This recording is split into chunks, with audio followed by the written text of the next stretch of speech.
Valentine stayed quiet now, listening. The problem with technology is how it functions. For any modern tech to work, it needs a steady, active supply of Vita, a constant draw. So if we reintroduce old-world technology, cars, phones, cities filled with devices that run all day, it won't take long before the Vita runs dry. And when that happens, he didn't need to finish the sentence. Valentine exhaled slowly. Heh, wow, that's wow. He was speechless. He didn't know what to say. Finally, Malachi thought. There were no follow-up questions, no unnecessary commentary. Malachi breathed a quiet sigh of relief. At last, silence. He sank into his thoughts, making sure to lock them away this time. He couldn't afford another slip. He truly wasn't fond of the man's nosy questions. Just one night, Malachi told himself, I only need to survive one night in Ironhold. Then his eyes shifted toward the ceiling. It was made of aged wooden panels reinforced with thin metal plating. Sturdy but easy to break, Malachi moved toward the corner of the room, right on the window wall. He placed his scythe carefully against the wall, looked up, then let the Vita surge through his limbs. His knees dipped slightly and he launched upward silently, anchoring himself between the two walls with his feet. He enhanced his fingers, focusing the Vita precisely, and fired them into the upper corner of the ceiling. The edges cracked without a sound. Luckily, the material was composite bark layered with brittle alloy, easy to manipulate if one was careful enough. He pried it open just enough, not too much, only enough for his body to slip through. Then he dropped down, grabbed his scythe, and disappeared into the ceiling, sealing the broken panel behind him. Then silence. Malachi fell into utter stillness. He didn't move, didn't even breathe too loudly. But he didn't stop there. They can feel me attracting the Vita. If his plan was going to work, he needed time. Every second mattered. The longer it took for whoever was coming to find him, the better his chances. His body naturally attracted and absorbed Vita from the air. Anyone with enough power would sense that immediately. It was like a beacon. He had to stop it. Malachi focused inward, tuning out everything else. The Vita flowing through his body still felt surreal, like he couldn't quite believe it was his. For years, he'd tried to control it. Now it was part of him. It took nearly all his focus to keep it active, but he could manage, for as long as it takes. But of course, it wasn't going to be that easy. Is this where you'll sleep? Valentine's voice sounded quietly in his head. Shit. If he wasn't trying to stay quiet, he'd have ripped his hair out in frustration. He was trying to focus. Why was he talking now? I only asked a question, Valentine said, somehow managing to sound offended and smug at the same time. Silently, yes. This is where I'll spend the night, Malachi replied inwardly with a dry tone. Valentine had a dozen more questions bubbling up, but even he could tell this wasn't the right time. Malachi was clearly trying to focus. So finally he went quiet. Afterward, Malachi maintained his stationary position. He had meant every word he said to Valentine. This was where he would spend the night. Many of the technologies from the old world weren't being used anymore, but this was only to the general public. It didn't mean communication between far distances was impossible. Technology was hoarded by people of significance. They were limited, controlled, like the people stationed at key branches like this one he was in, which meant the clan already knew. They knew he had arrived in Ironhold, and they knew of his evolved status. The chances of being targeted tonight were so high, Malachi was almost certain of it. In the darkness, Malachi couldn't see, so he used what worked. He closed his eyes and tuned out everything else. He listened. Time passed quickly. They had arrived at the branch when it was almost sunset, and soon the night came. It was silent. It was cold. Still, Malachi didn't move an inch. His senses were sharp, honed, and alert, listening for anything, anyone. Contrary to what many would think, he wasn't planning to fight. He was planning to run. Anyone they sent would be stronger than him. That was a fact, which was why he had chosen this method. If he should hear one sound, any movement, he would break through the wall behind him, escape into the open, and alert the entire base. Still, as time passed, no one came, and Malachi was beginning to think that it would remain like that. However, suddenly Malachi heard something. No, not just that, he also felt it. The distant thump of dull booms reached his ears, and the ceiling he was in vibrated just slightly. What is happening? His thoughts sharpened. There was an ongoing fight. He didn't know how far or who was involved, but he was sure there was one. I have to be ready. Still, Malachi didn't move. He remained still with his body tense and mind focused. As the seconds passed, the rumbling stopped. Malachi listened harder, but no matter how much he tried, everything had fallen silent again. There was no more noise, no more vibrations, and he couldn't even feel anything moving. Suddenly, Valentine's uncertain voice sounded in his head. I can go check out what's happening. It sounded more like a question than an offer, like he didn't even want to do it. Malachi's thoughts paused. Why didn't you suggest this before? He clicked his tongue mentally. He should have thought of that himself. He didn't know the full mechanics of it yet, but still he had a ghost that couldn't die. I mean, they were fighting, Valentine stammered. Plus, I can only leave your body within a 50-meter radius, and I can't stay out for too long. You're literally dead. How much deader can they make you? Malachi muttered, sighing. Can anyone see you? There was a short pause. Then Valentine said, I asked the essence. It said no, but people might feel a slight surge of Vita when I move, since I'm made of it. All right, Malachi said. Forget that. Can you go check now? Valentine hesitated, then finally muttered, okay. Malachi felt a change, like something was leaving his body, then silence. He couldn't hear Valentine anymore, a moment he loved. A minute passed, then Valentine's voice returned, slightly breathless. Malachi had no idea how that was possible, and he wisely chose not to ask. He wasn't about to patronize a talkative. There's nothing, Malachi, just your maid. She's still sitting by your door, poor woman. Are you sure she's a spy? There's nothing. Are you sure? I checked the mansion. Nothing. There should be something, Malachi frowned. He was so sure that people had been fighting, but he shook the thought away. Doesn't matter, as long as it didn't reach here. He forced himself to focus once more. Closing his eyes, he returned to listening for any sounds. The night went by quickly, and just like that, morning came. Malachi had been counting the hours in his mind. Of course, it wasn't an accurate count, but he was roughly right. Plus, he had a ghost to confirm for him. As soon as he felt it was time, Malachi slowly reached toward the open ceiling he'd come through and jumped back into the room, landing gently. I still feel refreshed. He had stayed awake all night, yet he didn't feel tired or sleep-deprived. Instead, he felt strong and even energetic. It must be because I evolved. He couldn't imagine doing what he had done last night without consequences. His old body wouldn't have handled it this well. Suddenly, the voice of the familiar, chubby man echoed in his head. Well, good morning, Malachi winced. Stop screaming, you're literally in my head. Valentine paused slightly before he lowered his voice. Good morning, he whispered. Malachi only shook his head and went ahead to ignore him. He looked down at his attire. It was dusty from staying up on the ceiling. He quickly dusted it off. In the process, he heard a knock on the door. His eyes shot toward it, and he gripped his scythe tightly. Nix's voice came through the door, calm and clear. Ninth vein, Captain Verk is set to leave. What are your orders? Malachi lowered his guard slightly.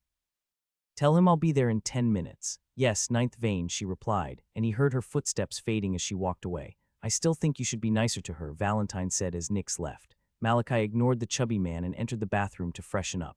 Afterwards, he came out, having briefly cleaned himself, and immediately left the room.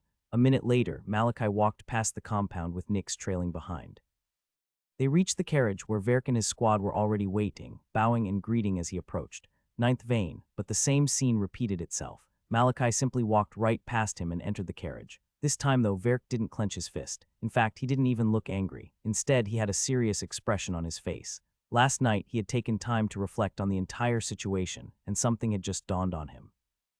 Malachi von Sanguine, the one everyone considered trash, had just evolved. The implication was simple. He wasn't trash anymore, and he was a direct descendant, which meant his rise within the clan was almost certain, even if it was just a little. And when Verk thought about how he had been treating him all these years, a chill couldn't help but crawl down his spine. Regardless of his hate for Malachi, he was still a warrior, and he had seen Malachi's eyes.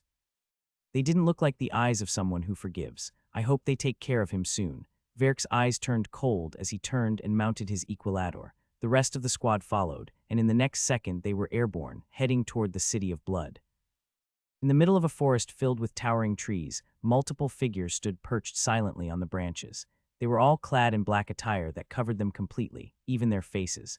On the back of their clothing was the insignia of a wolf with two fangs sticking out. One look and anyone would immediately take them for assassins. Their cold gazes were fixed upward, as though waiting for something. On the largest tree where only two individuals stood, both radiating immense power of the synergy stage of evolution, one of them finally broke the silence. This is a waste of my time, Delmas, he muttered. Delmas, who had a slender frame, turned his head. His crimson eyes narrowed slightly. I've explained its importance to you already, Donju. I don't like repeating myself. Donju, who was broader in build and physique, frowned. His white eyes were filled with irritation. Was it not that woman, Kana?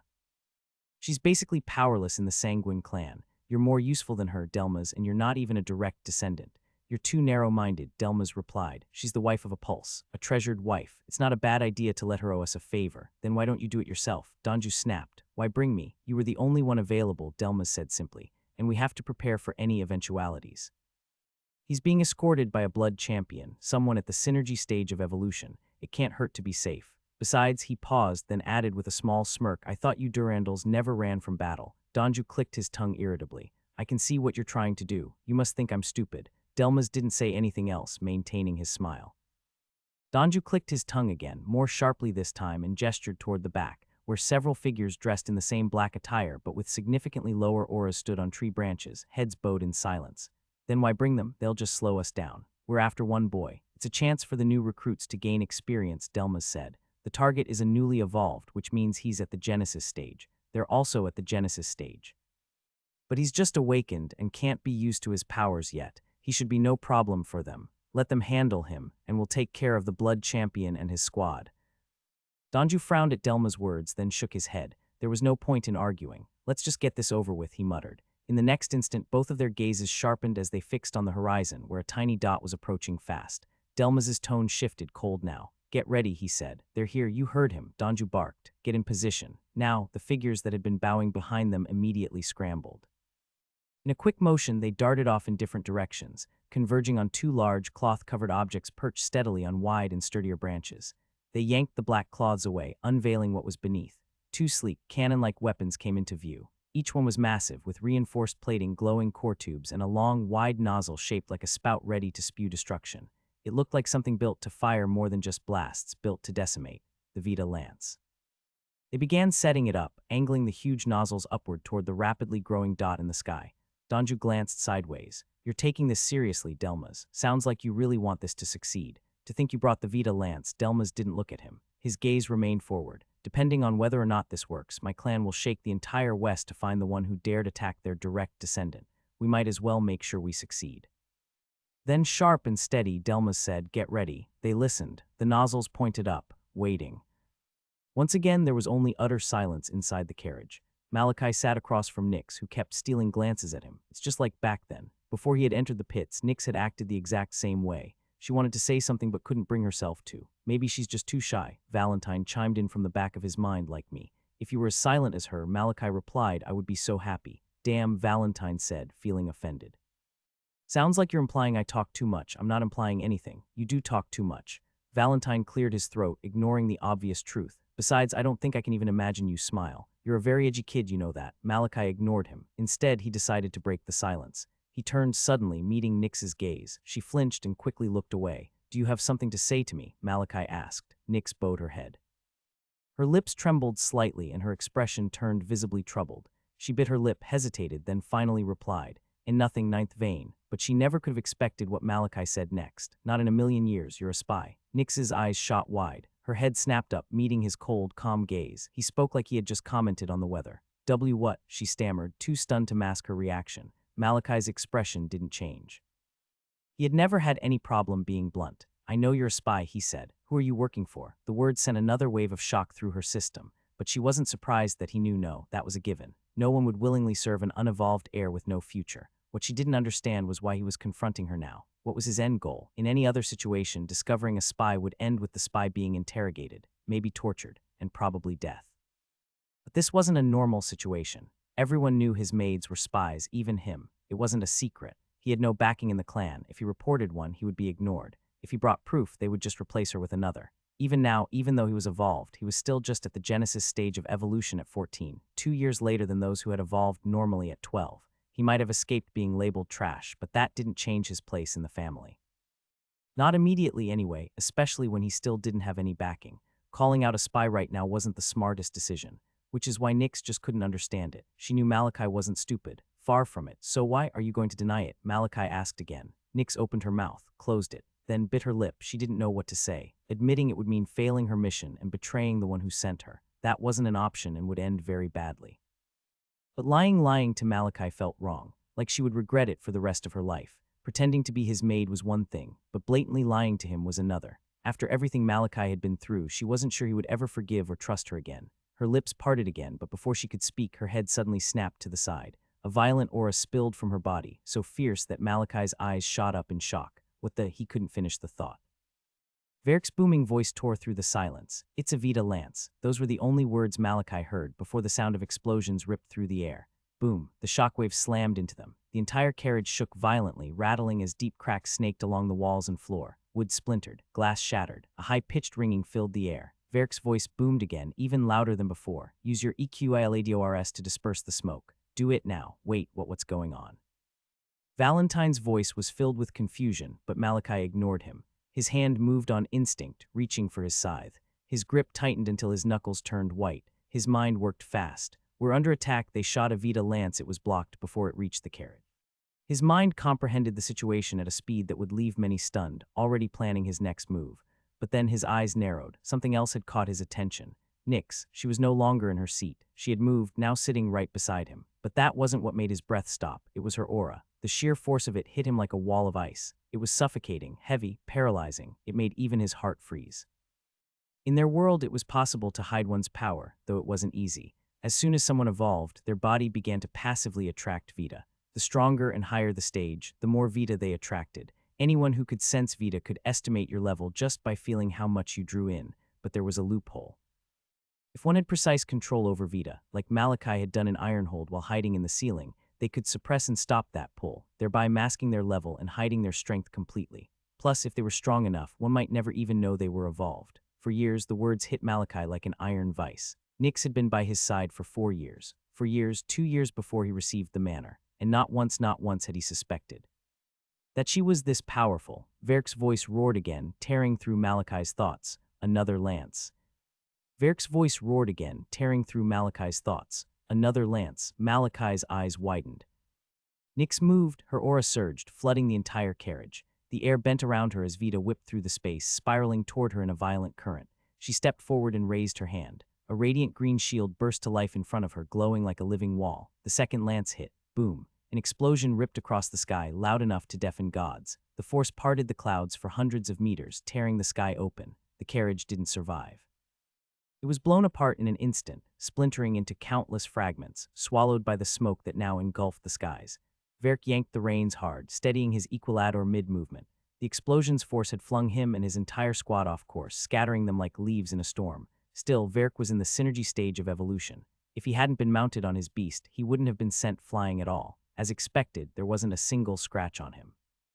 But his expression was the farthest thing from calm. The moment he stabilized himself, his gaze snapped toward the ruins of the carriage, only to find smoke. Thick, blinding, and endless, it swallowed the sky. Shit, shit, shit, shit. The words rumbled in his head continuously. He had wanted Malachi to die, yes, but not now, not like this. He had been tasked with escorting him. Everyone had seen their confrontation at the Blackreach. If anything happened to him now, he was as good as dead. We're under attack. Verk's voice boomed like a war horn. They're after the ninth vein. Clear the smoke and secure him. Now his squad heard him, and at that same moment his aura exploded out, flooding the air with suffocating pressure. Then, boom! A blast erupted from him, scattering the smoke just in time, and he saw it. A greenish streak shot from where the carriage had been, racing through the thinning haze back toward the forest. But Verk's eyes snapped away from it because something else had caught his attention. A figure was plummeting from the sky, encased in a flickering green shield that dispersed in the next instant. But Verk didn't care about the shield. He cared about who it was. Malachi. His eyes gleamed. He's alive. But just as he was about to move, he felt it. An overwhelming aura surged from behind. Verk's head jerked back, eyes narrowing, just as a figure hurtled toward him at terrifying speed. His hand moved on instinct, finding his blade, drawing it in one fluid motion. Clang, the figure collided with his sword, and the impact was explosive.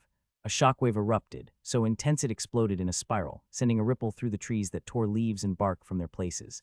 Meanwhile, Malachi, who had been falling from the sky, shot his hand up just as the shockwave of the clash hit him, sending him spiraling through the sky. Everything was happening so fast that he barely had time to process what was happening. The explosion had been too close. The Vita lance had hit the carriage directly. However, Nyx had summoned the shield in time to block, but the force had flung her away like a comet. She was already gone from view. A Vita lance, Malachi's thoughts spun, trying to piece together everything. It wasn't just a weapon. It was a cataclysm. It was created to battle the darkness creatures powerful enough to level entire cities and kill hundreds of thousands. One shot from the lance could level a city district. It was made for pure destruction. Who is it? Malachi's mind churned. A Vita lance was a weapon that wasn't easy to obtain. He could count only a few groups within the dome that had access to one, let alone two. Now's not the time. Malachi gritted his teeth and forced his thoughts aside. His cold gaze locked onto the chaos unfolding around him. Above, the force of the earlier impact had sent Verk flying backward, hurtling through the air.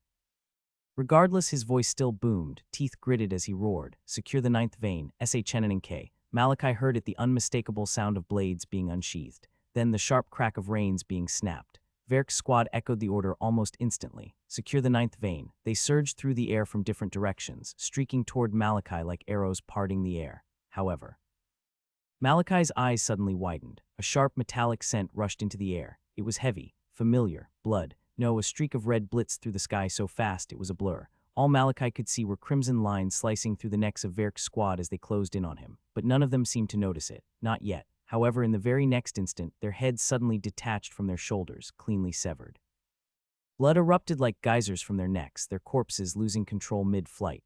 The equilators beneath them shrieked, high-pitched and wild, but Malachi's gaze had already left them. His gaze shook as he locked onto the figure now hovering above the carnage. A man, he was draped completely in black, his aura dead silent, but his presence only screamed danger. Then their eyes met, both crimson, both burning. At that moment, only one thought echoed through Malachi's mind.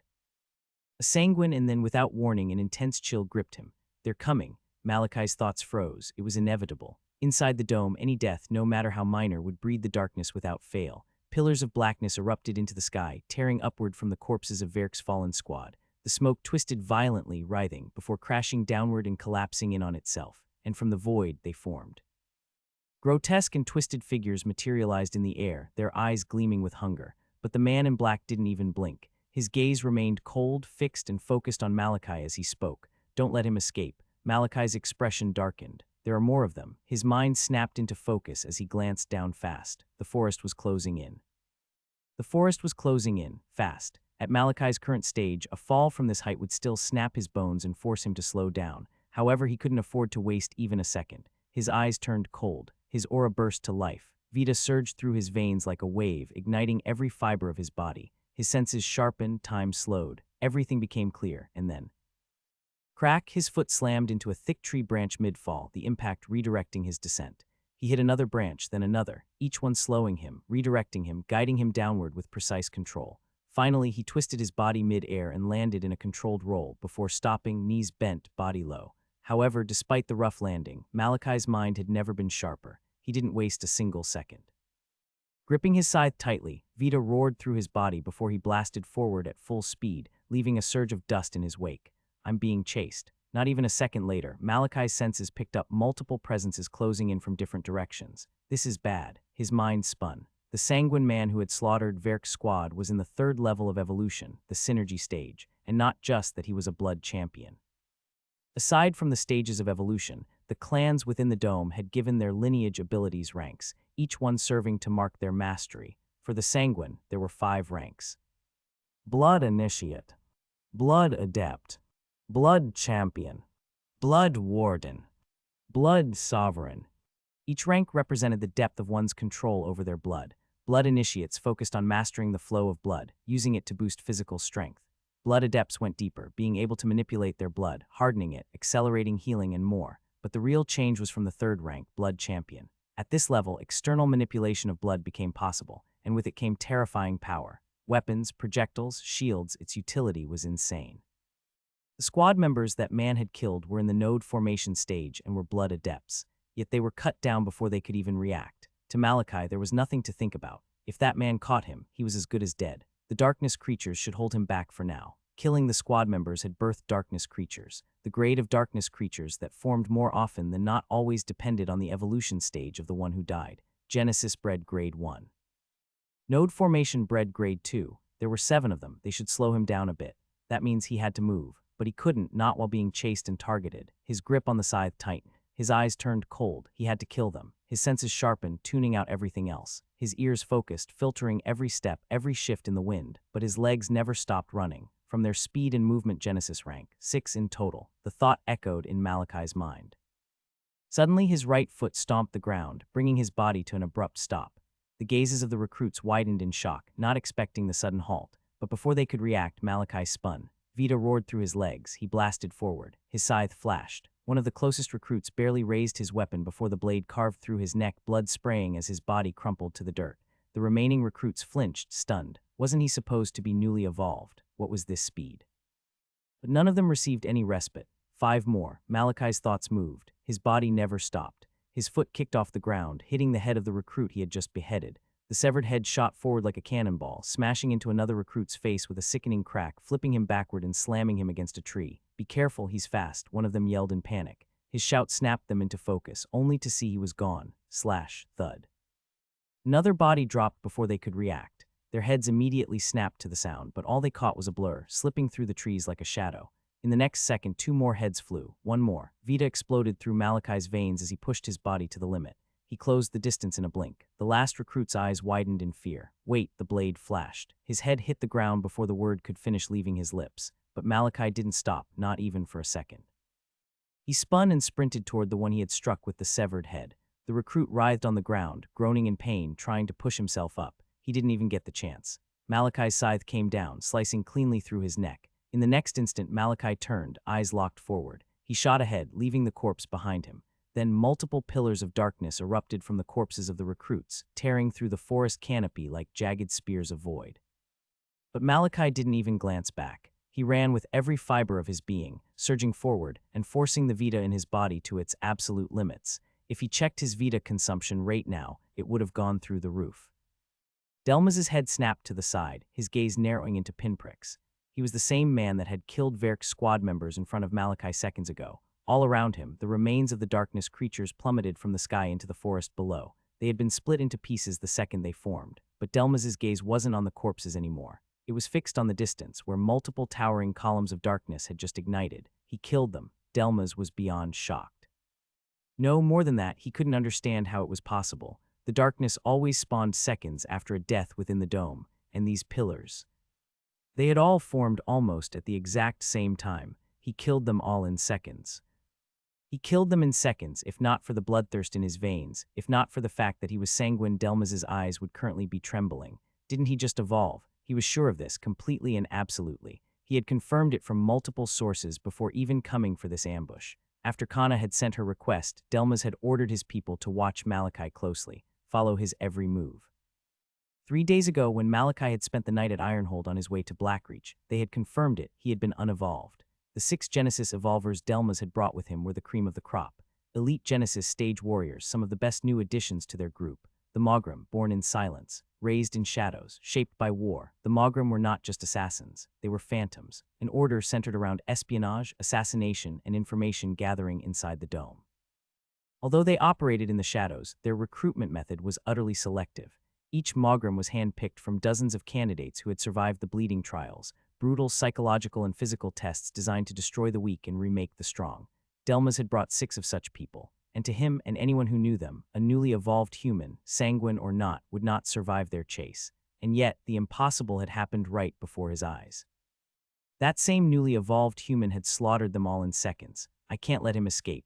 Delmaz's thoughts turned cold, but just as he was about to move, a voice boomed across the sky. The Mogram, I should have known. Verk's voice thundered like a storm. His aura followed, blanketing the sky, heavy and suffocating. He appeared above them, eyes filled with nothing but fury, locked onto the 2 calm figures floating high in the air. How dare you, Verk roared. The Sanguine clan will erase your petty group from this dome. You fools have crossed the wrong people. Verk had ditched his Equilador. The mutated beast was better used for travel. Although they were good during certain aerial combats, in a battle between synergy stage beings, it was nothing but dead weight.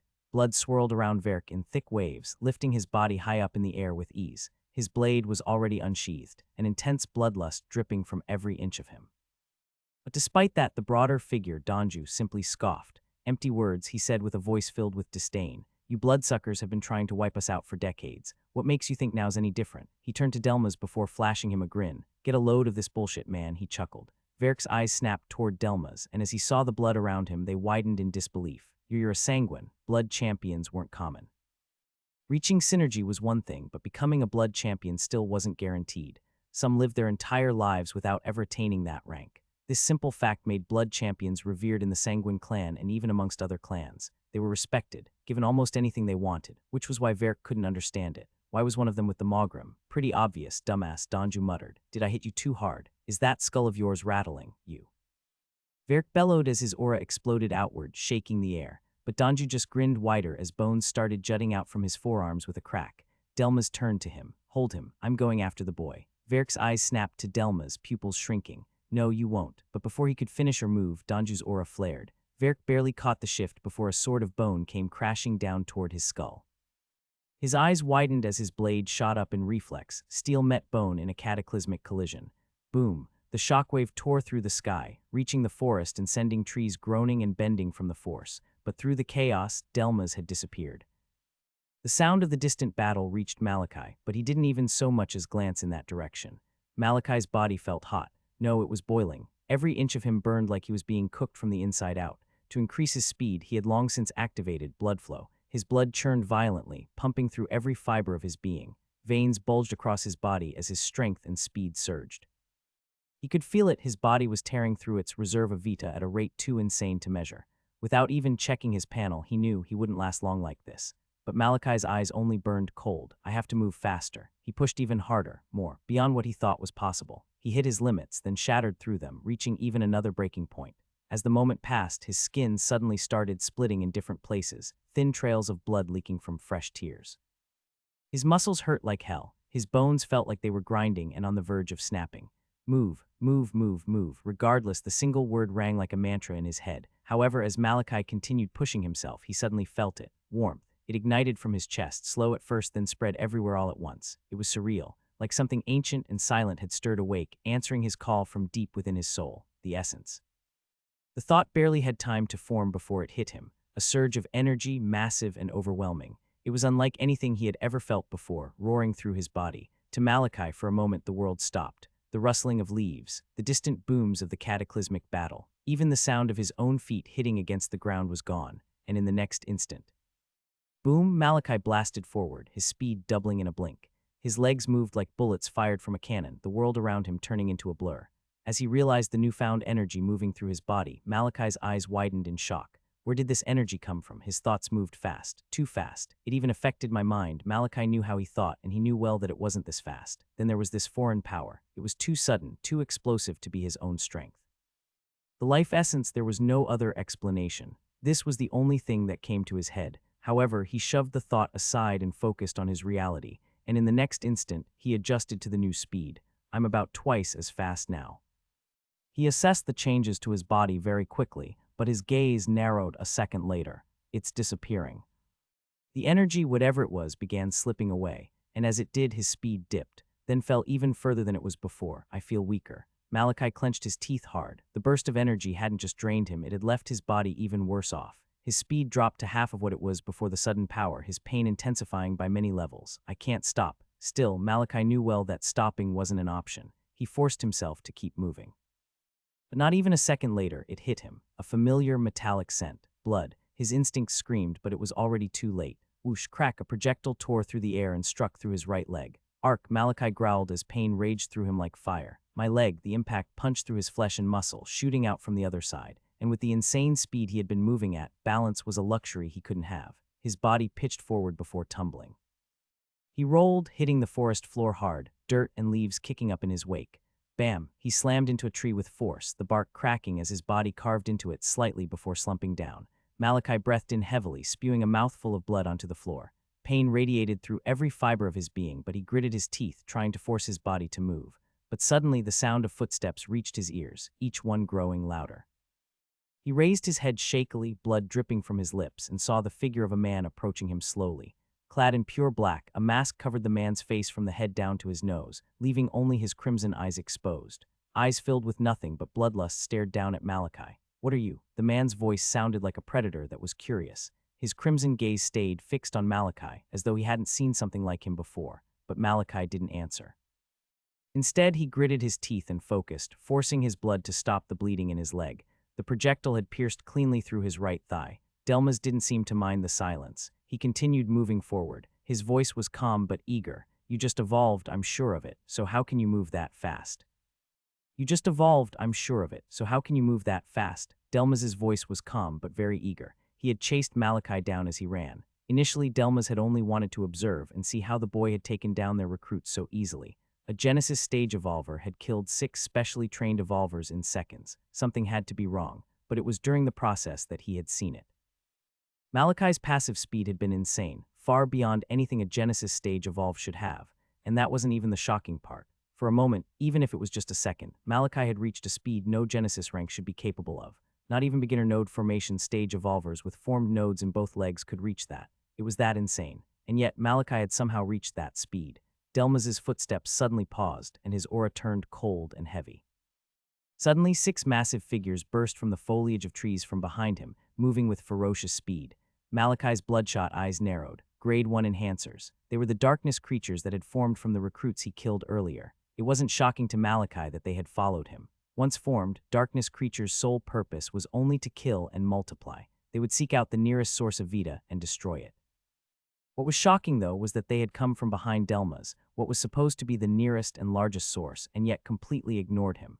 They surged toward Malachi like he was the only thing that existed. Their eyes, they've changed. Malachi's eyes shifted. The usual clear white eyes of the darkness creatures had shifted to a deep blood crimson, and somehow their whole being was focused entirely on him, as though they would do anything to have a taste of him. Is it the essence? Malachi clenched his teeth and forced his body to move, but before he could act, the sound of air splitting filled his ears. In the next instant, the darkness creatures were split apart. Severed limbs and black ichor splattered across the ground. He cut them. Malachi's gaze snapped to the tiny threads of blood that danced lazily around Delma's, so thin and delicate they looked like they couldn't hurt a fly. I didn't see them. Malachi's eyes had been directly on the darkness creatures, and yet he hadn't seen the blood-made threads move. As he thought this, the reality of the situation crashed down on him. Every scenario his mind formed ended the same way. He wouldn't make it. He'd be sliced apart before he could take a single step. There was no escaping this. His opponent was a blood champion. Then Delmas simply continued talking, stepping over the black ichor, pooling on the floor like it was nothing. You killed our elite recruits in seconds and you just evolved. What are you? He stopped in front of Malachi, observing every inch of him. As he did, his eyes slowly widened. Incredible. Delmas had felt it even from a distance, but it was only when he got closer that he could see its magnitude. The amount of Vita being drawn into Malachi's body was insane. There was just no way this was a Genesis stage evolved, especially one who just evolved. Have you been lying, hiding your power all this time? Delmas tried to figure it out. It was the most logical conclusion, but as he thought for a second, he shook his head. No, the reports say you were in life-threatening battles during your missions, and you didn't use any power. Your nodes had been reported broken since you failed to evolve 2 years ago. The Magram were an organization built around information and assassination within the dome. They knew almost everything, every shift in power, every alliance, every movement. Their network stretched into every corner. Delmas had read everything they had on Malachi the moment Kana's request reached them. He probably knew more about the boy than anyone else in the dome. He suddenly hunched forward, staring straight into Malachi's eyes. You just evolved, I'm sure of it. So how did you repair your nodes? And how are you this strong already? If there was a way to repair broken nodes in humans, it was information the Magram had to have. Value of such information could not be quantified. Malachi met the man's crimson gaze without a word. He maintained his silence, simply focusing on maintaining his blood flow. Seeing this, Delmas placed a hand under his chin. I was going to kill you and make that woman owe us a favor. But now he stood straight. I think you'll be more valuable alive. His voice turned cold. I'll take you back with me. I need to see what makes you special. Malachi clenched his scythe tightly, his eyes narrowing. Capture him? Going with this man now meant he would be turned into a test subject for the rest of his life. If there was one thing the Magram were good at, it was their ability to blend into the shadows. The Blood Guardians, the ones who served as the police force of the West region, had been chasing them for decades, and yet they hadn't been able to find them. If he was captured now, the probability of him getting rescued was next to nothing. Despite all this, in the next instant, Malachi's grip loosened up and he released a slow, heavy exhale. Delmas tilted his head. You're not going to resist. Delmas was surprised. Looking into Malachi's eyes told him a lot about the boy, and from what he had gleaned, giving up wasn't in the boy's dictionary. Malachi remained quiet for several seconds before he finally spoke. The one who sent you was it Kana? Delmas's eyes narrowed, slightly taken aback. The boy's insight was frightening. But what shook him even more, why is he so calm? Malachi should have been in agonizing pain. He had just found out that there was no escape, that he was about to be captured, taken as a test subject. There was no way out, no escape, so where was the fear? His voice hadn't even trembled. Delmas couldn't help it. The boy interested him greatly. Who knew his clan had a direct descendant like this? The ruined heir nonetheless. You're full of surprises, ruined heir of the Sanguine clan. You're still calm under these circumstances. I must give it to you, very impressive. But Malachi didn't stop. He continued talking over him. It can only be her. You referenced a woman and you were far too prepared for this ambush. Malachi was right. A Vita lance wasn't something you could just get your hands on, especially so quickly. Malachi had only arrived at Ironhold last night. It was too soon. Even if someone had sent the information back to the clan, they wouldn't have had enough time to arrange something this precise. But Delmas and the others had been waiting. They had prepared in advance, and the moment he arrived at Ironhold, they moved. This could only mean one thing. They had wanted to kill him before he had even evolved. And there was only one person who would blatantly want him dead. Kana, you received your orders before you found out I evolved. Delmas's eyes narrowed again. What frightening insight. He got the same feeling once more. This boy was just 14. It was insane. Regardless, it didn't matter. Too bad it'll all go to waste. Malachi was going to die eventually anyway, but just as Delmas opened his lips to speak, Malachi beat him to it once more, spilling words that made Delmas freeze. Looks like it should be about time. Delmas's eyes sharpened into pinpricks, his gaze locked on Malachi, who calmly shifted his body, resting his back against the tree behind him. but before he could say a word, an aura washed over the entire forest. It was hard to describe in words, subtle, thin, like the brief flash of a scanning light. But the moment it swept over Delmas, he felt a chill unlike anything he had ever known. His eyes blinked, not because they were dry, not because he wanted to, no, it was because his eyes were the only thing he could currently move. What is this? His thoughts trembled and his eyes widened, locking onto Malachi, whose crimson gaze stared back at him as though he were nothing. HRRKK. Delmas fought against the hold, straining his entire body until red veins stretched across his frame, all the way to his head. But no matter how hard he tried, he couldn't move even a finger. His body wasn't responding. His blood wasn't responding. To this power, Delmas's eyes shook as they stayed fixed on Malachi. He knew about this. Was that why Malachi hadn't said anything before now? Why he had run? Why he had wasted time? That was close, Malachi thought, feeling a wave of relief. Delmas had been right in his assessment. Malachi had known what was coming. It had been his plan ever since that second Vita Lance sent him crashing toward the forest. Even though he hadn't evolved until now, Malachi had read extensively on how Vita worked, its intricacies, its behavior. He could be called an expert in the field. With enough control, one could mask their rank by stopping the Vita in the air from being drawn to them, but doing so came at a cost. Without the Vita in the air constantly nourishing the body, it would begin consuming the Vita within it, depleting it over time. The longer the technique was maintained, the more severe the drain. However, the effect wasn't permanent. As long as the user released their grip on the technique and allowed Vita to flow in again, they would recover their full state almost instantly. Almost. This was where the cost lay. The delay. The Vita needed time to flow around the body, restoring it to its original state. And the stronger one was, the more time they needed to return to their peak. The moment Malachi had discovered the truth about his maid, his mind had moved swiftly, calculating the best possible way to survive this circumstance. From the very beginning, he hadn't been running to get away from his attackers. No, he had been running toward where his maid had been sent flying. The same maid who had protected him from an attack that could obliterate a city district. Delmas's intervention had disrupted the plan, but not completely. Malachi had gotten close enough. After this, all he needed to do was wait, and wait he did, step, step, step. A figure emerged from the foliage, her every step sending out waves that chilled and rattled Delmas to his core. Delmas tried to turn his head, but only his pupils shifted to the side, just in time to catch sight of the cause behind everything. Short crimson hair, crimson eyes that had flushed an even deeper red. She was clad in a pure white maid uniform, her petite frame making her appear like the most harmless woman alive. But as Delmas's gaze landed on her face, his heart stopped. He couldn't comprehend it. In the Sanguine clan, reaching the blood champion rank was already an extraordinary feat, one that earned immense respect, honor, and recognition. Blood champions were terrifying beings, capable of annihilating entire cities, fortresses, or massive territories. They were comparable to tactical nukes, natural disasters in human form. But if blood champions were already this powerful, then the next rank after them was nothing short of cataclysmic. Blood wardens. Reaching this level unlocked an even deadlier ability, not only the ability to control one's own blood, but also control over an opponent's as well. That control, however, came with a limitation. The warden had to be of a higher evolutionary stage than their target. But there was one known, unshakable fact. No one had ever reached this rank while still in the synergy stage, which could only mean one thing, a bloom, a stage just beneath zenith, humanity's absolute peak. Blooms could only be described with one phrase, weapons of mass destruction. They were capable of wiping out entire regions. A single strike from them could leave a crater spanning several cities. Their pressure waves alone flattened terrain for miles. Because of this overwhelming power, every single bloom inside the dome was documented and named. Each name chosen to encapsulate the fear they inspired. And as Delmas's eyes stayed locked on the figure, her face briefly contorting and morphing before snapping back to its original state, Red Eclipse How. As Delmas's eyes stayed locked on the figure, her face briefly contorted and morphed, only to snap back to its original state. Red Eclipse How. Delmas forgot how to breathe. In front of him stood one of the most feared beings in the dome, and he was struggling to comprehend how this could be possible. Why was she here? Every bloom inside the dome, because of their overwhelming power and the devastation their abilities could unleash, was documented and given a name. Not their real name, but a title chosen by the people, a name that captured the fear they inspired, and among them, one of the most dreaded and yet the most unknown.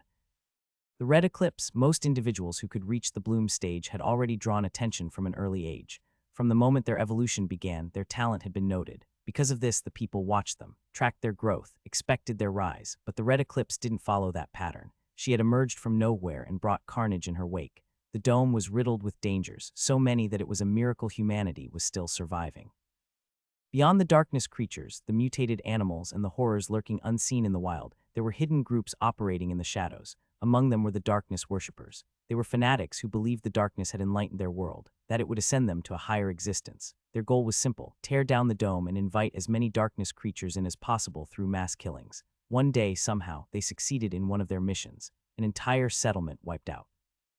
Thousands slaughtered, the aftermath birthed an unending swarm of darkness creatures driven by nothing but to chaos and multiply, and the one closest to that settlement was her. That day the sun turned crimson, the ground blackened with blood and lifeless remains, and she had torn through the unending swarm like a reaper through tall, dry wheat. There was no finesse, no mercy, just annihilation. When the people arrived at the scene and saw the lone figure standing calm amidst the ruin, beneath a crimson sky, the name formed as naturally as breathing: the Red Eclipse. Since that day, especially in the West, her face and her title were etched into the minds of everyone. The Malgrim prided themselves on being the best informants in the dome. No one could outgather them. But after that day, the Red Eclipse vanished, silent and untraceable. No matter how deep they dug, no matter what networks they tapped into, they couldn't find her. And Delmas knew all of this as though it had been carved into his very brain, which was why he couldn't understand. He couldn't get it. Why the hell was the Red Eclipse in a maid uniform? However, despite how badly Delmas wanted answers, he never got a single response. Nyx walked right past him like he didn't even exist and came to a stop just in front of Malachi. Then, without hesitation, she dropped to one knee and bowed her head. "What are your orders, Ninth Vein?" Malachi stared at Nyx, if that was even her real name, with a placid gaze. He didn't allow a hint of shock to slip onto his face, but inside he was brimming with questions. Even her voice changed, Malachi noted. Nyx didn't look anything like the maid who had served him for 4 years. Her stature was the same, short, petite, but her face was something else entirely. The Nyx he knew could be considered barely attractive at best. As one advanced in their evolutionary stages, their bodies naturally began to close the gap toward perfection: clearer skin, enhanced symmetry, a kind of unsettling beauty. The maids of the Sanguine were evolvers too, but their talent typically capped at the second stage, the node formation stage. But the Nyx kneeling before him now could only be described with one word: beautiful. Her face was smooth, devoid of blemish, with small, delicate features that still retained the youthful roundness of someone half her age. A narrow nose, soft cheeks. She didn't look like someone in her 30s. She manipulated the blood in her face to change her facial structure. Malachi noted. It was a technique far beyond normal ability, but for a Bloom it was more than possible. Still, Malachi's thoughts didn't linger on her face. Only one thought had refused to leave his mind ever since she revealed her power, ever since she blocked the Vita lance meant to kill him. Why was this weapon of mass destruction posing as his maid? But Malachi shook his head in the next instant, clearing his thoughts. Right now, there were more important matters at hand. Malachi fixed his gaze on Nyx. He had no idea why a Bloom was bowing before him, asking for his orders, but he wasn't about to waste the opportunity. Restrain him. Make sure he can't move or escape. We're taking him back to the clan, by your order. Nyx rose from her kneeling position and turned to face Delmas. As the latter met her gaze once more, his eyes trembled. An intense chill surged down his spine. He felt fear, the kind of fear that didn't just shake the body but buried itself deep in the soul. Nyx took a step toward him. HNNNGHHH. Delmas strained his body, forcing everything he had to move. Mustered every fiber of strength within him, but only his lips quivered. His eyes trembled as if begging her to have mercy. Nothing else moved. Nyx reached him. Her expression, ever since her face had reverted to normal, hadn't shifted, not once. It remained fixed, emotionless, like a machine. She placed her small palm against Delmas's face, and in the next instant his eyes widened. An overwhelming pressure surged from within. His blood roared, moving faster than it ever had before. But it wasn't strength that followed. No, it was pain. His body trembled. Then bam, an explosive force burst from within. Blood erupted from his limbs like geysers. His arms and legs shot off in different directions, lifeless. ARGGGGGHHHHHHHHH. Tears, mixed with blood, streamed down his cheeks as a pain unlike anything he'd ever experienced ravaged his entire being. In the next second, the blood stopped pouring out. It froze, then shifted. A dense crimson mass gathered and solidified into a barrier-like form around where his limbs had been torn from, preventing him from bleeding out. Nyx stared at Delmas calmly. He was now limbless, legs and arms gone, suspended in the air, tears streaking down his blood-stained face. Then, without a word, she turned and walked back to Malachi. Delmas floated behind her, his mangled body held in the air by blood. She knelt once more in silence. Malachi understood what she meant instantly. She had completed his order. Then suddenly, a voice sounded in his thoughts. Damn, is every innocent-looking person a psychopath in this generation? Malachi ignored Valentine's remark completely. The chubby man had just indirectly called him a psychopath. Although Malachi was tall, his face looked somewhat innocent and gentle. If not for his crimson, intense gaze, one that made it seem like he was about to go on a massacre, he might have been considered harmless. He nodded at Nyx, and as he tried to rise up, an unimaginable amount of pain surged through his body. He staggered back, gasping slightly. Nyx instinctively reached out, but Malachi flinched. His grip on his scythe tightened as he looked at her coldly. Seeing this, Nyx paused. For the first time, her expression cracked. A flash of sadness crossed her face, but she quickly hid it, bowing her head. "I apologize, ninth vein," she said softly. Malachi stared down at her for a second before sighing inwardly. She was helping him, yes, but he didn't like being touched. And more importantly, he still wasn't sure if he could trust her. Then Valentine's voice came again. "She stopped a man who almost killed you without even touching him, and she's kneeling in front of you. I think you can trust her." "She's following the orders of someone else I'm still not sure of. She's not doing it for me," Malachi replied in his mind. Valentine thought, "That sounds like excuses to me. We both know you have trust issues." Valentine couldn't help but bring up the time back in the trial world. Malachi hadn't even wanted to close his eyes after finding out Valentine was just a ghost, one who couldn't hurt him in any real way. People have proven they can't be trusted, Malachi thought. "I don't know about you, but I learn from my mistakes. So you're using the actions of others to judge her," Valentine surprisingly shot back. "That's like saying you'll never drink water again because it choked you once. No matter how you spin it, that's not fair." Malachi's eyes narrowed. He couldn't think of a response. Valentine had a point.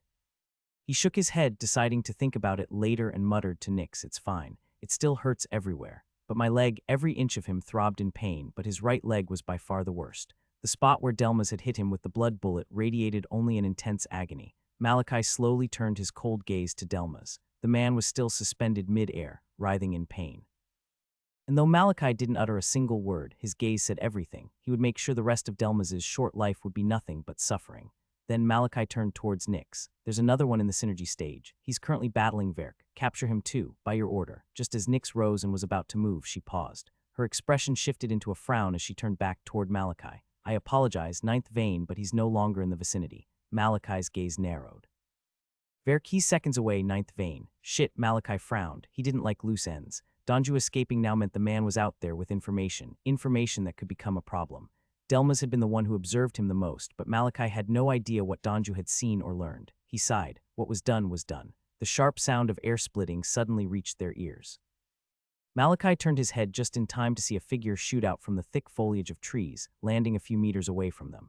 Verk. Verk's eyes instantly locked onto Malachi, and a light burst within them. In ninth vein, he was so happy and relieved that his words came out in a stutter. Malachi was alive. Just seconds ago, he had been fighting Donju until the bastard suddenly disengaged mid-fight. It had been obvious then. His job had only been to stall.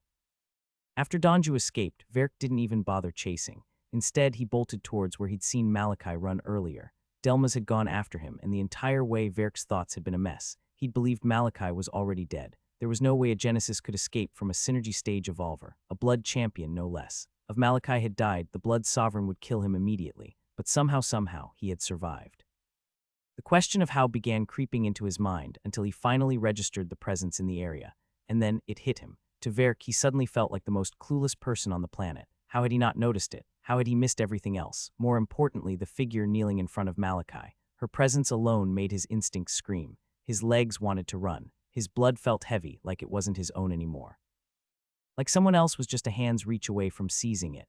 Verk's eyes widened in horror. There was no way he could forget this aura. A bloom, his mind trembled. Then he saw her face. His heart skipped a beat. The red eclipse. He blurted it out instinctively and instantly regretted it as Nyx's aura slammed into him like a mountain. Verk froze. "I can't move." A wave of fear crashed over him. His body trembled violently under her pressure. But just as he stood there trapped in his own panic, Malachi's cold voice cut through his thoughts. "What happened to the other one?" "What happened to the other one?" Verk slowly turned his gaze toward Malachi, who stood there with a cold, piercing stare. The boy couldn't even stand properly, leaning all his weight on his scythe. His body was a mess, blood smeared across every inch of him, clothes torn and breathing ragged. Yet as Verk met his placid eyes, a realization hit him. A bloom, no, not just any bloom, but the red eclipse, was kneeling in front of this boy, which simply meant the boy currently held all the power. Verk couldn't help but gulp. He tried to bow to show respect, but his body wouldn't budge, no matter how much he tried. Despite still kneeling and not even sparing him a glance, Nyx's aura on him was absolute, paralyzing. Then in the next second, that suffocating pressure loosened. His head dropped instantly in a deep bow. "In ninth vein, I'm glad to see you're alive. Answer my question," Malachi cut in sharply. The old Verk would have been furious, being interrupted like this, especially by someone he once saw as trash, would have ignited his temper. But that was the old him. Now he kept his head lowered, expression unchanging, demeanor respectful. The one he once considered trash now had a bloom kneeling at his feet. Verk wasn't tired of living. Quickly, Verk answered Malachi's question. The target got away, ninth vein. You let him escape. Malachi's voice was calm, but the weight behind it wasn't. No. Verk's head snapped up, but he instantly regretted it. That overwhelming aura came crashing down again, HRGG. His head jerked down, his figure staggering slightly under the pressure. That bitch. Verk gritted his teeth but made sure not to let anything slip through his face. Nyx's aura had pressed him back down the moment he tried to rise. In no, ninth vein, I had to rush over the moment I got the chance, Verk said, his voice trembling slightly. Securing your life was more important than capturing him. Malachi watched Verk lower his bow. He knew exactly what Verk had done, using the importance of a vein to cover for letting the enemy go. The clan would question him when they returned. Verk was already calculating how to dodge punishment. Malachi knew the man didn't care about him. Looks like he thinks now, Malachi noted. He'd always seen Verk as someone with a short fuse, impulsive, reckless. Kind who switched off their brain once anger took hold. But now he was seeing another side. Did you know about the ambush beforehand? Malachi asked suddenly. Verk's eyes shot wide, and intense shock surged through his veins like fire. What the hell? If not for the aura pressing him down, his face would have been painted in disbelief. What do you mean, ninth vein? He stammered, completely caught off guard. Malachi's tone remained calm. The people who attacked us, were you colluding with them? Verk's heart froze. A cold chill wrapped around him like a noose. Is he trying to frame me? He hoped to the high heavens Malachi wasn't doing what he thought. A bloom knelt at his feet. They were deep in the wild, in the middle of nowhere. He could kill him now and simply say he died in battle. No one would question the word of a direct descendant, especially not now that he had evolved. Verk's body began to shake. His lips quivered. In no ninth vein, Malachi didn't respond. He simply turned toward Nyx. Seeing this, Nyx gave a small nod. Looks like he's telling the truth, Malachi thought. Malachi had hoped to use this opportunity to gather information. He had never once trusted Verk, especially knowing how much the man hated him. It wouldn't be far-fetched to think he was working with Kana, the one who wanted him dead. And if that was the case, this forest, isolated, quiet, and far from any eyes, would have been the perfect place to break him and drag out the truth about Kana. But his suspicions had been wrong. When one's mastery over blood reached a certain threshold, something like truth detection became possible. By observing the minute fluctuations in blood flow, heart rate, and pressure, someone like Nyx could easily tell a lie from the truth. Blood didn't lie, and under her control it couldn't hide either. Noting this, Malachi turned his gaze toward Delmas. I'll just have to make do with this one. His eyes turned cold.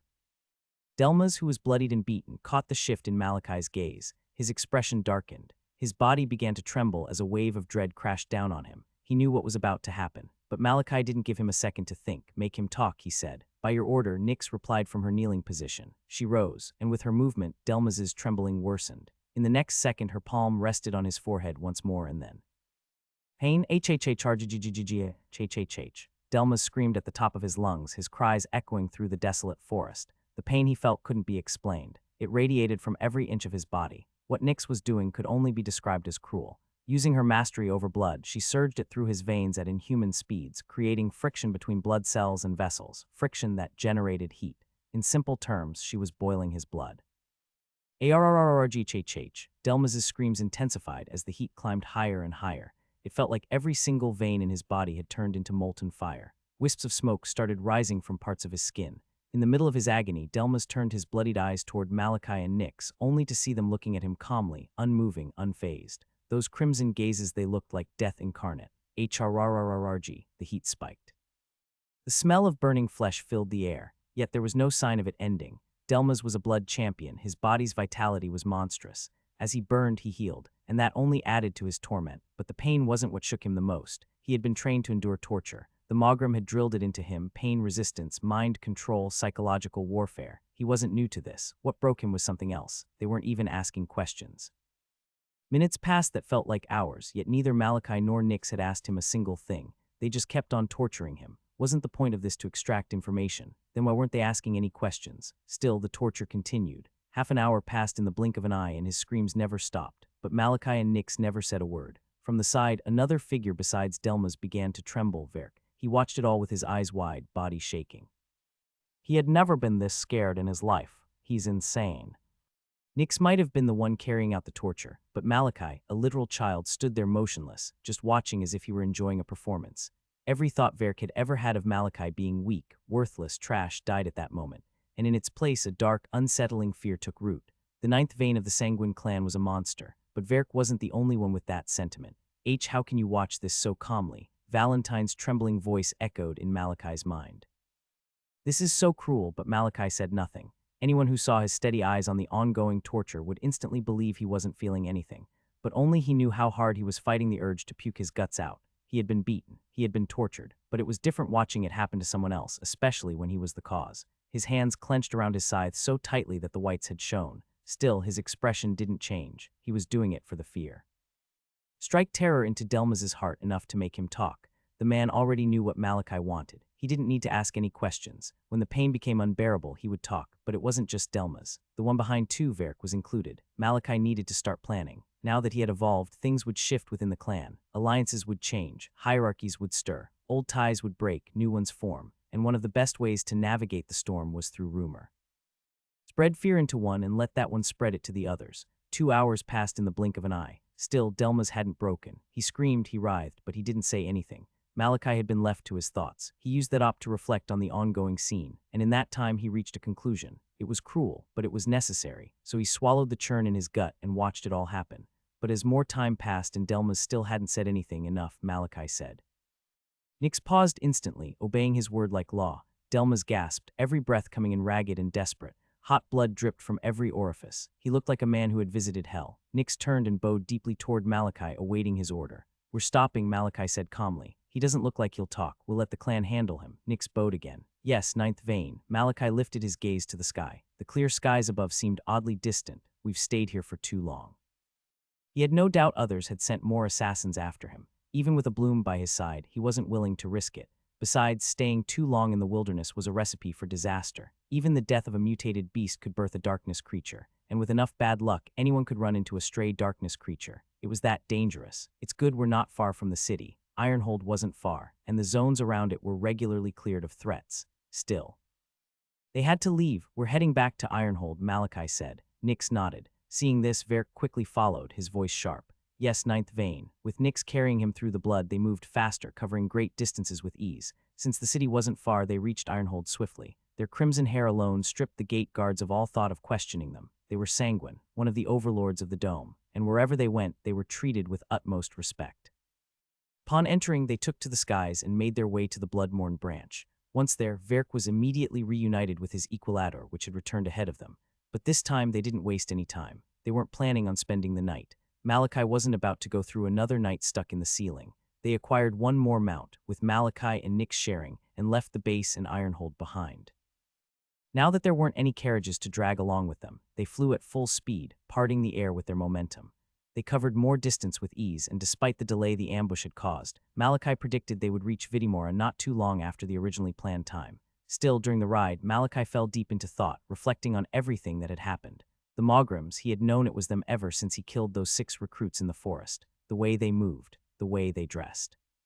He had noted it all, and the insignia on the back of their shirts confirmed it. They always wore it whenever they were on a job. They're dangerous.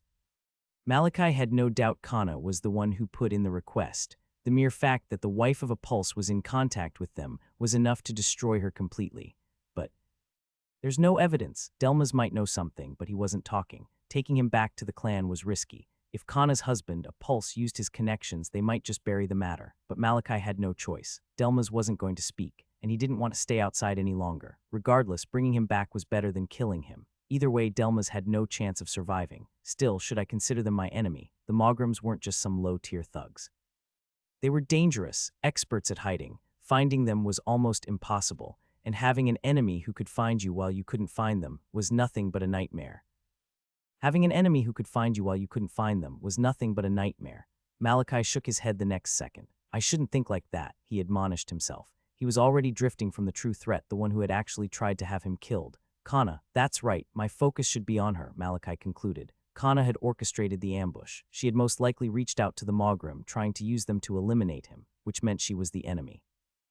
Not the entire Mogram society. Still, I should watch out for them. Now that Donju had escaped, and with no idea what information the man had, Malachi was expecting the worst. Appearing on the Mogram's radar so early might turn out to be a terrible thing. He had no idea how they'd react, which meant he had to stay on his toes. As he finished piecing his thoughts together, Malachi slowly returned to reality, only to be welcomed by the loud ramblings of the consciousness living inside his head.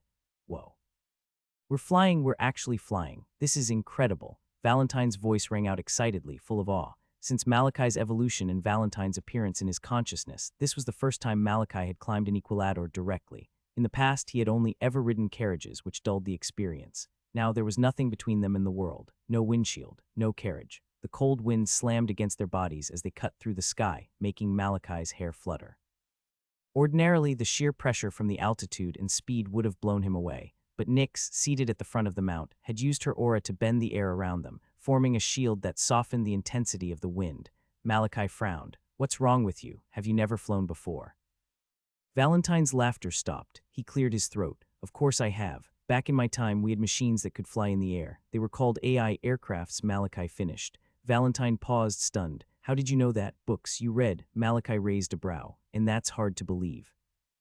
Yeah, have you seen yourself? You look like the kind of kid who tortures someone before breakfast and goes back to sleep right after. You're like a baby warlord." Malachi was tall for his age, cold, ruthless, and carried the aura of someone bred for nothing but war. Reading was the last thing anyone would associate with him. He narrowed his gaze but chose to ignore the remark entirely. "I mentioned this earlier when I was explaining how Vita worked." "You did? How did I miss that?" Valentine paused, catching himself before the apology could escape. He shifted the conversation instead. "Do you enjoy reading? Why do you read?" "I read to survive," Malachi replied. He said nothing else. Valentine fell quiet for a moment. Something about Malachi's words had struck him. He remembered the boy's past. Malachi had no one to teach him, no guidance. Just blood, pain, and the desperation to live. He had to turn to books to learn how to survive. It was sad, but also impressive. For all the wrong reasons, Malachi was the most driven person he had ever met, the complete opposite of himself. Still, that didn't stop Valentine from talking. "So what kind of books do you read?" "How annoying," Malachi muttered under his breath with a sigh. Nyx, seated in front, glanced back at the sound. "Ninth vein." Malachi realized his mistake and quickly shook his head. "It's nothing." Nyx gave a slight nod before facing forward again. "It's going to be a long ride," Malachi thought, as Valentine continued his endless barrage of questions, completely undeterred. Fortunately, the ride back to the City of Blood was without any incident.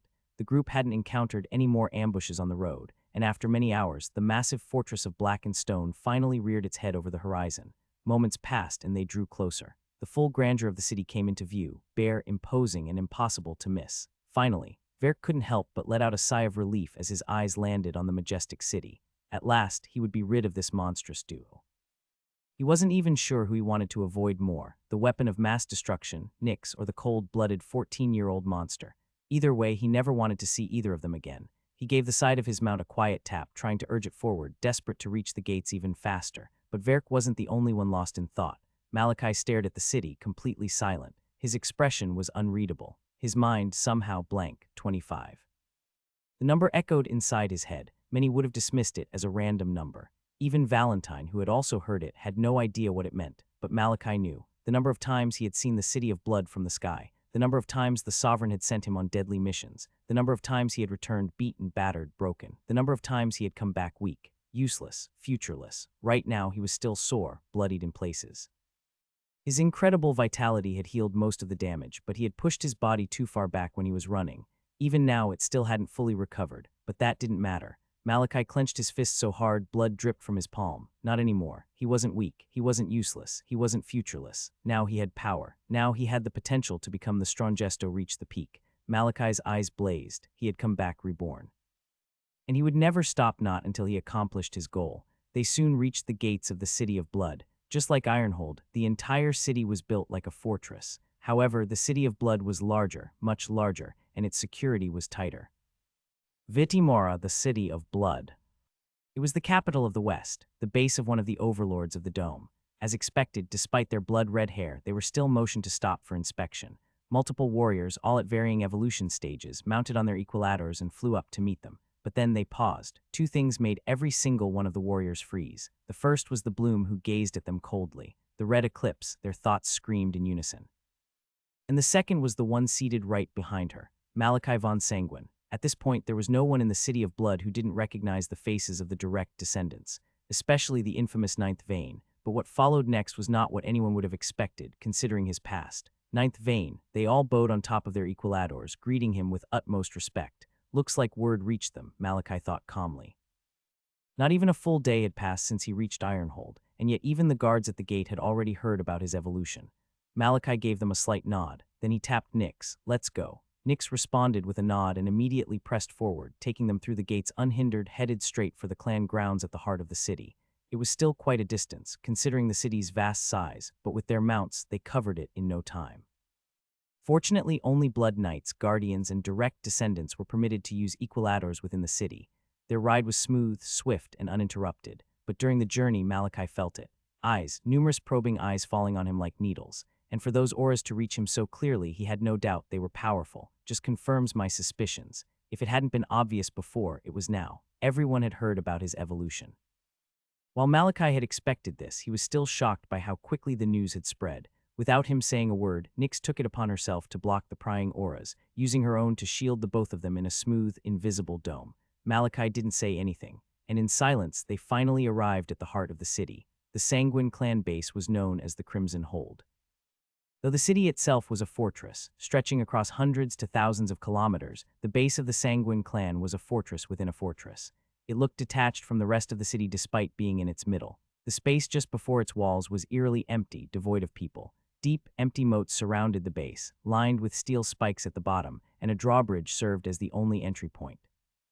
Blacked walls, even sturdier than the ones that encased the entire city, rose high and wide around the base. Artillery lined the walls, and guards stood atop them, alert, ready, unmoving. But what stood out the most was the imposing main building at the center of the base, a structure so massive and towering that anyone in the city could spot it, no matter where they stood. The group went through the same process they had gone through at the city gates and were quickly granted access. Moments later, they landed just beyond the gate, right before a paved pathway that led straight toward the main building. Regardless of one's status, flying within the Crimson Hold was forbidden. Only the sovereign could override that law. As the group landed, Malachi stepped down and his eyes narrowed. They were waiting. His gaze sharpened, locking onto several figures clad in radiant crimson armor in the distance. They weren't just standing there by chance. They looked like they had been expecting them.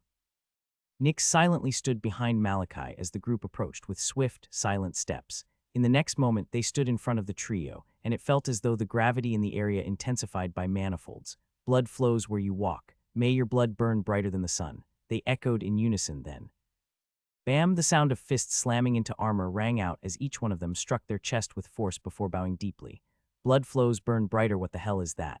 Valentine's confused voice echoed in Malachi's head, but he ignored it completely. His focus remained fixed on the people bowing before him. The Sanguine Blades. They were blood guardians, but these weren't the same as the ones who policed the West. The Sanguine Blades were an elite force, deadly and elegant. Blood in their veins, blades in their hands. They served as the personal guard to the Blood Sovereign. They answered to no one else. If they were here then, it meant the Sovereign had sent them himself. Malachi's gaze stopped at the man bowing at the forefront, the one leading them. Unlike most of the other Sanguine who possessed slender physiques, this man was broad. His muscles gleamed despite the armor that encased them, but that wasn't what made him stand out. It was his aura. It dwarfed the presence of everyone around everyone except Nyx. One could say the two of them stood on equal footing. A bloom, Selim Sanguine, Malachi identified, or as he was more commonly known, the Iron Saint, leader of the Sanguine Blades. Even Malachi, who'd remained unevolved until recently, had heard of the impossible exploits of the Iron Saint. He cleared his head the next second, responding to their greeting, as it should, Ninth Vein. The warriors struck their chests once more with a thunderous thud, lowering into another bow. What they had said. "Blood flows where you walk. May your blood burn brighter than the sun," was the traditional greeting from any non-direct descendant to those of direct blood or higher standing within the clan. Malachi had long grown tired of it. He'd stopped Nyx from doing it. The same went for Verk and Hamada back in Blackreach. But this was different. This was the first time he was meeting the Iron Saint himself. With the greeting done, Selim rose from his bow, revealing his face. He looked to be in his 40s, sporting a clean-shaven beard. His expression was stoic, unmoved, the kind of man who looked like he would tolerate no wrong. Ninth Vein, he spoke again, his voice like gravel scraping metal. "The Sovereign awaits your presence in the main hall." The words might have sounded neutral at best, but it was clear. This wasn't a request. There was no room for refusal. There was no room for refusal. Malachi gave a small nod to Selim's words. The man hadn't come on his own. It was clear the Blood Sovereign himself had sent him, which meant whatever he said was law. Without a word, Malachi gestured behind him. Nyx, who immediately understood what he meant, responded instantly. The blood around the bounded Delmas twisted, dragging him forward like a puppet. "He's a member of the Maugrim," Malachi said coldly. "He and some others ambushed us on our way back." The atmosphere changed. The temperature dropped. Killing intent flooded the air. Selim's eyes narrowed, and every other sanguine blade fixed their gaze on Delma's. The Sanguine clan might be riddled with politics, ambition, and backstabbing, cold-blooded warriors who didn't hesitate to cut down even their own. But that wasn't all they were. There was an old saying in the West, cold to kin, colder to outsiders. Its meaning was simple. Within the clan, they might kill and betray each other, but the moment an outsider raised their hand against them, everything changed. The cold became ice, the blades became one, and above all, there was one thing every Sanguine member despised. A traitor, especially one who sold out their own to an outsider. Take him. While Selim's voice sounded composed, even Malachi could see the tightness in his jaw. The man was holding himself back from tearing Delmas apart piece by piece. The blades obeyed instantly, dragging Delmas away from the scene. Now I can expect fairness. Malachi exhaled inwardly. He was glad Selim had been the one to meet him the instant he arrived at the clan. The man's name wasn't just for decoration, the Iron Saint. His history was filled with noble exploits. In a place like this, only someone like the Iron Saint could offer him anything close to justice. Malachi gave a slight nod in gratitude, then turned. He began walking down the paved pathway towards the main building. Nix and Verk flanked and followed him silently. Malachi's steps were quick, swift, and after some moments the distance disappeared under his feet. Soon they reached the front of the main building. It was exactly as he remembered, large, wide, imposing, but his gaze didn't linger on the structure. Instead, his eyes locked onto the line of carriages stationed outside. There were too many to be a coincidence. Looks like the sovereign isn't the only one I'm meeting. He could recognize some of the carriages and many of the guards stationed beside them. As Malachi reached the large space at the entrance of the main building, the gazes of the guards snapped toward him and the usual happened. Expressions shifted into shock. Whispers erupted. He actually evolved. How is this possible? Wasn't his node destroyed? But the ones walking behind him weren't small. The pressure of Nix and Selim alone was enough to kill the whispers instantly. The guards bowed as Malachi walked past them, eventually reaching the massive doors. Malachi paused, standing still. This is it. Everything beyond that door would decide his future. His mind had played through every scenario, each one worse than the last. Everyone inside would try to bring him down. And each possibility had sent waves of fear through him. They made him want to turn back, give up, but then he remembered his goal. Then he shoved it all down, cleared his mind, and braced himself for whatever would come his way. Selim, who was standing behind him, made no move to rush him. He understood what Malachi must be going through, so he waited. But fortunately, he didn't have to wait long. Malachi took a step forward, then another, and another. The massive doors creaked, then opened. In the next instant, a wave slammed into him with force, whipping his hair and clothes violently. Malachi's eyes sharpened. What had slammed onto him, it wasn't air. It wasn't wind either, but he knew exactly what it was. Pressure. It was intense, heavy, the kind that crept into your bones, that chilled your soul, that made walking feel like a trial. All this and he hadn't even stepped inside. But Malachi had endured worse. He had faced death more times than he could count. He had felt pain beyond what many could imagine, and in all of this he had survived. As long as both legs were working, nothing would make them shake. His back straightened, legs steadied, eyes locked forward. He moved. His steps were utterly calm, measured. He didn't rush, he didn't stumble. His gaze didn't wander, his expression didn't shift. He stepped into the hall like he belonged there, and as he did, the pressure spiked. The gravity intensified so much that his shoulders dipped slightly. Still, he remained undaunted and kept on walking. At this point, the only thing he could see was his front. Only his steps rang out across the vast hall. Nix's and Verk's faded into the background. In the entire hall, the center of attention was one.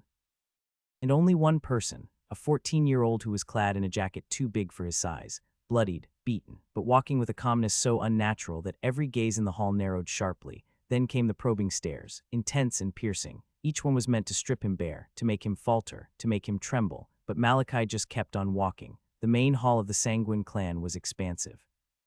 A grand, towering chamber with a flight of stairs at the far end that led to a high platform where a single throne sat.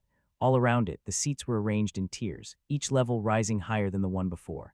It was the place where laws were made, where the future of the clan was discussed, and where judgment was passed. Despite its size, only a few were permitted to be seated within the hall. The direct descendants, the pulses, the veins, and lastly the highbloods.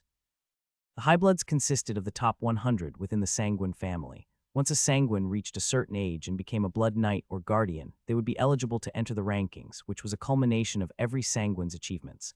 One could rise through it by gathering points earned from various feats. In the Sanguine clan, ranking dictated respect, authority. It was everything. Malachi's steps brought him to the flight of stairs at the end of the hall. All around him, seated at a higher elevation, were the highbloods. Not all had come, but a significant number had, and every single one of them radiated the suffocating aura of a bloom. Just above them, on smaller thrones, sat the veins of the clan, Malachi's cousins. Above them were the 6 pulses of the sanguine, Malachi's uncles and aunts. Each one was a bloom in their own right. Behind them stood their spouses. Somehow, all of them had come for this meeting. Their gazes bore down on him with varying expressions, cold, disdainful, curious. And then above all, on the largest throne, sat one man. His frame was smaller than the massive throne beneath him, but his presence dwarfed everything. He sat in silence, a small smile on his lips, one that never reached his eyes. He didn't release his aura. He didn't have to. His presence alone weighed down on everyone like a storm cloud ready to break. He stared down at Malachi quietly, the corner of his lips lifting just slightly. He did not speak. He simply watched. As Malachi reached the stairs, he raised his head, taking in every single person gathered. The pulses and highbloods frowned. This was the moment he should kneel and pay his respects to those seated above. Did his so-called lucky evolution fry his brain? Still, none of them spoke. The blood sovereign hadn't uttered a word. And until he did, no one else among them had the authority to. Bam, bam. Behind Malachi, Nix and Verk dropped to their knees, their heads bowing to the ground. Their voices rang out in unison. All blood flows to you, sovereign. Heir will shape the veins of the world. Silence fell instantly. Everyone's gaze soon shifted away from Nix and Verk and back to Malachi. Their frowns deepened. Several seconds passed, and yet Malachi still hadn't done the needful. He didn't kneel. Instead, he lowered his head with his gaze fixed downward. The expressions of those watching became confused. What was he looking at? The stairs. Why? The question hadn't even fully formed in their minds when the realization struck, and their eyes instantly flew open. He was planning to climb the stairs that led directly to the sovereign. There were no written laws forbidding one from ascending the stairs to pay their respects. But doing so came with 2 heavy prices, costs that only the daring or the powerful attempted to pay. The first, to climb those stairs, was to openly disregard everyone seated below the sovereign, the pulses, the veins, the highbloods. It was a bold statement filled with defiance. Doing so would earn their ire and place a target on one's back. Unless the person possessed the raw authority or strength to silence all opposition, they wouldn't survive the day. Only pulses and a few of the highbloods dared to do such a thing. The rest, including the veins, at least at this stage, did not. And the second, the aura of the sovereign. Even though he never actively released it, the very air around him was pressure incarnate. Just standing near the stairs meant facing it. Climbing meant enduring it. And while it somehow adjusted based on one's strength, it was still overwhelming. Many hadn't even been able to take a single step. Which was why none of them could make sense of what they were seeing. Malachi held no such status. No rank, no power. He was a disgrace, a former waste who had gotten lucky and evolved. So why was he trying to ascend? Surely his evolution had dulled his mind. The air of the room changed. The stairs pressing down on him grew heavier, filled with disdain, irritation, and warning. And still, Malachi didn't look away from the stairs. He knew exactly what he was doing. He knew the cost, and he didn't. His mind hardened. He raised his right leg and stepped onto the first stair. Every gaze narrowed more, and the air grew tense. Malachi lifted his body and placed his left leg on the second step. But just as he was about to move again, his entire body froze. He didn't stop because he wanted to. He stopped because he couldn't move. The instant both his feet landed on the first step, he had felt it. Weight so crushing, so absolute, it locked down his entire body as though an entire mountain had been placed upon his shoulders. Every muscle screamed, every bone creaked. Moving even an inch felt like dragging the mountain with him. Scoffs instantly echoed around the hall. All that bravado only to freeze on the first step. Many of the veins sneered in disdain, their gazes filled with mockery. But not even a second passed before their eyes sharpened, because Malachi's body, though frozen, began to tremble. And then his right leg twitched, rising slowly, shakily. It trembled like a broken lever forced to move under immense pressure, but it was still rising. Their sneers turned silent, and their eyes moved up to his face, and what they saw made their hearts freeze. Thick, red veins had bulged across his skin, pulsing violently. His eyes had turned a deep, unnatural crimson. His teeth were clenched, jaw locked tight as his entire body sucked in vita at a monstrous rate, far beyond what any Genesis rank should ever achieve, especially not one who had just evolved. Bam, his left leg followed, slamming onto the next step. It was pure agony. His bones groaned, vibrating under the pressure. His muscles stretched to their limits. His blood felt like it was boiling, screaming in his veins, but his steps didn't stop. Step by step, Malachi climbed. Each time his foot dropped, a wave of disbelief rippled across the hall. The earlier whispers turned to silence. They couldn't decide which was more shocking. That the discarded waste of the sanguine was withstanding the sovereign's aura, or that he was attracting that much vita. Regardless, the moment came. The final step echoed beneath his foot, and Malachi stood at the top. As he reached the top of the stairs, Malachi's breath came in gasps, desperate and ragged. His chest rose and fell violently. Sweat dripped from his chin, soaking the floor beneath him. His legs quivered as though currents of lightning were surging through them. It felt as though his entire body was burning, like fire was eating him alive from the inside. regardless. It's not over, his crimson eyes flared brighter. The stairs were behind him, but the distance to the sovereign still remained, and the closer he got to the sovereign, the more the aura intensified. It slammed onto him like a truck. His skin prickled, his bones groaned, and each breath he took felt like swallowing fire. But he still clenched his fists, steeled his body, and walked. Each movement felt like he was shouldering the weight of the world, like dragging his body through hell. But inch by inch, he closed the distance, until finally, he stood a few meters from the throne and raised his head. The blood sovereign sat unmoving on the massive throne. That calm smile still lingered on his face, but it was his gaze, that unblinking, ancient gaze. It bore down on Malachi like a god peering down at a mortal, and suddenly the weight intensified once more, like the sovereign dared him to take one more step. At this point, all around the hall, the expressions of the powers had darkened, their stares sharpened. No one had expected this, none of them. Who would think he of all people would actually reach the top? Malachi sucked in a deep, trembling breath. He was now at the highest point in the hall, above even the pulses, above the veins. Only the sovereign stood before him. Then, in front of everyone watching in shock, Malachi dropped to both knees before bowing his head. His voice was calm, but it cut through the silence. All blood flows to you, sovereign. Mayor will shape the veins of the world. At his words, the smile on the sovereign's lips stretched slightly. He didn't speak, not immediately. Instead, silence descended across the hall. The pulses and highbloods fixed their cold gazes on Malachi's bowing figure, and the tension in the hall swelled to a staggering level. Verk, who was still kneeling at the base of the stairs, sucked in a cold breath, trying and failing to stop the tremble that ran through his limbs. He's insane. What Malachi had just done, it was madness. It was a direct challenge to the pulses and highbloods that didn't require words. Verk was more stunned by the why than the how. Because he could feel it, every hint of the hate aimed at Malachi from the pulses, the veins, and the highbloods. With that single action, Malachi had sent a message to all of them. He was beneath no one but one here. Not the highbloods, not the pulses, only the sovereign, and they wanted nothing more than to rip him apart for it, an unevolved trash. But unlike the veins, who had their pulses to mitigate the effect of the hall's oppressive air, Verk had nothing. He was the only blood champion in this hall, and he bore the full weight of the oppressive power. Nyx, meanwhile, hadn't moved an inch, but her clenched hands spoke volumes to how she was currently feeling. She could feel every ounce of Malachi's suffering, and it was clearly getting to her. Still, the focus of the entire hall remained on one boy, Malachi. He waited for a response. And then finally, the sovereign's voice broke the silence. Malachi. Instantly, everyone in the hall straightened like puppets pulled by invisible strings. All radiated nothing but respect. Malachi bowed lower. Yes, sovereign, you arrived late. Why, even though they had flown on equilators directly instead of using carriages, they had still arrived later than expected. Malachi paused for a second before responding. Yes, sovereign. After spending the night at Ironhold, we were ambushed by the Mogrim. A shift ran through the hall. The atmosphere turned cold. Some of the powers narrowed their eyes, others stayed still entirely. He might be trash to them, the weakest vein in the history of the clan, but he was still a direct descendant.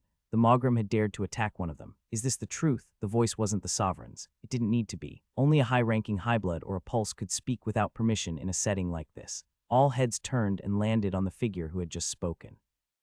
Drenos von Sanguine. He was the firstborn of Othric, the blood sovereign, and currently he was the one closest to succeeding the throne. Drenos was tall, broad-shouldered, his posture stiff. He had a sharp jaw, high cheekbones, deep red hair that fell straight behind his back, and calm, unreadable crimson eyes. His expression never shifted even for a second, composed, regal, but Malachi didn't respond. He didn't even turn to look at him. Major reason for this was that the question hadn't been directed at him. Instantly, Verk felt the stare, one of a pulse, sharp, piercing. He flinched visibly, then clenched his hands to steady himself. Why yes, first pulse, Verk said as respectfully as he could. The Mogrim attacked us on our way to the clan. Gasps rippled as the expressions of many morphed into anger. Murmurs broke out through the hall. Have we gone soft? Do the Sanguine look like a joke to them? They've forgotten who rules the West. We should wipe them out. The powers in the hall seethed with rage. Every mutter came with threats aimed at the Mogrim. During this, another voice suddenly rang out. Do you know why they attacked you? It wasn't loud, not cold either. It sounded soft, not what one would expect from the one who had just spoken it. As the heads of people turned, their gazes landed on another pulse. Varnal von Sanguine, the third pulse of the Sanguine clan. He was of average height, with a lean, sharp build. His blood-red hair was shorter on the sides and swept back neatly, styled with care. His crimson eyes had a softness that didn't match the air in the hall, and his smile, perfectly shaped, felt robotic, as if practiced over and over again in front of a mirror. Malachi knew this man. He didn't even have to turn. Despite the smile, there was no mistaking the truth of who he was, shrewd, calculating, and dangerously manipulative. But right now, only one fact stood above all others, and that fact was the most important to Malachi. He was Kana's husband. It was the same Kana who now stood behind him, biting down on her lips, visibly tense. This time, the question had been directed towards Malachi. Everyone waited for his response. But it never came. Varnal was a man neck-deep in the politics of the Sanguine clan. He could dissect a person's entire character with just a few exchanged words. That was how he became the shrewd, manipulative figure he was today, which was why Malachi was utterly sure there was no way he didn't know his wife. In fact, he probably knew her better than anyone. He knew what she had done, and now he was trying to cover it up. A trap. Those were trap questions. Malachi didn't know where they would lead, but he wasn't about to find out. He stayed silent, letting the seconds stretch long and uncomfortable. Varnal's smile froze. Did he just get ignored? He opened his mouth to speak. Why were you attacked? Drenos' icy voice cut across the hall, filled with authority. He stared at Malachi with a narrowed gaze. While the other pulses were competing, vying for the title of heir, they were still figures of power and authority in their own right. For someone like Malachi, a discarded failure, to ignore a pulse. Drenos wouldn't let that slide. The people turned their eyes back to Malachi, waiting for his reaction. Silence. Malachi still hadn't spoken. He hadn't even acknowledged Drenos' words. Drenos leaned forward on his throne. The seat beneath him trembled under the weight of his aura. I will not repeat myself, boy. His killing intent began to bleed into the air, thick and suffocating. His eyes locked on Malachi, waiting, just waiting, for him to ignore him again. The few seconds that followed stretched like an eternity. The hall went completely still. In a clan where power was law, even the other pulses treaded carefully around him. And now a barely evolved child had blatantly ignored him. In this hall, before the very pillars of the clan, the disrespect would not go unpunished. Drenos' aura began to rise, about to explode and saturate the chamber, when a thick, calm voice rang out. Malachi. As the Blood Sovereign spoke, the tension shattered instantly as the whispers died down. Drenos narrowed his eyes but said nothing. He had no choice but to stop. The Sovereign had spoken. Yes, Sovereign, Malachi finally said, his voice steady. The Sovereign's gaze bore into him. You evolved despite your nodes being broken. How? Finally. Malachi clenched his fists, steadying his heart. The gazes of the pulses and highbloods instantly sharpened. Once more, the full weight of the hall's attention focused on him. This was the question, the one they had all truly come for. How had Malachi evolved? Meanwhile, Malachi's mind raced through a storm of thoughts. It finally came. He had known the question would come. He had been waiting for it since he stepped into the hall. It was the one that would decide everything, his future, his life. He couldn't afford to answer it wrongly. I have to be careful. That was his greatest concern. Nearly everyone in the hall was a bloom, and seated above them all was a zenith. He was surrounded by living lie detectors. Any lie, even a hint of one, would be torn apart before the words fully left his mouth, which meant he had to shape his words. Not lies, but not the truth either. Malachi couldn't afford anyone learning about the essence. He would be turned into a lab rat. A second passed and Malachi finally spoke. After I entered the pit, I just kept fighting, kept killing the darkness creatures I encountered. In the process of fighting for my life, I overused the devil's fruit until I lost consciousness. When I woke up, I realized my body could now hold Vita. The silence that followed was sharp. Malachi could feel it, the intense scrutiny behind every gaze, every breath. They dissected each word, trying to find the lie within, but there was none. Malachi had been sure to make it airtight. The highbloods began to murmur among themselves, clearly unconvinced. It was too simple. Just overloading your body with devil's fruits, that wouldn't make anyone evolve. That was simply suicide. It didn't make any sense. Malachi was hiding something, they knew it, but none of them could prove it. And more importantly, none of them could ask because the Sovereign had already spoken again. Interesting. His deep voice echoed calmly through the hall. Well, how you achieved it is irrelevant. What matters is that you evolved. I will expect great things from you. The Sovereign leaned back slightly. That will be all. The expressions of the pulses and highbloods froze. That would be all. They had come all the way here, gathered in full force, only for the Sovereign to end it like this. No interrogations, just a few words and done. Their expressions morphed into disbelief. But before their thoughts could spiral further, they were suddenly interrupted by Malachi speaking. I would like to rejoin the clan youth's training sessions, he said, bowing deeper. Every gaze, pulses, highbloods, even the veins, narrowed. The clan's youth training was given to every sanguine from an early age, even before their evolution. And once evolution was achieved, the training only grew more rigorous and advanced, tailored to match their capabilities. But what was most important was the resources the clan poured into it. If used right, one could grow stronger faster. But in the past, Malachi had been forced to stop. The moment he failed to evolve, he had been cut off and cast aside. And now he wanted back in. But before his words could even settle, a feminine voice rang out. Impossible. You're 2 years past the normal age for evolution, and you just barely made it. I'm willing to bet there's a drawback to your evolution. Whatever you do there will reflect on the other veins and stain everything we stand for. The one who had just spoken was another pulse, Marissa von Sanguine. She was the second born of Othric and a woman who could be summed up in three traits: ruthless, proud, and fiercely protective of the family's reputation. And because of that last fact, she bore an irreparable hatred for Malachi. He was a stain on that reputation, and she had always searched for a chance to erase him. The other Vanes and Highbloods couldn't help but nod in agreement. If Malachi, a 14-year-old, ended up weaker, even after evolving, than those younger than him, it would be a disgrace, one that would reflect directly on the main family. Still, Malachi didn't retract his request. From the beginning, his words hadn't been directed at them. They were directed at the one person who made the decisions here, the Sovereign. And so he remained still as the Sovereign's gaze bore into him. The silence thickened. Then suddenly, another voice rang out, "I have an idea." Heads turned and frowns immediately followed. It was another Pulse, the last born of Othric, the sixth Pulse, Valera von Sanguine. She was known to be playful, eccentric, and unpredictable. Even in the worst situations, she was known for her carefree nature, and none of them expected this moment to be any different. She smiled and spoke in a light tone. "Why don't we have him prove himself?" The other's eyes gleamed with interest. "Our biggest worry is him underperforming against the younger ones, right? Then let's settle it here and now. Let him fight and prove that he won't." At Valera's words, the Highbloods took on thoughtful expressions while the Pulses frowned. For the former, her words made sense. If the greatest concern was his performance during training, then it was best to test it here and now. Meanwhile, the Pulses were wary because they knew exactly what was coming next. For him to prove himself, he would have to fight. And right now, there were no better opponents than the other Vanes. This was where their unease stemmed from. Malachi's current prowess was unknown.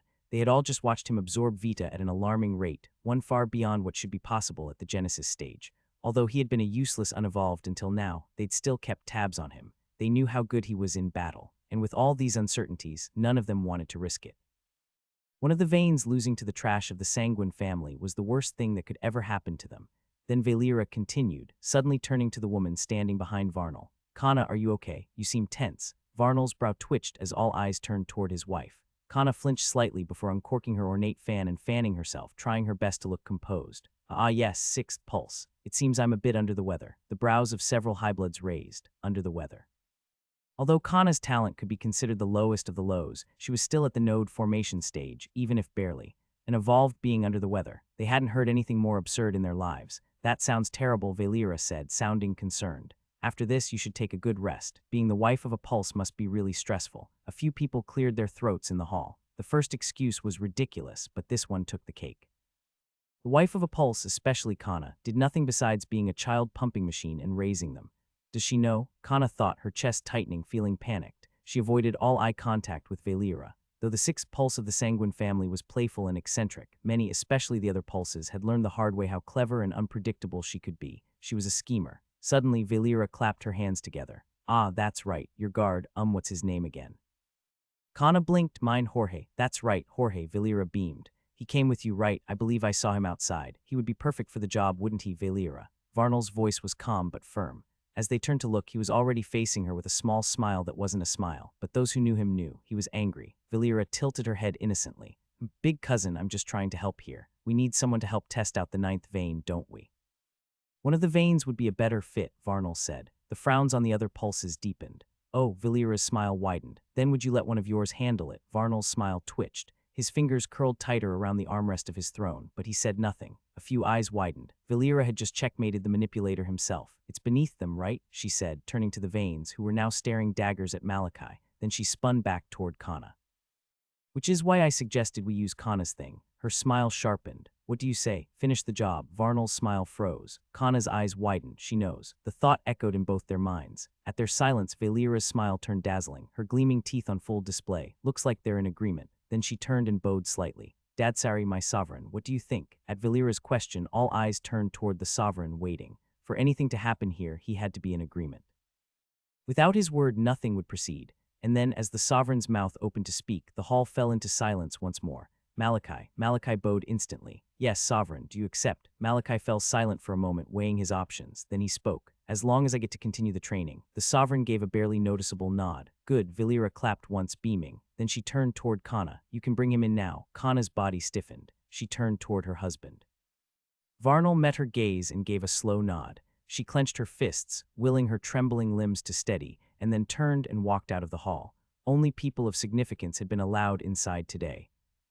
As she did, Malachi turned back to the sovereign and bowed once more before shakily rising to his feet. Descending the stairs was far easier than ascending. Step by step, the oppressive aura pressing down on him lessened, and with it the weight on his body. The moment his foot touched the bottom of the stairs and the pressure vanished completely, Malachi wasted no time. He began absorbing Vita rapidly, drawing it into his body and manipulating his blood to heal and relieve his injuries. He knew he wouldn't be at full power before the fight, but at the very least he had to restore what he could. The large doors to the hall opened again and every head turned. Kana walked back in, followed by Jorge, who looked visibly rattled. Jorge felt like his entire body had been doused in icy water. His hairs stood on end. What is happening? He thought in dread. Just a second ago, he'd been outside laughing and joking with the other guards. The next, Kana had come and delivered a devastating piece of news. Jorge wasn't frightened about fighting Malachi. Not at all. In fact, in every one of the hundreds of scenarios playing out in his mind, Malachi never came out as a threat. No, what terrified him was fighting in front of the Highbloods and the Pulses. Unlike what most would assume, this wasn't good news. Not even close. There was no scenario where defeating Malachi would raise his standing in the clan. He was already under a pulse, Varnal. There was only so far he could go. Instead, this fight placed him squarely on the radar of predators. There were only two outcomes. Either it would bring him down permanently or leave him exactly where he was. Kana silently stepped away and returned to her position behind Varnal. Jorge made his way to the bottom of the stairs and instantly dropped to his knees, bowing low in respect. All blood flows to you, Sovereign. Mayor will shape the veins of the world. Then the Sovereign finally spoke. We will wait 30 minutes before the fight begins. The eyes of the Pulses and Highbloods narrowed, visibly taken aback. Even Malachi's eyes widened. There was no one who didn't know the current condition of Malachi's body. He had just withstood the Sovereign's aura. While that was an impossible feat in itself, it didn't change the fact that he would be beyond exhausted, his Vita reserves low, and his state far from stable. That was why they were shocked. Those 30 minutes would benefit Malachi greatly. For a Genesis, it should have been impossible to absorb enough Vita to be fully charged in such a short span, but even a partial recovery would boost him tremendously. Yet that wasn't where the real problem lay. It was the fact that the Sovereign himself had suggested it. Favoritism was a trait the Blood Sovereign had never shown, especially among the direct descendants. And there was good reason for that, showing it had more bad than good. While the favored might gain temporary benefits, it painted a long-term target on their back. It made them the center of attention, the object of scrutiny, the symbol everyone else would aim to crush. The eyes of the Pulses, Veins, and Highbloods narrowed even further as Malachi bowed his head to the Sovereign, then calmly sat on the ground, crossed his legs, and closed his eyes. He was meditating. Malachi was currently in the presence of the most powerful individuals in the clan, the Pillars of the Sanguine, and was about to engage in a battle that could very well decide his future and. He was meditating, the pressure resting on him intensified. Coldness radiated from the stares of the Pulses and Highbloods. Still, Malachi didn't even flinch. It was as if all their pressure, their aura, their intimidation meant nothing. His mind had already left the hall. Normally, there was no way Malachi would fully close his eyes and let his guard down like this. But this case was different. The Sovereign himself had given the order. Malachi didn't trust anyone in this hall. But he trusted his grandfather's ego, so he chose to use the time well, to prepare. Malachi, I have a question, shut up. At Valentine's voice, Malachi instantly cut him off. I need to prepare, don't talk to me. Valentine fell silent. Malachi centered himself again, focused. During the 30 minutes he had been given while his body fought to recover, Malachi centered his mind on two things. The first, Jorge, his opponent. He had watched the man spar during his limited time in training before he failed to evolve and was tossed out. Those flashes of memories were what he held onto now, playing them over and over, analyzing every movement, every weakness. The second, Valera actions. Malachi didn't know her well, only that she was playful, unpredictable, and dangerously clever. She probably did what she did to pressure her competitor. Malachi's thoughts froze at Valentine's remark. He wasn't angry at the interruption. He was more surprised. They had reached the same conclusion. How did you? I wasn't sad about the lack of TV for nothing, Valentine replied. I watched every political drama ever made, even the bad ones. When it comes to political intrigue, I'm your guy. Malachi hummed, then let me hear your thoughts. Valentine brightened. That sixth pulse, Valera, she's playful, yeah, but also sharp. From what I've seen, she probably knows something about Kana that the others don't. She's trying to use Kana to get to her husband. Pretty smart move, if you ask me. Malachi's voice was low. What about me? I don't have enough data to form a conclusion. What's your relationship with her like? Non-existent. And then it's possible you're just an extra piece of cake. Extra piece. Yeah, just something she added for flavor. She seems like the type who might do it just for the fun of it. Yes, there are people like that. Malachi fell silent. Then what about Kana's husband? That one. He probably already knows what his wife did and is trying to cover it up. His question earlier looked like a deflection tactic, trying to steer the conversation away. You made the right call not to respond. Malachi remained silent. He was honestly a bit shocked. Valentine was insightful. It didn't show from his appearance or his actions, not until now. Time passed by quickly, and the 30 minutes of rest time that the sovereign had given ended. The time passed by quickly, and the 30 minutes of rest time that the sovereign gave soon ended. As soon as it did, Malachi's eyes snapped open before he stood up from his cross-legged position. I feel better. He had instantly assessed his entire body and was relieved to find out that he had recovered his vita fully. The density of vita inside the hall was insanely high because of the powerful people present, especially the sovereign. Because of that, he had been able to utilize the full extent of his vita absorption rate. The small scene of Malachi completely recovering his vita had sent another wave of shock through the hall. The pulses and highbloods were utterly surprised. At best, they had assumed Malachi would be able to regain half of his reserve, but never full. But once more, he had proved them wrong. After assessing his body, Malachi walked toward the middle of the hall and stood, gripping his scythe tightly. Throughout the 30 minutes, Jorge hadn't known what to do with himself, and instead of standing and mistakenly meeting the gaze of one of the pulses or highbloods, he had chosen to keep bowing. As the time elapsed, he rose slowly, keeping his head low before moving to face Malachi at the center of the hall. Let's get this over with. He reached for the blade sheathed at his waist, gripping it tightly. Then he raised his head and stared directly at Malachi, only to freeze the next second. What? Jorge was baffled. Malachi was simply staring at him, yet somehow it felt like he was being watched by a predator. Nonsense. Jorge brushed the thought aside. It was absurd, completely absurd. Jorge was in his 20s and currently in the last stages of the node formation evolutionary stage. The normal age range for node formation was between 13 and 19. Any more, and it meant the person's talent was subpar. It was likely the stage at which their evolutionary journey would end. Jorge, unfortunately, was already in his 20s and still in node formation, which meant his talent was low. But one fact remained. As a node formation evolver, especially one who had lived as long as he was stronger and more experienced than Malachi. His absorption rate is alarming, but he just evolved. He won't be that powerful. Malachi had been unevolved the last time Jorge saw him. No matter what miracle he had pulled off, his strength and speed should still be in the Genesis stage. Jorge's assumption was right, which was why Selim. The people turned toward the sovereign who had just spoken, and in the next second the doors to the hall swung open. The broad figure of Selim, the Iron Saint, entered, moving swiftly toward the stairs. With slow, firm steps, Selim ascended. Reaching the top, he dropped to one knee and bowed deeply. My sovereign. The pulses and highbloods showed far less hostility than they had toward Malachi. Selim was a bloom. He served only the blood sovereign. It was expected. Then the sovereign spoke, saying, "Make it fair." Selim nodded, "As you wish." He immediately descended the stairs, approaching Jorge, who was visibly startled to see the Iron Saint coming toward him. He instinctively bowed his head, but Selim's firm, iron-toned voice stopped him. "Which arm is your dominant arm?" Jorge stuttered slightly. "My right." "Stretch out your left." Jorge did as instructed. Without hesitation, Selim clasped a bracelet-like device onto his wrist. It clicked in place and tightened, fitting snugly. A regulator. Jorge's expression changed slightly. The outside forces weren't humanity's only problem inside the dome. Humans themselves were a threat. Because of the rising crime rate within cities, the Blood Guardians had been established, tasked with protecting, apprehending criminals, and suppressing terrorists.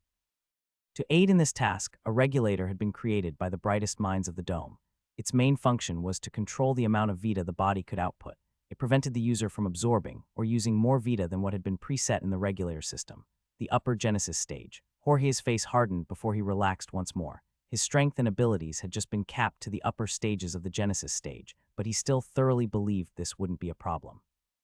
"I still have more experience," he reassured himself as he faced Malachi once more, settling into a stance. "I'll end it quickly." The entire hall focused on the duo. Nix and Verk had already risen from their bows and now stood quietly at the side, their eyes locked on the scene. While Verk felt nothing in particular about what was unfolding, Nix's eyes were filled with worry as she gazed at Malachi. The others in the hall, however, were a bit surprised at the lengths the sovereign had gone to in order to make the battle fair.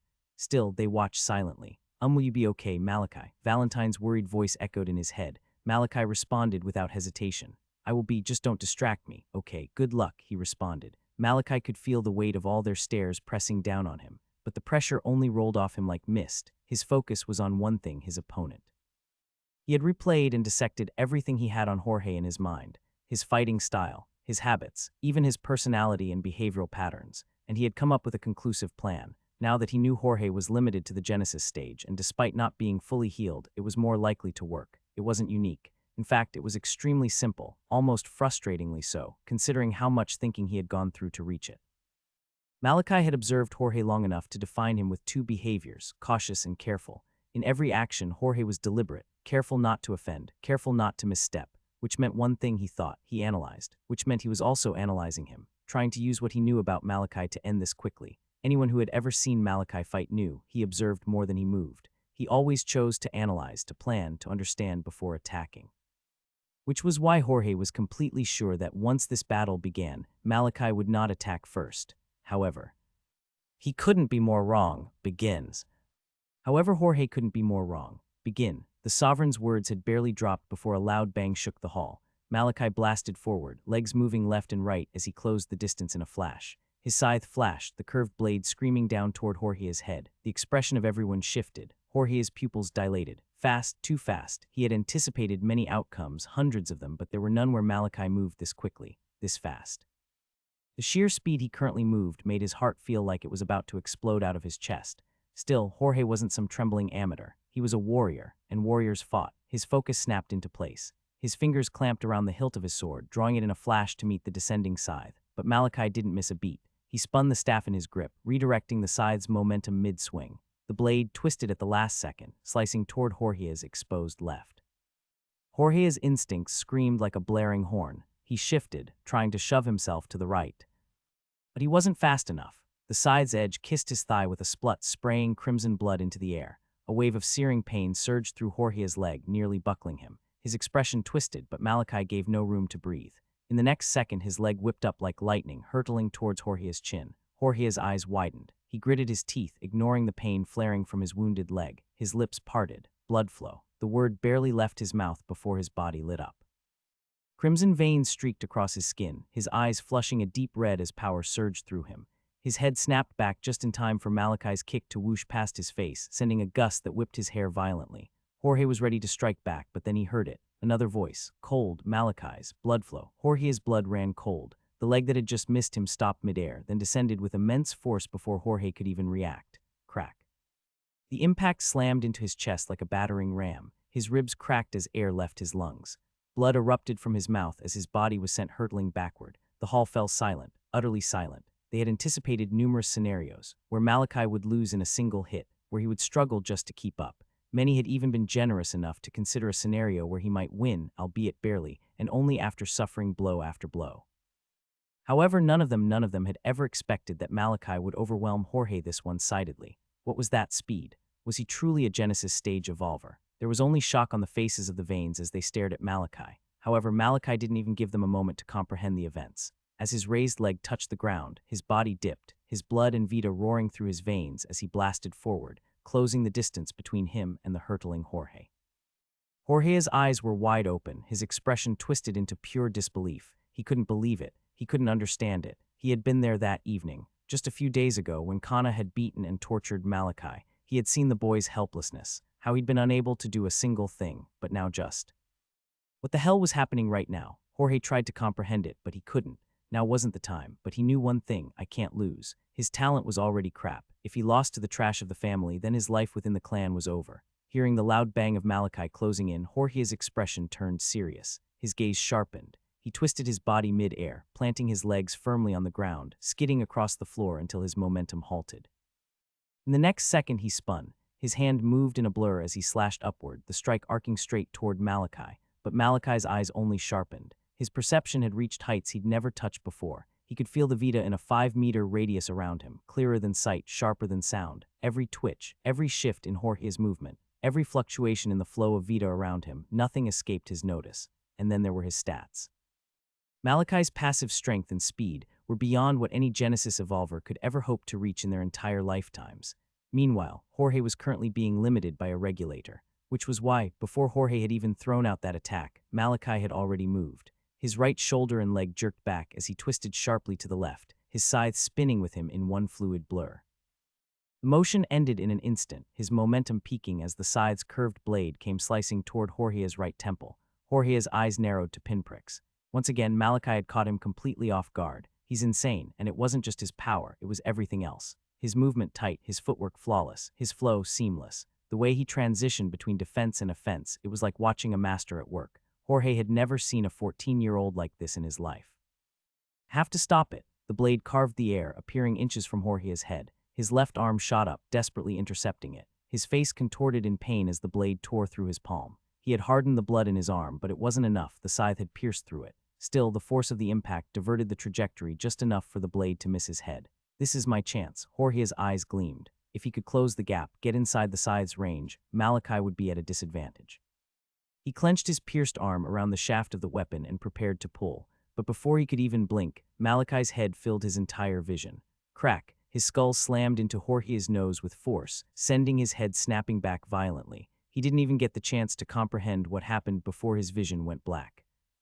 Jorge felt weird. It was hard to describe, as though something had yanked him from the world. The loud bangs, the clash of weapons, the intense pain ripping through his body, all of it was gone. He felt as though he was drifting in darkness. Endless, silent, no worries, no pain, no pressure, just peace. And Jorge loved every bit of it. Being born into the Sanguine clan was the dream of many. The respect it brought, the recognition, the glory, everyone wanted it. But to Jorge, it had been nothing but hell. Honestly, he would have preferred to be born the son of a poor farmer, tucked away in some forgotten edge of the West. People only saw the glamour, the riches, the status. They didn't see the rot, the cruelty, the absolute horror of it all. The Sanguine were filled with the coldest people in the dome. Their view on life was transactional, like choosing a weapon from a rack. If it served, it stayed. If not, it was discarded. When one was born into the clan, they were trapped. That was it. The weak were crushed. The strong were worshipped. There was no middle. Jorge had always tried to fly under the radar. He wanted to climb, yes, but it had never been by stepping on others. He had only wanted to survive, nothing more. Because of this, he avoided anything that would come back to bite him. But it hadn't mattered, not in a clan like this. He had ended up under a pulse. And although he tried to serve quietly, to live quietly, the Sanguine didn't let life play out that way. He was weak, and now he was paying the price for it. Jorge's senses came back in a jolt. It was as though his consciousness had slammed back into his body. Then he felt it, the sensation of his brain rattling like a pinball in his skull, the pain his thigh, his palm, his nose. Light flooded his vision, but he couldn't see a thing.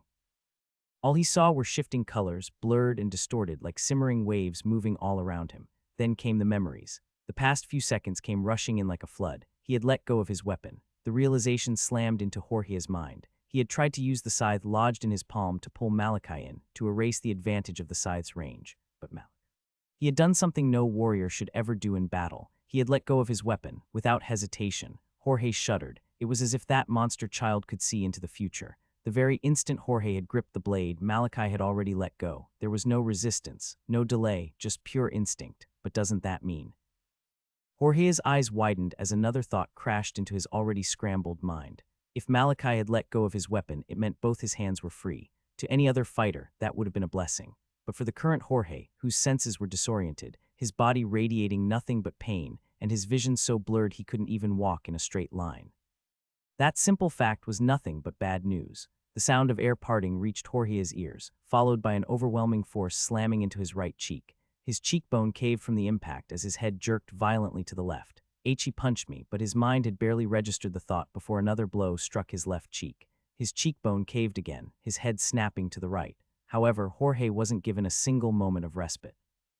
Malachi's fists came like a torrent of explosive missiles, crashing into Jorge's face in an unrelenting barrage. Left, right, left, right. The punches blurred into each other, each impact sending a sharp shockwave outwards. The force of it all lifted Jorge slightly off the ground, his body trembling under the assault as his face was bombarded. Bam, bam, bam. In the hall, only the sound of Malachi rapidly striking Jorge's face echoed. Everyone watched the scene unfold, utterly silent.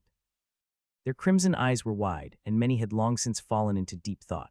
What the hell were they currently watching? Most of them didn't even know where to start. It was as though Malachi had just dropped a shower of bombs on them all at the same time. Even from a young age, before his father's death, Malachi had always shown his genius when it came to handling weapons and fighting. For most currently watching, they had already expected a show of skill.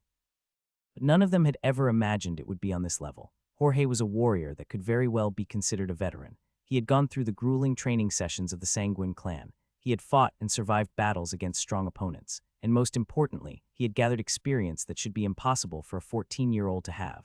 And yet from what they were watching, it was obvious. Malachi had bridged this very clear gap with sheer talent alone. And that brought them to the next shocking thing, Malachi's current strength, speed, and Vita absorption rate. Each of them was almost more than double what they were supposed to be. It was absurd. Malachi seemed to be in the node formation stage, but none of them could feel any nodes inside his body. He was still in the Genesis state.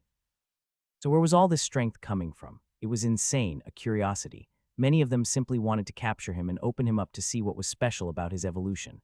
Had he found some treasure in the pit? However, unfortunately, none of them could do that, not while the sovereign still sat on that throne. Regardless, it didn't change the fact that the victor of this battle was obvious. As they each refocused on the fight, they could see it was finally reaching its end. Malachi's unending barrage of punches had lifted Jorge off the ground, pushing him back as crimson blood sprayed through the air. Jorge felt his mind slipping more times than he could count. Any attempt to form a coherent thought was shattered the moment another punch slammed into his face. Regardless, despite the unrelenting barrage, one thought still found its way into his mind. I am going to lose.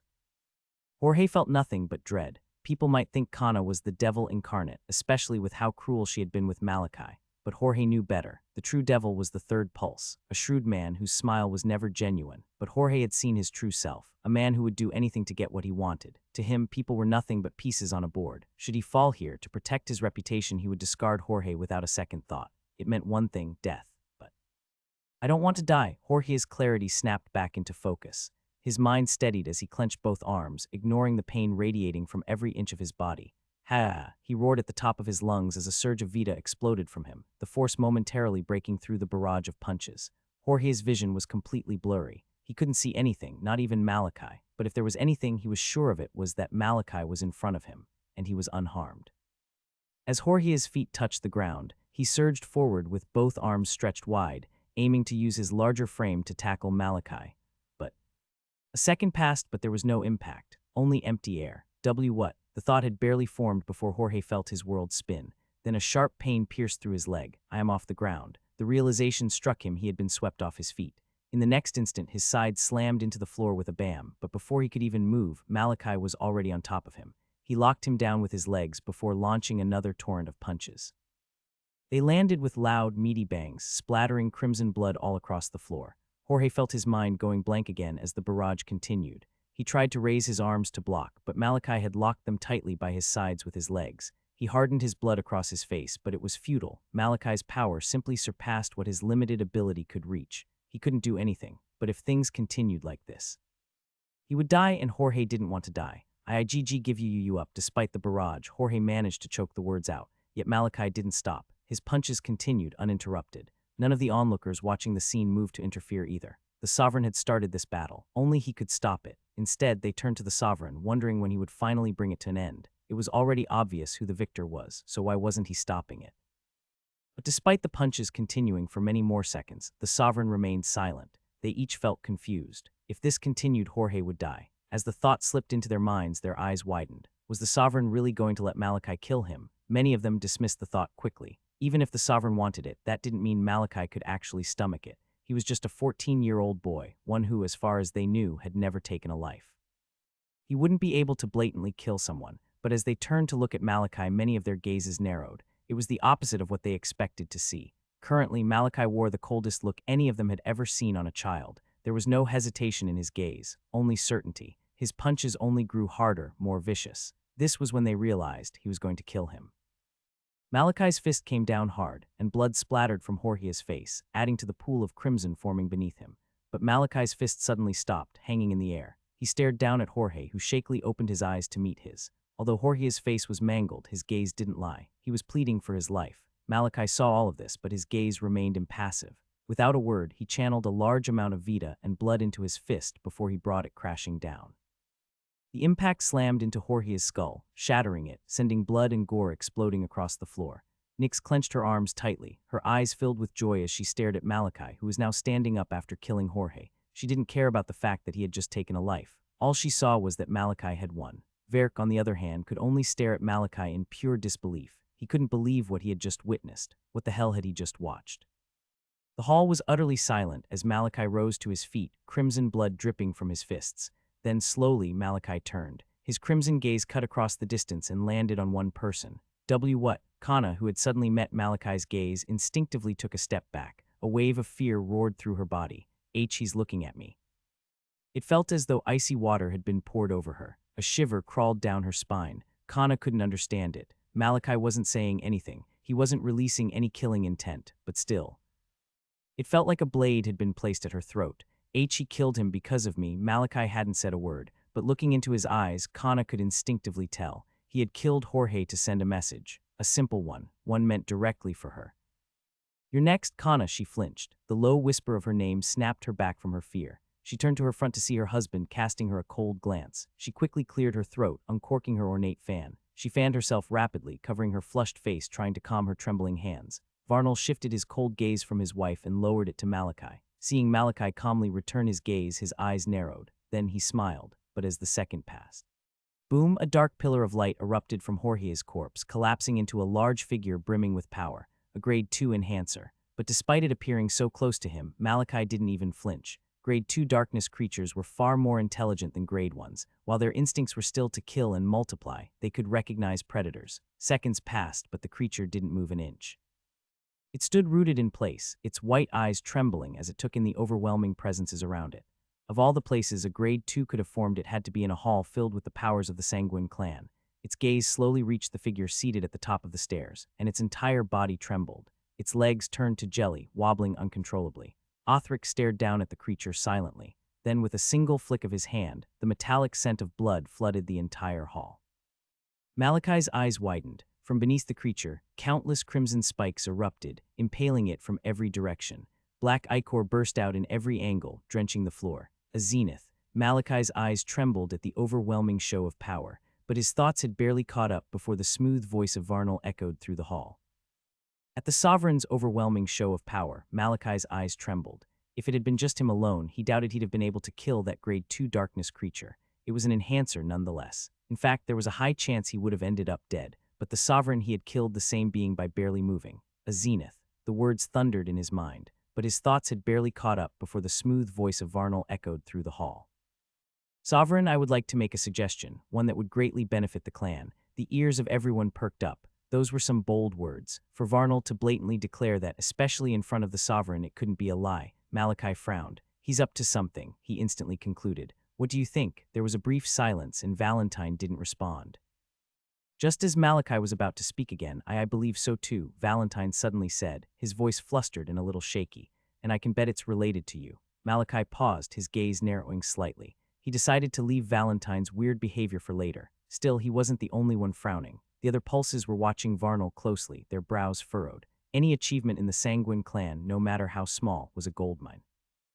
Even a suggestion that helped the clan as a whole could skyrocket someone's status. The blood points gained from it were enough to set one for life. Depending on what it was, Varnal's ranking could shoot up. To them, that was bad news. Everyone waited, and soon the Sovereign gave a slight nod, granting him permission to speak. Varnal smiled. As you know, Sovereign, I've recently established a research and technology division within my faction. We're still new, but I can proudly say we've already gathered some of the brightest minds in the West. He paused and turned to face Malachi. The Ninth Vein has just shown us a spectacular performance. His battle sense, his reaction speed, truly top-notch. But I believe there's something that could benefit the entire clan. Malachi's expression shifted, but Varnal kept going. I couldn't help but notice a few odd things during the Ninth Vein's fight. He only just evolved a few days ago, yet his power and speed are well beyond what a newly awakened Genesis rank should be capable of. And we can all confirm that he hasn't even begun forming his nodes. A murmur spread through the crowd. That means, Varnal continued, he's reached this level despite still being in the Genesis stage. His strength far surpasses anything ever recorded for a Genesis. And let's not forget his nodes had been broken not long ago. He turned back to the Sovereign. Sovereign, I believe there is something unique about the Ninth Vein, something we've never seen before inside the dome. I propose the clan grants my division permission to examine him. His tone dropped slightly sharper. If we can find out what makes him special and replicate it, even partially, it could elevate our strength across the dome. Then he bowed slightly. All I ask is the chance to find the truth for the clan's benefit. At this point, the expressions of the pulses had turned ice cold. They stared at Varnal's smiling figure quietly. They had all had the same thought, but had decided not to pursue it. The main reason being that none of them had a research team in their faction yet. Unlike the Lucerna clan, the Sanguine were more battle-oriented than intellect-driven. Still, Varnal's suggestion made a lot of sense. If they could discover what was special about the Ninth Vein, how he had repaired his shattered nodes, and how he was so strong despite being in the Genesis stage, and use that knowledge for themselves, it would elevate the clan greatly.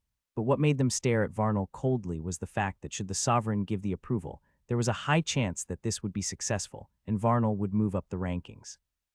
But surprisingly, the one who the entire matter was based on didn't change his expression in the slightest. He appeared calm, as though they weren't about to turn him into a lab rat. Valentine, however, was a completely different case. Malachi, why are you so calm? Why, you're about to be turned into a lab rat. Calm down, I won't. Valentine paused, utterly confused. What? Just shut up and watch, Malachi said, his gaze shifting toward the sovereign. There was a reason Malachi had done everything he did today. Revealing his power in front of the entire clan leadership had every chance of backfiring. His current abilities were far too strange, too irregular for them not to notice that something was wrong. In fact, Malachi had expected something like this to happen, but he had still gone through with it. Why? Because of one person, the sovereign. Up till now, Malachi didn't trust a single soul in this hall.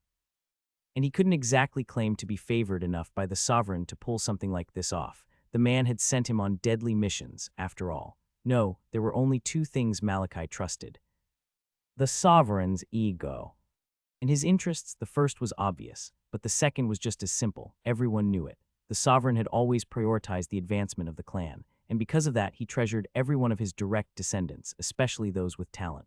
This benefit had once extended to Malachi's father, back when he was still alive. The sovereign's interest had always been clear, which was exactly why so many eyes had been watching Malachi today.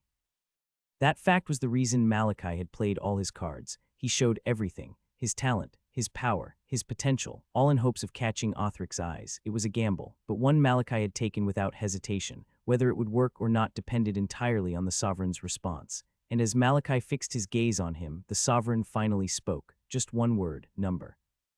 The sovereign finally spoke. Just one word, no. At the sovereign's words, the expressions of many shifted. They each felt utterly shocked. Varnal's suggestion had truly been reasonable, although many of them had sensed a hint of his manipulative tendencies from the way he had packaged the whole thing, making it seem like it was entirely for the clan's benefit. It didn't change the fact that if it succeeded, it would be invaluable to the clan. The fact that the sovereign didn't even consider it. The gazes of the pulses and the highbloods suddenly widened as they all came to the same realization. The sovereign had taken an interest in Malachi. A frown appeared on Varnal's face as he heard the sovereign's response. But sovereign, why? Just as he was about to object, the sovereign suddenly rose. He had barely even risen fully when everyone in the hall felt it. Their eyes widened. The sovereign was about to stand. As the realization slammed into them, their bodies moved without hesitation. Every single person in the hall, from pulses to highbloods, to the veins, even Malachi, Nyx, and Verk, all shot up from their seats before sinking down on one knee, loud bangs echoing across the room as they bowed their heads low. As the sovereign stood, his aura pressed down on them like a mountain, freezing them in place. He stood at the top of the platform like a god overlooking his subjects. The power of a zenith. Hear my words. His voice sounded like a decree. And as it echoed, every single person slammed a fist against their chest with a loud bam, responding in perfect unison, yes, sovereign.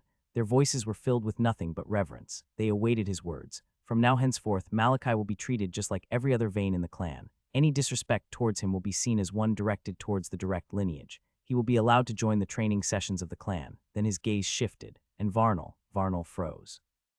Like a planet had slammed onto his back.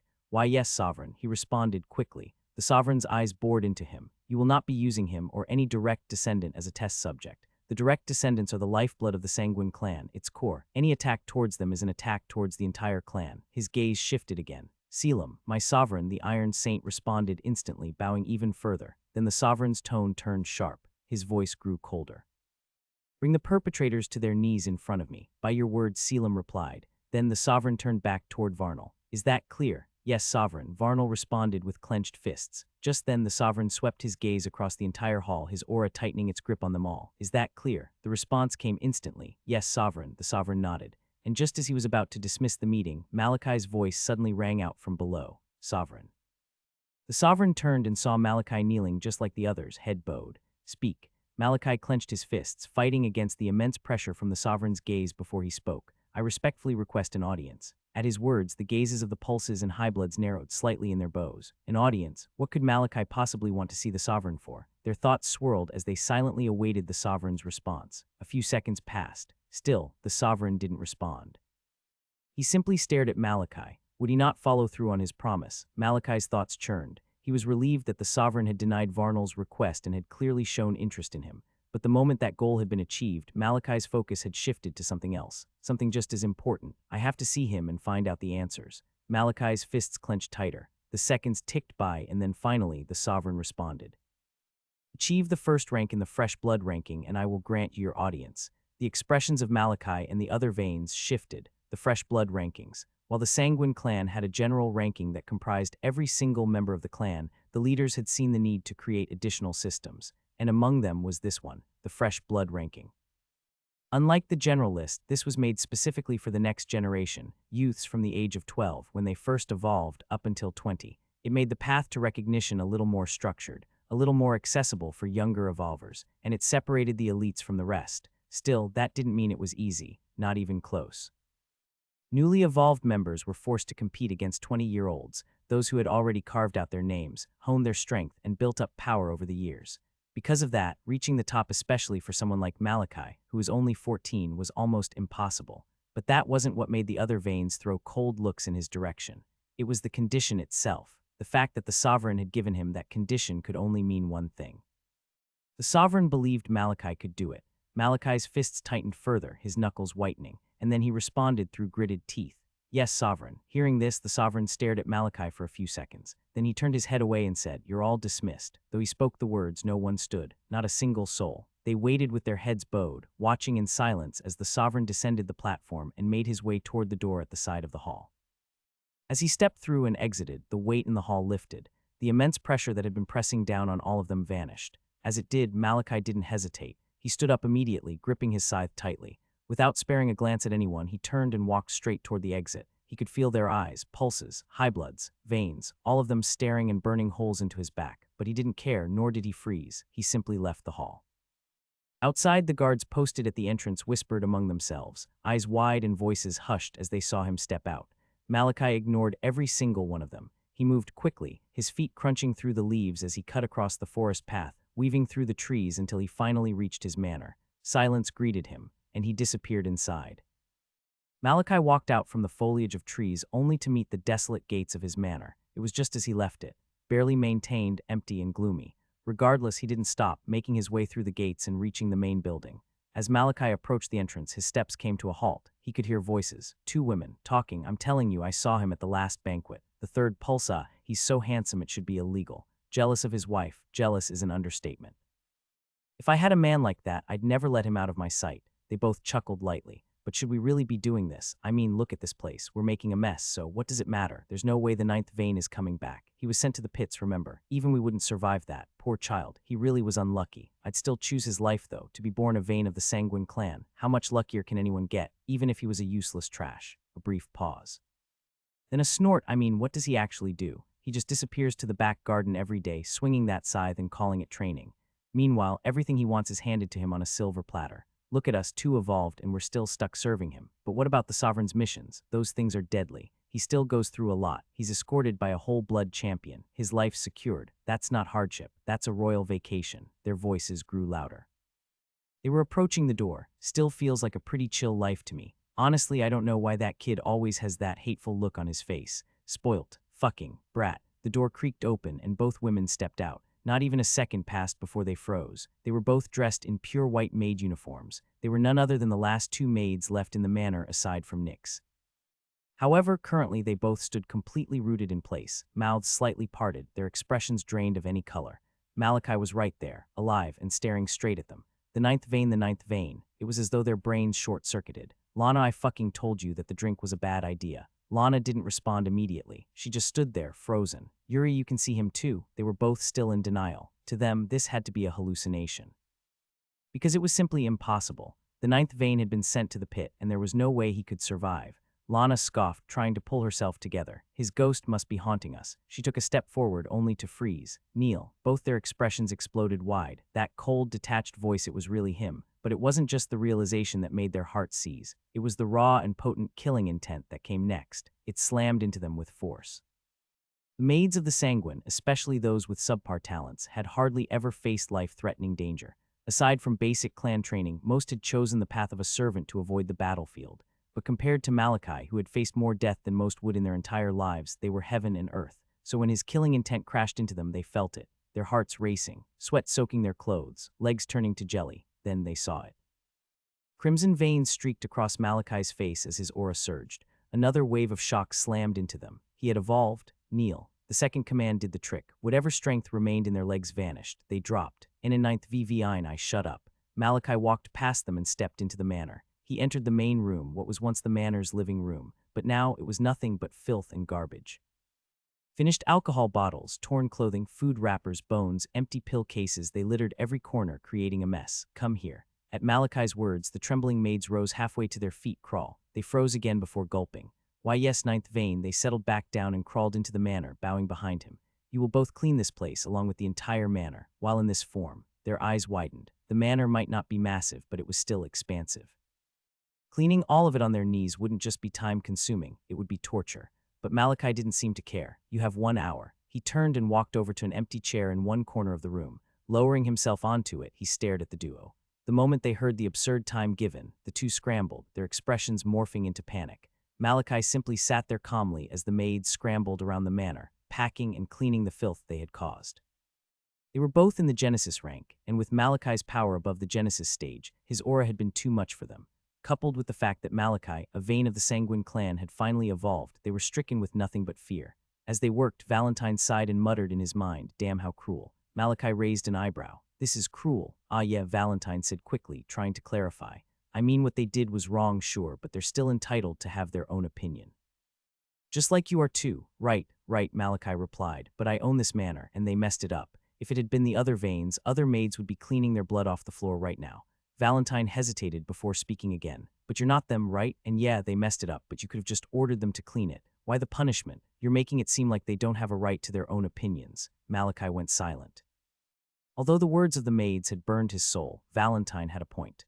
At the end of the day, it was simply their opinion, one everyone had the right to have. He could claim it was because they messed up the manor that he was punishing them, but he'd be lying to himself. Their words had got to him. Easy life, everything handed to him on a platter, a royal fucking vacation. No one knew the hell he went through the agony, and yet they had dared brush it all off as if he truly did nothing.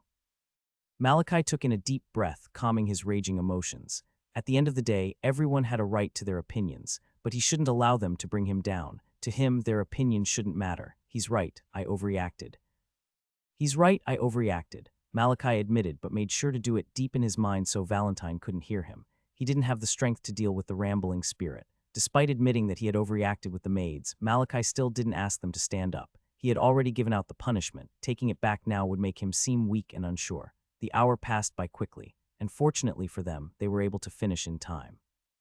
They both knelt in front of Malachi, bodies trembling and their heads bowed down, almost touching the floor. The hour they spent cleaning made them realize just how screwed they were. The veins and pulses had killed numerous maids for less than what they did. Now that Malachi had evolved what was stopping him, they bowed, heads lowered, and spoke in pleading voices. And in ninth vein, W were done with the T task. Malachi stared at the two trembling maids in front of him. Their knees were both bloodied from having to move around so much on their knees.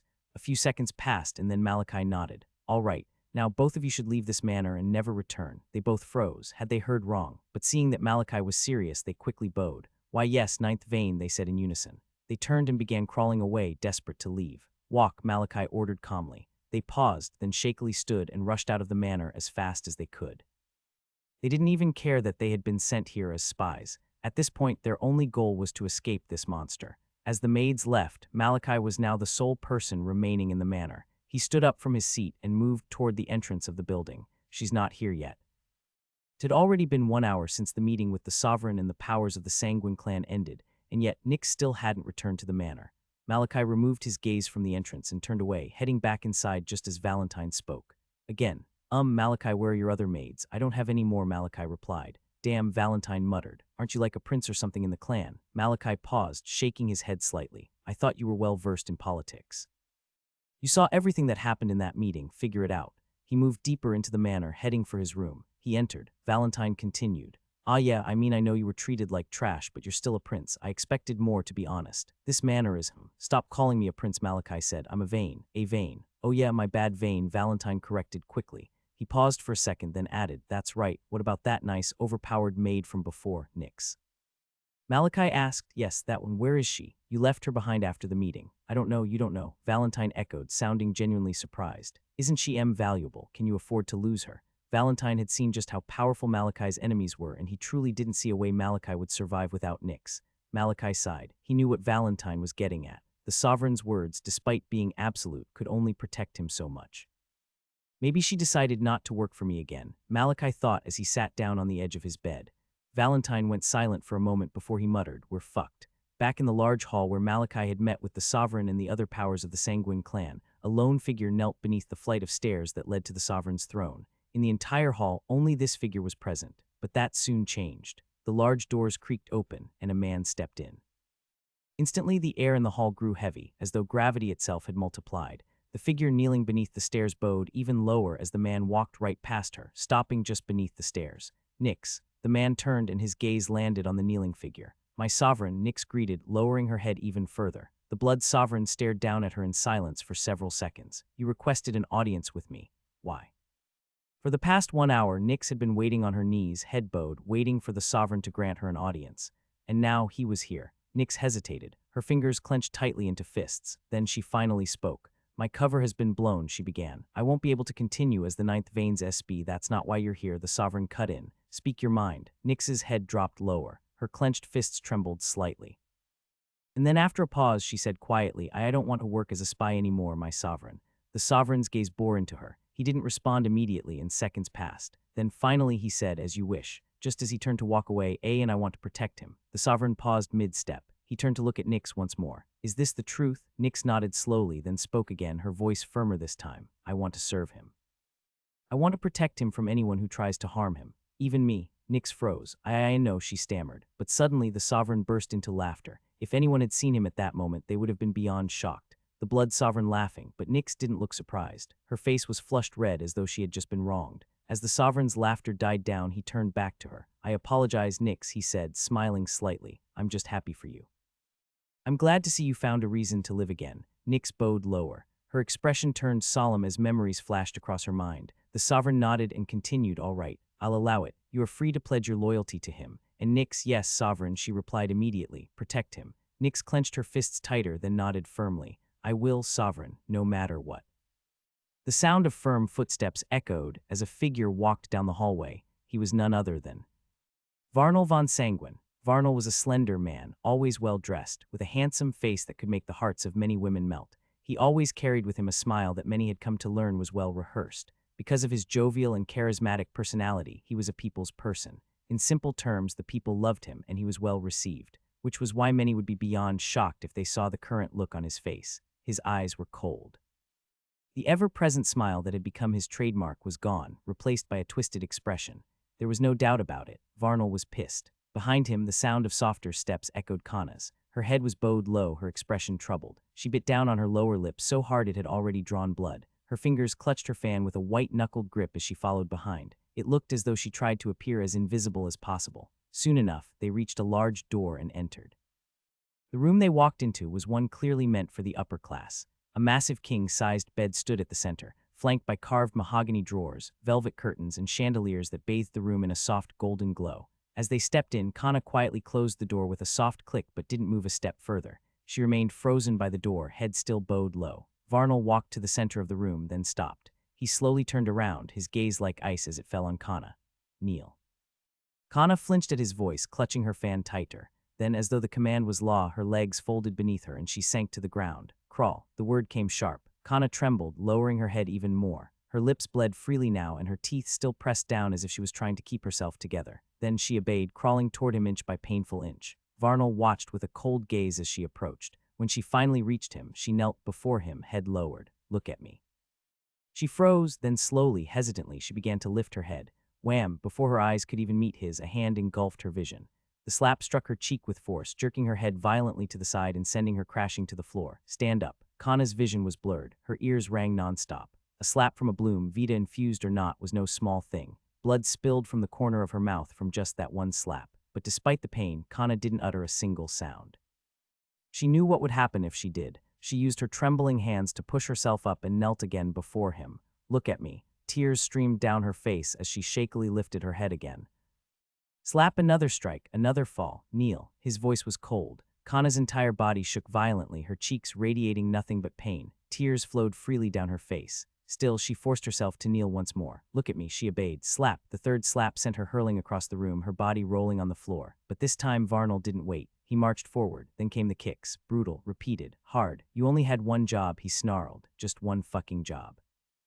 Be obedient." His foot crashed into her side. "I picked you up from your trash family. You were nothing." Another kick. "Do you know how much face I lost in that meeting?" Another kick. Do you know what'll happen to my reputation if they ever find out it was you? Huh, do you? Another blow landed. Kana could do nothing but shield herself with her arms. Her body shook from the impacts, bruises and blood piling on her body with each passing second. Everyone saw Varnal as the charismatic and charming pulse with a permanent smile. While some knew how shrewd he could be, only Kana, his wife, knew the real truth, the real him. Behind that smile was a manipulative, narcissistic man who needed control like he needed air. She couldn't count the number of times she had been punished for falling short of his expectations. In the room, only the thuds of his kicks echoed. He's not stopping. A terrifying realization struck Kana as Varnal continued to vent his rage. Usually, after a few strikes and after releasing his anger, he stopped. But that didn't seem to be the case this time. His gaze was still cold, still filled with anger. He kept beating her without hesitation. Please, she finally whispered between the beatings, her voice barely audible through her choked sobs. Almost immediately, Varnal's foot stopped mid-air. As it did, he exhaled slowly, deeply, before letting out a long sigh. His gaze fell upon Kana, now lying crumpled on the floor. She was bruised all over. Blood leaked from several open wounds, dripping onto the polished floor beneath her. Her skin was filled with purple and red, but she still held onto her fan tightly. Without a word, Varnal turned and walked over to a nearby table. He poured himself a drink before drowning the contents in one swift gulp. Another sigh escaped his lips. Then he turned back to face her. Kana, his voice sounded different now, softer. Kana, who was still writhing on the floor, flinched the moment he spoke. Her body trembled. Her arms instinctively tried to shield her face. Varnal began walking toward her. His footsteps were quiet. "You always bring this upon yourself, honey," he said gently, almost with affection. His gaze had softened too, looking at her warmly as though the violence had never happened. He reached her. Kana lay huddled in a pool of her own blood, her body quivering as she cried silently. "I always told you," Varnal knelt, reaching out. "Don't do anything to get me angry." Varnal's hand moved toward her face. "Now look at what you made me do." The moment his hand got close, Kana recoiled in panic. No, please," she sobbed, crawling back weakly. Kana, this time his voice was cold again. As she heard it, she froze instantly, her mouth snapping shut as a wave of fear surged through her body. Varnal reached out and gently pulled her arms apart. Then he wrapped her into a hug. "You did this to yourself," he whispered as he brushed a hand through her blood-soaked hair. "This is your fault." Kana didn't respond. She just kept sobbing in his arms. It hurts," she choked out. "It hurts, Varnal." Varnal's hand continued stroking her hair. "It's all right," he whispered softly. "The pain is only temporary. You'll feel good as new by tomorrow." But Kana still continued to cry. "It's all right," Varnal repeated, his voice sounding tender. "I'll make sure nothing happens to you." He pulled her closer. "I love you," he murmured. Kana froze just for a moment. Then her lips trembled. "I love you too," she whispered back. "Anything." At the question, a response came almost instantly. "Nothing useful, first pulse. It's only a repeat of the information we already have." A deep frown appeared on Dreno's face. He was seated in the office of his manor, located in the eastern quadrant of Crimson Hold. This was where the manors of each of the pulses were situated. The Vanes resided on the western side, while the south housed the vast training grounds, where all the youths of the clan underwent their training.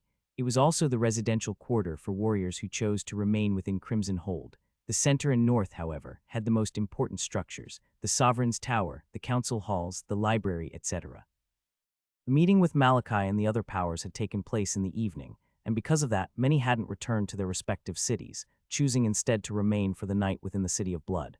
Drenos, however, had decided to use the opportunity to dig deeper into the anomaly they had all just witnessed. "What did they say?" he asked. "They said he entered the pit and came back evolved after 2 days, and none of our people in Blackreach know anything." She shook her head. "No, first pulse."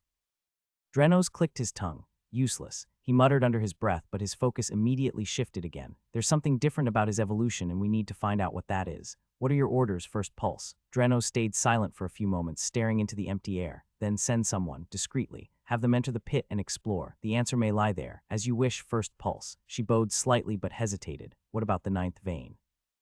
Temperature in the room dropped. Drenos' eyes flashed. "It's too early to tell if he'll become a threat like his father." Valerian von Sanguine, Malachi's late father, had once been the 6th pulse before his demise, and yet, due to his unmatched talent and terrifying strength, his ranking had soared, overshadowing even the other pulses, including Drenos, the 1st pulse. Back then, Valerian had been the obstacle, the one man everyone knew they had to surpass if they ever wanted a chance at becoming the sovereign. His death had been celebrated, but his legacy had not died. Malachi, many had hoped the son would never inherit the father's talents. They were relieved when he failed to evolve at age 12, and because of that their wariness faded. But now he had evolved through a method no one understood. The unease had returned in full force. Drenos' expression turned grim as a memory surfaced. Valerian's gaze, he has the same eyes. He remembered Malachi's gaze clearly when the boy had struggled up the stairs toward the sovereign. That same fire, that same defiance. Those cursed eyes, he hated them. Drenos looked up sharply. The red eclipse. What do we know about her? Nyx's presence hadn't gone unnoticed during the meeting. After her emergence in the past, the red eclipse had vanished, but her face was well known, especially amongst the higher ranks. They instantly recognized her. They had all seen her, and they all knew who she was. The shock was instant when they saw her in a maid uniform. She had been in Malachi's manor. She was his third maid, Nyx. They had always wondered who had planted her in the manor. She's still a mystery, first pulse, his woman answered. We haven't been able to uncover any concrete information about her. None. What about her lifeguard? Drenos narrowed his eyes. Every citizen within the dome was registered from birth, each assigned a lifeguard that monitored their vitals. All of it was recorded in the Western Region's central database, located within the Sovereign's main building. As pulses, they had unrestricted access. A name or general location was all they needed to track someone. But if she was saying they couldn't access it, all attempts to access her file were denied, first pulse. Drenos' eyes sharpened. There was only one person with the power to block that access, the Sovereign. His finger began tapping against the polished obsidian desk. He's interested in him. It was bad news. For the Sovereign to show this level of interest in Malachi meant the boy held something that the rest of them didn't. The last person the Sovereign had shown that kind of interest was Valerian, Malachi's father, the man who had almost taken the crown from them all. Drenos' expression darkened. Nia, yes, first pulse. Many will send assassins to him tonight, he said. Don't bother, they won't succeed. Nia's eyes widened slightly. Instead, attach a spy to him, someone close. I want to know everything he does, every step he takes, every word he speaks. His tone turned sharp. Do not fail me. Yes, first pulse. Nia bowed and exited swiftly, leaving Drenos alone in the cold silence of his office. He leaned back slowly, eyes clouded in thought. The pieces were beginning to move all around the clan. And the ghost of Valerian von Sanguine was stirring again. The hours went by and evening soon came. Within a desolate manor located at the top of a small hill surrounded by a thick forest, Malachi sat alone inside his room, deep in thought. This is going to be tricky. He tapped his foot against the ground repeatedly, a troubled expression plastered on his face. Since Malachi punished and sent those two maids away, he hadn't once left this spot. His mind swirled as he tried to figure out a way to escape his current predicament. If she doesn't come back, I might not survive the night. Drenos wasn't the only one with good insight. As the one caught in the center of everything, Malachi had a clear grasp of the situation. After all the stunts he pulled during the meeting, he had zero doubts about what was going to happen next. I'll be targeted tonight. He was completely sure of it. Some highbloods and even a few of the pulses would send assassins after him. They had seen his strength. They knew what he was capable of. Which meant they'd send someone stronger. Suddenly, Valentine spoke up. Malachi, I know you told me to shut up, but why don't you just answer my question? We can talk through it together. Two minds are better than one, right? Malachi sighed heavily. For what felt like the umpteenth time, Valentine was asking the same thing again. He was trying to focus, to form a plan of action, but Valentine seemed hellbent on foiling that attempt. Malachi finally shook his head and said, "What was your question?" Valentine beamed. "I know the answer already, but I need to confirm it from you. Your clan head gave the order to treat you like any other Vane, right? And said any disrespect towards you would be treated as disrespect towards him. So then why would they attack you now, especially this soon? Wouldn't that risk angering your leader? I thought you were good with political intrigue. It's very obvious." "I am," Valentine said, "but this is a bit different. I'm missing a lot of information. For example, how does your clan actually function? How powerful are the pulses, the veins, and those other people at the meeting, who were they? Plus, like I said, I'm trying to confirm something." Malachi exhaled. "The other people are the highbloods. They're the top 100 in the clan rankings." "The clan rankings?" Valentine asked. "Is that the one the Sovereign asked you to reach first place in?" Malachi shook his head. "No, that one is different. I'll explain later." To answer your question, yes, the clan head gave the order, and yes, no one can afford to disobey it. "Then why?" Valentine asked again. "Because none of it will ever get back to them," Malachi said simply. "Yes, they're the ones sending them, but without proof, how will anyone prove it?" Valentine frowned. "But isn't the Sovereign really powerful? I don't know the full scale of his power, but the distance between here and the meeting hall isn't far. Shouldn't he be able to sense if something's happening?" "He probably knows everything going on inside the fortress," Malachi admitted, "but he won't do anything." "Why?" "Because he doesn't believe in spoon-feeding," Malachi said in a low voice. "Once we Vanes turn 10 and receive our manners, any protection he offers us disappears. You live or die on your own from that point. They can send assassins after you, they can try anything, and he won't interfere. Ever." Valentine fell silent. "But wait, I thought you said the Sovereign treasures his direct descendants." Malachi nodded. "He does, but he also believes that for us to grow, we must experience and overcome challenges ourselves." Valentine frowned. And this is the same for all the other veins. No protection at all. Then how the hell are all of you still alive? Malachi didn't answer right away. He understood exactly what Valentine meant. The Sanguine clan was the strongest clan in the western region of the Dome. Respected, feared, revered, but also well-hated. If the veins weren't being actively protected, then why weren't they all dead? After a few seconds of silence, Malachi finally responded. There are two reasons for that. First, most people don't believe it's worth it, considering the consequences. What consequences? Valentine asked. If any Sanguine direct descendant is killed, the Sovereign will turn the entire dome upside down until the killers are found, Malachi explained. And I know what you'll ask next then, why are they still trying to kill you? I already told you, because it'll never trace back to them. He paused, then continued. Second, although the Sovereign feels that way, the pulses are different. They make sure their veins are protected, watched over and guarded. Valentine nodded slowly. Ah, that's why, but he stopped, and he didn't continue. Malachi didn't say anything either. He already knew what Valentine had been about to say. His parents were dead, so the second reason didn't apply to him. Silence filled the room for a moment. I understand perfectly now, Valentine finally said. Good, Malachi replied. Now shut up and let me think. Valentine grinned in his mind. I might have an idea. Malachi's eyes sharpened. Are you sure? If Valentine truly had a way for him to survive the night and the nights that would follow, wanted to hear it. Desperately, because if Nix didn't come back by sunset, he was dead. Hoo, I told you I'm awesome, Valentine said, smug. Malachi glared. Stop wasting time and speak. Valentine cleared his throat. How well do you know all the pulses? Malachi's eyes narrowed slightly. He thought for a second, and just as he was about to respond, a sudden knock came at the door. His hand snapped to his scythe, gripping it tight as he rose from the bed and entered a battle stance. What? Valentine panicked. Are they here already? But Malachi didn't answer. He ignored him completely, his entire being braced for battle. If this was an assassin, then he was ready for his last battle. As the tension reached its peak, a voice came from behind the door. Ninth vein, it's me, Nix. Malachi froze. She came. His grip around the scythe loosened instantly. He straightened. Malachi approached the door to his room cautiously. Yes, he had heard Nix's voice clearly, but he was still wary. With enough mastery over blood, anyone could mimic a voice to sound like anyone they wanted. Go confirm if it's really her, Malachi said in his head. Valentine's response came quickly, sounding nervous. Hell no, what if it's some assassin? We've gone through this before. You can't die. Malachi felt like pulling his hair out. This spirit was absolutely hopeless. How the hell did you even convince yourself to fight darkness creatures back in your day? Valentine went silent. And even though they couldn't share emotions directly, Malachi just knew he was hesitating hard. But after a few seconds, Valentine reluctantly phased out of Malachi's body, then hesitantly drifted through the door. Malachi waited, holding his breath. A moment passed, then Valentine phased back in. But his reluctant expression had vanished, replaced with a wide smile. He nodded. Seeing this, Malachi relaxed slightly, but the cold look on his face didn't change. He reached out and opened the door with a soft click, and his eyes locked onto the figure just outside. Nix. Ninth vein, she greeted, bowing. Malachi didn't respond. Instead, he turned and walked back into the room, heading toward the window. He leaned against the wall, arms folded across his chest as he stared coldly at her. Despite the fact that there was literally nothing he could do if Nix decided to kill him right now, he still gripped his scythe tightly. Ready for battle. Come in. His voice was cold. Nix bowed, then stepped into the room, quietly locking the door behind her. Silence fell. Valentine hovered in one corner of the room, his gaze shifting constantly between Malachi and Nix. Malachi just kept staring at Nix, saying nothing. And just as Valentine was about to move toward Malachi, Nix's head suddenly snapped in his direction. Her icy gaze locked right onto him.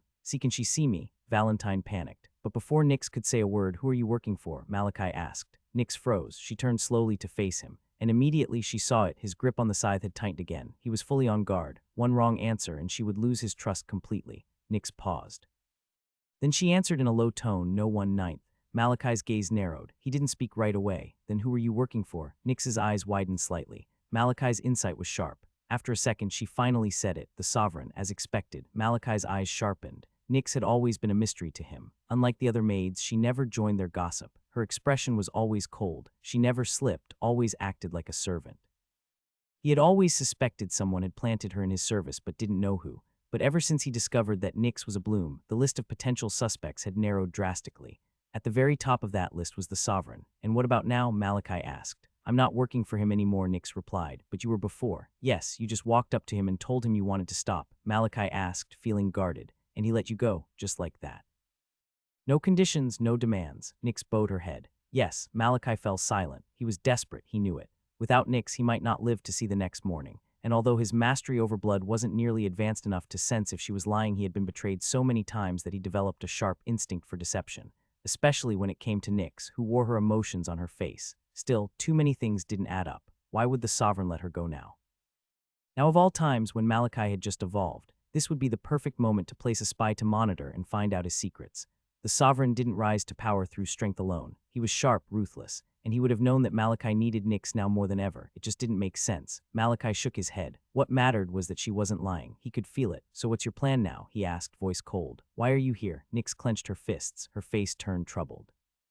Then she bit her lip, steeled her nerves, and dropped to one knee. "Use me, ninth vein." Malachi raised an eyebrow. "Use you?" "Yes, ninth vein," she said firmly. "I want to serve you." His gaze narrowed. He didn't speak for a few seconds. "Then why should I trust you?" "Because I've never lied to you," Nyx answered immediately. Malachi didn't reply. He simply stared at her, kneeling quietly, looking straight up at him with a serious gaze.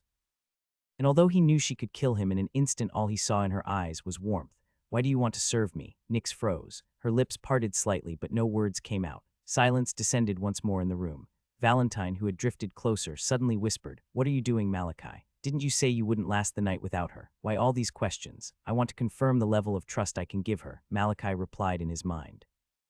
Valentine's expression morphed into confusion. "What does that even mean?" "Just shut up," Malachi said. He turned his focus back to Nyx, who was finally speaking. "Because you remind me of someone." "Who?" Nyx bit down hard on her lip. "I'm sorry, ninth vein, I can't say." Malachi stared at her for a long moment. Then he nodded. "All right, I won't push." He paused. "You still want to serve me despite my current circumstances?" "Yes," she answered without hesitation. "The pulses will come after me," Malachi warned. "Many will try to kill me. I'll be an enemy to the entire clan. And you still want to serve me?" "Yes," she said again. Malachi stared at her one final time. Then he nodded. "All right then, I accept." The room door closed with a soft click, and as it did, it was as if a heavy weight disappeared from the air. After their talk, Nyx had left, leaving Malachi alone with his thoughts. But unlike what one might expect as she left, Malachi suddenly exhaled heavily, trying hard to calm his trembling heart. He gazed down at his arm, still gripping the handle of his scythe tightly. His grip was slippery, damp with sweat that had gathered from how tightly he'd been holding it. Although he had spoken with Nyx calmly just seconds ago, only Malachi knew how much effort it had taken just to keep his composure. She was the red eclipse, a bloom. Her gaze alone, when it landed on him, had sent a shudder through his body. I'm sure she felt it. Throughout the entire interaction, his heart had been beating out of control, and as a bloom, there was no way she wouldn't have sensed it. "I'm glad it went well," Malachi thought as he sat down on his bed. He was relieved everything had turned out for the best. After their talk, after he'd accepted for Nyx to serve him, she had left the room to begin manning the manor. And as a bloom, Malachi had no doubt his safety was assured. Then Valentine also settled onto the bed beside him, but since his body was made purely of Vita, he phased through the bed and down to the floor. "Ah, Malachi." Malachi slapped a palm against his head, exasperated. "You're not fucking real," he muttered in his head. Now that Nyx was manning the manor, he had to be cautious with his actions. Just because she served him now didn't mean he had any intention of telling her everything. There's still too many unanswered questions about her until then. The life she had lived with him until now, it had all been a lie. And now it felt like he was meeting someone completely new, someone he knew nothing about, and that made him more wary than anything. "But I still need her." Malachi shook his head and turned to Valentine, who was now floating upward slowly, scratching the back of his head awkwardly with a sheepish look. Malachi's earlier words had clearly reminded him that, regardless of anything, he couldn't actually be hurt. Meeting Malachi's cold stare, Valentine cleared his throat and said, "See, I told you she could be trusted. I'm good with people, you should listen to me more." Malachi narrowed his eyes. "She can't be trusted fully, I don't know anything about her." Yes, that's right," Valentine said quickly, waving it off. "But it's still great news, now you have someone powerful to help you." Malachi didn't answer. Valentine floated closer. "Now all you have to do is treat her nicely so she'll stay loyal to you." His eyes turned serious. "You have to learn how to smile, Malachi." Malachi's gaze sharpened. "Who says I can't?" Valentine chuckled. "Come on, stop with the jokes. I'm being serious here." Malachi stared at the insane spirit for a few long seconds, then shook his head and looked away. But Valentine wasn't done. "This is important, Malachi. If you keep treating everyone coldly, how do you expect them to stay?" Malachi tuned him out completely and took a deep breath, steadying his nerves. He understood what Valentine was saying. But his current expression, his entire demeanor, had been forged through the hell he'd endured growing up in the Sanguine. It wasn't something he could easily change. He shifted his thoughts. "I should think about my next course of action." Malachi had different topics he needed to address immediately. The first was the Sovereign's condition, the first in the fresh blood ranking. To reach that height, he would have to surpass the other veins already in the rankings. They're all still below 20. The fresh blood ranking was only for youths between the ages of 12 and 20, and currently the oldest veins weren't even 20 yet from the bits Malachi had heard, they were already topping the charts. I have to join as soon as possible. That brought him to his next step. If he wanted to enter the fresh blood ranking, there was only one path, the hunt. The hunt. It was tradition to the Sanguine clan. It was a region-wide event held every 2 years in the West, open to every youth from the various clans who had evolved between the ages of 12 and 15. They were placed in a massive forest and forced to battle darkness creatures. The hunt meant different things to different people. For most, it was an initiation, an introduction to the brutal reality of life under the dome. But for the Sanguine youths, and for others, it was an opportunity. Participating in the hunt granted the Sanguine the right to enter the fresh blood ranking, and not only that, to amass blood points. There will be a lot of targets present. To climb the ranking, one needed blood points, and there were several ways to gain them: killing darkness creatures, completing missions, and providing anything that would benefit the clan. However, for the Sanguine who still qualified for the hunt, there was an additional advantage. Depending on how high they ranked at the end, they could be awarded extra blood points. Malachi intended to capitalize on that, and on the first method, killing darkness creatures, I should be able to get a significant boost afterwards. Unfortunately, Malachi couldn't access the fresh blood rankings until he officially participated in the hunt. His eyes flicked toward the calendar on the wall. 2 months. He stood up, grabbed a pen, and circled a date. The current month was November, and the hunt always took place at the start of the new year. I have to get stronger to make the most of this. This had been Malachi's goal all along. He had to prepare thoroughly for the hunt to reap its full rewards, and there was only one method he knew: training. That brought him to the second topic he wanted to address tonight: his power. Malachi had to plan how he was going to spend the next 2 months in the clan. Now that his protection was assured, he wanted to focus his entire being on training, preparing for the hunt. When I start the clan's training, it'll probably take most of my time, but its benefits are worth it. Malachi hadn't experienced how the clan trained evolved members before, but judging from what he went through before failing to evolve, he was certain it would be worth every second, plus the resources.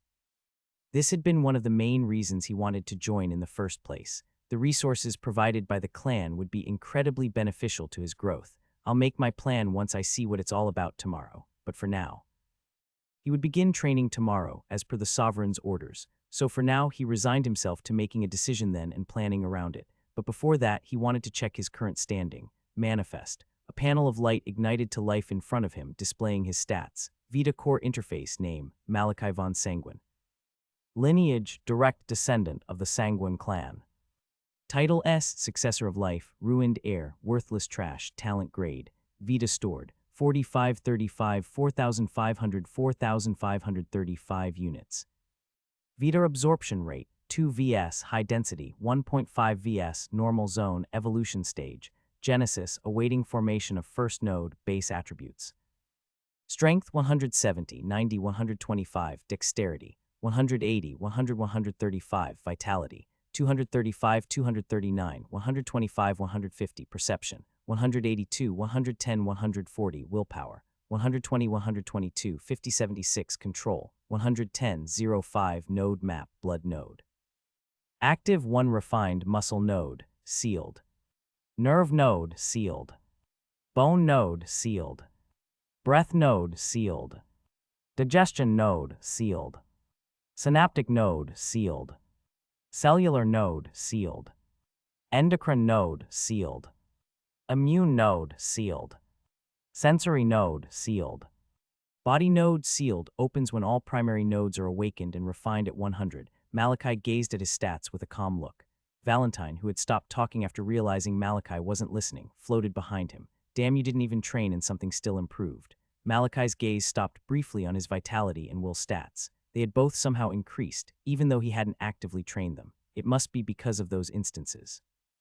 Malachi had barely survived his encounter with the Mogrim, and he had also withstood the Sovereign's aura. In both cases, he had pushed his body to its absolute limits. His vitality covered his endurance, stamina, and more. It was no wonder it had improved. As for with everything he had gone through until now, it was expected. Malachi soon took his gaze away and settled it on his Vita capacity. It also increased. Every evolver had the ability to passively attract and absorb Vita from the air. Ever since he evolved, Malachi had been doing exactly that, but he'd been wanting to figure out exactly how much the Vita he passively absorbed affected him. In the span of 2 days, his total Vita capacity had increased by 35 units. It wasn't a lot, considering his absorption rate was 2 Vs in high-density areas, which in a sense meant that the Vita in his body should have increased by about 14,400 in 2 days. But clearly, it didn't work that way. The only time the 2 Vs came into play was when he used from his Vita reserve and needed to refill. 35 in 2 days, that's about a 10,000th of the normal. In simple terms, it meant that passively, his total Vita reserve was increasing at about 0.0002 Vs. It was a rough estimate, but Malachi believed it was accurate. A question soon popped into his head, and he turned to Valentine. Hey, did you form any nodes in your body during your time? Valentine paused for a moment before he responded, yes. Malachi nodded. How much faster was it when you were actively training compared to passively? Valentine thought for a moment. I remember getting stronger faster when I was consciously training it. Malachi nodded again and turned away, just as I thought. What Malachi had just confirmed was simple. Although his total Vita reserve improved at 0.0002 per second passively, that number would change drastically when he actively absorbed Vita from the air and guided it to improve his body. Malachi decided to test his assumption. He sat cross-legged on his bed and closed his eyes. At first, he didn't try to absorb anything. He let his body do its work, passively pulling in Vita. He simply observed. After noting the rate, he switched. He focused. He felt the Vita in the air, and he drew it in. After a few seconds, Malachi opened his eyes with a satisfied expression. His assumption had been correct. The latter was mindless and would randomly improve his body slowly, while the latter was intentional, and he would be able to direct the Vita to its required location. With that, Malachi was content with his findings. He didn't try to absorb any more Vita. After everything he'd been through over the past few days, even he knew he needed rest. His body still felt rejuvenated, but his mind was another story. It needed a break. He headed to the bathroom to freshen up, removing his oversized jacket and swapping it for something more comfortable. Valentine, of course, made a fuss the moment Malachi took off his clothes, swearing multiple times that he wasn't a pedophile. Malachi ignored him. Once he was done, he returned to his room, slipped into bed, and a second later, Valentine's voice cut in. You're sleeping with that. Malachi sent a glance toward the large scythe resting against his arm beneath the sheets. What's wrong with it? He asked, You're asking me that. Valentine replied, exasperated. Who sleeps with a scythe? I'm just being safe, Malachi said calmly. I need to be ready to fight at any time. That's what you have your maid for, right? Valentine shot back, so you don't have to do weird things like this. Malachi didn't respond. Valentine groaned. You're still going to sleep with it no matter what I say, huh? Yes. Valentine sighed heavily. Talk about being paranoid. Malachi ignored him. His grip on the scythe didn't loosen for a second. He still didn't trust Nyx, not completely at least. And this was the only way he could feel safe enough to sleep. He stared up at the ceiling in silence for several minutes, his mind slowly drifting. The tiredness started to creep in. His eyelids felt heavy, harder and harder to keep open, and then they closed. He slept. To Malachi, it felt like a blip, as though he had only blinked. One moment he was sleeping, and in the next his eyes snapped open, the grip on his scythe instantly tightening. What was that? Malachi pushed the drowsiness out of his system and rose from the bed. He had just heard a noise coming from outside. What's going on? Malachi heard Valentine's panicked voice echo in his head. The chubby man had been startled awake by Malachi suddenly jolting up in the middle of the night. I hear sounds coming from outside. Malachi was already on his feet, gripping his scythe tightly. Ah, shit, not this again, Valentine groaned. He still hadn't recovered from the Ironhold incident, where they'd spent an entire night crammed inside a ceiling. Malachi didn't respond. His focus was already shifting. He reached for the side of the bed, grabbing his utility belt and strapping it on without hesitation. Wait, what are you doing? What does it look like? Malachi replied calmly. Don't tell me you plan on checking it out, Valentine said, his voice rising. Silence. Don't, he cried. That's literally how every horror movie starts. It's a well-known fact. Strange noise. You run. Malachi's tone was firm. Leaving the manor takes me straight into the forest. I'll be ambushed easily out there. Valentine kept whining, but Malachi had already tuned him out. He needed absolute focus. He did a quick check of his utility belt. Gun check, Vita mind check. Then his gaze shifted toward the door. Go check what's happening outside, he said, turning to Valentine. Valentine froze. Right. I can't die, he sighed heavily, like someone forced to clock in at a job they hated. Being dead meant he couldn't give any excuses. He reluctantly phased through the door and returned seconds later, pale, like the color had been drained from his face. What happened? Malachi asked. She's so scary, Valentine kept muttering while trembling behind Malachi like a frightened child. Is it safe? Valentine shook his head rapidly. No. What did you see? Valentine turned slowly, eyes wide. The devil. Valentine nodded frantically. What about Nyx? Malachi asked, narrowing his eyes. Valentine visibly flinched. She is the devil. Malachi tilted his head, confused for a moment, then the realization hit him and his eyes widened slightly. So that's what happened, he muttered. He shook his head, ignoring Valentine's trembling form, and moved toward the door. The hallway was dark. Malachi preferred it that way. It sharpened his other senses. As he moved through the manor, he passed the living room, noting the silver glow spilling in from the window. Looks like I actually slept. It had felt like a blink, but he'd slept deep into the night. He guessed it was around midnight. When he reached the manor's main door, he stopped. This feeling, he knew it too well. The chilling presence of death, darkness creatures, but there was something else, a metallic stench in the air. Blood. Malachi opened the door slowly, eyes narrowing as he peered outside, just in time to see it. The full moon bathed the entire manor in its silver glow, revealing the unfolding scene with stark clarity. A lone figure stood in the middle of the compound, calm and composed, dressed in a pristine white maid uniform. All around her were the mangled corpses of darkness creatures, pools of thick black ichor seeping beneath them. Nix. Malachi's eyes sharpened as he took in the scene. Despite the devastation, not a single drop stained her uniform. Their gazes met, and for a second the night fell utterly silent. Then, without a word, Nix lifted into the air and landed softly in front of him. She bowed her head. "Ninth vein," she said. Malachi didn't respond immediately. His eyes were still on the corpses. He couldn't determine their exact ranks, but from the lingering energy, he was sure they were at least grade 2. He exhaled. Assassins. He noted the scattered splatters of blood. That could only mean one thing: the darkness creatures had spawned right here, from the deaths of those assassins. Nix nodded. "Yes, ninth vein." Her voice was cold, emotionless, devoid of the rage or satisfaction one might expect after a slaughter. "They've been taken care of. I suggest you return to sleep while I clean this up." Valentine's voice whispered urgently in Malachi's ear. Yes, Malachi, let's leave." Malachi ignored him, his gaze lingering on the corpses once more. More than 10 assassins, at least at the node formation stage, had come for him tonight. And if not for Nix, there was no version of this story where he survived. Malachi gave a slow nod. All right. He turned and walked back to his room, Valentine trailing behind him, still visibly trembling. Inside, Malachi stopped in front of the full-length mirror and stared at his reflection. It's pointless. That scene outside had made one thing painfully clear. Against 10 node formation evolvers, there was nothing he could have done. If they had caught him asleep, he would have been dead before he even reached for his scythe.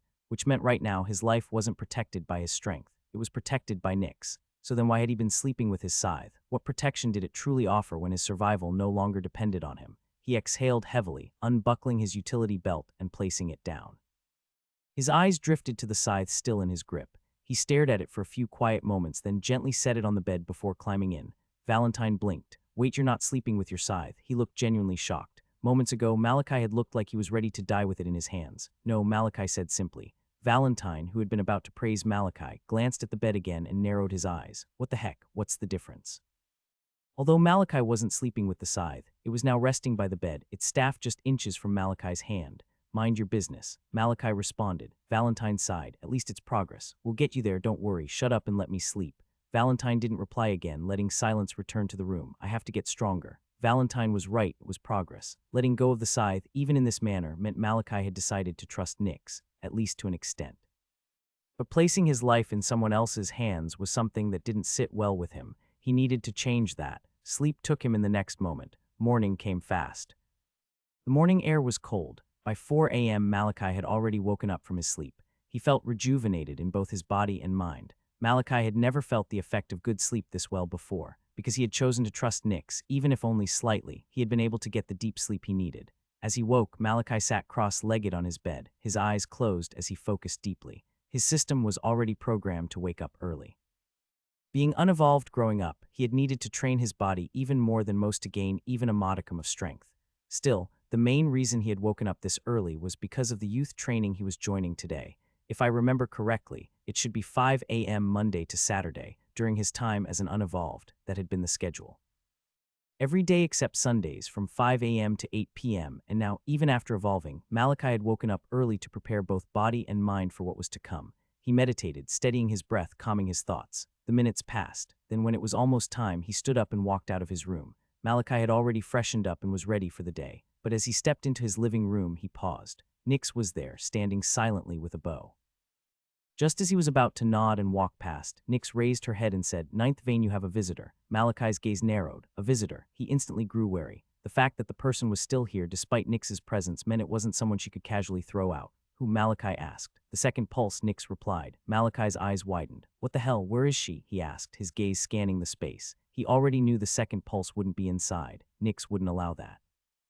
Pulse or not, he was the owner of this manor, the lord here. She's waiting outside, Nick said calmly. Malachi's gaze shifted toward the door as he exhaled. Valentine, who had been quiet all this while, finally spoke up. Tell me about the second pulse. I remember her talking during your meeting, but maybe there's something that would explain her behavior. Malachi remembered clearly. She had been the one who objected when he asked to join the clan's training. She had claimed that his inadequacies would shame the clan.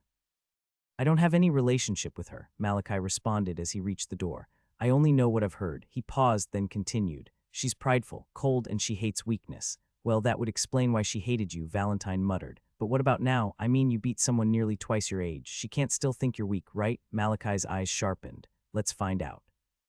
He punched the door open and stepped outside. As Malachi stepped through the main door of the manor and into the compound, a wave of pressure hit him, heavy and suffocating, but just as quickly as it came, it vanished. Nix's presence had flared behind him and the pressure dispersed instantly. Malachi's eyes narrowed as he locked onto the figure standing in the center of the compound. She was of average height, about 56, with the signature crimson hair and eyes of the sanguine. But unlike most, her hair had been cut short, barely reaching her ears. Her attire could be described in one word: efficient. No flair, no ornamentation. Every piece served a purpose. Tight-fitting armored fabrics around her limbs, reinforced gloves and boots, and a sleeveless combat vest with utility straps across her sides. Everything about her appearance looked primed for battle. But none of that was what held his attention. It was her aura. She wasn't even trying to release it, but even then, it blanketed the entire area. If any being below the synergy stage entered this space, they'd be forced to their knees on instinct. Fortunately, Nyx was here to deal with that inconvenience. Malachi approached, then came to stop a few feet away from her. The second pulse. Marissa von Sanguine. Marissa stared down at Malachi, who looked back at her calmly. In the Sanguine clan, a pulse naturally held more influence and standing than a vein. But despite this, Malachi hadn't so much as bowed. He hadn't been playing when he climbed those steps to face the sovereign. He had no intention of bowing to anyone else in this clan. Marissa's eyes shifted to Nyx and her brows furrowed. Leave, she said, but Nyx didn't move an inch. Just as she was about to speak, Malachi cut in. She answers only to me. Marissa's gaze returned to him. She stared directly into his eyes and said, You've changed, ninth vein. Malachi didn't respond. Marissa gave a slight nod. I can see your distrust clearly, so I'll go straight to the point. I came here for two things. The first is to apologize. Malachi's expression shifted. Apologize? He was genuinely baffled. Marissa was known for her pride and coldness for a reason. Outside of the sovereign, no one could make her lower her head, not even the other zeniths in the dome. So what was this? Is she planning something? Malachi doubted it. Of all the pulses, Marissa was the most blunt and straightforward. She lived for battle, respected the strong, and disdained the weak. Simple. Let's hear what she has to say. Valentine's voice echoed in his mind. Malachi remained silent, listening. Marissa continued, I've always considered you weak, someone unworthy of the Sanguine name, but what you showed at that meeting that wasn't weakness. I made the wrong call and I spoke out of turn. For that, I apologize. She closed her eyes and lowered her head very slightly. Malachi didn't know what to say. He just stood there, staring. For her to come here and apologize for something like that, it was absurd. Her real reason probably lies in the second thing. Valentine suggested. Malachi's gaze sharpened. That's right, she said, 2 reasons. He could try to take advantage of this, maybe ask Marissa for something. But anyone who knew anything about her knew that'd be a wasted effort. It was better to move on. All right, Malachi said. What's the second reason? Marissa opened her eyes and met his gaze squarely. Join my faction, she said. Join my faction. Malachi walked down the hill where his manor was situated, his thoughts churning. Seconds ago, the second pulse of the Sanguine clan, Marissa, had just asked him to join her faction. Without so much as thinking, Malachi had blurted out a no. But as he walked through the forest surrounding his manor, even he couldn't help but reflect on his actions. I acted on emotions. Malachi admitted. He had been betrayed on numerous occasions by those who were supposed to show him love. After his parents' death, Malachi had to learn the hard way how life in the clan worked. The second pulse offer had brought out those memories, which instantly closed off his heart, and he refused her offer without even thinking about it. Valentine's voice suddenly sounded in his mind. Well, when you think about it, are you really going to take that risk? Malachi fell silent. Considering Marissa's personality, she respected and valued the strong, which was why she loved surrounding herself with powerful and talented people. In the brief times he had seen her, Malachi didn't think he had ever seen anyone below the synergy stage of evolution, and this was including her guards and maids. If there had been, then it was because said person had the potential for more in the future. She might have simply seen my potential and wanted to recruit me, Malachi thought calmly. Given her personality, it reflected her actions. However, there are too many unknowns. Valentine spoke up exactly.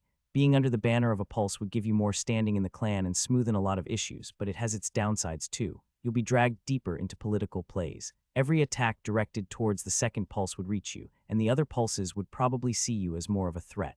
Malachi slowly nodded. Once again, he found himself a bit surprised at how insightful Valentine could be. "Why can't you always be like this?" Malachi said bluntly. "You're useful this way." Valentine scoffed. "Damn, what do you even mean?" Malachi didn't hesitate and spoke his mind. "You always act like a spineless idiot when things go bad. It's distracting." His blunt tone left Valentine speechless, but Malachi wasn't done. "One of these days, you'll get us killed because you're distracting me." Valentine coughed awkwardly as Malachi called him out. "You're made purely of Vita," Malachi continued, voice cold. "You can't die because you're tethered to life essence. Always remember that. You're going to need to change. If we're going to be together like this, you need to stop cowering or we'll end up dead for real." Valentine fell completely silent, unable to respond. "Keep my words in mind," Malachi said. He didn't wait for a reply. He quickened his pace, sprinting through the forest. Despite appearing alone, Malachi could feel the piercing stare of Nyx trailing behind him. It was her silent way of reminding him that he wasn't alone. The training grounds were located in the south of Crimson Hold, and that was exactly where Malachi headed. He avoided the pathway that led to other Vane's manors, and minutes later, he broke through the forest's edge, stepping onto a small cliff.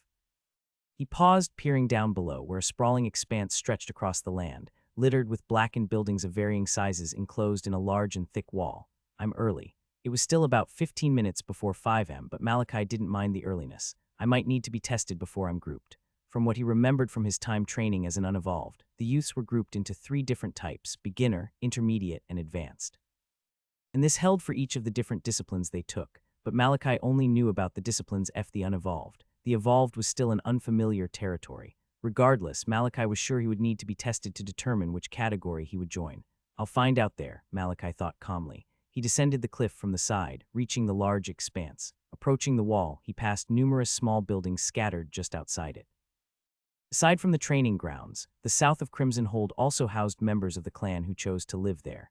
Some lived outside the wall and were mainly tasked with protecting the training grounds to earn their keep. With how vast Crimson Hold was, there was always a chance of darkness creatures appearing at any given moment. Although the Blood Knights would be notified the instant it happened, there was still a need to keep the clan's youths well protected. Area was mostly deserted due to how early it was, but Malachi could already feel multiple gazes locking onto him as he neared the wall. He ignored them. Soon enough, he reached the wall itself. There was no large gate, only a small door built into one section. Carriages and beasts weren't permitted entry into the training grounds, only youths and specific members of the clan. Malachi approached the door and turned toward a small panel beside it, blinking red. He placed his lifeguard against it. Flashed green and the door slid open. As Malachi stepped inside, he was met with the sight of the numerous buildings he had glimpsed from atop the cliff. But unlike the outside, the inside was already bustling with movement. The other youths, Malachi thought, noting the young figures roaming about, all between the ages of 7 and 11. "Looks like I'm not the first to get here." In a competitive clan like the Sanguine, Malachi should have known that arriving 15 minutes early wasn't enough to be first. Still, he didn't dwell on it. He started making his way through the training grounds. Though they were young, because of the nature of the Sanguine, many parents had made it a point to introduce their children early into its politics and into the brutal survival mindset of the clan. Because of this, every single one of the youths knew who Malachi was, and they knew his story. Regardless, as Malachi passed, each of them bowed their heads and greeted respectfully. Ninth Vane. Some even muttered the deeper greetings, the formal ones reserved for non-direct descendants addressing direct descendants. Despite his past, the sheer weight of the title Vane felt like the sky to them. And with the sovereign's decree that Malachi was to be treated like any other direct descendant, the entire clan had gotten the message. Malachi nodded briefly to each youth that greeted him. After walking for some time, he reached another wall, one with the same type of door and panel he had used earlier. The training grounds were divided between the unevolved and evolved, with the unevolved occupying the outer parts and the evolved in the inner. "Damn," Valentine suddenly muttered. "They looked like little devils." He was referring to the short, innocent-looking youths they had passed earlier. They would have seemed completely harmless, if not for their crimson hair and cold eyes. Valentine couldn't help but understand a little better how Malachi had ended up the way he had. The Sanguine clan was something else. Scanning himself through the next door, Malachi stepped through it and was immediately met with more buildings, though fewer youths moved about. These ones were older, ranging between 12 and 15. And unlike those outside, they were evolved. The sight of the ninth Vane entering the evolved section clearly shocked them. It wasn't a sight they had ever expected to witness. Still, they bowed their heads and greeted him respectfully as he passed. Some are familiar, Malachi thought. Among them, he recognized a few faces. He hadn't seen any other Vanes yet, but he remembered training alongside some of these people back when he was unevolved. Not that it mattered. His reclusive nature had prevented him from making friends back then, and now they were little more than strangers. Malachi's steps carried him toward the largest building, situated at the very center of the training grounds. All other structures were clearly built with it as the anchor. This should be the administrative building, Malachi thought. This was the place where the youths would be tested, categorized, and handed their timetables. The unevolved section had one too, and this was where his next steps would begin. He entered the building and immediately spotted a counter at the far end, manned by a sanguine man seated lazily, engrossed in a book. "Hello." At Malachi's cold greeting, the attendant lazily lifted his eyes from the book, only to freeze when he caught sight of Malachi's face. Vain, the man immediately straightened up and bowed deeply. "Blood flows where you walk. May your blood burn brighter than the sun," he greeted. "As it should," Malachi responded calmly. A brief awkward silence followed before the attendant's eyes widened. "Ah yes, today is your first day, ninth vein. I shall fetch the head instructor immediately. Please give me 2 minutes." Malachi gave a short nod as the attendant scurried through a nearby door. Left alone, he used the time to quietly observe his surroundings. It was a plain room. The sanguines, especially the sovereign, had never been ones for aesthetics. Still, this section was clearly larger and richer in vita compared to the unevolved section. 2 minutes later, the attendant returned, but not alone. A man walked just ahead of him, radiating the overwhelming aura of a synergy stage evolver. "Blood flows where you walk. May your blood burn brighter than the sun." The man bowed as he approached. Malachi nodded in response, as it should be. The man straightened and spoke. "My name is Grinner. I am the head instructor of this section, ninth vein." Grinner had a slender frame, though his body was packed with muscle. His crimson hair was cut low and he was beardless. "I am here to join the training. What is the next step?" Malachi said, getting straight to the point. Grinner nodded once, seemingly appreciating Malachi's directness. Most veins loved showing their superiority, especially when meeting people for the first time. Grinner had expected no less from Malachi, given his backstory. The boy had more to prove than most. Grinner spoke. "Just like in the unevolved section, we categorize each youth into 3 types: beginner, intermediate, and advanced, depending on their mastery of the different disciplines we train. The next step will be testing you to determine which category you belong to, ninth vein." Malachi nodded. It was just like the unevolved sessions. "Looks like nothing's changed," he thought. "What will I be tested on?" Malachi asked. Though he knew the general structure, he hadn't been informed about the exact disciplines taught here. At his question, Grinner gave another nod and respectfully handed him a small book. "This contains all the training disciplines we offer, ninth vein. Take your time to study it. If you have any questions, bring them to my attention. When you're ready for the test, inform Oda here. I'll oversee it personally." "All right," Malachi said with a short nod, before moving to a corner and lowering himself onto one of the seats, already flipping through the book. Seeing this, Grinner bowed and returned deeper into the building. It's pretty much basic," Malachi thought as he read. Books had always been a point of interest for him, and he was even a little glad the man had given him a full written guide rather than relying on word of mouth. Although his memory was good, it would give him something to reference. Plus, it was good to see that he had all the information that the other veins started had. In a few minutes, Malachi had already summarized everything into key points in his mind. The training grounds offered exactly 7 disciplines: blood meditation, vita breathing; combat conditioning, weapons hand-to-hand, blood arts training; darkness theory, tactical drills; live combat simulation; darkness creature hunts, field practice, will training. Malachi summarized each of the disciplines they offered in his mind, silently reading through everything they entailed. To him, the names of the disciplines were already very self-explanatory, and after reading their descriptions, Malachi had been able to get an accurate understanding of each one. I shouldn't waste time. The book he had been given contained only the disciplines and nothing more. It didn't even take Malachi up to 3 minutes to read through everything under them. Without wasting time, he approached the counter. "I'm ready." "Oh, in ninth vein, are you sure?" The sanguine man at the counter, Oda, had been stealing glances at Malachi the entire time he was reading. He had waited, half expecting Malachi to take longer to prepare himself, and yet he still found himself surprised when Malachi returned so quickly. Didn't he just evolve 3 days ago? News of Malachi had spread across the entire clan. But as with all stories, different versions had been told, and ultimately, Oda didn't know what to believe anymore. There's no way he defeated a blood champion, right? Oda shook his head furiously to clear the thought. Quickly bowing to correct himself, he said, "All right, I'll go inform the head instructor now." Questioning a vein was one of the fastest ways to die in the Sanguine clan. Malachi said nothing, simply watching as Oda retreated deeper into the building. Moments later, Oda returned with Grinner following closely behind. Mayor BL, before Grinner could finish, Malachi cut him off. "That's not necessary anymore," Malachi said plainly. Grinner's words got stuck in his throat. He stared at Malachi for a second before nodding silently. Grinner didn't bother asking whether Malachi was sure. Malachi nodded, and instead of dropping the book, carried it with him just in case he needed to refer to it again. He followed Grinner through the door behind the counter, passing into a long hall. They walked for some time before stepping out into an open courtyard. It was large and expansive, with the ground covered by neatly trimmed grass. Scattered around were several instructors who had woken early for their upcoming classes. It wasn't time for their lessons yet, so they idled around, chatting casually amongst themselves. Most of the instructors in the Evolved section were Synergy Stage Evolvers, which was why it was no surprise that Grinner and Malachi's entrance immediately drew attention the moment they stepped in. Heads subtly turned in their direction. Conversations paused for a moment as gazes quietly followed them. Without paying them any mind, Grinner circled along the edge of the courtyard, leading Malachi toward a particular door. Still, all the instructors could see and feel was Malachi. As Synergy Stage Evolvers, they immediately sensed the silent pressure the 14-year-old radiated. Expressions morphed into shock as they instinctively began whispering among themselves. Grinner led Malachi into a room and said, "Ninth vein from the book I gave you. It was mentioned that we have a total of 7 disciplines."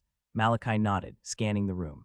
It was a large, auditorium-like hall with individual desks and chairs facing a raised platform in the center. "We'll be dealing with the darkness theory tactical drills first," Grinner continued. "This is the only one that will be done in writing." He motioned toward a desk that already had a pen and paper set neatly on it. Without hesitation, Malachi moved over and sat down. Seeing this, Grinner nodded. "You have 15 minutes, ninth vein. I'll be back by then." Grinner turned and exited, leaving Malachi alone. Without delay, Malachi turned his focus onto the paper before him and began reading. In under a minute, he had scanned through all the questions. They were simple, far too simple for him. They asked about the behavior and attack patterns of darkness creatures, how they were birthed, methods of neutralization, different classifications, and the tactical drills designed to counter them. Malachi didn't just know these things from books, he had lived them. He had survived what most of the other youths here could only imagine. Without wasting a second, he picked up the pen and began writing. In the next second, Valentine's voice rang out in awe. "Wow, how are you so smart? And why is your handwriting so beautiful?" He gasped at Malachi's speed. It was insane, not just the pace, but the precision. Malachi didn't even pause to think. He just wrote in clear, flowing handwriting, every answer making perfect sense. In less than 3 minutes, Malachi was done. He had filled out every page in far less time than the 15 minutes he had been given. Without hesitation, he stood up, gathered his completed test, and stepped outside. As he exited into the courtyard, his eyes immediately locked onto Grinner, who was conversing with a few other instructors nearby. Grinner's head turned sharply the moment he sensed Malachi's presence. "You're done, ninth vein?" he asked, surprised as he approached. Malachi simply nodded and handed him the papers. Grinner's eyes widened the moment he received them. Already. Even pretending the questions weren't difficult for a 14-year-old, completing them in barely 3 minutes was absurd. He flipped through the papers quickly, only for his shock to deepen. They're all correct, a perfect score. There wasn't a single mistake. In fact, if it weren't mandatory for Malachi to attend all disciplines throughout the course of his time here, Grinner would have graduated him from this course immediately. Grinner forced himself to regain composure. Then he said, "Congratulations, ninth vein. You will be placed in the advanced class for this discipline." Malachi nodded, his expression unchanged. "What's next?" he asked calmly. Grinner turned to the other instructors and called out, "Clear the field. We'll be making use of it." The instructors bowed slightly toward Grinner before moving aside, clearing space without delay. Classes were minutes away from starting, yet none of them seemed ready to leave. There was no way they were going to miss this. They needed to see it with their own eyes, whether the rumors about the ninth vein were true or not. "This way, ninth vein," Grinner said, motioning for Malachi to follow. Grinner led Malachi to the center of the field. Once they stopped, he spoke clearly. "The remaining disciplines are as follows: blood meditation, Vita breathing, combat conditioning, blood arts training, live combat simulation, darkness creature hunts, and will training. All of their tests will be carried out simultaneously." Malachi raised a brow. Grinner continued with a steady tone. "We're going to spar now. Your placement into beginner, intermediate, or advanced will depend solely on what you display here, ninth vein." He paused briefly, making sure Malachi was listening. "During the spar, I will mostly defend and only attack if I sense a stalemate. So don't hold back, attack when you're ready." He's going to observe everything during this fight. The other disciplines were each rooted in battlefield application, and the best way to test for them was exactly what Grinner was doing now. During the fight, he would be able to note how well Malachi controlled his Vita, his blood manipulation, his combat skills, and even his will, and use these observations to decide where Malachi would be placed. Malachi didn't waste any time. His hand reached for the scythe strapped to his back, uncorking it and sliding seamlessly into a stance. In the next second, the entire courtyard fell silent. The instructors watched the unfolding scene without a word. It was already strange enough that the head instructor himself was sparring with Malachi directly instead of designating someone else. Vain or not, Grinner never did that. They all knew he must have taken a personal interest in the ninth vein. Malachi studied Grinner silently, a blood champion. There was no scenario in this world where the current Malachi could defeat a blood champion. But I don't have to win. This was a test to gauge his capabilities. He only needed to show enough. Grinner didn't seem like he intended to use a weapon, simply standing calmly with his arms at his sides. However, the pressure he radiated was enough to make Malachi's heart hammer against his chest. Malachi's grip tightened around his scythe as he sank even deeper into his stance. His will is strong. Grinner noted it with approval. Malachi had already passed another of his silent tests, will conditioning. As a synergy stage evolver, the pressure Grinner emitted would have made most youths with weaker wills collapse or flee, but Malachi's eyes only grew fiercer. He stood his ground, completely unshaken. Another for the advanced class, Grinner thought, barely holding back a smile. He had sensed something different the moment he met Malachi, and now it was obvious. The boy was different from the other veins. He looked like someone who had been through hell and returned. The silence stretched and then Malachi's lips parted. Blood flow, a surge of blood ignited through his veins. His muscles bulged with sudden power, the ground beneath him cracking violently as he exploded forward with a burst of speed. The instructors watching from the sides gasped, their eyes wide in disbelief. Such speed, wasn't he just a Genesis rank? The same thought flashed through Grinner's mind, but unlike the others, he was facing Malachi head-on. Malachi erased the distance in an instant, his scythe whistling through the air as he hurled it forward with his right hand, the blade aimed directly at Grinner. Grinner's eyes sharpened. My throat. He hadn't expected Malachi to go straight for the kill. Instantly his arm, coated in blood, shot upward to block the scythe, but then his gaze flickered in the next instant. Malachi, still gripping the scythe with his right hand, spun the blade downward mid-air and slammed his left palm into the staff, sending it crashing toward Grinner's chest. The instructor's eyes almost popped out of their sockets, but the one most shaken was Grinner himself. As a synergy stage evolver, he could see everything in slow motion, every tiny movement, and yet he wasn't shocked because Malachi had caught him off guard. No, he was shocked because of what he had just witnessed. The movement was seamless, so smooth. No hesitation, no falter in form. He had just evolved 3 days ago, and yet the Vita flowed perfectly through his body. His blood manipulation was flawless. Grinner knew deep in his gut if he and Malachi were on equal footing in strength, that surprise attack would have ended the battle instantly. Blood meditation and Vita breathing advanced. Combat conditioning advanced. Blood arts training advanced. Live combat simulation advanced. Darkness creature hunts advanced. The battle had barely begun, but Grinner had already completed his assessment. The ninth vein was a natural-born genius. Grinner's hand shifted, shooting up to parry the scythe with a burst of sparks. But the sparks had barely disappeared before Malachi's right leg whipped low, aiming for the side of Grinner's knees to destabilize him. Grinner's eyes sharpened, and he darted 2 steps back, just enough to evade the sweeping kick, but Malachi didn't miss a beat. Using the momentum of his missed attack, he spun, his scythe whirling with him as he brought the blade down toward Grinner's head like a guillotine. Without even knowing, a smile formed on Grinner's face. At this point, he decided to stop feeling awe at Malachi's feats. It was simply better to take everything at face value. He had been wrong. Malachi wasn't just a genius. He was a monster in battle. Grinner's arm whipped to the side, parrying the scythe away, only for Malachi's right leg to thrust forward a breath later, aiming straight for his chest with force that carried his whole body with it. Grinner's hand shot out, catching Malachi's foot and stopping its momentum. But not even a second passed before Malachi used the captured foot as leverage, twisting his body and swinging his left leg sharply toward Grinner's face. Grinner's smile widened. His other arm reached out, catching Malachi's left leg, only for the scythe blade to come sweeping up from below, slicking toward his crotch. Grinner's eyes flew wide open. What a little devil. With a quick movement, he whipped his leg up, knocking the scythe away. But just as Malachi was about to press the attack again, Grinner quickly raised his voice. All right, congratulations, ninth vein, you passed. All right, congratulations, ninth vein, you passed. Hearing Grinner's shout, Malachi paused his movements. Grinner released his legs, allowing him to land back on the ground. Grinner had a small smile on his face as he spoke. You passed all the tests exceptionally. Congratulations, you're placed in the advanced class for all the disciplines. Malachi nodded calmly, steadying his racing heart. Though he didn't show it, clashing with a blood champion had shaken him.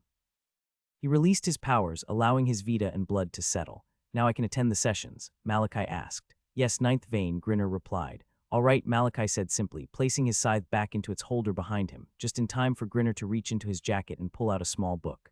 Grinner stretched it toward him. Ninth vein, this contains everything you need to know about the training grounds, its rules, benefits, and how everything works.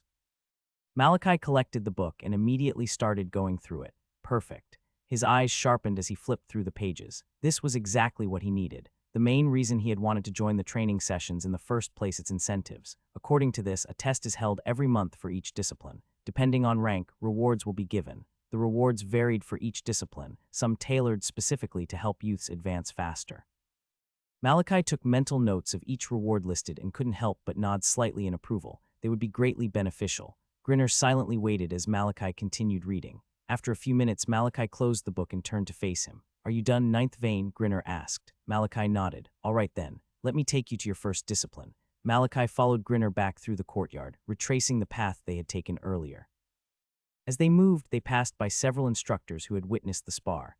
Many of them were still visibly rattled, whispering among themselves and shooting quick glances at Malachi as they spoke. "Why does it look like they're plotting something?" Valentine's voice rang out eerily in his mind. "That's just how sanguines look." Malachi responded immediately. Valentine wasn't convinced. He had seen the same hardened expressions on the highbloods and pulses earlier, but then it had been obvious. Now Valentine was gazing at the same look. "Are you sure? They look like people about to rob a bank." "I'm sure." The training camp was of utmost importance to the Sanguine clan. It wasn't something just any faction could control. It was directly under the sovereign's authority, and nothing happened here without his consent. While it was possible for pulses or high-ranking highbloods to sway a few instructors into becoming their eyes and ears, that was the best they could do. Anyone who dared to harm a youth inside the camp would be signing their own death warrant. They wouldn't even live long enough to take a second breath. Ninth vein, ninth vein. The instructors bowed and paid their respects as Malachi and Grinner passed through. Soon enough, they reached the exit of the main building. Malachi was instantly met with another scene, one he had seen earlier when he first arrived. Unlike before, when the grounds had been filled with wandering youths, now small groups had formed in different parts, youth seated cross-legged on the grassy ground, eyes closed, while instructors paced around them, speaking softly. "This isn't everyone." With just a brief glance, Malachi had already noted something odd. The youths scattered outside were mostly younger, around 12 or 13 years of age. "This way, ninth vein." Grinner's voice snapped him out of his thoughts. He led Malachi west, toward a large, round building not far from the main hall. As Malachi entered, he was immediately met with a large circular hall filled with older youths, all seated cross-legged facing the center with their eyes closed, where an instructor sat calmly. So this is where they all went. The moment they stepped in, Malachi's gaze swept across the room. The older ones, the ones he had noticed missing earlier, were all here. But just as he scanned the room, Malachi's eyes sharpened. His gaze paused on three figures. "Aren't they?" Valentine's voice murmured in his mind, and Malachi instantly confirmed it. "Other veins." "Yes." Valentine remembered seeing the veins during the meeting with the sovereign. "Can you tell me about them?" Valentine asked curiously. Malachi's gaze lingered a moment longer on each of them before deciding to answer. Each of them had an undeniable air of superiority around them, a presence that set them apart from the rest of the youths in the hall. He gestured subtly toward the far end of the room, to a girl seated quietly at the very back. Her face was calm and gentle, as though she couldn't hurt a fly. "That's the sixth vein, Aurelia," Malachi started. "From what I've observed, she's quiet and rarely speaks. But I've noticed her observing me and everyone more than once." Next, he gestured toward a youth seated not far from them, a boy with a stoic face and a calm, composed aura. "That's the seventh vein, Maximus. Honestly, I don't know much about him. He doesn't interfere with anything. I've never seen him interact with the other veins either. He's always indifferent." And then Malachi's gaze suddenly turned cold. His hand clenched slightly as he shifted to the last figure. It was a youth with a small, easy smile on his face, even as he sat with his eyes closed while training. Unlike the others, he was surrounded by other sanguine youths, giving off a friendly, approachable air. But Malachi knew better. "That's the eighth vein, Julius. Ignore the smile. He's as twisted as his parents." "His parents?" Valentine asked, surprised. "Yes, he and Aurelia are the children of the third pulse, Varnal and Kana." Valentine made a small sound of understanding before he hesitated. "You sound pained. Do you have a history with him?" Malachi lifted his gaze away from Julius and faced forward. "I let my emotions get the better of me again," he admitted quietly in his inner thoughts. After his parents' death, Kana hadn't been the only one who had made his life hell. Her son had too. In fact, Julius had been the first. Malachi had still been reeling from his parents' deaths when Julius had approached him, pretending to be a friend. Malachi had believed him. He had trusted him. And the betrayal that followed had ended up becoming one of the worst experiences of his life. Some of the scars that littered his body had been caused by Julius, but the deeper scars were the ones carved into his heart. Julius was of the many reasons Malachi would never again trust anyone in this clan. Regardless, he kept all these thoughts to himself. The last thing he needed right now was another lecture from Valentine. He steadied his breathing, calming himself just as they reached the instructor. "Head instructor," the woman instructor called out as Grinner approached her. quickly standing up from her seated position and bowing respectfully. She was clearly surprised to see the head instructor entering her class. Grinner nodded once toward her. "Instructor Livia," he said calmly before stepping aside, allowing Livia's gaze to land properly on Malachi. Her eyes widened slightly as recognition struck. Blood flow, she began the greeting instinctively, but Malachi cut her off. "That's not needed." She paused, then bowed respectfully. "Okay, ninth vein." Her words immediately broke the concentration of the youths seated around the hall. Though young and newly evolved, their senses were sharp enough to pick up the exchange. "The ninth vein here." That should have been impossible. Eyes flickered open across the hall and froze. Shock rippled through the room as gazes locked onto Malachi. Even the gazes of the other veins narrowed slightly. Livia turned toward Grinner, her eyes filled with questions, but Grinner spoke before she could ask. "As you already know, this is the ninth vein," he explained. "He joined us today, and I've personally tested him and determined him fit for the advanced class." A wave of disbelief spread through the hall. Many of the youths and Livia herself were utterly stunned. Hadn't Malachi only evolved a few days ago, and now he was placed in the advanced class? That shouldn't be possible. Livia was tempted to question it, but she hesitated, unsure which would be worse, questioning a vein's ability or implying that the head instructor was breaking the rules. Wisely, she eventually chose to stay silent. Unfortunately, not everyone in the hall shared the same restraint. As the silence stretched, suddenly, a calm voice rang out. "Head instructor Grinner." Heads turned sharply toward the source to see Julius von Sanguin standing up from the ground calmly. "Eighth vein." Grinner bowed respectfully as Julius approached. The latter threw a brief glance toward Malachi, flashing him a smile before focusing back on Grinner. "My lovely younger cousin only evolved some days ago," Julius said lightly. "While the blood of we direct descendants is truly remarkable, isn't this a bit much?" Julius had been present when Malachi defeated Jorge, and the shock he had felt then had been indescribable. But being placed in the advanced class, especially in blood meditation Vita breathing, meant Malachi's mastery over Vita and blood flow was comparable to theirs. It was absurd, unbelievable. The useless trash he had once beaten into the ground was now standing at their level. The heads of many other youths nodded quietly. It was simply too much to accept. Grinner suppressed his irritation. No matter how foolish the accusation was, Julius was still a vein and he had to remain respectful. "I tested the ninth vein personally and confirmed it." "Eighth vein," Grinner answered calmly. Julius frowned. "Surely you see how hard this is to believe." He gestured around the hall. "The youths here have trained for years to reach this level, and you claim someone who evolved mere days ago is already their equal." Frowns appeared across the room as whispers started spreading fast. "The eighth vein is right." "It's too hard to believe. Something isn't right." The youths around Julius murmured loudly. Julius smiled faintly. This was one of his talents. Just like his father Varnal, he could stir a crowd with ease. He sent another glance toward Malachi, only to find him completely unfazed. He had started reading the rulebook, as if the entire commotion wasn't worth his time. Grinner struggled to maintain his composure and bowed lower. "I don't know what else to say, eighth vein, except that this is what happened." Julius' frown deepened. Then he said coldly, "I sense foul play here. For fairness, I demand you test him here in front of all of us." Grinner's eyes narrowed slightly. "Eighth vein, are you accusing me of falsifying the ninth vein's results?" he asked, his teeth gritting together. But Julius' voice turned colder. "Are you questioning me?" Grinner's hands clenched so tightly that his knuckles cracked audibly. If not for Julius being a direct descendant, a youngling wouldn't dare speak to a blood champion like this. He forced himself to stay calm and spoke slowly. Other instructors were present to witness the test. "I can fetch," but Julius cut him off sharply. "We were not there. The ones directly involved should see it too." "Right." He stepped forward slightly, his voice harder. "Now listen to my orders, and don't question me again." Grinner exhaled heavily, closing his eyes. There was nothing more he could do. A vein's orders, as long as they didn't clash with the training camp's core rules, were absolute. He turned toward Malachi and bowed respectfully. Malachi snapped his book shut, his gaze lifting toward him. Grinner didn't say anything. He didn't need to. What he meant was already clear. There was no way around the eighth vein's demand. But even so, Grinner showed Malachi respect, choosing not to say anything. Right now, it was clear Julius was only trying to belittle Malachi by forcing him into another test here. However, only a vein could challenge a vein. Now he had removed himself, it was up to Malachi. As all eyes turned toward him, Malachi didn't so much as glance at Julius. Instead, he faced Grinner directly and spoke calmly. "Head instructor Grinner." Grinner bowed respectfully. "Yes, ninth vein." Malachi's voice was clear as he continued. "In the rulebook you gave me, under paragraph 4, section 2, it is clearly stated that under no circumstances should a class be interrupted or paused once it has begun." Julius' gaze narrowed dangerously, but Malachi didn't stop. If an instructor dies, another will immediately take their place. No nuisance should be allowed to disrupt the class, and if a nuisance appears, it should be dealt with immediately. Malachi's tone turned cold. "So, head instructor Grinner," he took a step forward, his gaze sharp as a blade. "Why are you disobeying the sovereign's words?" Why are you disobeying the sovereign's words? At Malachi's words, a chill gripped the entire hall. Grinner's eyes widened so much it was a wonder they remained in their sockets. It was one thing to go against the words of a vein, another to go against the words of a pulse. On both occasions, death was expected, swift and certain. But to go against the words of the sovereign, that was treason of the highest order, because to go against the sovereign was to go against the entire Sanguine clan itself.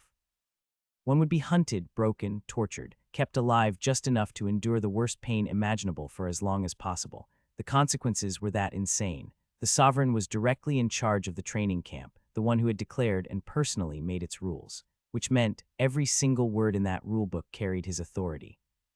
This was why the moment Malachi's words dropped, Grinner, a blood champion, a warrior whose presence would normally inspire fear anywhere, felt all the strength in his legs abandon him. His entire body trembled as he swiftly turned toward Julius and bowed deeply. I apologize, eighth vein, but the rules forbid any interruption during class. The frown on Julius' face deepened, but Grinner didn't so much as wait for a response.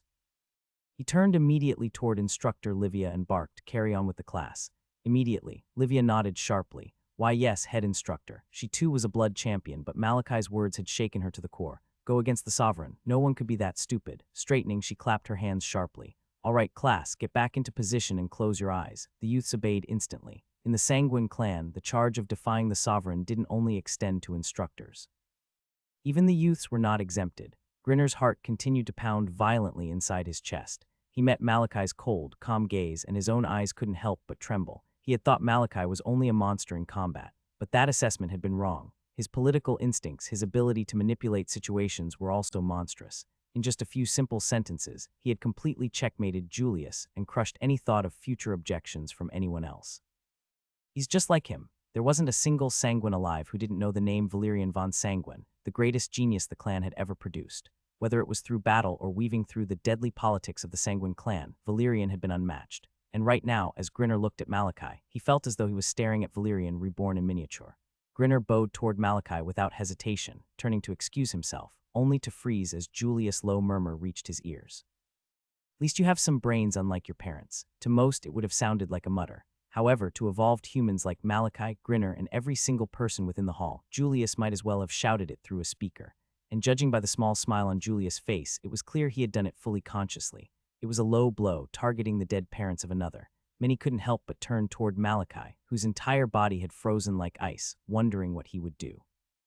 Malachi seemed to stare at nothing in particular. He looked dazed, almost as if grappling with what he had just heard.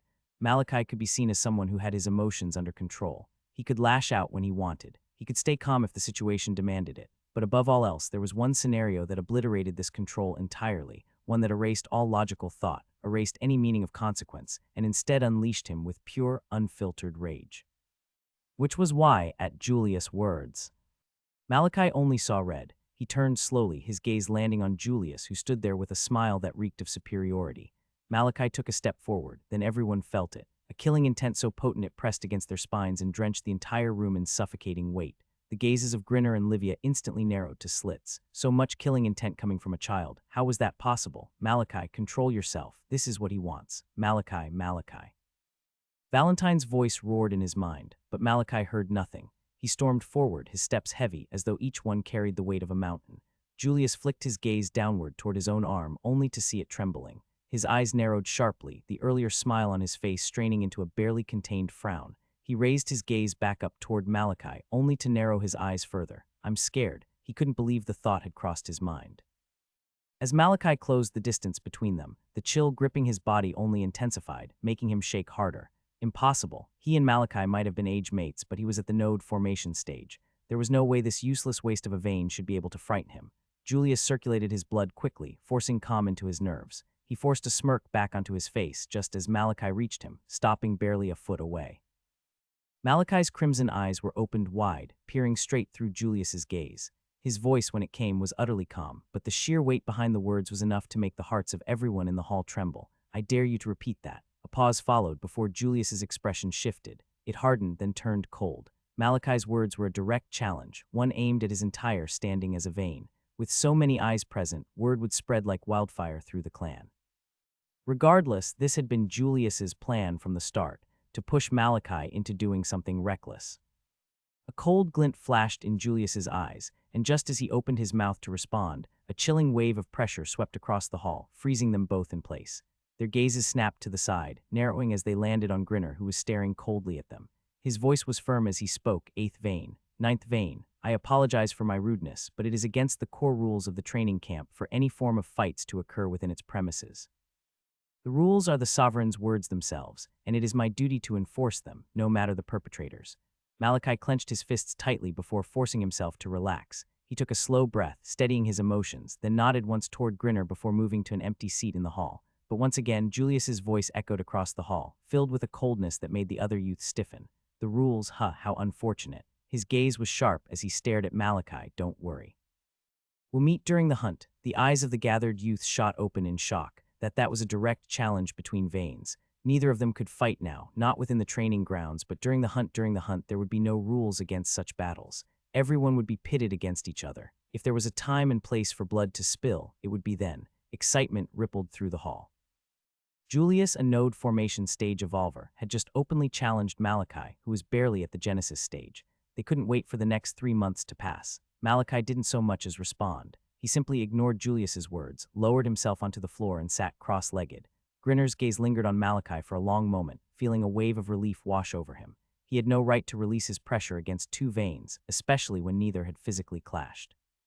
But Malachi's potential was far too great to let it be wasted here. It was clear that if Julius had dared to repeat his insult, Malachi would have cut him down, no matter the consequences, and the aftermath would have been catastrophic.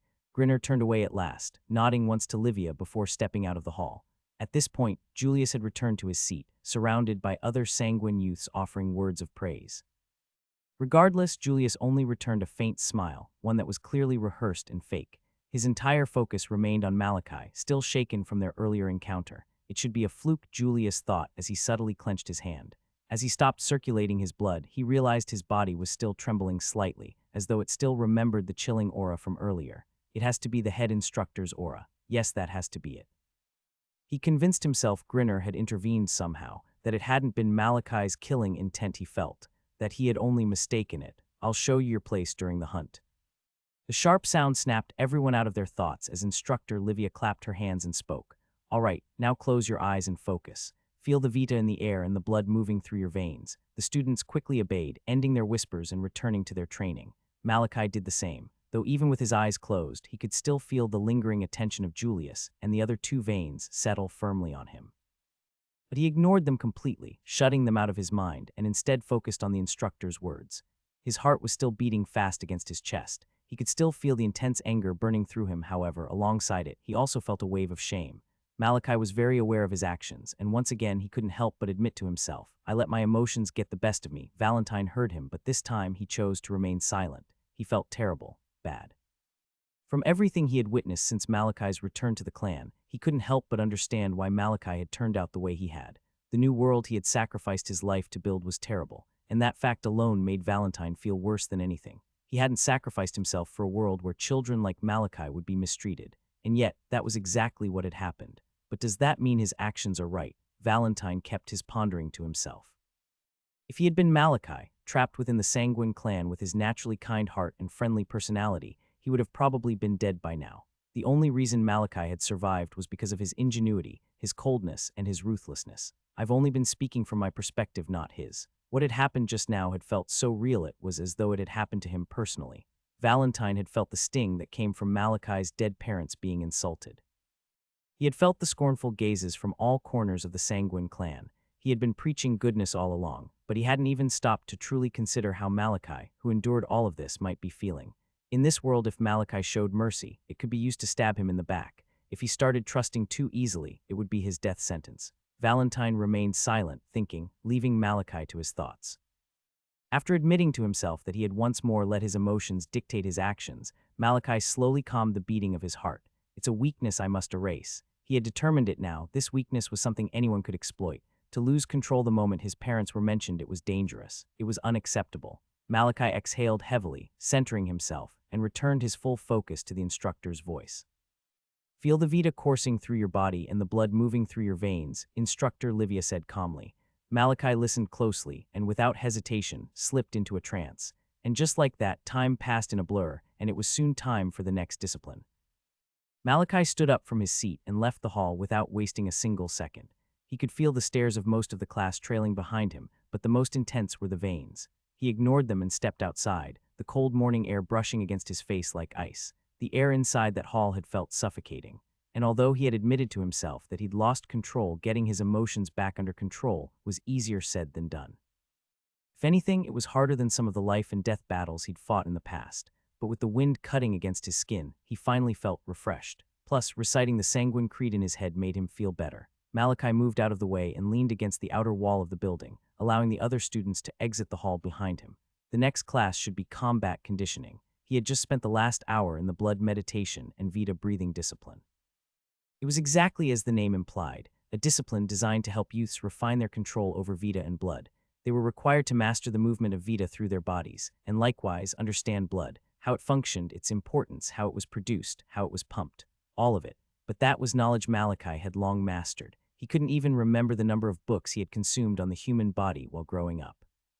Sometime into the lesson, after the initial tension had died down, Instructor Livia had quietly approached him to test what he knew, especially since it was his first day in class. She had been surprised, pleasantly so. Malachi answered every question without hesitation, and it didn't stop there. His control over both Vita and blood was already incredibly refined. It became obvious to her that she didn't need to give him any special attention. In fact, he likely knew more than most of the youths in that class. I'll follow them after a few seconds. Grinner had only brought him to the location of the first discipline. He had no idea where the other sessions were held. So for now, he decided to follow the rest of the students. Many threw glances his way as they stepped out of the hall before scurrying away. "See you in the next class, 9th Vane," Julia said, flashing him a faint smile as he passed by, flanked by a group of students who bowed their heads toward Malachi but only out of obligation. Even the blind could see it. There wasn't a single trace of genuine respect in their posture, not while Julia stood beside them. Still, Malachi didn't acknowledge any of them, not even Julius. Several of the students clenched their fists, clearly irritated by his cold behavior, but none of them dared speak. Julius, however, only smiled faintly. He stepped closer, leaned toward Malachi and whispered, "Breaking you again is going to be so much fun." His earlier friendly expression had twisted into something darker, but even then Malachi didn't so much as glance at him. He didn't speak nor did he acknowledge his existence. Julius let out a short chuckle before turning away with that same fake smile, his entourage trailing after him like shadows. "Are you okay?" Valentine's hesitant voice sounded softly in Malachi's mind as the group left. "I'm fine," Malachi responded coldly. Valentine paused. "Are you sure?" But before he could finish, Malachi cut him off sharply. "I'm not in the mood for your lectures." His voice was colder now. "What do you want to say? That I should have let it slide? I won't. People are different, and the earlier you accept that I'm not you, the better we'll get along. You've not gone through what I've been through, Valentine. You don't get to dictate what I do and what I don't." His tone dropped even colder. "If it were up to me, I would have sliced his throat the instant he mentioned them." Valentine went silent, unable to find any words for a moment. Then finally, he sighed and spoke quietly, "I'm sorry, Malachi." Malachi narrowed his eyes slightly. "For what?" Valentine hesitated, then said, "You're right. I haven't been through what you've been through. I just realized that now. I have no right to tell you what to do." His voice grew softer, almost unsure. "My only hope is that you don't become like the ones you despise, that you don't end up inflicting the same pain you had to endure on people who don't deserve it." Malachi fell silent, his gaze distant. He understood where Valentine was coming from. He, more than anyone, knew the depth of the pain others had caused him, and to imagine inflicting that same suffering onto another, it left a bitter taste in his mouth. But still, he responded quietly, "You don't have to worry." His eyes grew cold, locking onto Julius's distant figure. "If I'm inflicting pain on anyone, then they probably deserve it." Malachi didn't wait for a response. He pushed off the wall and silently trailed behind the other students as they made their way to the next class. The group carried him further west from the main building. In under a minute, Malachi's sharp gaze scanned across a wide open field. The ground was covered in well-trimmed grass, and multiple instructors stood scattered across it, hands clasped behind their backs. He stopped just at the edge, observing the scene quietly. They're splitting into teams of 2. The students split off naturally, pairing into twos as though it had been predetermined, before standing together in a large circle that loosely surrounded the instructors gathered at the center. Even the Vanes, Julius, Aurelia, and Maximus had teamed up. They must have formed teams during the earlier class, Malachi noted, before simply moving to an open spot in the circle, standing alone. As he did, the other youths threw confused glances his way, whispering among themselves. But seeing that none of the instructors objected to Malachi's presence, their expressions quickly shifted into shock. The whispers grew louder. Is he in the advanced class for combat conditioning too? Looks like it. The instructors didn't say anything, so he must belong here. That's insane. He just joined today. Malachi ignored every word. His attention instead was grabbed by the absurd scene unfolding just beside him. Just a few steps away, another youth was whispering, but it wasn't to anyone. It was to his stomach. Just hold on a bit longer, all right. The boy whispered seriously, placing both hands gently over his midsection like he was consoling a wounded comrade. I swear I'll get you something after this. A real meal, not air. His stomach grumbled loudly in response, earning a few glances from the surrounding students. But the boy simply nodded solemnly, as if an agreement had been reached. Malachi blinked. What the hell had he just witnessed? Before he could look away, the boy suddenly turned toward him, catching Malachi's stare and looking completely unbothered. You ever tried negotiating with your digestive system? The boy said casually. Works better than fighting it. Malachi just stared at him. He truly didn't know how to respond. Most youths in the clan couldn't even hold a Vane's gaze, especially not Malachi's, whose crimson eyes were even sharper and colder than most. Yet this boy looked him dead in the eye without flinching. Malachi shook his head and decided to ignore him, but the boy leaned in slightly, whispering, Hey, you seem to be well hated by everyone.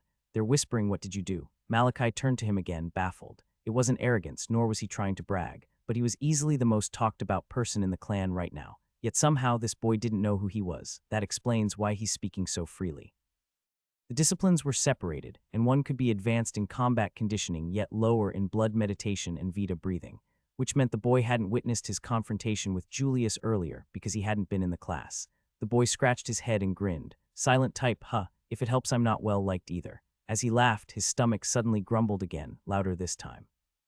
The boy frowned, pressing both hands to his abdomen and muttering at it like a scolding parent. I thought we had a deal. I don't have any food. I was too late and couldn't pack anything. Just chill, all right. Malachi sighed quietly. He pulled a ration bar from his jacket and tossed it over. Here. The boy caught it instantly, his eyes lighting up like he had been handed the sun itself. Just be quiet, Malachi responded. But the boy didn't seem to listen. He had already ripped open the ration and had started wolfing the whole thing down. Malachi stared at him, incredulous. Had there always been beggars in the Sanguine clan? Before he could continue his thoughts, a loud voice roared from the center of the field. Renlo, what the hell are you doing? You were told never to eat during class. Renlo flinched violently, then shoved the last of the ration into his mouth before anyone could snatch it from him. Sorry, instructor. I was just trying to clean the wrapper. Malachi's eye twitched slightly. He had never heard anything more absurd in his life. The instructor's face darkened. Throw that nonsense away and stand straight. All right, instructor. Renlo stammered, hastily stuffing the wrapper into his pocket instead of throwing it away, then snapping to a stiff posture.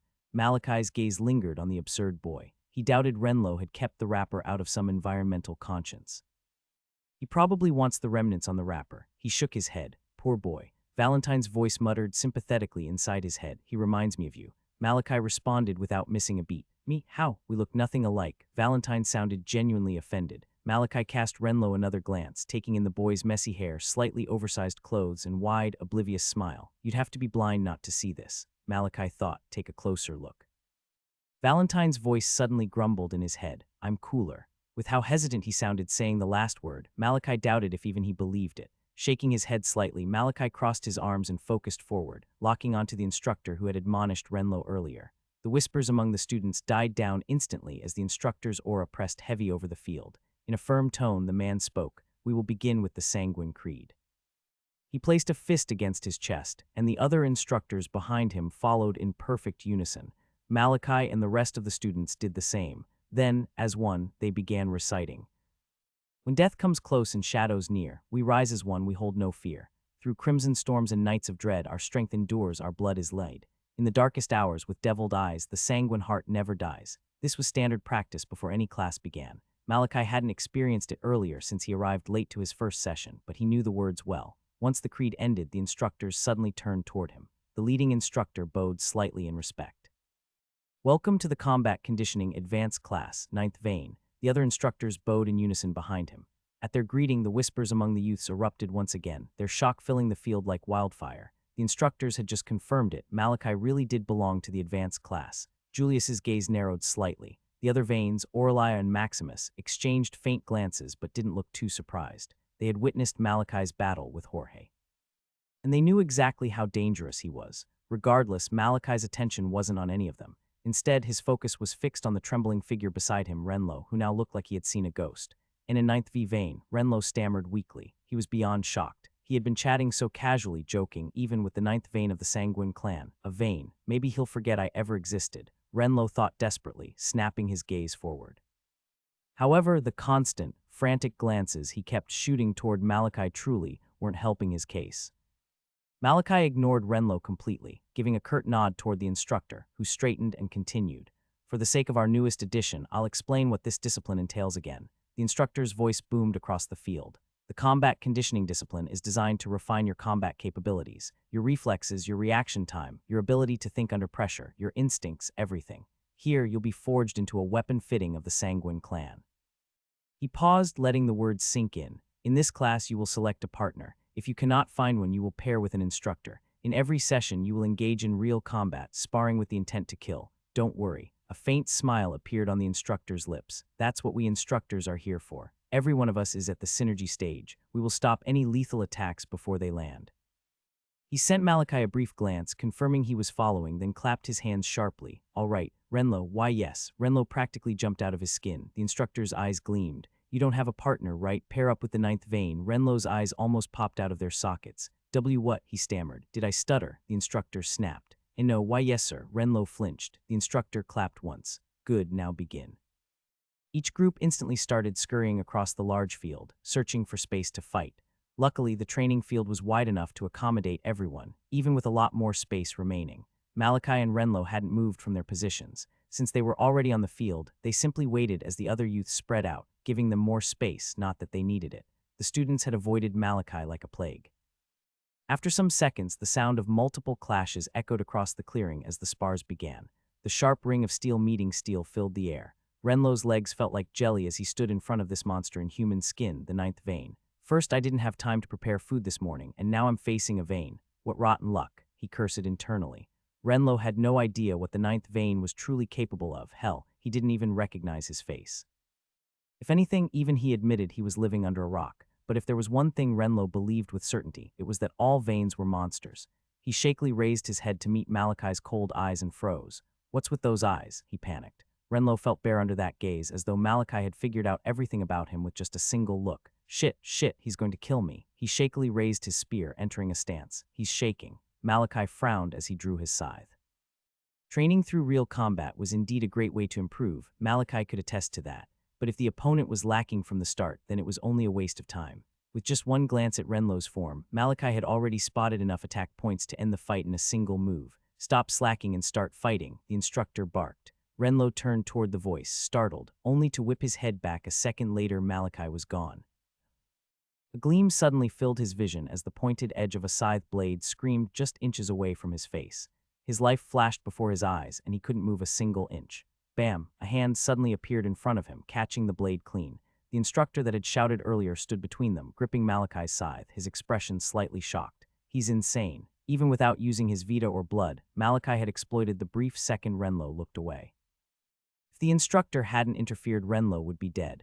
Renlo realized this too. He clutched his spear tighter as Malachi backed off calmly. Renlo felt as though he had been doused with icy water. His blood turned cold. He had been completely right. Veins were monsters. I didn't even see him move. He steadied into a stance. After what he'd just experienced, it was impossible for his body not to tremble. But Renlo clutched his spear tighter. You can't keep cowering, Renlo. He repeated the words in his head just as he met Malachi's gaze once more.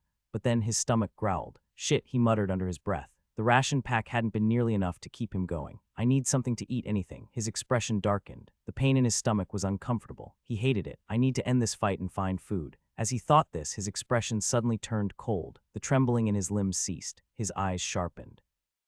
In that exact moment, Malachi moved. But this time, Renlo's spear whipped up, catching the scythe with a loud clang as sparks flew from the contact. Malachi raised an eyebrow, slightly surprised, but he didn't dwell on it. He flipped his scythe forward with force, the staff hurtling towards Renlo's chest, only for the boy's body to dip under it. He ducked low, pressed in, and sent a thrust straight toward Malachi's ribs. Malachi's gaze narrowed. Is this the same boy? Renlo's expression was sharp, focused. He bit down lightly on his lower lip, eyes locked in like he'd entered a trance. That was what puzzled Malachi. Had he suddenly learned how to fight? Still, the only reason he had gotten this far was because Malachi had been holding back. His figure darted to the side, evading the thrust, and in the same motion his right knee shot upward toward Renlo's chin with speed and force. Renlo's eyes widened, but before the blow could land, the instructor's palm appeared once more, stopping the strike in place. Good job. "Carry on," the instructor said simply before stepping back. Malachi backed off, his calm eyes fixed on Renlo, who had already dropped back into stance with those same focused eyes. Something changed. This wasn't the shaky boy he'd nearly killed in the first strike. Right now, Renlo stood firm, his form clean. The weak points Malachi had identified earlier were gone, or at least drastically reduced. He didn't know what had triggered the shift, but something had. "Don't stop. Continue fighting." The instructor barked. The order snapped Malachi out of his thoughts, and this time, Renlo surged forward. The clash of weapons filled the field as the youths fought nonstop. Combat conditioning lasted from 6:00 to 7:30, an hour and 30 minutes of pure fighting. There were no breaks, no rest. The instructors hadn't banned the use of Vita or blood, and many of the youths used it, ramping up the intensity of the fights. Malachi and Renlo were no exception. Though the results of their match remained consistent, with Malachi always winning, Renlo had proven to be a decent opponent. After that abrupt change, he stopped trembling, stopped talking entirely. He moved with purpose and at times even countered Malachi's strikes. Renlo was already in the node formation stage and should have been stronger than Malachi, but for some strange reason, he'd formed his first node in his stomach, something Malachi found both baffling and oddly fitting, considering how he had perceived the boy. While it gave Renlo more Vita, it did little to improve his overall power. Still, he didn't fight like someone useless anymore. Malachi hadn't just focused on Renlo, though. He'd also made sure to watch the other Vanes fight. As expected, they each overwhelmed their opponents, especially Julius, who more than once landed attacks that were clearly non-lethal but clearly meant to inflict pain. Eventually, the time passed and class ended. The youths dropped to the ground, panting, exhausted from the prolonged battle. 1 hour and 30 minutes of live combat had drained them dry. But Malachi's breathing remained calm and utterly steady. There was not even a single pant. He returned his scythe to its hilt, unmoved. He had trained himself to exhaustion more times than he could count and had survived in the wild for days on end. This was nothing. As he turned, he caught sight of Renlo getting up to leave. The boy didn't say a word to him or anyone else. His face was still cold and stoic. He didn't glance back and simply walked off, leaving the scene. As Malachi watched him go, only one thought came to his head. "What a kid. You're one to talk," Valentine muttered. Malachi narrowed his eyes slightly. "And what's that supposed to mean?" Valentine cleared his throat but didn't say anything else. Malachi only shook his head and sent a glance across the field again. "They're resting. The next discipline is in 30 minutes. From the book Grinner had given him, he knew the next discipline was blood arts training. Because of how strenuous the combat conditioning class was, there was always a 30-minute break scheduled between them. Malachi found a quiet spot and lowered himself onto the grass, choosing to use the time to meditate, going over both his fight with Grinner and his unexpected battle with Renlo. The 30 minutes passed quickly. When Malachi opened his eyes, he noticed the youths around him still hadn't moved. They were talking amongst themselves casually. They won't go to the next class. Just as he thought this, he noticed a woman approaching from the far end of the field, a female instructor. The moment the students caught sight of her, they stood at once. Malachi followed their lead. She had a dark, heavy aura to her, gloomy and cold. She didn't waste time. "We will begin with the Sanguine Creed." The creed was recited in unison once more. Afterwards, she turned toward Malachi and bowed slightly. "Welcome to the advanced class, 9th Vane." A new wave of murmurs erupted from the students. Another one. He was in the advanced class for this discipline too. The instructor began without delay. While the blood meditation class in the morning focused on understanding the flow of Vita and blood, this discipline was about its utilization. Here, the focus was on how to harden blood, how to make it pump harder, how to manipulate it in real-time combat, and many other practical applications. Though the topics weren't unfamiliar to Malachi, he listened and participated fully. They were each required to wear regulators, ensuring they only used their own blood throughout the session. The class lasted 2 hours, and by the end of it, Malachi followed the other students back to the hall used earlier for the darkness theory discipline. This was another theoretical session, and just like the first, Malachi absorbed everything with ease. Much of the content, though, he already knew. Afterwards came a 1-hour break, which Malachi spent meditating inside the hall. Sitting still amidst the low murmur of voices, he focused inward. 3 more courses left. He didn't feel tired, but the number of disciplines left still annoyed him. Time passed, and the next was the live combat simulation training. It was similar to combat conditioning, except this time they were pitted directly against instructors. And unlike before, the instructors were allowed to attack. Injuries piled up fast, and Malachi hadn't escaped untouched. He had been hit numerous times. It was one of the few sessions where even Vanes weren't spared. After that came another 30-minute break, and then after that, one of the hardest disciplines of all for many students, the darkness creature hunt. The youths had gathered at the edge of a forest, far west of the main building, peering into its darkened depths with grim expressions. This discipline was one of the most dreaded for a simple reason. It forced them to come face to face with darkness creatures directly. Many were visibly rattled. Only the Vanes held their calm, composed demeanors as they waited for the instructor's arrival. As direct descendants, their parents, the Pulses, had made sure to prepare them accordingly. Most had already encountered darkness creatures more than once despite their young age and had somehow grown used to it. Regardless, amongst all of them, Malachi remained the most unfazed. At this point, he lived and breathed darkness creatures. A figure soon emerged from the thick foliage of trees, dragging behind him a large covered cart. He was bald, with wide crimson eyes and bushy beards, his frame broad and stocky like a reinforced wall of muscle. At his appearance, the unease of the youths visibly intensified. But while the others were focused on the man, Malachi's eyes were fixed elsewhere on the cart. He could feel it, that sensation creeping along his spine. A cold he was very familiar with, a chill, darkness creatures. There was no way Malachi could mistake the feeling of death emanating from the covered cart.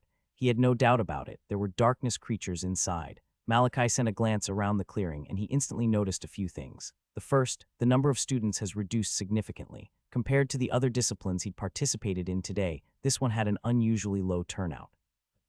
"He's here?" Malachi's eyes sharpened as he spotted Renlo standing at the other end. The boy looked visibly nervous like the rest of the class, clutching his jutting stomach as though seeking solace. He's changed again. Malachi studied him carefully. One could say Malachi was interested in him. Their earlier interaction during combat conditioning had sparked a slight curiosity in him. At the start of their battle, Renlo had been a trembling mess who could barely hold a sword.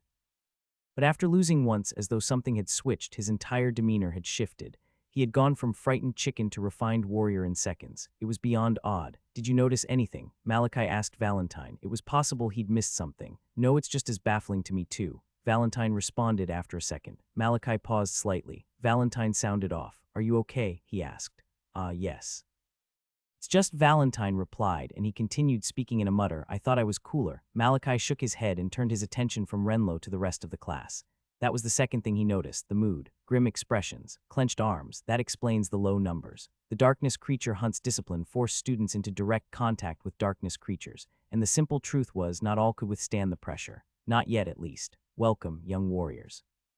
The voice snapped Malachi out of his thoughts. It sounded exactly like its owner, looked creepy and gloomy, like an old, bald, muscular man who was a bit too into anime girls with a disturbing smile to match. As Malachi turned to look, the instructor grinned and said, "We will start with the Sanguine Creed." Each student placed a fist over their chest and recited the Sanguine Creed in unison. After a few seconds, the man suddenly turned toward Malachi and bowed. "Ninth vein.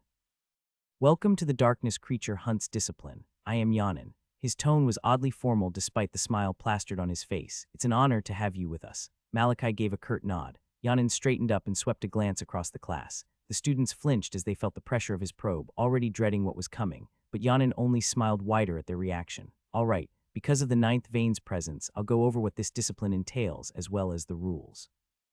Turn back to Malachi. As the name suggests, this is the darkness creature hunt's discipline, and here we focus solely on hunting darkness creatures. The rules differ based on class. For the advanced class, you're required to directly hunt. Simple. He gestured toward the covered cart behind him. Inside are darkness creatures ranging from gradeless to grade 1. Each of you will take turns. I will select a suitable grade for each of you to face. The class ends after everyone has fought. Any questions?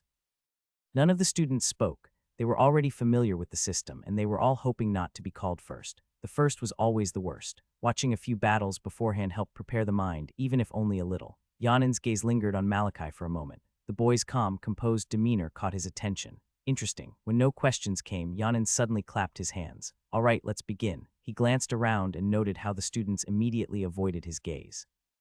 He shook his head, bunch of pusses.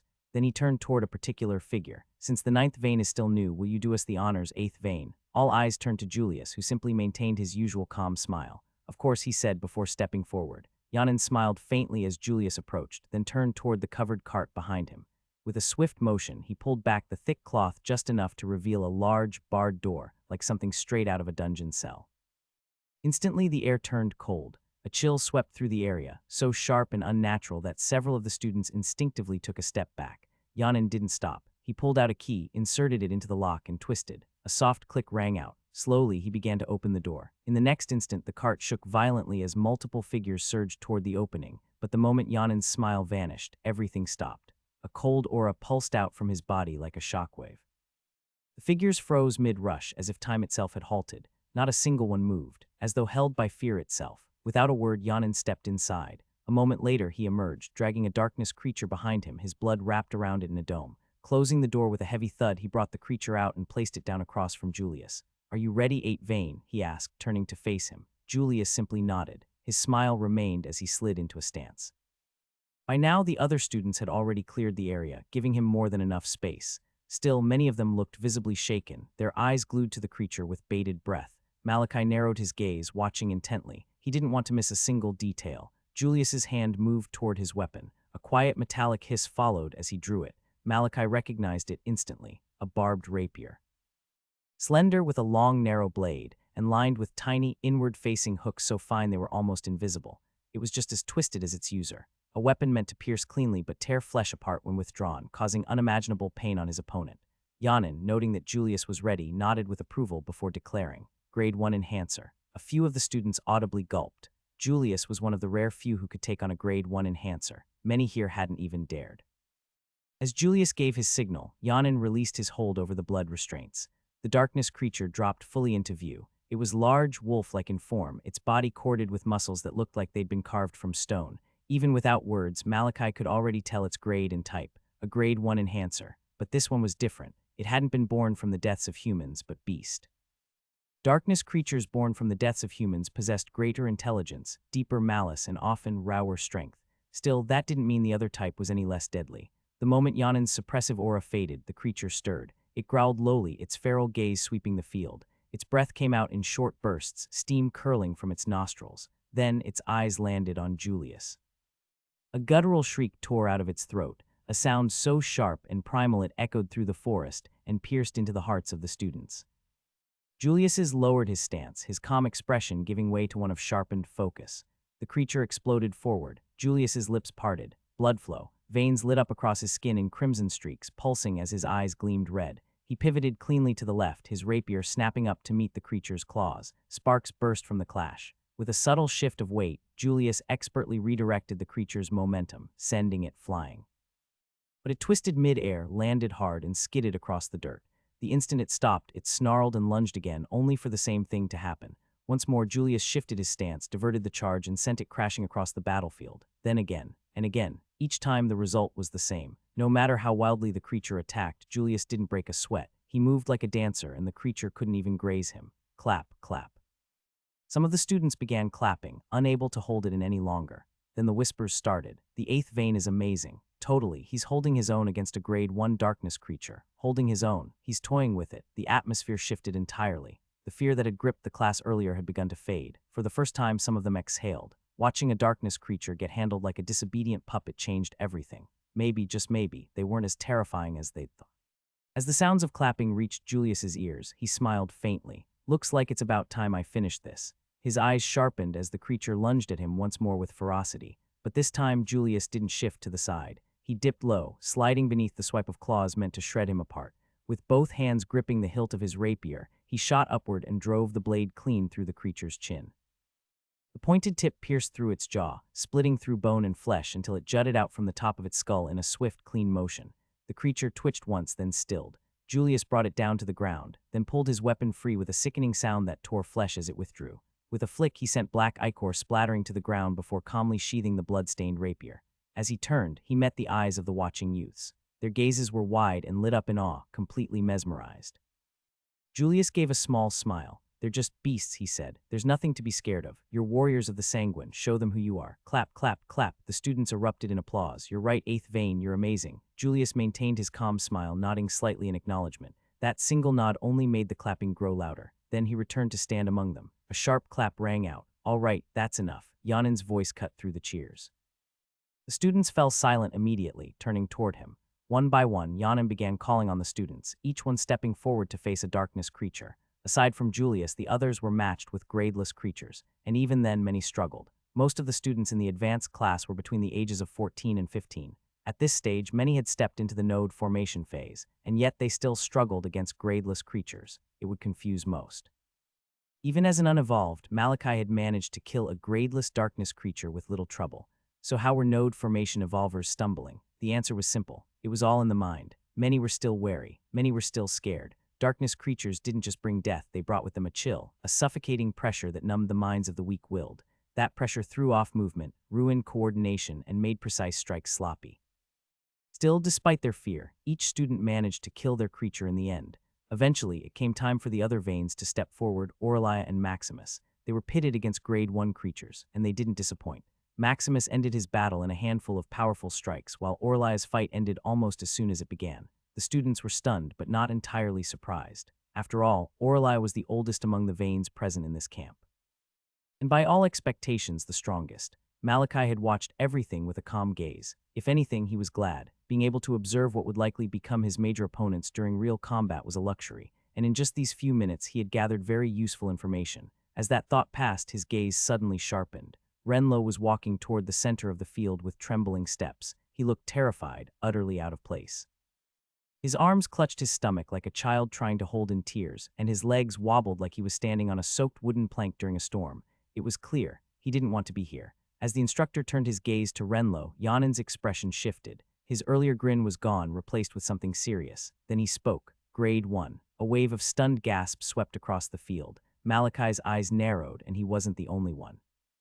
Many of the other youths visibly flinched in surprise. They hadn't expected that. To pit this weak, trembling boy against a Grade 1 darkness creature. He must have noticed the same thing I did. Malachi's gaze turned to Yanin. The instructor looked completely unfazed by the shocked expressions of the others. Without hesitation, he summoned a Grade 1 darkness creature and brought it out for Renlo to face. Just as Malachi had sensed something strange about Renlo, it was clear Yanin had seen it too.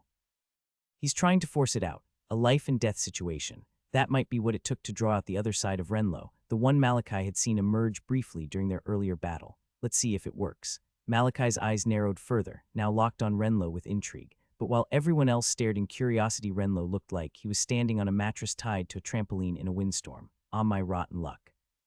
On my rotten luck, Renlo looked like he was standing on a mattress tied to a trampoline in a windstorm. His entire body trembled violently as he stared at the darkness creature in front of him. It was still trapped inside a dome of Yanin's blood, but Renlo knew it wouldn't be for long. Are you ready? Renlo's trembling intensified at the instructor's words. He sent the man a pleading look, shaking his head, but Yanin was having none of it. With a simple nod, the instructor released his blood. Shit, did I offend this bald-headed man in my past life or something?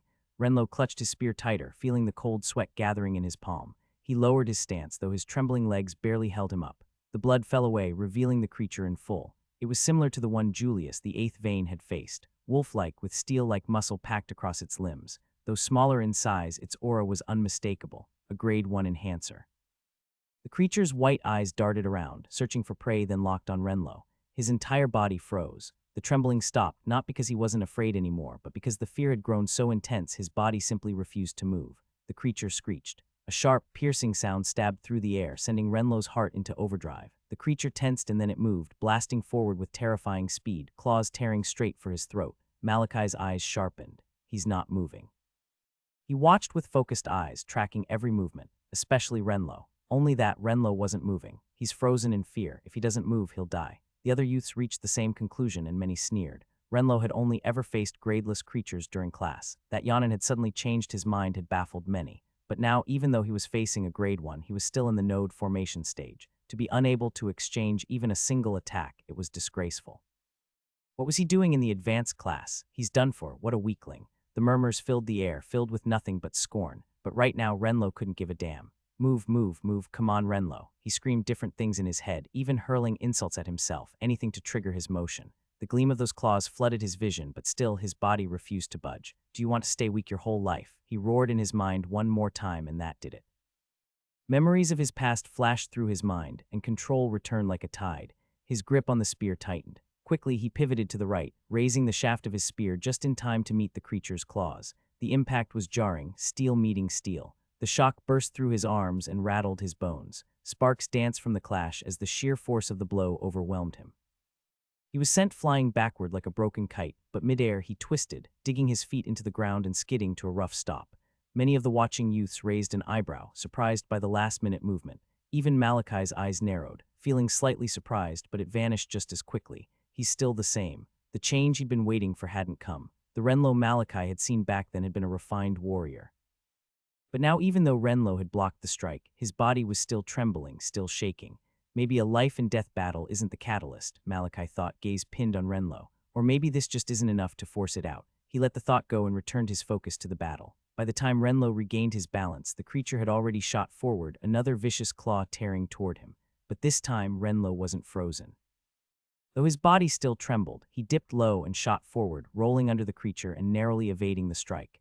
He rolled to his feet and spun, just in time to see the creature already hurling toward him again. This time Renlo didn't run. His legs still shook, but there was a new firmness in his eyes. He was still terrified, but Malachi, who was watching closely, instantly recognized it. He's forcing himself to fight. Blood flow. A surge of power ignited in Renlo's veins.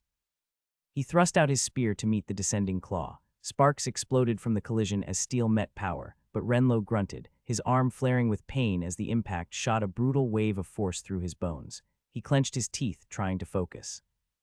The creature lashed out with its other claw. Renlo's eyes widened. He threw himself aside, but it was too late. The beast's claw sliced across his left arm, pain surging violently as blood sprayed in the air. Regardless, Renlo shoved it all down. Even as his nerves screamed, the creature lunged again, its fangs bared to rip his head clean off. Renlo's eyes widened, and he dipped low once more, rolling under the monster by inches. He came up to his feet, gripping the spear tightly with only his right hand. His left arm had now turned limp and was burning in pain. Shit. The pain was intense. His arm felt like it was on fire. Every part of him wanted to drop the spear and run. But he shut that voice out. You can't keep running away. Renlo turned to face the beast again. I can't clash with it directly. That much had become clear in their earlier exchanges. He was weaker, noticeably so, because I formed my nodes in my stomach. Arg stupid me, but now wasn't the time for regrets. The creature had already turned and lunged again. As it neared, Renlo repeated his move, rolling beneath it and avoiding the claws. The creature turned and lunged again, but Renlo evaded again. Then again and again, the crowd of youths narrowed their eyes. What was he doing? Was he planning to run forever? But only the instructor and Malachi gazes narrowed. They had seen it. Though Renlo's movement seemed random, from his eyes it was clear. He was planning something. He rolled again, then again, evading with the same movement over and over. And then, as the creature turned and shot forward one more time, Renlo's eyes sharpened. Finally.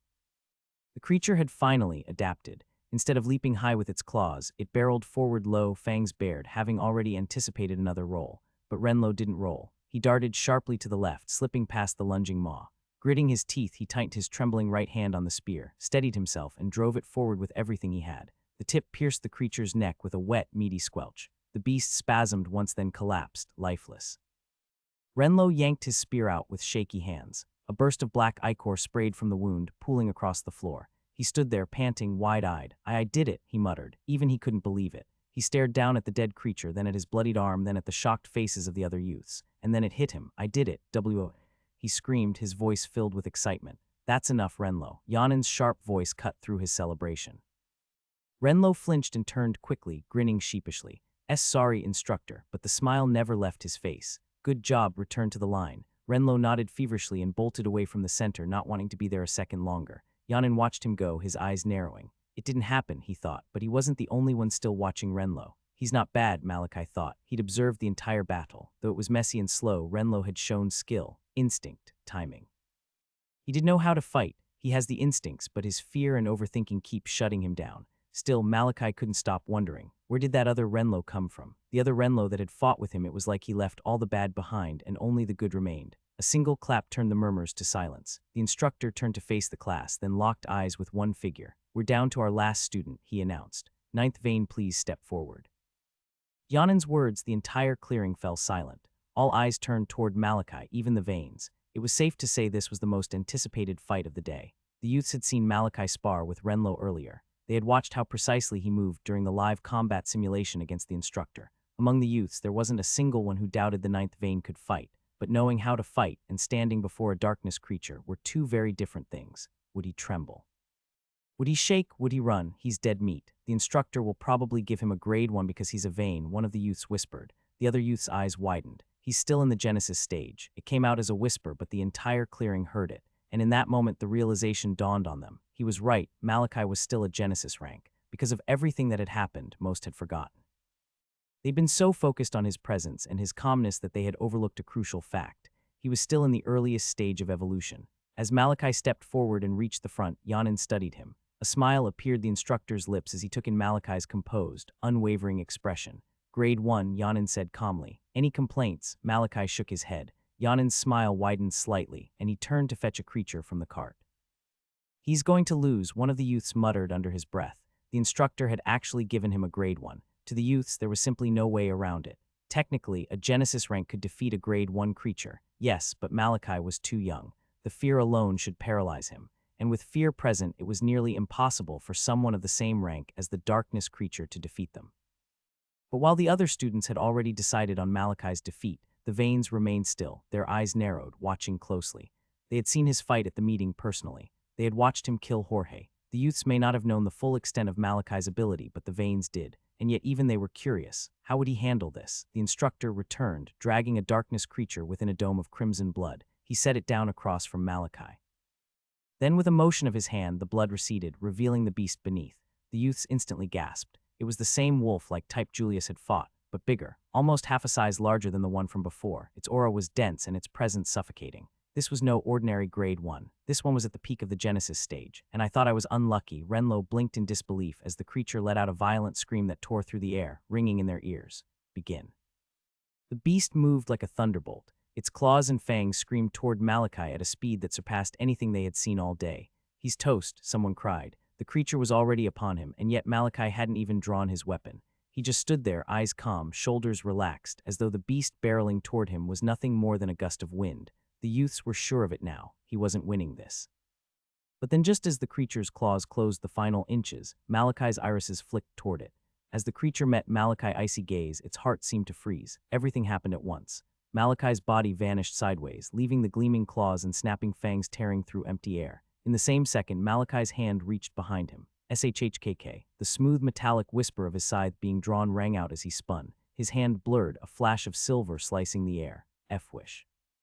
The blade phased cleanly through the creature's neck, and in the next instant, bam, the beast dropped to the ground. For a moment there was nothing but silence. Then, SBLRCH, its neck split as black ichor erupted from the severed flesh, spilling across the floor in steaming waves. The clearing descended into a palpable silence as the youth stared wide-eyed at the scene. One movement, one strike, one kill. That was the perfect way to describe the impossible scene they had just witnessed. He had actually killed a Grade 1 darkness creature that effortlessly. What the hell? The gazes of the Vanes narrowed to pinpricks. While the rest of the class was stunned by Malachi's impossible speed, the Vanes were rattled by something else entirely. They already knew Malachi could fight, but now they had just discovered something that made them even more wary. His will, it was terrifyingly high. From the moment the creature had appeared to the moment it died, Malachi hadn't flinched even once, which meant the Grade 1 darkness creature had almost no effect on his mind. That wasn't just talent, that was a problem. That meant during the hunt, he wasn't just a participant, he was a threat. Their expressions darkened. Malachi was dangerous. While the minds of the others spun at what they had just witnessed, Malachi's thoughts shifted inward, his attention on the Vita streaming into his body. He just had an amazing realization. That should work. His eyes gleamed slightly. Malachi gave a brief nod to the instructor, who now wore a wide, almost childlike grin before stepping back to his former spot, the eyes of the entire class following behind him. Seconds passed. Then Yanin suddenly clapped his hands, snapping everyone out of their daze. "All right, we've come to the end of today's class," he announced. "As usual, you all performed spectacularly. However, there's still plenty of room for improvement. I suggest you go over today's lesson in your head and figure out how to handle yourselves better during battle." His eyes swept across the students who were still clearly reeling from what they had seen, and then he nodded once. "You're dismissed." A collective breath was released as the students turned and began to leave, some with quickened steps. Many casted backward glances at the boy who had just flipped everything on its head. Malachi stayed back for a moment longer before he followed, leaving only Yanin behind. Yanin stood still with his eyes fixed on the departing group, specifically on Malachi's back. "How did you know?" he muttered aloud. "It looked as though he was talking to himself until I tested him myself." Yanin spun. His expression shifted from confusion to irritation as a figure emerged from the shadows of the forest. "Grinner," he barked, "you cheated me." Grinner approached with that same calm smile. "You were always a sore loser, Yanin. I didn't cheat. I offered a deal and you accepted." Yanin's frown deepened. "You didn't tell me you tested him personally. You didn't ask," Grinner replied smoothly. Yanin clicked his tongue, clearly unable to argue further. Grinner came to stand beside him, both of them now watching Malachi fade into the distance. "What do you think?" Grinner asked. Yanin sighed, finally accepting the outcome. His eyes lingered on the boy's back, hardening. "Simple, he's a monster." He said it without a trace of hesitation. His voice was firm. "You know, when you suddenly proposed that bet, I thought you'd lost your damn mind. The ninth Vane who just evolved against the strongest Genesis creature I could find. It was absurd." He paused, then lowered his voice. "But he was the absurd one. From the moment I summoned that creature to the moment he killed it, his eyes never changed. Not once. Even the other veins trembled a bit when I brought theirs, but him there was nothing. Grinner's smile widened. I thought the same thing while fighting him. Then after a second he added, doesn't he remind you of him? Yanin's eyes widened. If that kid is anything like his father, then things are about to stir in this clan. Grinner gave a knowing nod. It's going to get interesting. Then he turned toward Yanin and stretched out his hand. Yanin groaned, already dreading what was coming. He reached into the sack at his waist, pulled out a small pouch and slapped it into Grinner's palm. You're going to make me starve this month, he muttered. Grinner chuckled. You'll survive. Maybe skip a few snacks. Yanin shot him a look. You're the worst. I've been called worse, Grinner replied, pocketing the winnings. Since the darkness creature hunt discipline ended about 40 minutes before the next discipline, the youths had idled about until it was time for the next one. The will resonance discipline. Malachi didn't need to read the book to understand what this entailed. It was simple, really. In order to stand before a darkness creature and fight, one thing was paramount: will. The weak-willed couldn't even stand, much less raise a weapon. That was the reason most of the youths had performed so poorly during the darkness hunt's discipline, but the will resonance training was meant to change that, to condition and refine their mental fortitude until it could at least be considered acceptable. There were numerous ways to temper one's will, through pain, suffering, desperation, even fear. But for the advanced class, they had chosen something deceptively simple. Reach the instructor, only it wasn't simple at all. Each student had to walk through the full force of a blood champion's killing intent and reach the man standing at the end of the field. Most didn't even budge an inch. Many collapsed on the spot, eyes wide, unable to breathe. Of all the youths, only a handful had even taken a few steps, and among them only the 3 veins were still moving. But the real thing that shocked every single youth in the class. Malachi was leading. His steps were slow, painfully so, but that didn't matter. What mattered was that he moved. Every inch of his body was soaked in sweat. His arms trembled. His legs felt like they were dragging through wet concrete, but step by step he advanced. The killing intent of a blood champion was immense, overwhelming. It was enough to make seasoned men falter, but Malachi had kissed death more times than he could count. As long as his limbs still worked, he would keep going. Behind him, the veins pushed forward with gritted teeth, their expressions twisted in pain. And yet, even though they trailed behind him, they looked far worse off. Their gazes burned into Malachi's back as he continued to widen the gap. How is his will so strong? Julius thought in disbelief. They all knew about the Sovereign's missions, but none of them had ever believed Malachi actually did anything during them. They thought he got lucky each time, barely survived, and came back by chance. Regardless, this test made it clear, Malachi was the victor of this class. As the seconds dragged on, Malachi finally reached the instructor, who stood frozen with wide eyes. Malachi raised a trembling hand and tapped his arm. Then, without a word, he collapsed. He hit the ground, his chest heaving, his breath loud and ragged, and all the instructor could do was stare. After the will resonance discipline, the youths, including Malachi, were beyond exhausted. Many lay on the ground, panting and letting out ragged breaths as their chests rose and fell. The instructor's killing intent had been too overwhelming for most. Even those who hadn't taken a single step were sprawled on the ground, still trembling from the sheer pressure of it. Impossible the 9th vein actually reached the instructor. If I didn't see it myself, I wouldn't have believed it either. Do you think he cheated?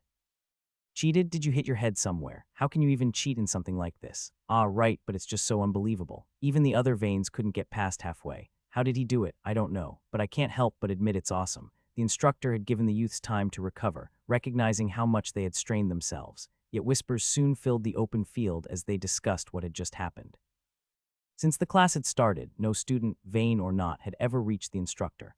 But on his first day, the 9th vein had shattered that record. The whispers continued nonstop, glances frequently thrown in Malachi's direction as he tried to recover. Still, the senses of every youth were too sharp not to catch the murmurs, and as the words reached Julius' ears, his smile grew increasingly strained. This bastard, his gaze burned into Malachi. The attention of the entire class had shifted. No one was looking at him anymore. It was all on Malachi, a fact that made Julius' eyes gleam with hate. His will may be strong, but I'll still break him. It ate at him that the same trash he once trampled on was now the center of attention. Not for long. His eyes flashed with a dangerous glint. What do you think about our assumptions, 8 vein? Julius' expression shifted instantly, his well-rehearsed smile snapping back into place. He turned to the group around him. Your assumptions. Yes, 8 vein. We think the 9th vein. The youth's words stopped mid-sentence. It felt like a cold wave had crashed over him. He met Julius' gaze and the usual warmth was gone. Only ice remained. The class is over. It's time to leave, Julius said curtly, standing and walking away. His entourage scrambled to catch up behind him. As the rest of the class began leaving, Malachi eventually rose to his feet as well. My body feels heavy. He had pushed himself too far during the discipline. His body hadn't recovered yet. He walked off the grounds a few minutes later, ignoring the heavy stares boring into him from the veins and others alike. And as he stepped out of the training area, he felt it again. Nix's gaze. He had sensed it faintly even while inside, but no one aside from the students and instructors were allowed within the grounds. That included Nix. Still, he had been safe while inside. Malachi didn't waste time and began moving toward his manor. A few minutes later, he closed the door to his room behind him with a soft click. The first thing he did was place his weapon carefully in its corner before instantly taking off his clothes and heading into the bathroom. Malachi let the stream wash over him, easing off the burdens of the day. It had been a long one, Monday to Saturday. To most, it would be insane. They had to repeat everything they did today, every single day except Sundays. Most wouldn't survive it. But Malachi wasn't most people. Despite how grueling the day had been, he somehow still felt refreshed. He changed into more comfortable clothes and settled onto his bed. "You're unusually quiet," he thought suddenly. A few seconds passed before Valentine responded. "I don't talk all the time, you know." "You do," Malachi replied, not even trying to mince his words. I haven't even spoken since that darkness creature class." "That's probably because something's on your mind," Malachi replied without hesitation. Valentine went silent. Then Malachi suddenly added, "Are you upset because that boy is cooler than you?" Valentine cleared his throat, unable to offer a proper response. Malachi shook his head. "Suit yourself. I need to focus anyway, so the silence is welcomed." Wait, Malachi." Valentine suddenly blurted, "I have a question." "What?" Valentine paused for a second, then spoke. "You said the hunt was for anyone between the ages of 12 and 15, right?" Malachi nodded. "And the competition holds every 2 years." Malachi nodded again, having already figured it out. "Yes, the Vanes in the training ground have participated before." "Then why haven't they joined the Blood Knights?" Valentine asked. "They're qualified, right? Plus, isn't that unfair to others? Or do the rules change each time?" After the hunt, each youth was given the opportunity to join the Blood Knights as an apprentice knight. It was the first step, something everyone, even the Vanes, dreamed of achieving. But Valentine was confused. The Vanes had clearly participated before, so why hadn't they joined? Malachi shook his head. "It's always the same rules. They don't change. As for your first question, they're trying to take advantage of the blood points earned from the hunt while continuing to refine their skills. Most people don't join the Blood Knights until their last hunt." "Then doesn't that mean?" Valentine trailed off. Malachi nodded. "Yes, I'll be joining the Blood Knights after this hunt." He was already 14. In 2 years, he'd be above the allowed age and unable to participate again, which was why Malachi had already made his decision. He would join the Blood Knights after this hunt. Afterward, Malachi told Valentine to give him space to go quiet. He went deeper into his thoughts, to a place where Valentine couldn't reach. It wasn't that he didn't trust the spirit, but complete silence always helped him think better. The training is very useful. That had been his plan from the beginning, to observe and make decisions based on how the clan's training unfolded. And after just one day, it had already proven itself. It was far more effective than the training regimen he'd crafted for himself. It covered everything. But what truly drew Malachi's interest were 3 disciplines: live combat, darkness creature hunt, and will resonance. He could sharpen his techniques and battle skills with live targets. Strengthen his mental resolve against a blood champion's killing intent. But it was the last one, the darkness creature hunt, that made Malachi's eyes gleam. During that single class, he had devised a solution to a looming problem. It should work. The hunt was 3 months away, and even now Malachi was still weaker than the other Vanes. His battle instincts were probably sharper than all of them, but physically they still had the edge. His capability might not be enough to fully close that gap. Especially her, Orlia von Sanguine, Julius' older sister. They rarely interacted, but Malachi had observed her battle carefully. She's strong. She had defeated a grade 1 darkness creature in one strike, just like him. She's formed at least 3 nodes. That was where Malachi's focus had shifted to nodes. To leave the Genesis stage and step into node formation, one had to form nodes throughout the body. These nodes function like miniature engines, refining and streamlining the movement of Vita, while also pulling in more from the atmosphere. They were formed in key locations: the brain, heart, arms, legs, and stomach, a total of 7 nodes. There wasn't a strict order, but most started with limbs because the improvements were immediate. A node in the arm enhanced that arm. Same with the legs. That was why Malachi had been baffled when he found out Renlo formed his first node in his stomach. Regardless, I need to find out where she and Maximus formed theirs, but he hadn't gotten close enough to either of them to confirm. Julius, however, had practically walked up to him. Julius has formed 2 nodes in his right arm and right leg. With that settled, Malachi's mind moved to what came next: how to get the best result in the hunt. He had to win. There was no room for second place. Previously, he had calculated that it would take him the full 3 months to barely form 1 node. But now the darkness creature hunt discipline had given him a new idea. Malachi's eyes suddenly opened. "Nix." A knock followed almost instantly, and a familiar voice responded through the door. "Ninth Vane." Malachi stood and let her in. Nix entered the room and stood still, her head bowed. Malachi looked her calmly. "From the assassins sent for me, you didn't let anyone go, right?" Nix paused slightly, a bit startled. He still doesn't trust me, she thought, feeling a small pang in her chest. Then she bowed even lower. No, ninth vein, none of them escaped. Good, Malachi replied, his eyes lighting up. That meant whoever had sent them was still clueless. At best, they could only make vague assumptions, which also meant more assassins might still come. Malachi turned back to her. When the next wave of assassins arrive, kill them, but only cripple the darkness creature, then call for me. Nyx paused again, slightly surprised. Her mind worked quickly, drawing the connection. That was the reason behind his earlier question. I was wrong. He hadn't asked because he didn't trust her. He was planning something. The realization left her strangely relieved. Still, she was his shadow. It wasn't her place to question his orders. All right, ninth vein, anything else? No. With that, Nyx gave one final bow and turned, leaving the room.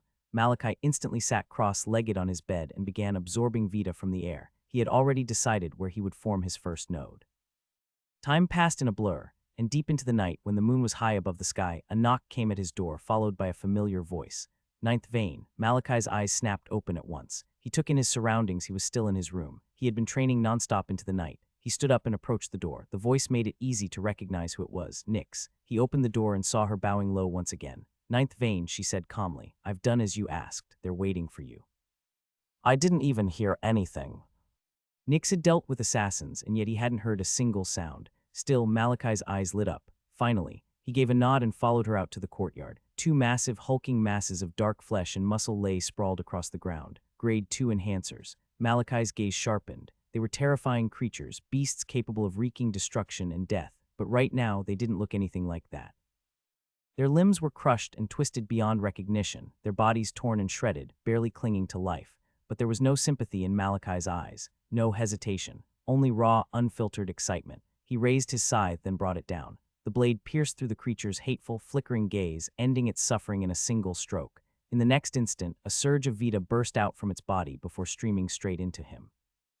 Malachi's eyes snapped shut as an overwhelming wave of Vita surged through his system.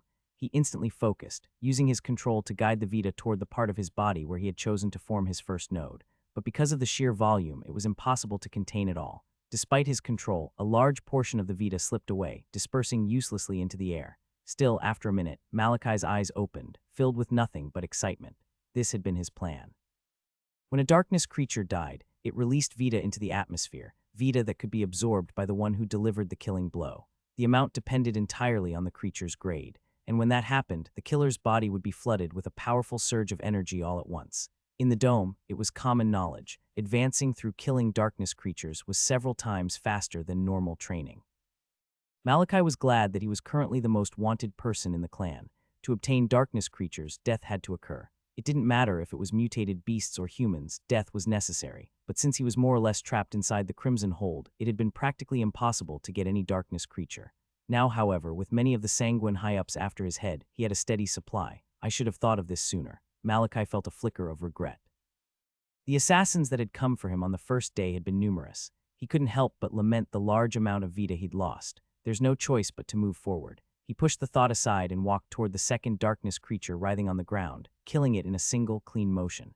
As the surge of Vita roared through his body, Malachi focused, channeling it toward his chosen location with control.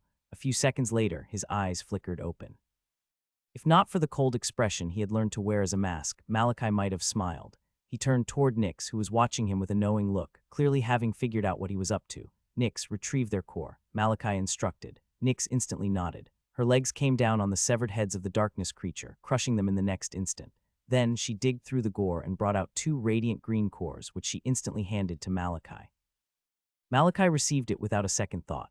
I'm done with them. If any other assassin comes, repeat the same thing. Nyx bowed. Yes, ninth vein. Malachi gave a small nod. He didn't feel bad for stealing her targets. The Vita from grade 2 darkness creatures was next to useless for her anyway. He turned to walk back inside the manor, only to suddenly stop. Nin, just as Nyx was about to ask if he had more orders, Malachi cut her off. Nyx froze, her eyes widening in disbelief. Had she heard right? Did the cold machine-like ninth vein just thank her? She blinked, raising her head, but Malachi still faced away. And yet she could feel the sincerity in those words. Her cold expression shattered. A radiant smile, one that could light the darkest cave, appeared on her face. Yes, she bowed even lower. To her, those 2 words had made everything worth it. Malachi said nothing more. He walked off, leaving Nyx smiling as she watched his back fade from view. When he closed the door to his room, Valentine's excited voice suddenly exploded in his head. Woo-hoo-oh, progress, this is progress. Malachi shut his eyes, shaking his head. What are you on about now? It's progress, baby. Valentine shot out of him, zooming across the room like a drunk firefly, screaming progress, progress, at the top of his lungs. The excitement would have been infectious if not for the fact that with each jump, his man boobs and belly wobbled violently. Eventually, Valentine settled, floating in front of Malachi. Malachi von Sanguine actually thanked Nix. That's insane progress if you ask me. Malachi frowned. There's nothing there. I thank people when they've done something worth being thanked for. That's good. That's really good. But it's nice seeing you recognize her effort. She was smiling, when you said it. She looked really happy. But you didn't see it. You were facing the other way. She was smiling, Malachi asked. Valentine nodded. Malachi didn't know how to feel about that. It's just 2 words. Why was she happy? He wondered. But he quickly shook the thought away. There were more pressing things to focus on right now. Valentine, meanwhile, had started rambling again. Now we just have to get to the stage where you smile while saying it. Malachi tuned him out completely, settling onto his bed. He took several deep breaths, calming his nerves, then muttered, manifest.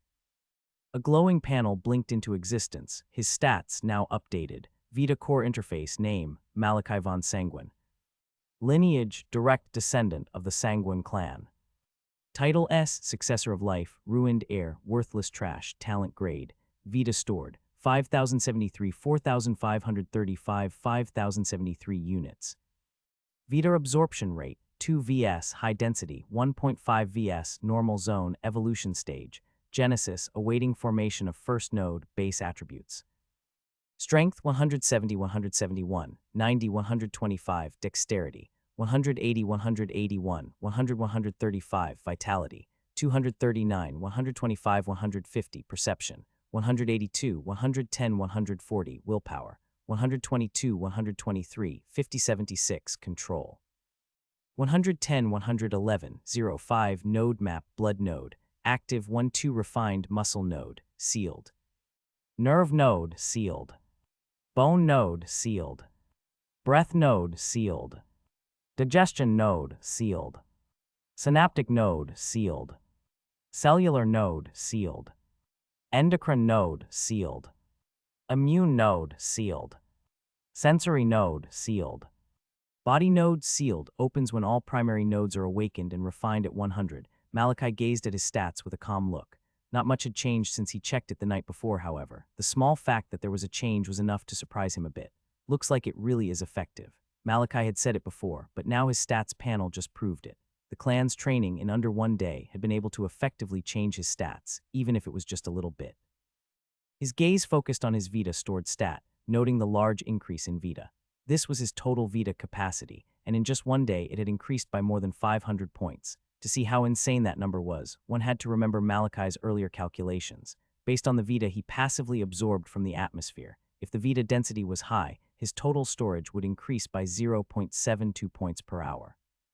But if he actively absorbed in the same conditions, it would shoot up to 7.2 points per hour. That was 17.28 points per day for passive absorption, and 172.8 for active absorption.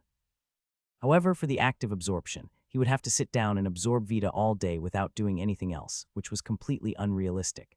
At most, Malachi had about 3 to 4 hours a day to absorb Vita, which would only boost his total Vita by roughly 37 points per day. However, in just the span of 1 night, he had gained more than 500 points. That's about 250 points for each darkness creature. Malachi felt like the number wasn't completely accurate. The truth was, the Vita from the grade 2 darkness creature had been too much for him in both control and power. His body couldn't handle or contain that much energy, so he had to allow a portion of it to escape. About half. It was a large amount of Vita wasted, and it gnawed at him. It meant that the amount of Vita he should have received was about 1,000 total. It was insane. Still, Malachi cleared his mind and settled his heart. It was still a great haul. I should be able to form a node, and more in 3 months now. It was great news. Now all Malachi needed was for more assassins to come after his life, the more the merrier. Combined with the effects of the Vita cores he had retrieved from the darkness creatures, things were finally picking up for Malachi. Malachi decided to sleep after that, wanting to get some rest before training the next day. He slept with his scythe resting on the bed, like usual, and soon enough, morning came. Malachi woke up silently, like always, ignoring the man in his head who kept asking for a good morning greeting. He quickly refreshed himself in the bathroom, then put on his clothes and headed towards the clan's training grounds a few minutes before 5. Malachi went through the same pathway as yesterday and reached the grounds after some minutes. Upon entering, Malachi felt Nix's piercing gaze reduce significantly, but he continued moving through the unevolved section, trying to reach the evolved area. However, as he moved, Malachi felt even more eyes on him than the day before. The younglings bowed and greeted him as he passed, but instantly burst into whispers once he was out of earshot. Malachi didn't need to listen closely to hear them. Do you really think he beat the other Vanes in the will resonance training? That's what I heard too. My brother is in his class and he confirmed it. That's insane, but that's not all. He also said he defeated a grade 1 with only one strike. What? The last youth who shouted earned multiple piercing stares from the others, causing him to cover his mouth and silently apologize. Many glanced toward the ninth Vane, hoping he hadn't noticed, only to realize he was no longer in the area. The whispering only grew louder. Malachi had heard everything despite the distance, but he hadn't stopped. Looks like rumors have already spread. If the youths in the unevolved section already knew what happened just yesterday, then Malachi couldn't imagine how the evolved section would be. Still, how will they react to this? That was his main concern. The assassins that the Pulses and Highbloods were sending after him were obviously failing, and now that word about him was spreading across the clan. How would they respond? They'll probably up their game, Valentine suddenly commented in his head. Malachi nodded mentally. I think so too. But the problem is what they'd actually do. That was where Malachi's concern truly lay. Still, he didn't dwell on it. He had already considered a few possibilities. Now he just needed to get stronger and be ready for anything. Entering the evolved section, Malachi immediately confirmed his assumption. As he walked, he could feel the eyes of everyone on him. The evolved youths were aware of the sharp senses of their kind, so they wisely held back their whispers until he had walked far enough. Malachi ignored them and continued. He didn't need to visit the administrative building again since he already knew where the lecture would hold. After some moments, Malachi entered the circular hall and saw several of the youths already present, seated cross-legged. His eyes briefly stopped on Julius and the other two Vanes, who turned to face him the instant he walked in. He locked eyes with each of them, and the tension in the hall instantly spiked. The room fell silent. Conversations froze.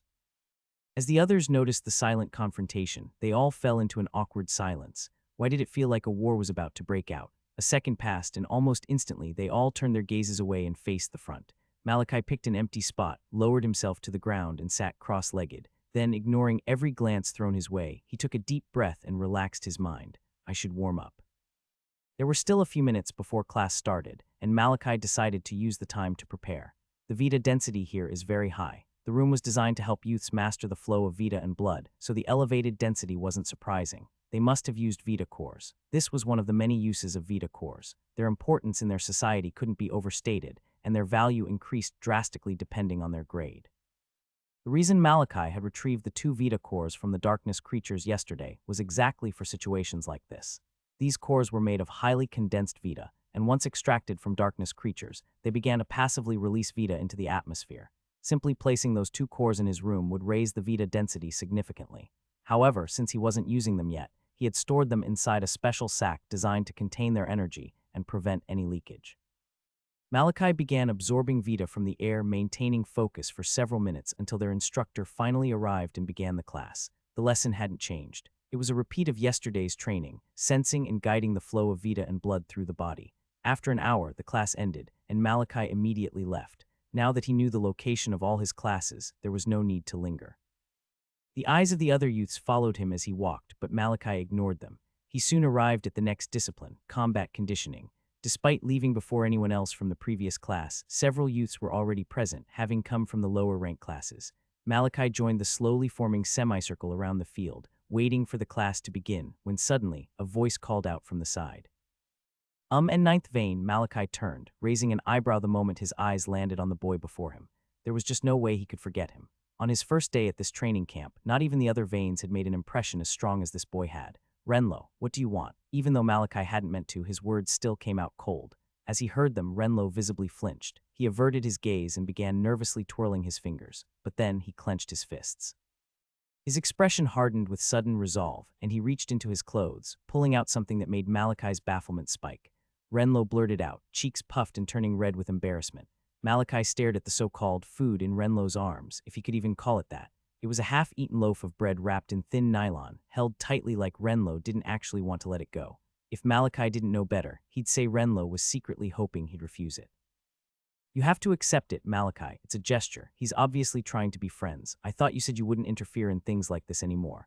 But what if the bread is poisoned? Starting anything new right now is dangerous. Even any kind of relationship. You never know who's who. Valentine paused for a moment before replying. Come on, Malachi. Just look at the kid and tell me he stands even the slightest chance of being a spy. Malachi glanced at Renlo again. Boy was still in the same oversized clothes from yesterday, now covered in even more dirt and grime. Mud streaked across parts of his face and cheeks like he hadn't bathed in days. His entire body was visibly trembling just from standing in front of Malachi's cold presence. Then Valentine added, "Considering what you need to achieve in the future, you'll need people. How will you ever connect with anyone if you can't respond to gestures like this? You don't have to eat the bread, just accept it." Malachi said nothing. Does he not want it? Renlo thought, his chest sinking. I should have known. He's a vain and you're you. A few more seconds passed in silence. Malachi still hadn't responded. I should just apologize and leave, Renlo thought, eyes glued to the ground. He shakily looked up. I'm sorry, ninth vein. But before he could take it back, he suddenly felt a firm grip and a cold touch. Renlo's head shot up, eyes wide as they saw Malachi take the bread from his hand. What, you actually collected it? He stammered, utterly stunned. Malachi raised an eyebrow. You don't want me to? Renlo frantically shook his head. No, I'm just surprised that you collected it. It's just you're vain and all, so we don't eat bread. Renlo nodded instinctively. Yes, then he quickly shook his head. No, it's just I didn't think you'd collect it from me. He scratched his head awkwardly. Malachi looked him up and down. Yeah, you're very dirty. Renlo froze, completely caught off guard by the bluntness. Haha, I'm not that dirty, you are. Renlo cleared his throat awkwardly and had no response. Renlo's eyes widened, speechless. To think he would ever hear that from a vain. Then he nodded, a sheepish smile spreading across his face, clearly delighted. Many of the nearby youths had witnessed the interaction between the ninth vein and what was considered a waste, and their mouths hung open in disbelief. What in the world was happening? Moments later, once the rest of the class had gathered, the instructors began the session. Just like the day before, Malachi found himself paired against Renlo once again. As the latter stood in front of him, there was a hint of hope in his eyes. Now that they had somehow bonded, surely Malachi would go easy on him, right? Renlo hoped as he shakily got into stance, only for his entire thought process to freeze the moment he met Malachi's gaze. The boy standing before him looked like he was ready for war. There was no sense of familiarity in his eyes, only cold, unfeeling focus. Shit, my rotten luck, Renlo cursed just as the instructor's voice rang out. Begin. A gleaming blade filled Renlo's vision, Malachi's scythe splitting straight toward the center of his forehead. His eyes widened, and just as his spear whipped up to block, the blade abruptly flipped direction, tearing toward his right shoulder instead. Before the attack could land, the instructor's hand shot forward, intercepting it in the nick of time. Keep it up, the instructor said casually before retreating to his position, while Malachi calmly backed away, giving Renlo a few seconds to gather his bearings. This is the perfect opportunity. While Renlo fought to steady his trembling legs, Malachi's mind calmly drifted back to something he had considered yesterday. They're not that far apart. It's possible. His eyes locked onto Maximus and Aurelia, the seventh and sixth veins. He had wanted to learn where they had formed their nodes so he could plan for the upcoming hunt accordingly, and this class was his best shot at figuring it out. I only need to get within 5 meters. His range for sensing Vita was currently 5 meters. With how chaotic the field was, Malachi was confident he could do it, but to pull it off, he would need to shift the fight in that direction, which meant I'll have to kick him around a bit. As Malachi's gaze sharpened and settled on Renlo again, the latter couldn't help but tremble. I'll have to kick him around a bit. As Malachi's gaze sharpened and settled on Renlo again, the latter couldn't help but tremble. Whack! The sound of Renlo being hit was drowned by the tens of youths battling and clashing across the large field. The force of the attack sent Renlo flying back with speed. Shit, it hurts. But the hit had taken him completely by surprise. Just one glance at a fight beside them and he hadn't even seen Malachi move. But that wasn't what concerned him the most. No, it was the fact that with how chaotic the field was right now, he was more scared of flying straight into someone else's weapon. But in a surprising turn of events, Renlo didn't hit anyone. It was as though Malachi had found a perfect path where there were no obstacles. Renlo hit the ground in a roll, coming to a stop just beneath 2 youths clashing furiously. He glanced up and his eyes widened. A vein. The 2 people he had landed under were the 7th vein, Maximus, and one of the top geniuses in the class, but neither of them seemed to notice him. Their movements were utterly refined as they clashed at high speed. I have to get away from here. He was already having a hard time dealing with one vein. He wasn't about to add another to the list. Just as he was about to stand, a cold chill suddenly washed over him. Renlo turned and his eyes exploded wide open. There up ahead where he had flown from, Malachi was running towards him with a cold gaze. To Renlo, it felt like death was coming for him. He forgot everything and shot up from his seated position, shakily settling into a stance just in time for Malachi to reach him. He'll hit me again? No, I have to attack first. Renlo had accepted it. Now just defending against Malachi was a fool's dream. If he wanted anything to change, he had to take the initiative. Clenching his fist, he stomped forward and thrust toward Malachi at fast speed, but Malachi's gaze didn't even flinch. His body swerved to the right, taking a large step as he erased the small distance between them. His fist rocketed forward the next instant, impacting Renlo's chest. Bam! Renlo felt the air leave his lungs, a few ribs cracking as he was hurled backward, tearing between the battle of Maximus and the other youth. Both recoiled back in shock, allowing Renlo to pass through them with speed. Maximus's gaze narrowed. He turned toward Renlo, flying away then to the side, and as soon as he saw Malachi, his eyes sharpened and he instantly got on guard. Does he want to fight? Maximus thought coldly, tightening his grip around the hilt of his blade, anticipating a clash. But Malachi simply passed by, not even throwing him a glance. Maximus was baffled. Was it just a coincidence? Seventh vein, is anything wrong? Maximus was snapped out of his thoughts by the youth in front of him, his fighting partner. Maximus took his gaze off Malachi and shook his head. It's nothing. Let's continue. 2 nodes in both arms. Malachi had achieved his first goal. During that brief pass by, he had noted Maximus's nodes. So far, he also only had 2 nodes, 1 in each arm. Now Aurelia. His eyes glanced toward the side, toward Aurelia, who was currently overwhelming her opponent. The instructor had to constantly step in to stop her attacks from killing her partner. This will be harder. Aurelia was an observer. He needed to be careful and make it seem as natural as possible. He looked back toward Renlo, who was shakily getting up, breathing raggedly. His eyes had flushed red. It was obvious he had activated blood flow. Just one more. Malachi thought before muttering blood flow. A surge of power ignited through his body as he also activated his own. With a burst of speed, Malachi erased the distance, easily dodging another shaky thrust from Renlo before his leg tore through the air in a sweeping kick toward Renlo's side. But in a surprising turn of events, Renlo suddenly twisted his spear, the butt of the weapon shooting toward Malachi's head at fast speed. Malachi's gaze narrowed. Good move. Even he had to admit, if not for his perception, it could have caught him off guard. Still, he saw it clearly. His head snapped downward, evading the strike.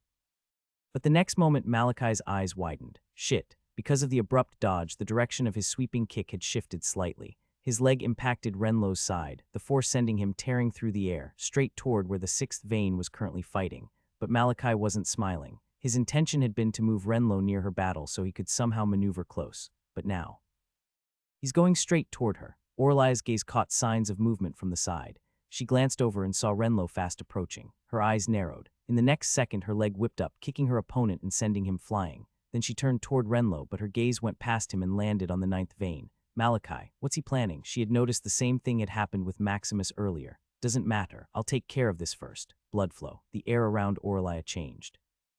Red veins streaked across her skin as she locked onto Renlo. Then her legs tensed. The ground beneath her cracked as her right leg exploded forward, hurtling toward the incoming Renlo with violent force. Just as the attack was about to land, Aurelia's eyes widened as the gleaming blade of a scythe suddenly engulfed the edge of her vision. What? She turned slightly and her gaze froze. Malachi had appeared beside her, his icy eyes locked on hers, scythe arcing toward her neck. He had come out of nowhere. Her leg was still aimed at Renlo. She was wide open. Just before the blade could hit, the instructor's hand suddenly reached out, stopping it mid-swing. On instinct, Aurelia retracted her kick and shot backward with speed. Her eyes were glacial as they locked onto Malachi. What is the meaning of this? At her words, the fighting around the field came to an abrupt stop and the clanging of metal ceased. But despite her question, Malachi didn't respond. He caught Renlo just as the boy was about to hit the ground, letting him land safely. Then his cold eyes turned toward Aurelia. The instructor would only interfere if an attack was fatal, but her attack hadn't been fatal. But if it had landed, Renlo would have been in a world of pain. Bones shattered, body wrecked. He might be cold and ruthless to his enemies, but Renlo had done nothing except be his sparring partner. He didn't deserve that, and Malachi wouldn't let it happen, especially when he was the cause. A few seconds passed, and Malachi still didn't respond. He only stared at Aurelia with a cold gaze. What's happening? I'm not sure. I saw the instructor stop the 9th vein scythe from splitting the 6th vein's neck. What? The 6th vein is the strongest in this class. How did he even get that close? I don't know. Do you think they'll fight? Whispers spread throughout the class. The tension only spiked as Malachi and Aurelia locked eyes. Seeing that Malachi wasn't responding, Aurelia slowly nodded. No answer. Fine. If Malachi had nothing to say, then she'd just beat the answer out of him. Her hand shot down, unsheathing her twin daggers as a dangerous glint appeared in her eyes. The eyes of the surrounding youths instantly lit up. A fight was about to break out, and it was between veins. Aurelia was just about to move when the instructor's voice rang out, freezing her in her tracks. 9th vein, attacking students other than your partner is not allowed. Please ensure it doesn't happen again. Malachi's gaze narrowed at the head instructor, mildly surprised. What's he doing? He had been bracing for a clash with Aurelia, but now it seemed the instructor was stopping it. Regardless, Malachi gave a slight nod toward him. Then the instructor turned to Orlai, who was already glaring at him with an icy gaze. You too, sixth vein, I saw everything. The only reason the ninth vein intervened was because you targeted his partner. What nonsense are you sprouting, instructor? Orlai's voice was cold. The ninth vein sent him flying towards me. The instructor bowed slightly. A mistake that can happen during combat, sixth vein. Since no one was hurt, I sincerely hope we can move past this. He bowed deeper this time. The sovereign's words forbid class disruptions under any circumstance. Smart. While Orlai clenched her weapon hilts tightly, staring daggers at Malachi, the latter admired the instructor's ingenuity. With that final line, if Orlai insisted on continuing, she would be going against the sovereign's decree. It was the same tactic Malachi had used against Julius. Orlai exhaled sharply, then gave Malachi one final glare before turning away. I won't forget this, she said coldly. Still, Malachi didn't respond. He only gestured toward another section of the field for Renlo, who shakily got to his feet and bolted, clearly not wanting to be anywhere near this anymore. Malachi followed behind, ignoring the stares of the other students and the piercing glares from Julius and Maximus. All right, keep at it. The instructor's voice broke the silence, snapping everyone back to the moment. The clashing of swords resumed as the youths returned to their battles. The soft click of a door echoed within a large, luxurious room as a woman holding an ornate fan stepped inside. Kana, she stood by the door, her head bowed, unmoving. Well, a cold voice echoed through the room. It came from a man standing before an open window, his expression unreadable. Varnal, Kana bowed and spoke in a low voice. It's done. Dark is moving as we speak. Varnal nodded slowly. Good. He turned toward her and Kana flinched as his gaze landed on her. Come. Kana clenched her fan tightly but obeyed. Her head remained lowered as she walked toward him. Look at me. Her body trembled. A twist coiled in her gut. She still remembered the pain and torture he'd inflicted just days ago, but she couldn't let it show, not unless she wanted another reset. Forcing a smile onto her lips, she raised her gaze, meeting Varnal's cold eyes. Varnal hummed, raising a hand to tuck her hair behind her ear. You're really beautiful. His palm rested on her cheek, his gaze piercing deep into her trembling eyes. Kana tried her best to keep her voice steady. She wasn't ready mentally or physically to feel Varnal's hands on her again. Suddenly, he pulled away, returning to the window. You made sure to insert enough spies, right? Yes, Kana replied quickly. Varnal sighed. That boy's proving to be more of a pain in the ass than I thought. Our assassins keep failing. Looks like Red Eclipse is still protecting him. He turned back toward Kana. I've spent too much time here. I need to return tomorrow. Varnal's faction was based in another city. He had stayed behind in Crimson Hold to deal with Malachi personally, but clearly that wasn't going as planned. His assassins had failed repeatedly, and the boy was gaining attention in the training camp. Still, with this new measure, at least he'd have eyes on him. Will you be fine on your own? Varnal asked, his voice soft, almost concerned. But Kana knew better. She clenched her fists. Varnal always left her behind in Crimson Hold to monitor things within the clan. As the wife of a pulse, she had access to meetings and circles that his other subordinates couldn't touch. Still, to Kana, him leaving was the best news she'd heard all year. I'll manage, she said, forcing a smile. Varnal returned the smile, stepping forward to embrace her. I'll miss you. I'll miss you too, she replied after a second. After the intense moment between Malachi and Orlai, the youths soon returned to their battles at the word of the instructor. The clash and clang of weapons filled the air once more. Malachi followed Renlo, who seemed hell-bent on getting as far away from Orlai as possible, heading back to their original position in the field. The boy's legs still trembled noticeably as Malachi stood across from him, scythe raised. Ah shit, I still have to fight him. Renlo winced. Pain radiated from every part of his body. He had been kicked around and rolled across the ground numerous times by Malachi. Do I have to? He really wanted to walk away and leave everything behind. But the Sovereign's decree hadn't just stopped interruptions once class began, it had affected them too. Even if they wanted to leave, they couldn't. The instructor had full authority to stop anyone who tried, even Vanes. If the instructors can stop the Vanes, then they'd probably do worse to me. Renlo had seen Orlai's attack. His eyes had been wide open the entire time. Even he couldn't help but dread what would have happened if that strike had landed. But he's even worse. His gaze locked on Malachi, who stared back at him coldly. Honestly, Renlo didn't know what to do. Leaving was out of the question, but facing this monster in human skin might just have him dying from fear. Just as Renlo wondered what to do, Malachi moved. He erased the distance in a blink, his scythe flashing toward Renlo's chest. Shit, Renlo tried hard to steady his legs as his spear whipped up to parry the scythe with a burst of sparks. His legs, predicting Malachi, this battle demon, was next to impossible, especially for someone like Renlo. But today he had noticed a pattern. Malachi always followed his attacks with a kick. Renlo's gaze dropped, watching closely for the slightest twitch in either leg, only for his eyes to widen. The butt of Malachi's scythe hurtled toward him at speed. Shit, he had been wrong. Malachi hadn't followed up with his legs but with the staff of his scythe. Still, as he stared at the approaching shaft, Renlo's eyes sharpened. It's slow. Very unusual. Malachi von Sanguine didn't have the word slow in his vocabulary. When fighting, he was fast, seamless, vicious. But this. Renlo shifted his spear, using it to parry the attack. His gaze sharpened again as the blade of Malachi's scythe screamed from below, arcing toward his chin. I can see it. Renlo was baffled. He'd only started sparring with Malachi yesterday, but he had fought him enough to know they were in different leagues, and yet he could follow the attacks. He's going easy on me. Renlo might act foolish, but he wasn't dumb. Realizing this, he didn't even notice the sheepish smile that crept onto his face.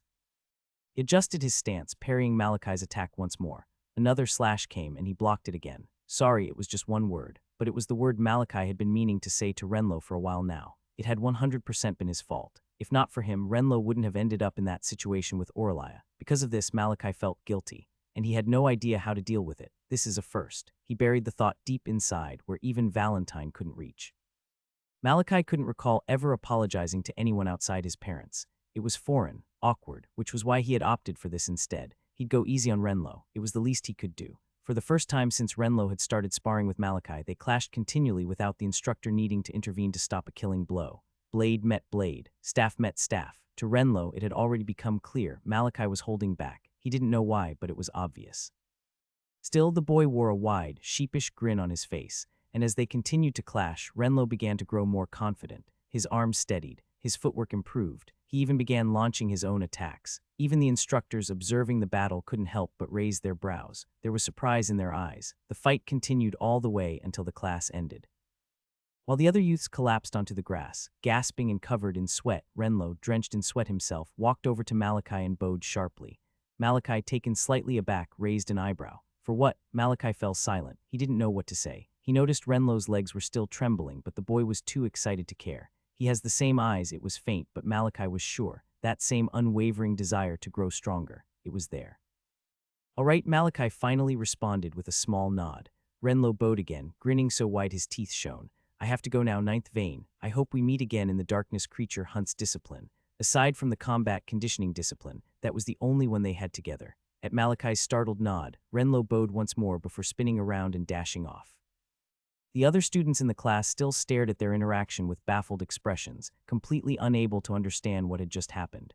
Whispers floated through the air, but Malachi didn't pay them any attention. His eyes were still fixed on Renlo's departing figure. What is this? Something was happening to his heart, but he couldn't place it. A heart attack? No, I would have detected it. It felt like a sharp sting that made his heartbeat stutter erratically, and it was all caused by that boy. Did he poison me? No, I didn't even eat the bread, or is it by contact I touched it? Did he poison me? No, I didn't even eat the bread, or is it by contact I touched it? Suddenly, Valentine's voice echoed in his mind, interrupting his thoughts. Oh, now that's taking it too far. Malachi cursed silently. He'd made the mistake of letting his surface thoughts run wild. Now Valentine had heard everything. He sighed, taking what too far, everything. Valentine snapped. Heart attack, poison, really? Damn, just admit you feel guilty and that you like the boy. Malachi's brows furrowed. Him? Like Renlo? Impossible. You don't know what you're talking about. Valentine sighed again. This time it was long, drained, like someone doing work far above their pay grade. Come on, Malachi. Trust me, it'll do you good to just admit it. I have nothing to admit. Malachi shook his head and blocked Valentine out. The chubby man had to be insane. It's probably a medical condition, maybe my blood node is acting up. He threw out excuse after excuse, refusing to accept Valentine's words. Eventually, he stopped. He couldn't understand it, so he left it for later. Malachi sat down on the field, ignoring the usual piercing stares thrown his way.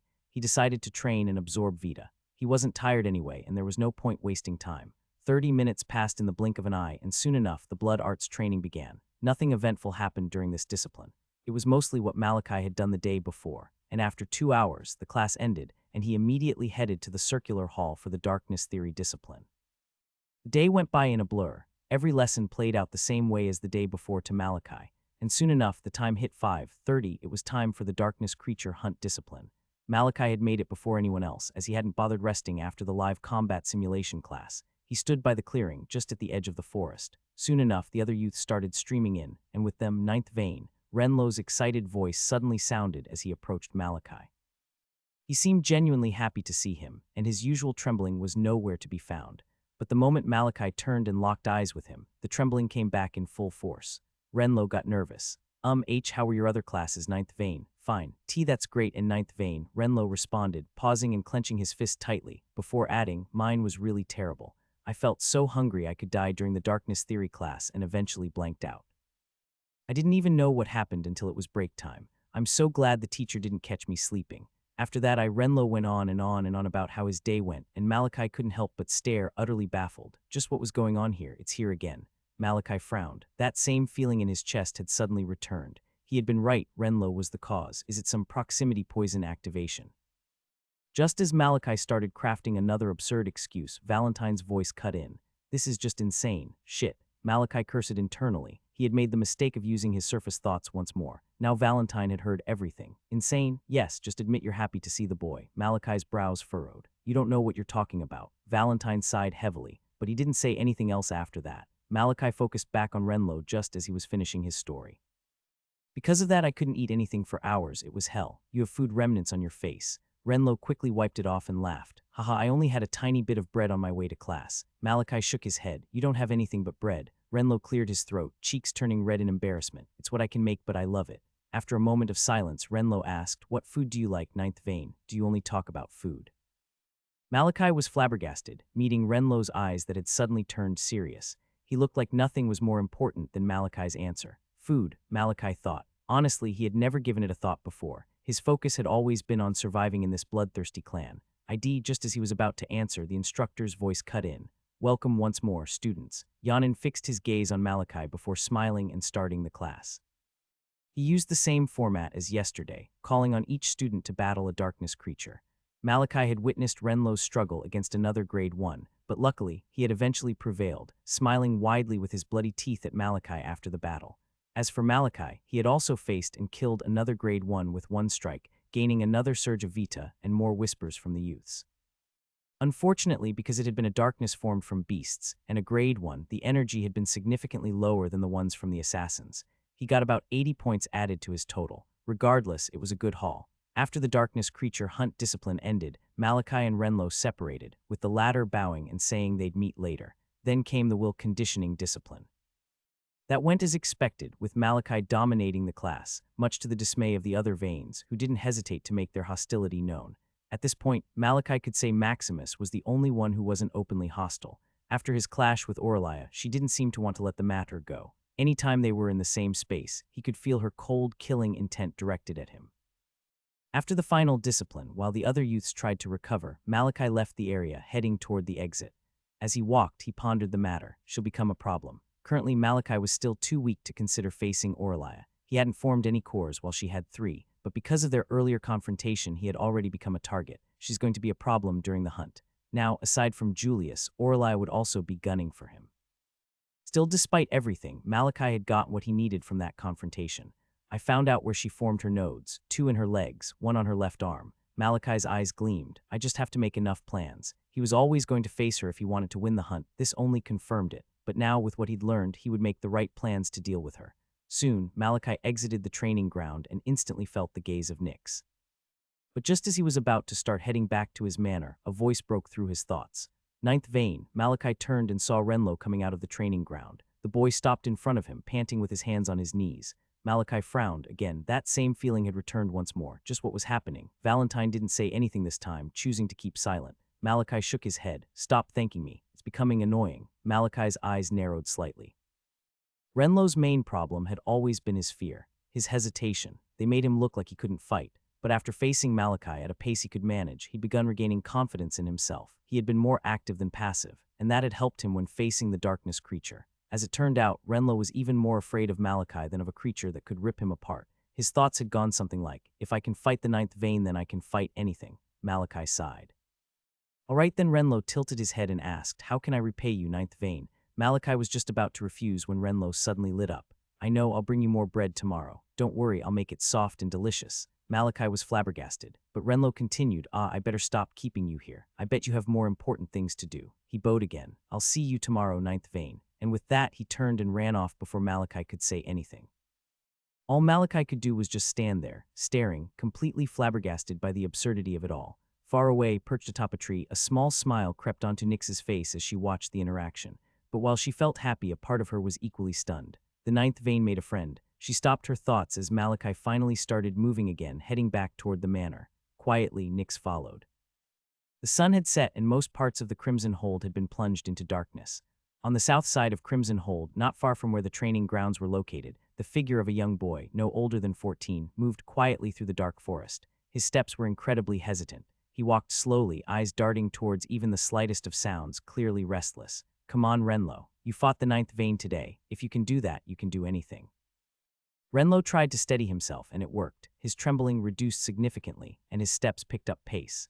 Soon enough, he reached the base of a tree, one far larger than the others in the vicinity. Renlo sent multiple glances around, ensuring there were no threats nearby. Then he rubbed his palms together sharply and began climbing, gripping the bark and pulling himself upward while humming I'm not afraid, over and over in his head like a song.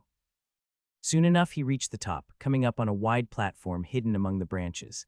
It was dark, but even without seeing clearly, he moved like someone who knew this place well. In front of him was a silhouette that took the shape of a small wooden house. Without pausing, Renlo walked up to the edge of the platform, reached for a makeshift lever nearby, and pulled it down. With a low whoosh, a massive dark cloak lowered from above, covering the entire platform and house from top to all sides, sealing them in. Then, just beside the lever, he clicked a small button. In the next instant, lights flicked on, illuminating the entire area with a soft, warm glow. Now everything could be seen clearly. The wooden house was tiny, barely 2 meters in size, clearly built for just sleeping. Around the platform, signs of Renlo's life were everywhere. Large buckets filled with water, clothes hung on makeshift lines, a small pile of sharpened sticks, a worn wooden chair with one leg propped up with a stone. There were pots, a cracked pan, an old wooden bowl, and even a small corner with dry herbs hanging overhead. Most notably, on one side of the platform was a small oven made from shaped stones, tightly packed and blackened from use. It had a hole at the bottom where firewood could be inserted, and a flat stone slab on top that served as a baking surface. Renlo inhaled deeply as he gazed at the place he now called home. The bright light stayed contained within, blocked by the heavy cloak surrounding the platform, ensuring it didn't escape and alert anything nearby. I better start making the bread for the ninth vein, he said, setting his spear down gently. He walked over to a covered container, opening it carefully and scooping out some flour. He had ground it from wild grains he'd found deeper in the forest, harvested, dried, and crushed by hand using a flat stone. Humming happily, he began mixing the flour with a bit of water and salt from a small pouch, expertly working the mixture with practiced hands. He kneaded the dough with confidence, occasionally flicking bits off his fingers as he worked. I'll make it very soft, he grinned, shaping the dough, and the ninth vein will be begging me for more. After Renlo left, Malachi made his way back to his manor. His way back was uneventful. Although the forest was eerie dark and looked dangerous, Malachi had a weapon of mass destruction watching over him. His movements were swift, and during the brief walk, he used the time to go over everything that had been happening recently, specifically the attention he was pulling in the training camp. I wonder what they're planning now. Malachi was very sure that his uncles and aunts weren't going to give up on killing him.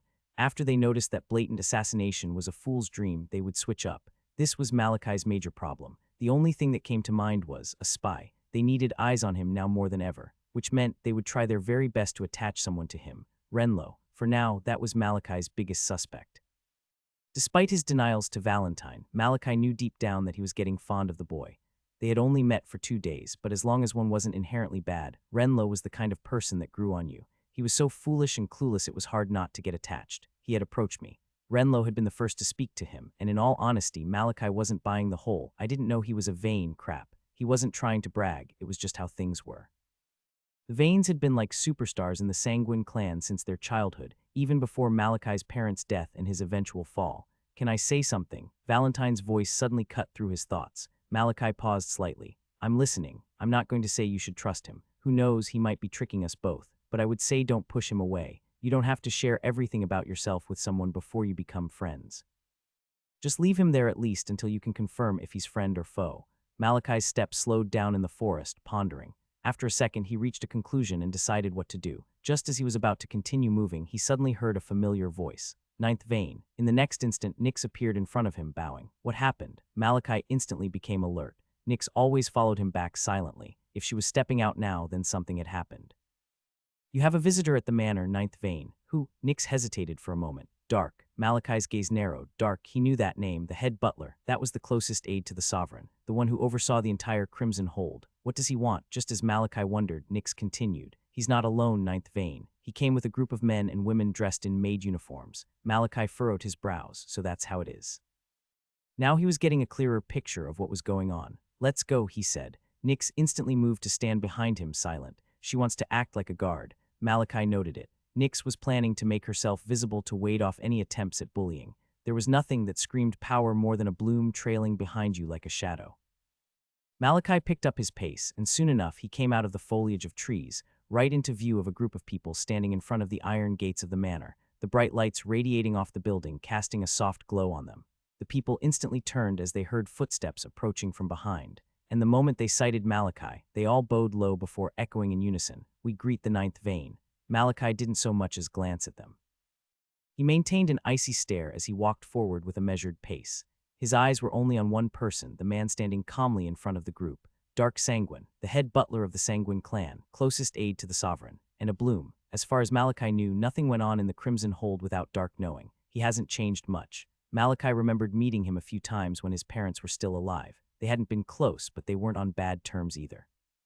But I'm not so sure now. If his worst assumption was correct, then Dark would be one of the worst enemies to have. Malachi stopped a few meters from the man, eyes cold and unreadable. Dark, on the other hand, simply smiled. He has changed. These weren't the eyes he remembered seeing in the past. Those had been filled with hope, with dreams. But now, these weren't the eyes of a child. Dark could feel it, the coldness, the hate, the pain. His smile faded. It's a shame. Malachi finally evolving was a good thing, but Dark knew things that others didn't. Now that the boy had a chance to gain power, he would likely spend the rest of his life chasing revenge. "It's a shame," Dark repeated inwardly before raising a fist to his chest and bowing slightly. His voice came next, heavy and formal. "Blood flows where you walk. May your blood burn brighter than the sun." The others behind him didn't echo the greeting. They could, but only those of significant standing used it. As it should, Malachi responded calmly. Dark rose, his eyes shifting to Nyx. He bowed slightly. "Red Eclipse." Nyx gave a curt nod. Then Dark turned back to Malachi with a small smile. "Ninth vein, I hope the training today was productive." A second passed before Malachi answered. It was. Normally, he wouldn't have bothered responding. He would have just gotten straight to the point and ended the conversation quickly. But there was no reason to be rude to Dark, at least not yet. Dark's smile widened, and seeing Malachi's increasingly impatient stare, he gave a slight nod and got to the point. "I'm afraid you're not going to like the news." Malachi remained silent. Dark gestured behind him. "These are the finest maids and butlers of the Crimson Hold. I brought them here to serve you. I don't want them." "I don't want them." Malachi's response came immediately. Dark sighed. "I'm afraid you don't have a choice, ninth vein." "What do you mean?" Malachi asked. Dark adjusted his perfectly fitted red suit. "It's part of the core rules of the Crimson Hold. All direct descendants, after receiving a manor from the sovereign, must have at least 3 maids or butlers attending to them at all times." "What kind of rule is that?" Malachi was so baffled he blurted the words out. He couldn't understand the point of such a stupid rule. Dark answered, "I'll be honest, ninth vein. It was created to ensure that each manor is properly maintained and kept tidy. We're usually not strict with the rule as long as everything is in order, which clearly it is here. However, it doesn't change the fact that the rule must be followed. Some people brought this matter to my attention, and as part of my duty, I had to act." "What happens if I still refuse?" Malachi asked. "Then I'll have to take this to the sovereign," Dark replied. "And if they die?" Malachi's killing intent washed over the group like a freezing gust. The maids and butlers visibly shivered. Their heads slowly lifted, eyes locking onto Malachi, and what they saw terrified them. He was staring right at them. An intense fear surged through them. Wasn't he only 14? That thought thundered in their minds. This was supposed to be a simple job, spying on a 14-year-old boy with no real backing in the clan. This wasn't a 14-year-old boy. It felt like they were staring at death. They gulped, the meaning of Malachi's words finally registering. Did he just threat to kill us? The trembling intensified. Rumors of Malachi killing Jorge had already spread, and while many of them had refused to believe it before now, it was becoming hard not to. At this point, most of them were already having second thoughts, and as fear gripped them tighter, Dark's next words made it worse. "Then they'll be replaced." Malachi frowned, so this is what they planned. He remembered when Dark had said, "Some people, it could only be his uncles and aunts. Looks like there's no choice." Malachi wasn't one to waste time brooding. The reality of the situation was clear. He had no options. Even though the sovereign had shown him some favor, the man was known for being fair above all else, which meant the rule would stand. Malachi slowly nodded. "I only have to pick 2, right?" "Yes, ninth vein." Malachi's gaze swept across the line of maids and butlers. Many of them flinched, lowering their eyes in fear.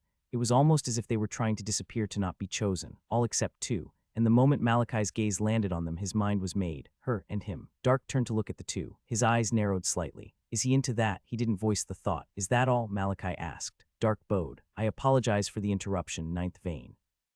Since I've completed my objective, I'll take my leave. I wish you good luck.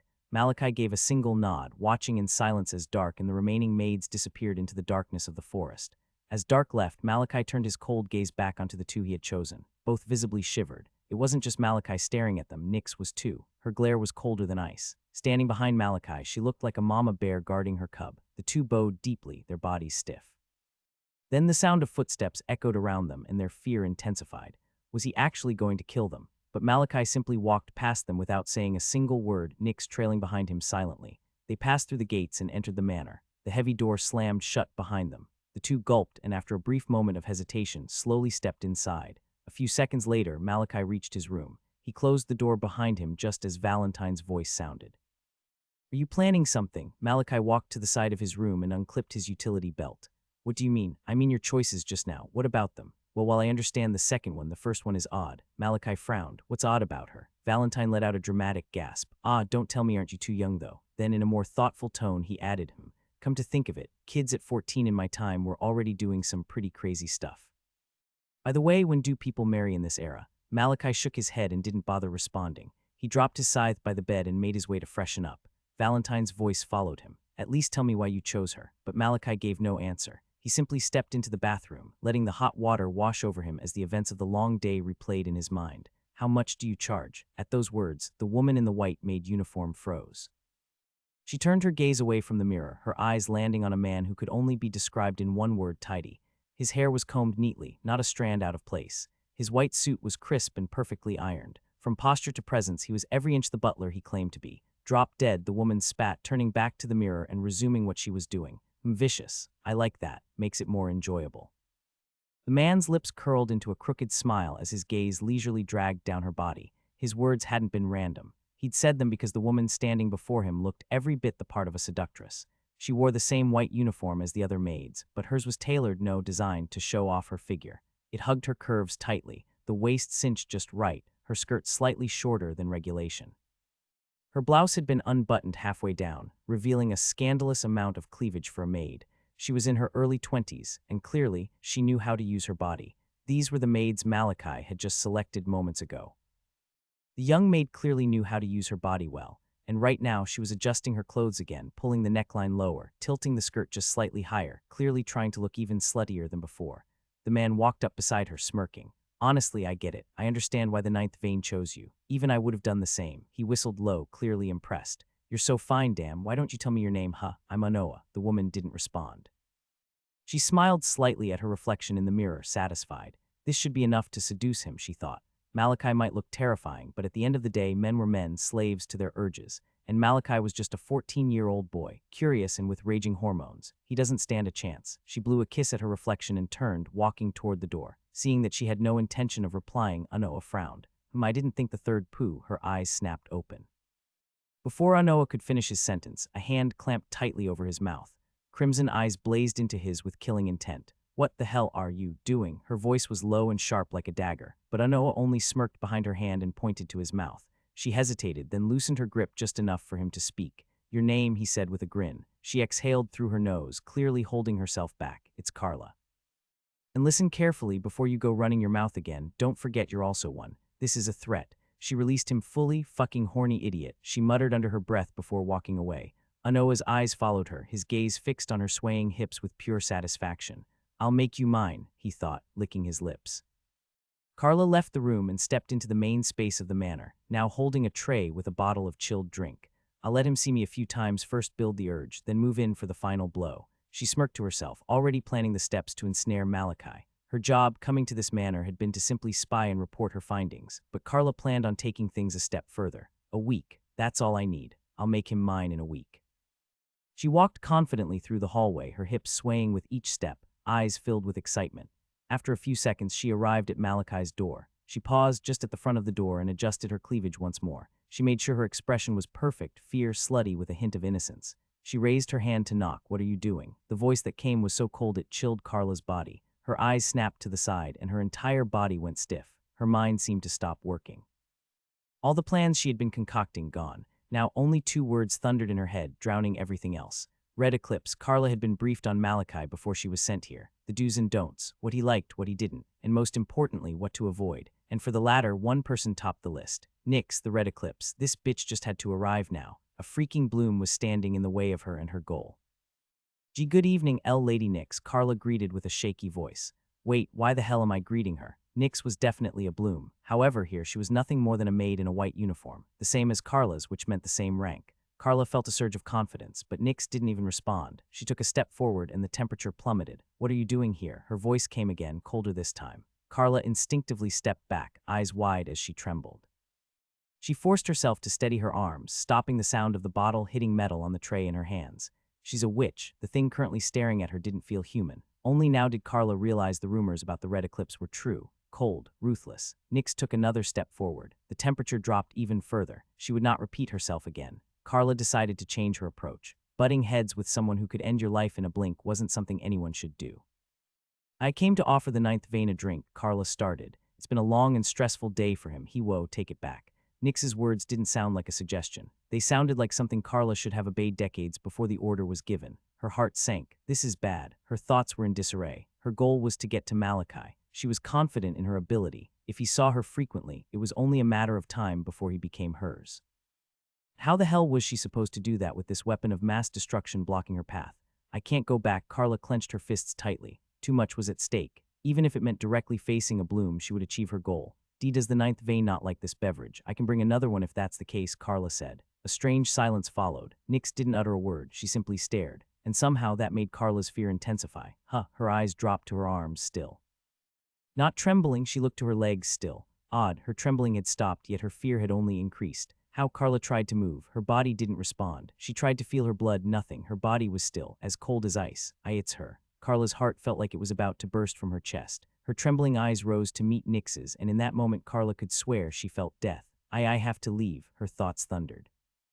She opened her mouth to speak, but nothing came out. Even her lips couldn't move. She's going to kill me. The reality of the situation slammed down on her with a weight that was difficult to describe. Nyx was simple. She had given a chance. Carla refused. Now came death. But before the situation could escalate, a soft click reached Carla's ears, followed by the door beside them opening. A figure stepped out and the temperature dropped even lower. What is going on? His cold voice came next. Instantly, Nyx lowered her head. Ninth vein, she greeted. Carla suddenly regained control of her body, and she shook so violently it was a miracle the bottle didn't fall from her tray. In a ninth vein, she bowed, her breaths ragged. She looked like she had just gone through a marathon. Malachi sent a brief glance to both women. His expression did not change. I will not repeat myself. I apologize for the disturbance, ninth vein. I was only trying to stop her from interrupting you, Nyx explained. Malachi turned his gaze towards the woman who looked more like a seductress than a maid. Her breathing was still erratic, her chest rising and falling rapidly. But even in her exhausted state, as Malachi stepped out, her mind had already begun working. Finally, she thought in relief. This had been her plan from the moment she realized she couldn't get past Nyx. If she could delay and make just enough noise, her target would come out on his own. I must look terrible good. Carla felt a twisted sense of relief. She was glad Nyx had done this to her. I was just trying to bring you some refreshment, in ninth vein to relieve you after your long day training, she said, hiding the smile tugging at the corners of her lips. Coming out of his room and seeing an attractive maid, simply trying to bring him refreshments, being bullied by another maid, Carla had seen it happen enough times to know how it ended. A sharp outburst, blame on the bully, and this time she even had the perfect weapon. Her sweat-soaked uniform clung tightly to her skin, revealing far more than it should. As long as this boy has a functioning dick, he's done for. But Malachi's next words froze her thoughts in place. Did I ask you to speak? What? Had she heard correctly? Was he speaking to me? Her baffled eyes rose to meet his, and it was like she'd been doused in icy water. There was no lust in Malachi's gaze, only pure, unrestrained killing intent. He hadn't been talking to us. His earlier words had been directed at Nyx, not both of them. Listen carefully. I will not repeat myself twice. Malachi's voice was like iron. From now on, you and the other servants are not allowed to enter the main hall of the manor. Do not clean it. Do not step foot in it. Do not cook anything for me. Do not bring me anything. And I don't want to see either of your faces. But Carla was so shocked, the word escaped her lips before she could stop it. But the word echoed back at her like a curse. It felt like she'd spoken something that could spark a calamity. And only then did she realize she had nearly questioned a vein. I apologize, ninth vein, Carla bowed with gritted teeth. I will follow your orders. Leave. With one final bow, Carla turned and walked away, Malachi's cold gaze trailing her every step. As she disappeared, he turned to Nyx and gave a nod. Good job. Nyx bowed lower, a smile appearing across her lips, looking like a loyal puppy pleased by her master's praise. With that, Malachi stepped back into his room and Nyx vanished into the shadows. Inside the room, Valentine's thoughts were in disarray. TT that maid. W what the hell was that? He blurted, referencing the scene they had just witnessed. A sweat-filled maid, with her wet uniform barely covering her very attractive body. Valentine felt like steam was bursting out from his ears and nose. Relax, you're literally a ghost. You can't even do anything. And how can you be so calm, Malachi? Did you see what I saw? I saw a spy trying to seduce me, nothing else. Valentine just gawked. You're amazing, he muttered, but Malachi ignored him. He settled down on his bed, crossed his legs, and began meditating, drawing in Vita. He hoped assassins would visit him tonight. I need the Vita. Malachi absorbed Vita until it was midnight.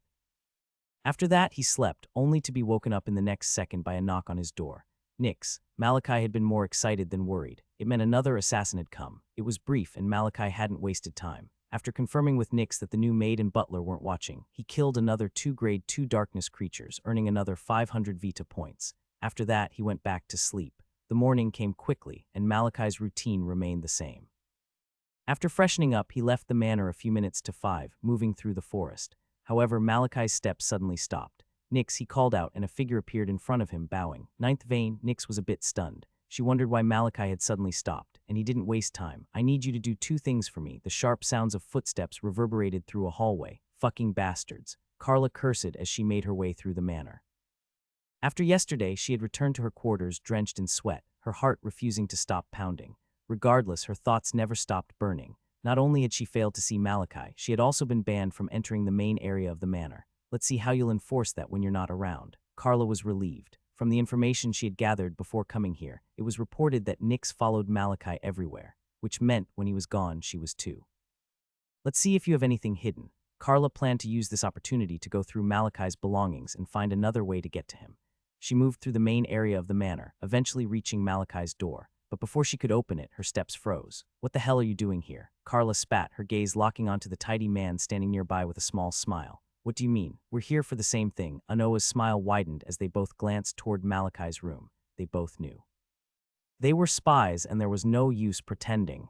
But Carla gritted her teeth. You're going to ruin this for me. It was easier for one person to move undetected than 2. If Malachi found out someone had searched his room, it would be their death. But Anoa only raised a hand with a smirk. My darling Carla, have you ever stopped to think you're the one ruining this for me? Carla didn't respond. She simply gritted her teeth harder, sending Anoa a deadly glare. The faster I get through this, the better. She turned and reached for the handle, determined to ignore the man entirely. But the moment her fingers stretched out, a cold chill gripped her entire body, freezing her in place. This aura, there was no way she could ever forget it. She had felt it yesterday. Her eyes slowly turned, and her heart froze at the scene. Why is she here? Carla's thoughts trembled. Shit, Carla groaned. It hurts. She felt hot, as though something was burning. She shook her head, trying to snap herself out of the overwhelming disorientation that clouded her mind. Where am I? Carla peered, her eyes open, but all she saw was pure darkness through her blurry vision. The surroundings were eerily silent, and the air held a kind of chill she couldn't explain. What the hell happened? She tried to move past the cloud that enveloped her thoughts to remember what had happened. I failed my mission last night, and this morning I planned to. The realization slammed into her hard. She remembered now everything. She had wanted to search Malachi's room to discover other ways to win him over, only to run into that witch. A splitting headache hit her and Carla tried to clutch her head in pain, only to realize she couldn't move. Her body was stiff, frozen like stone. She's still here. Her heart trembled. There was only one person who could freeze her in place like this, Nyx. Shit, shit, shit. The words thundered in Carla's head. This is bad, I'm screwed. She had been caught red-handed right before entering Malachi's room. What could she possibly say she wanted to do? Enter a Vane's chambers without permission. Carla bit her lips, at least she could still move those. Wait, her thoughts froze. I can talk. The chances were slim, but she had to try something, anything. She hasn't killed me yet. There's still a chance, Carla hoped. Good morning, Lady N. Nyx, she spoke in the most helpless voice she had. I know I made a mistake trying to enter the Ninth Vane's chambers, but I promise you I meant no harm. It's just the Ninth Vane was so angry yesterday that I wanted to make it up to him by cleaning his room. It was an absurd statement, one that not even the most naive person should believe. But it was Carla's only chance to escape this crisis. Seconds passed, no response. Shit, Carla cursed inwardly. Growing desperate, she blurted out, you don't have any right to do this. Bloom or not, we're all servants in this manner. Only the Ninth Vane can pass judgment. She took another approach in panic. Nyx was a bloodthirsty monster, but maybe, just maybe, the 14-year-old Ninth Vane would pity her.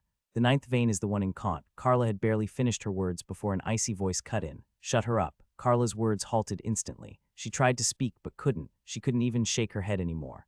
Don't tell me, her thoughts trembled. The blur in her eyes began to fade, revealing two pairs of faintly glowing crimson eyes staring at her in the dark. No, her worst fears had just been realized. She had attempted to enter Malachi's room in the morning, but now it was night.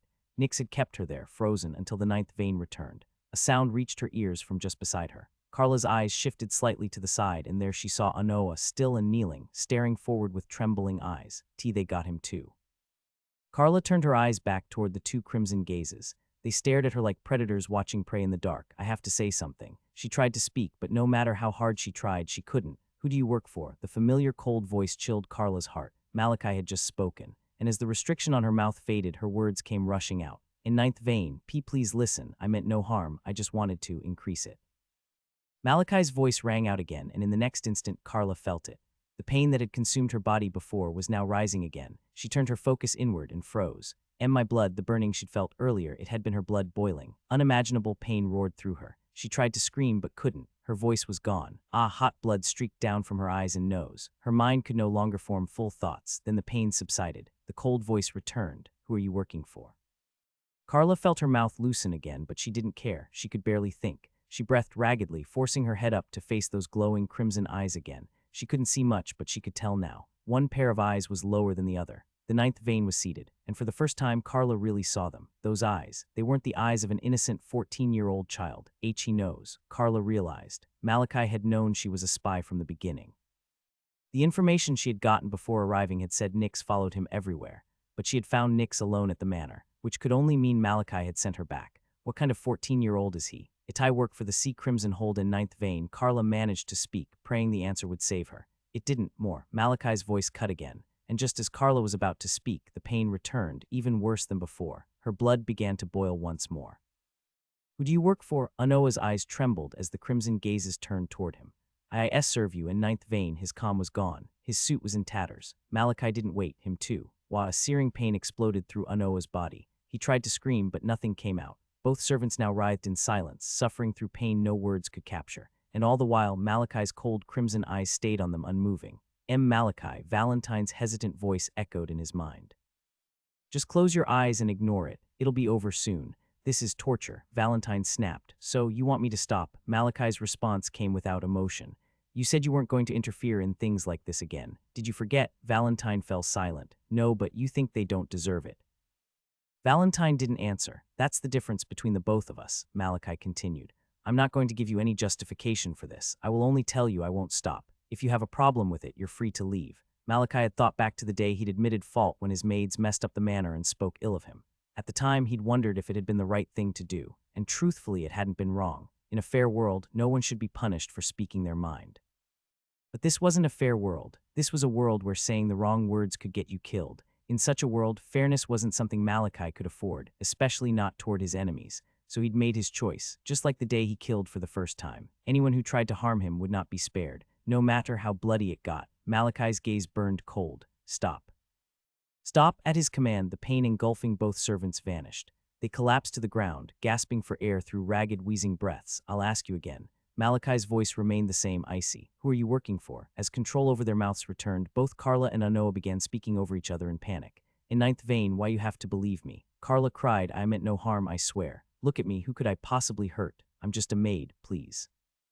Tears streaked down her cheeks as she shook violently. I just wanted to be of use. That's all I ever wanted. Oh please, ninth vein, Anoa's voice cracked. I have a family, a wife and 2 kids, please I'm their only provider. I love my kids so much, don't make them orphans please, I beg you. Their pleas bled into the cold silence, but the boy with the crimson eyes who held their fate said nothing. Malachi only stared as Carla and Anoa continued their desperate efforts. They used everything they could, family, loyalty, years of service to the Crimson Hold, even tears. They begged, pleaded, tried to invoke any shred of pity they could, but no matter what they said, Malachi didn't speak. He simply raised his arm and looked at the time. That should mark 5 hours, he thought, turning his gaze back to the servants. Both had somehow now fallen silent. Release them. At his instruction, Nyx released her hold over their bodies. They collapsed to the ground. However, neither of them tried to stand. They clutched their chests, their faces twisted in pain, as if something was eating them from within. Vermalaf parasite. Their heads snapped up, and the moment Malachi's words registered, their expressions contorted into horror. The Vermalaf parasite, one of the mutations born from the appearance of Vita. They were products of mutated plants and wildlife. As their name implied, they were parasites that fed on human blood. And they were one of the many terrors of the dome. Once harvested, the first human blood they tasted became their lifeblood. It bound them, anchored them. That first blood kept them docile, but once deprived of it for too long they snapped. They turned into mindless, flesh-eating monsters, creatures that devoured human tissue with no restraint. That was the second task Malachi had given to Nyx, to retrieve the parasites. The first had been to return to the manor and catch the traitors in the act.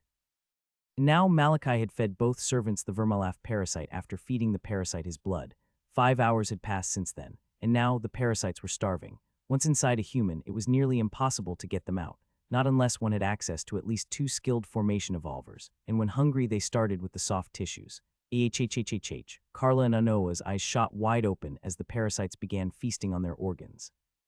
As they writhed on the floor, Malachi continued speaking. You must have figured it out by now. I fed you the Vermalaf after feeding it my blood. He let his words sink in for some seconds. Now they're eating your organs. He paused before continuing. Who do you work for? If you do not answer, you will both die a slow, agonizing death. Please, Carla sobbed. Anoa clawed at the floor, trembling, but Malachi didn't listen. But as the seconds passed, I'll tell you, Anoa broke. Just stop this. Malachi turned to look at him, but didn't say a word. Please, your blood, Anoa cried. And Malachi still gave no response. It's the first pulse, as expected. Malachi's eyes glinted. He wasn't surprised. Hold him. Nyx acted instantly, locking Anoa blood in place. The parasite continued tearing through his organs, but now he couldn't even twitch. Malachi turned toward Carla. She was still trying to fight the pain, barely holding on, but Malachi didn't say anything. He just stared. Unless she was truly ready to die, she would break too. The seconds turned into minutes, but it felt like decades to Carla. The pain was unimaginable, and from the look in Malachi's eyes, it was clear he wouldn't hesitate to kill her. But he'll kill them. If she betrayed her master, her family would be slaughtered. But I can't die here. She was torn. If she gave up the name, he would go after her family. But if she died under suspicion of being a spy, he would still kill them to cover his tracks. Either way, they die. So Carla made a choice. She picked the path where she could at least try to protect them. Her fist clenched. The third pulse, she whispered. Malachi gave a slow nod. Looks like my assumptions were accurate. He cut the tip of his index finger and gestured silently. Nyx responded immediately, guiding exactly 2 drops of blood, 1 for each servant.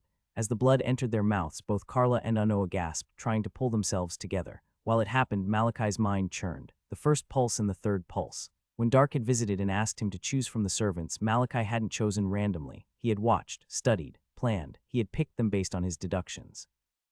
Right now, the first and third pulse were his biggest enemies. Everyone in the clan knew who Drenos was, a monster in human skin. There was no reality where he would leave a threat like Malachi alive, no matter how minor. And Varnal, the third pulse, he had every reason to act. Kana had messed up, and Varnal would do anything to cover it up. Because of this, Malachi had chosen both. He could see the pattern. Drenos was the type who valued professionalism above all. He would choose someone who looked the part, someone who could walk the role perfectly, which was why Anoa, who looked like he had been born to be a butler, fit the bill. And Varnal, everyone knew the third pulse was a man of deception, a manipulator. Only he would choose a seductress as a spy. Because of this, Malachi had picked the sluttiest maid amongst those gathered. Now for the next move. Now that everything had been confirmed, it was time to advance the next step of his plan. But just as he was about to speak, boom, a loud explosion shattered the silent night, followed by a quake that sent tremors through the entire manor.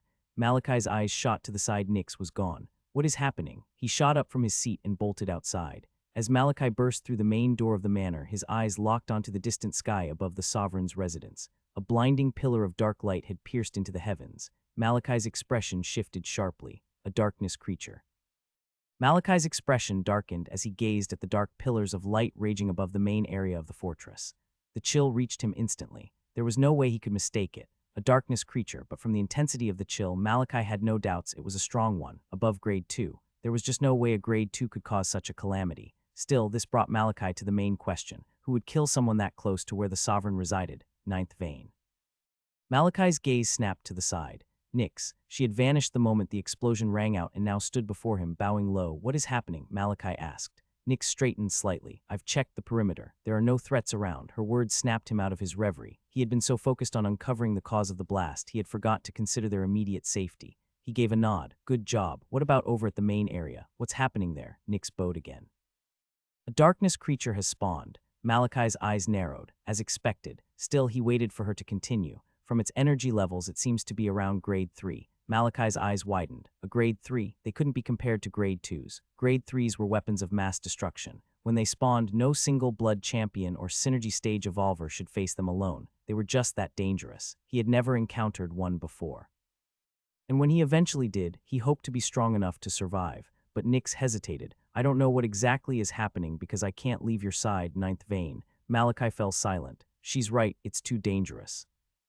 They had no idea what was happening inside the Crimson Hold. Separating from Nyx now would be a foolish move. Malachi's gaze drifted to the black pillar in the distance, which had started to collapse on itself. The night was unusually dark and cold. Turn off the manor lights and stay on alert. Yes, ninth vein. Nyx bowed once more and disappeared to fulfill his command. With the manor located deep in the forest, the lights acted more like a beacon than protection.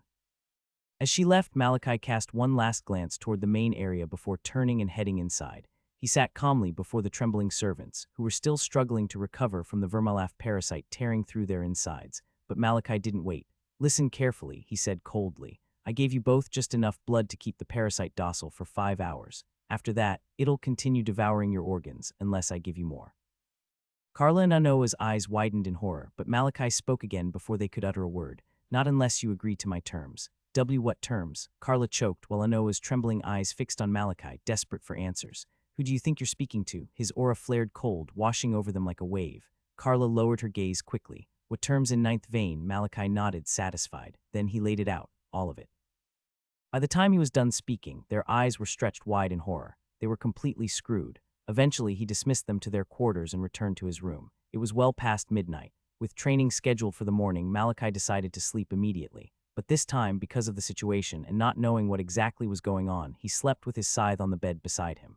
While he trusted Nyx to protect him, something about the night unsettled him deeply. Sleep, sleep, Malachi whispered to himself. And just like that, he drifted off, slipping into the dark silence of the night.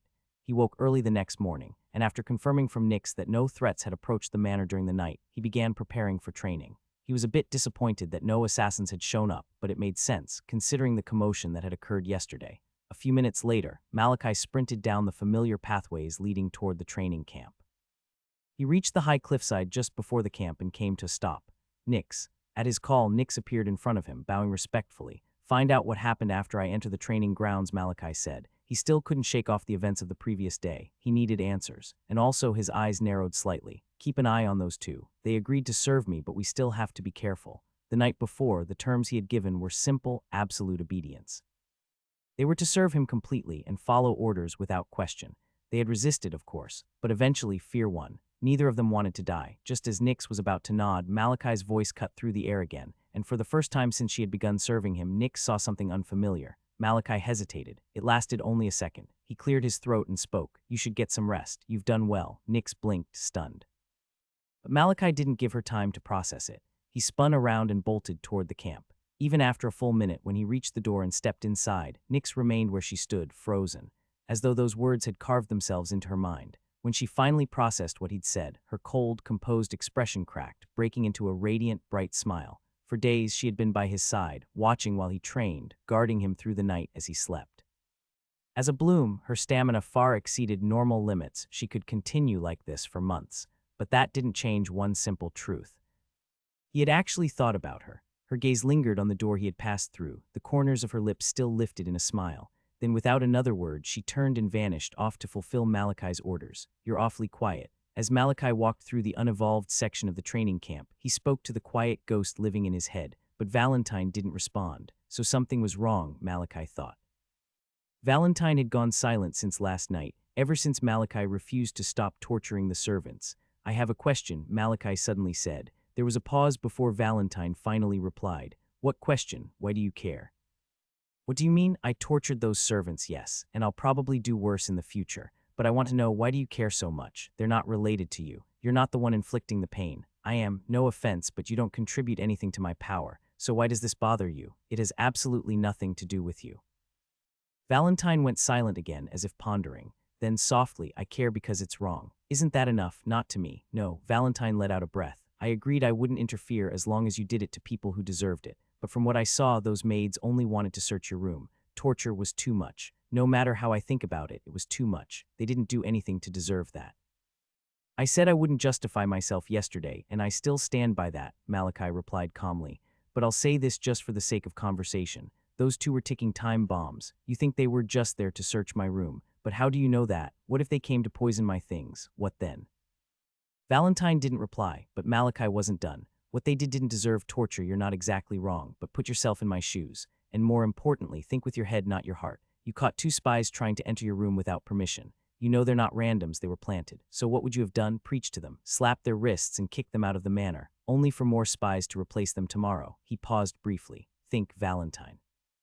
It's not your fucking life. You're not the one with a target on your back. I walk my own path. I decide what to use my power for, not you. If you're going to stay, deal with it. But if you plan to brood in my ears every time someone gets hurt, then we need to end whatever this is, because it's only going to get me killed. And I have no plans of dying, no matter how selfish you think I am. Malachi's words were long, longer than most people in the clan had ever heard him speak in one go.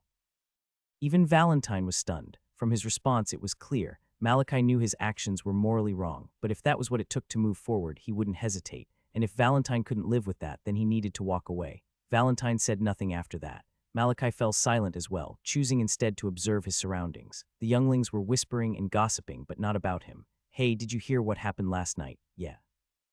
A strong darkness creature appeared near the main area. Know what caused it? I tried to find out, but my parents aren't saying anything.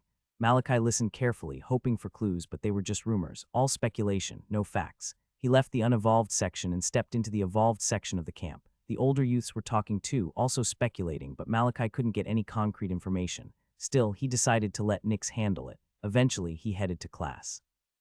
Hours passed in a blur until it was time for the combat conditioning discipline. Standing on the open field, Malachi heard a familiar, excited voice behind him. Ninth vein, here we go again. He turned, eyes landing on Renlo, who was rushing toward him with a wide smile. Ah, how did you get here before me again, ninth vein? Renlo groaned. How do you do it? As Renlo reached him, Malachi replied simply, I walked. Renlo bent over, his hands gripping his knees as he tried to catch his breath. He'd sprinted to class with everything he had, hoping just once to beat Malachi there.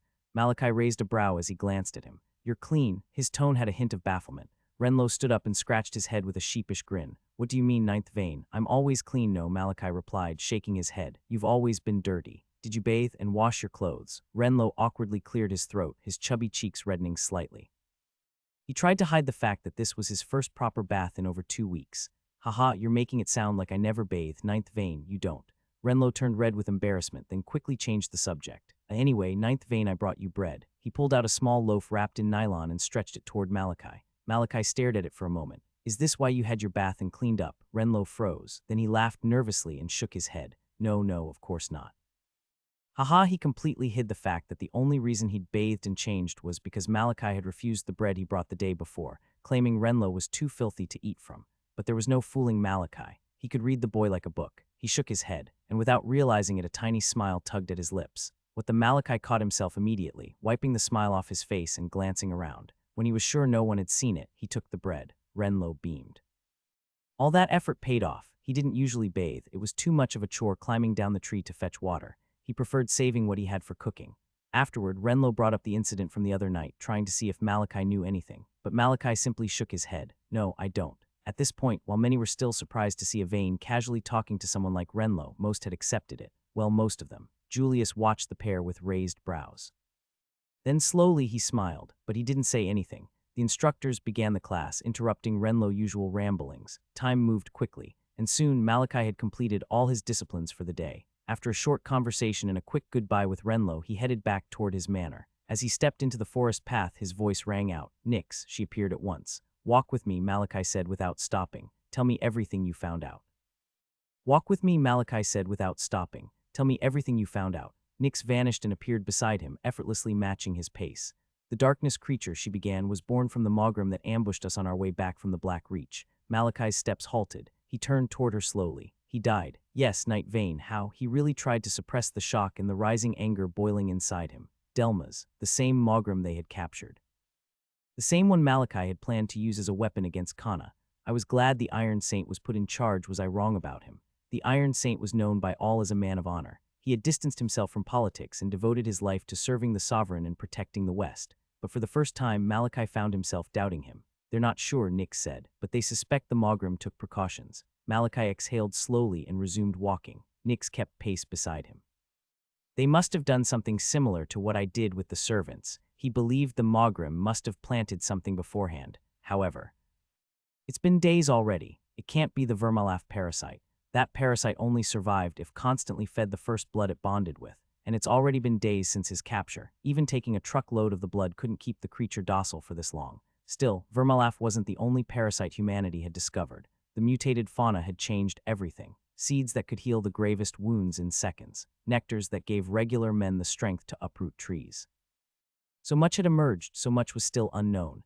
Malachi couldn't pinpoint what had been used, but one thing was clear now: it wasn't the Iron Saint's fault. What are they up to now? He didn't need to clarify. Nyx understood. The Sovereign was furious. He's ordered a region-wide search for the Mogrim. Malachi nodded. Then it's only a matter of time. If the Sovereign had commanded it, the entire clan would move. With that many eyes and that much reach, something would eventually turn up. A shame.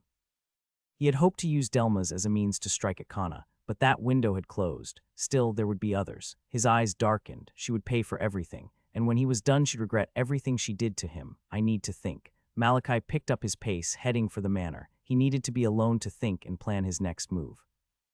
In a large office, a figure sat calmly, sifting through the numerous documents laid out before him. His hair was deep crimson, his eyes to match. As he read, a coldness radiated from his being, rising steadily with each passing second. A knock broke the silence. "Come in," he said with a cold and irritable voice. A figure stepped through the door, stopping a few meters from his desk. She dropped to her knees, bowing low. Third pulse, she greeted with respect. Varnal glanced down at her with eyes like frozen steel. "This better be good, Iris. I'm not in a good mood." He didn't need to say it. The oppressive aura pressing down on her made that perfectly clear. But Iris remained calm. She was used to it. "We've just received word from Vidimore," she said evenly. Varnal's eyes sharpened. He gestured slightly, signaling her to continue. "I will quote the message exactly as received. The captured Mogrim is dead." Instantly, the heavy pressure around her faded. A slow smile curled Varnal's lips. "Finally, is that all?" Iris hesitated briefly before continuing. "One of our operatives made it into the Ninth Veins Manor." "Who?" "Carla. Carla." Varnal tapped a finger on the desk repeatedly, as if trying to summon her image. They had planted multiple spies among the candidates. Truthfully, almost every maid or butler Malachi could have picked from was a plant. The slut, he recalled Carla, a woman who would use her body to get what she wanted.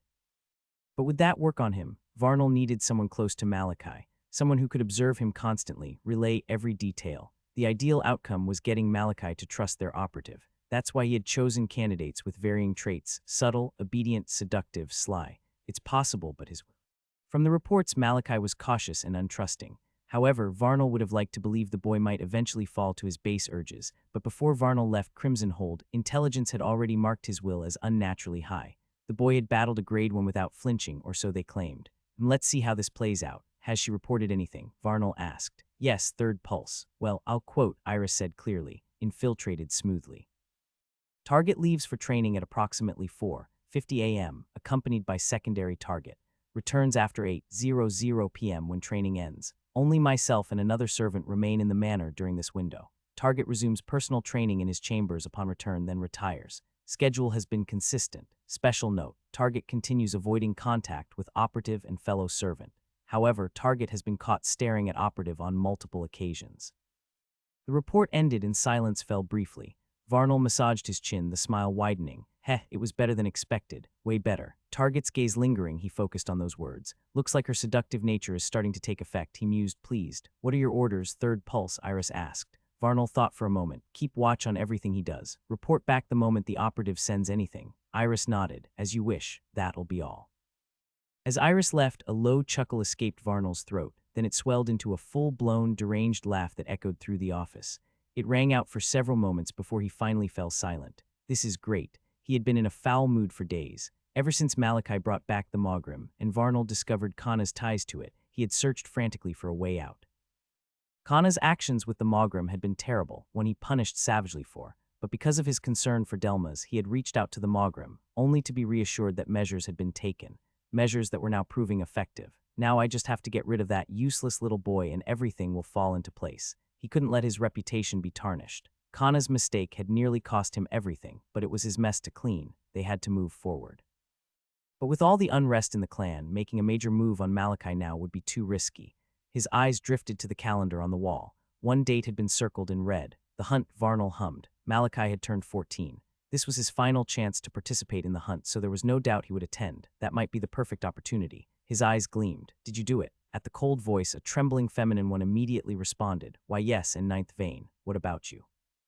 As the voice asked again, a male voice, still trembling, replied, "Why yes, in ninth vein."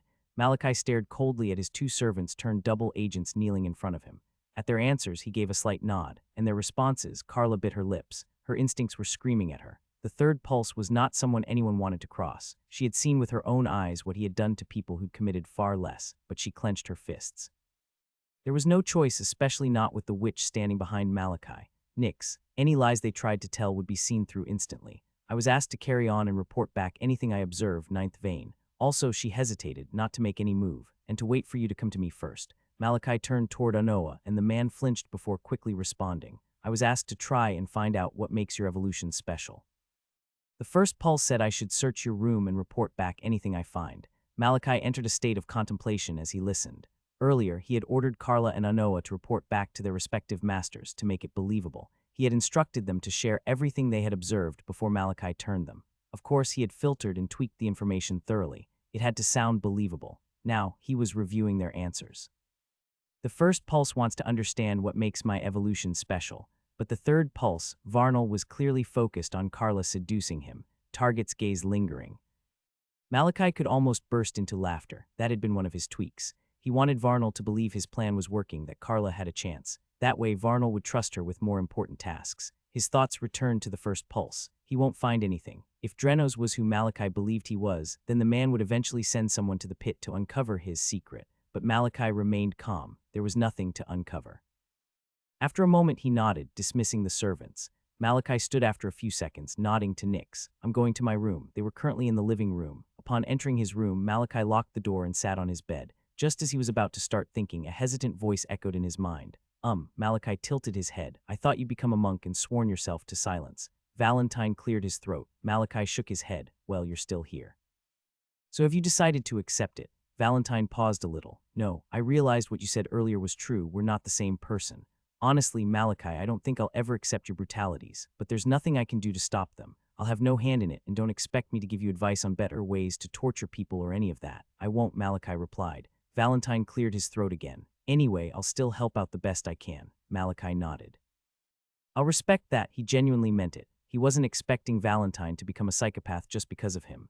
He didn't need changing. He was who he was, and he was like this for a reason. "So what did you want to tell me?" Valentine replied about the whole thing. "I don't know much about the first pulse's plans, but I believe the third pulse will try something during the hunt." Malachi's eyes narrowed. "Why do you say that?" "That woman, Kana, she's responsible for the attack, right?"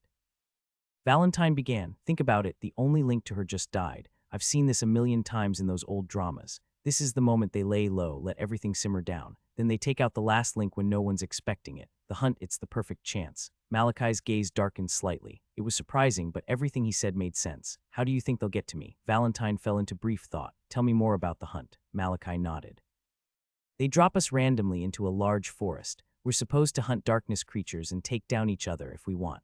Each creature kill or takedowns grants a set number of points. The one with the most points wins. Will you be monitored?" "It's a region-wide competition," Malachi answered. "The numbers are too much to monitor everyone, but the Vanes and other promising youths will probably have eyes on them." Valentine went quiet for a moment. Then he spoke. "I'll tell you about a movie I watched once during my time. It was about a group of prisoners sent into a jungle under the guise of a military exercise. Everyone thought it was routine until the bodies started dropping. One by one, no alarms, no warnings, and when the dust settled, it was ruled an accident, a mission gone wrong." Malachi's gaze sharpened. "You mean they'll make everything seem like an accident?" "Yes, how?" Valentine exhaled slowly. "That's what we have to figure out." During that night, Malachi and Valentine discussed numerous scenarios of which the third pulse, Varnal, would use to get to Malachi. Malachi had believed Valentine's words, considering everything the ghost said had made perfect sense. However, no matter how many scenarios they came up with, it was difficult to know which one exactly Varnal would go with. Still, they chose the most likely ones and narrowed their focus to that. After coming up with countermeasures for all, they ended up calling it a night. And just like that, time passed in a blur. Days turned to months, and on a cold morning, the loud clash of weapons filled the air as youths clashed continuously in a large field. In the middle of this field were multiple instructors who stood with their hands behind their backs, watching the ongoing battles with focused eyes. Occasionally, some of the instructors would disappear and reappear just as fast, having stopped one of the youths from delivering a killing blow. "They've improved," the head instructor, the man who had separated the fight between the ninth and sixth vein, thought with a small smile. It's been almost 3 months, and as he scanned the youths, he was satisfied with what he was seeing. Many who had struggled with even the most basic techniques had now learned them to an acceptable degree. He didn't even have to step in to stop a killing blow as often as before, except for the monsters that were the veins, of course. It was a good feeling.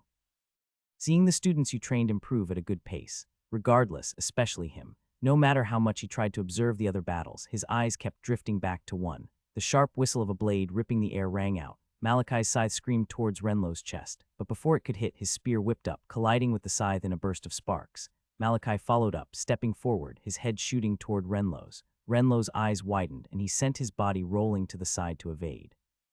But Malachi was upon him in an instant, scythe tearing down. The instructor's eyes sharpened. He had improved greatly. Contrary to what many would expect, the instructor wasn't focused on Malachi. No, his shocked gaze was fixed on Renlo. There was no instructor or even youth in this class who didn't know of the one they all called Shivers. How he made it into the advanced class was still baffling to most. In the intermediate class, he had been paired up with one of the top students there and had somehow overwhelmingly won. After that, the head instructor of that class had vouched for him, claiming he was good. Still, the instructor had been baffled to see this coward in his class. He had been preparing to demote him back to the lower class before Malachi had appeared and been paired with him. After that, the instructor watched the change unfold. Renlo's arms and legs were still trembling, but it wasn't because of fear. It was because he was taking Malachi's attacks head-on. His movements were now less passive and more active. He received attacks and attacked back. His eyes were focused, and while he barely survived the onslaught, it was still a major improvement. The instructor's gaze shifted to Malachi and narrowed. He couldn't really blame Renlo for changing. Being paired up and clashing with this monster in human skin for months would change even the most timid of people. Only he didn't change. Looking at the others, their fighting capabilities had increased significantly, veins included. However, from day one, Malachi had always been a monster. The instructor couldn't claim to have seen any clear improvement. His form had been flawless from the beginning, but he had noticed something during the period. Malachi had slowed his pace, matching Renlo's growth. And as Renlo's mastery increased, Malachi effortlessly adjusted. Incredible. The instructor's eyes widened slightly. With each clash with the monster in front of him, Renlo felt his bones rattling. Malachi's strikes were heavy, his movements precise. Every attack was always a start for the next. Facing this monster, even when he wasn't using his full strength, there was no doubt about it. Renlo was struggling. Still, he felt nothing but excitement budding within him. He had never felt anything like this before. Since he could remember, Renlo had always hated battle. He hated the blood, the sweat, the sores, and most importantly, how it made him feel, his fear. Renlo had never been able to control it. Anytime he was about to face danger, he overthought and ended up being scared. It had been the same when he faced the darkness creature, the same when he faced practically anyone, but months of battling with Malachi had changed everything. He had felt the brush of death more times than he could count, and eventually he began adjusting. He forced his body to stop trembling. Every time his fear started overwhelming him, he always asked himself one question. He had survived this monster before, why couldn't he do it again? But that wasn't where the change stopped. The usual Renlo who had once trembled when walking at night toward his tree now walked calmly. If he could survive a battle with that monster, then what couldn't he do? Now, as he battled Malachi, Renlo found that, for the first time in his life, instead of fear, he felt excitement. Without even knowing it, a grin appeared on his face just as he parried one of Malachi's attacks. Malachi raised an eyebrow as he saw the grin on Renlo. He frowned slightly. Looks like I'm going too easy on you. Renlo's eyes widened. No, no, no. Malachi vanished from his sight, and before he could react, a sharp pain surged through the side of his leg. He swept me off my feet, Renlo realized as he was sent crashing down. He turned his gaze downward, only for his eyes to widen. Instead of the hard earth, the gleaming pointed tip of a scythe waited for him. Renlo's heart shook. His head was heading straight for it. Just as it was about to pierce through his skull, he felt a strong grip and came to an abrupt stop. Good job, you two. The head instructor's voice rang out as he placed Renlo down and retreated. He's still as scary as ever. Renlo gulped. He gazed at the cold, crimson eyes of Malachi staring at him calmly and felt a shiver surge through his body. All right, lesson is over. Stop fighting. But just as Renlo got into a stance again, the sharp words of the instructor snapped him out of his focus. Renlo breathed a sigh of relief. As the youth started slumping on the grass, trying to recover their breaths, Renlo approached Malachi and instantly bowed. Malachi frowned. I'm not your teacher and you're not my student. Malachi sighed. After the incident with the sixth vein Aurelia where he had put Renlo in danger, he had decided to take it easy on the boy during their spars. Instead of overwhelming him, he matched his pace as they fought. And with time, Malachi had been pleasantly surprised. He's not a bad fighter. Renlo's footwork was solid, his posture and technique okay. He also has good instincts. Malachi had no idea if it was because of his usual fear, but Renlo had a knack for sensing when something bad was about to happen. He had watched the boy's body react to feints before he even made them. If he keeps training, he'll improve. Malachi had watched his growth firsthand. Renlo only needed to keep training and refining his skills to grow stronger. By the way, ninth vein, Malachi came out of his thoughts, looking at Renlo, who was now staring at him like he'd just committed a crime. "Why were you so hard on me at the end?" Malachi responded coldly. "Looks like I've been going too easy on you. We'll revert back to our original ways." Renlo's eyes widened. Wait, haha, ninth vein, I was just joking. You weren't hard, you were good. He bowed deeply, panicking. "Go back to the original way, I'd rather die." Sweat had already started appearing on his brow. If they went back to before Malachi started holding back, he had a world of beatings waiting for him. He shuddered at the thought. Then Renlo added quickly, "Please, ninth vein, I'll work harder, I promise. I'll also bring more bread." Malachi took in a deep breath. He wasn't angry. In fact, the reason he did that was because he was trying really hard not to chuckle. This kid is really something. Who the hell bribes a vein with bread? Malachi shook his head. He really couldn't with this kid. "Prepare yourself for tomorrow," he said. "I won't hold back." Oh, Nuwu. It was as if Renlo's world collapsed. He gulped, staring at Malachi like an abandoned puppy, but Malachi wasn't having it. Eventually, Renlo begrudgingly accepted his fate. Months had passed, and the other youths in class still stared at their interactions in bafflement. Usually when a vein interacted with someone, it was always the other side kissing their ass and trying to get their attention. But from their conversations, it was obvious Renlo was the one benefiting. At this point, the class had long since recognized Malachi as a battle genius. None were sure how he measured against the other veins, but most had already placed him on the same pedestal, much to the chagrin of the eighth vein, Julius. He stared at Malachi and Renlo speaking, his gaze cold. Even as the other youths spoke around him, trying to get his attention and curry favor, he didn't acknowledge any of them. He simply stared, and as Renlo separated from Malachi and moved toward his next class, Julius' gaze followed him. "After training, don't fail me," he said coldly. The youths around him stopped speaking. They realized what he meant and each glanced at one another with serious eyes before nodding. One of them, a thin-eyed youth with a cold aura, smiled slightly. "Don't worry, eighth vein. We'll handle it." Malachi lowered himself onto the grass. The next class was the blood art discipline, and it was taking place here. As he waited for the class to start, Valentine's voice echoed in his head. "Will you admit it now?" Malachi sighed. "Here we go again. No, this will only end when you admit it." Malachi groaned. "No." Valentine groaned too. "You can fool everyone but not me. You almost chuckled while you were speaking to him. Just admit he's your friend." "We're only sparring partners. Stop overthinking everything." Valentine paused as though taking a deep breath. "Malachi, don't lie to me. You're shy, aren't you? What are you on about again?" "Yes, I should have known. Even when you praise Nyx, you never look at her. You're shy, aren't you? You're spouting nonsense." "I'm not saying anything again." But deep down, Malachi knew Valentine was right. During the months, he and Renlo had got close, to the extent that they met during each break time. They stayed together during the darkness creature hunt class, and also after the end of training, they walked back to the gates. Malachi was obviously his usual cold self to Renlo, but the boy was a sticker. No matter his blunt and cold remarks, Renlo would always brush it away with laughter. And at the end of the day, he would always promise to bring bread the next day. One thing Malachi didn't do was lie to himself, and the truth was he had grown fond of the boy. But what Valentine was saying, friend, at this point it was a word that caused an ache in Malachi's chest. He had once called someone that, and it had ended in brutal betrayal. He never wanted that to happen again. Malachi shook his head. "I have more pressing matters to attend to." His head turned towards one side of the field and landed on a beautiful female, Aurelia. Despite months having passed since the incident, the cold intent in her stare hadn't diminished, it had intensified. 3 days left, only 3 days until the hunt. In 3 days, he would have to face Aurelia. "I'll be ready," his gaze firmed. He removed his gaze the next second and chose to meditate. Soon enough, the instructor arrived and class began. The day went by fast, and at the end of the day, Malachi and Renlo made their way to the exit. "Did you see me, ninth vein? I don't even shake anymore when facing a grade 1. Aren't I amazing?" Malachi threw him a look. "How can you be amazing for doing something you're supposed to be able to do?" Malachi shook his head. He was getting all too tired of telling him not to do this. As they walked from a small distance, Grinner, Yon, along with some other instructors taking Malachi's class, stared at him with varying expressions. But Grinner was grinning. "I can't wait for the hunt." He was excited. As they made it out, Renlo bowed and said his goodbyes after promising more bread, and Malachi shook his head and made his way towards his manor. But halfway there, Nyx's voice made him stop. "Ninth vein, what happened?" Malachi asked, staring at Nyx, who was bowing in front of him. The last time this happened, he hadn't liked it. Nyx hesitated for a moment, and then she spoke. "You're Fry." She shook her head and quickly corrected herself. "The boy that always escorts you out of the training ground, he's currently in trouble." Malachi's eyes narrowed.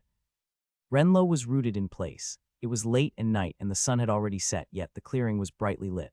A bright gold light engulfed the entirety of Renlo's vision, and he raised his hand, squinting just to see through the blinding brilliance. But despite this brief respite, Renlo was far from all right. I'm being attacked. Malachi had been right. Renlo had a knack for sensing when things were about to take a bad turn. An instinct for danger, they called it, but it couldn't be helped. When your childhood was filled with nothing but pain and humiliation, you tend to pick up one or two survival habits. Hey, trash! At the cold voice, Renlo's body trembled. His heart thundered in his chest and sweat drenched his skin as though he had just run a marathon. The memories surged. The bullying, the beatings, the shame. Tears welled in his eyes, but he clenched his fists hard. I'm not that person anymore. He forced away the terrible memories and replaced them with new ones of a crimson-haired, crimson-eyed figure whose icy gaze could freeze oceans. I'm stronger now, and I'm not alone anymore. I made a friend, Renlo repeated in his mind, and slowly his heartbeat began to settle. The blinding light dimmed. He raised his head just in time to see three figures approaching. Young, crimson hair, bloody eyes gleaming with nothing but contempt, sanguine youths. You don't look scared, the first youth said, smiling. It was the same thin-eyed boy who had reassured Julius earlier that day. I thought you said he was called Shivers, he asked, glancing at the pudgy boy beside him who flinched at the attention. Yes, young Master Kamen, the pudgy one muttered, lowering his eyes. Kamen was the child of a high blood. Though his father's rank was on the lower end, his influence within the clan was anything but small. It's just he always trembles when paired up with others. I don't know what changed now. Kamen narrowed his eyes at Renlo, who stood with clenched fists. He scoffed. Another worm who thinks he's climbed the mountain just because he associates with trash. Renlo's eyes flared. Don't talk about the ninth vein like that, or what? Kamen's smile faded. He took a step forward, his cold aura pressing down on Renlo like a weight. The youths flanking him mirrored the movement. Or else what? He repeated. Renlo's fists tightened even further, shaking slightly as he glared back at Kamen. But Kamen only chuckled, amused. You know, when they told me I couldn't believe it, he said, gazing at Renlo from head to toe like some baffling puzzle. The grandson of one of the Scarlet 10, there was genuine disbelief in his voice. The Scarlet 10. They were the 10 strongest members in the Sanguine clan, the top 10 in the overall clan rankings, the true heads, second only to the sovereign himself. And yet this sorry excuse for a warrior was one of their blood. Kamen shook his head, lips curling into a cruel grin. But then I heard you were disowned, thrown away like trash, and suddenly it all made sense. Renlo's arms had turned white from how hard he was clenching them. His teeth ground together as Kamen's laughter echoed in his ears. Then he took a deep breath. He calmed himself. What do you want? He asked, voice steady. Kamen's laughter stopped, his expression twisted, his voice cold. Stop hanging around the ninth vein, he spat, as if the words tasted foul, and you won't have to go through pain. Number Kamen tilted his head to the side. Had he heard this fool clearly? No, he asked again, just to be sure. But Renlo's gaze remained firm. Number Kamen frowned. I don't know what you have against the ninth vein, Renlo said. His voice was trembling but resolute, but as long as he doesn't ask me to leave him, I won't leave. Kamen was one of the top geniuses in the class, amongst those just below the veins, yet Renlo didn't back down. Kamen looked at him for a second before laughing and shaking his head. How unfortunate, he said. I believed all sanguines were born superior, but you've just proven me wrong. He took a step forward. Renlo tensed. Just as he reached for his spear, Kamen vanished from his vision. Renlo's instincts flared. Use your senses, he screamed in his mind. He had gone through this more times than he could count while facing Malachi. He focused and he felt it. A coldness just beneath his left chest. His eyes dropped. A fist was hurtling toward him at fast speed. I won't be able to draw my weapon in time. Renlo's mind worked quickly and surprisingly calmly. Vita surged through his right arm and it exploded forward, colliding with the incoming blow. Boom! A blast of force ripped out as fist and fist met, and Kamen's eyes shot open. He blocked it. He was shocked. It wasn't his full power, but it shouldn't be something this trash could block. His gaze fell to Renlo's right arm. It didn't break. He formed a node in that arm. He realized. His eyes narrowed. Doesn't matter. He's still trash. Kamen shot in, arm raised. He closed the distance in a flash, sending several punches at once. Shit. Renlo's legs moved as he barely evaded, each one narrowly missing, gust slicing past his head.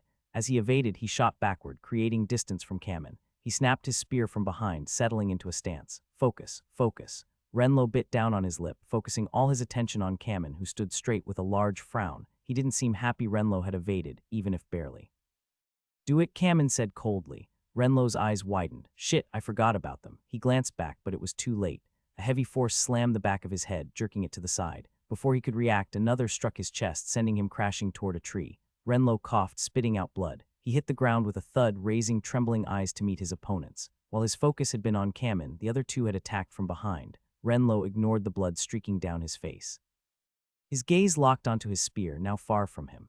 It's so far away he had dropped it when the strike hit his head. I feel tired. Renlo's eyes fogged. He stared up at the three youths approaching him with devilish smiles. Will they kill me? His heart trembled. Not now, please. If it had been before, he wouldn't have regretted it. But now he was finally changing. He was finally getting stronger. He had finally made a friend. I don't want to die, Renlo muttered as they reached him.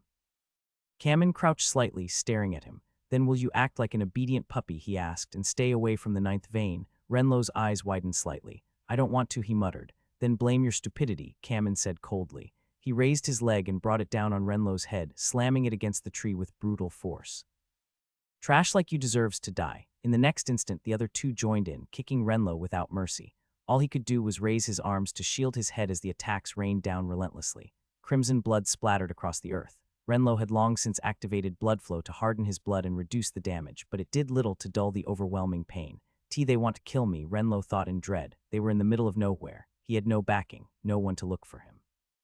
No one to question his absence, no one to demand justice. He was all alone. Maybe it's better if I died, the dark thoughts crept in. He had been too full of himself, a nobody who thought he could call Yvain his friend. He had been delusional. Renlo's arms began to fall. His hope slipped. But images flashed in his mind. He and Malachi sparring. Malachi receiving his usual stale bread without complaint. Their quiet walks to the gate. The way they said goodbye every single day for over 2 months. Renlo's eyes snapped open. He gritted his teeth. I was wrong, he screamed inwardly. His mouth parted. The ninth vein is my friend. I'm never giving him up. He roared with all the strength left in his lungs. But that only made it worse.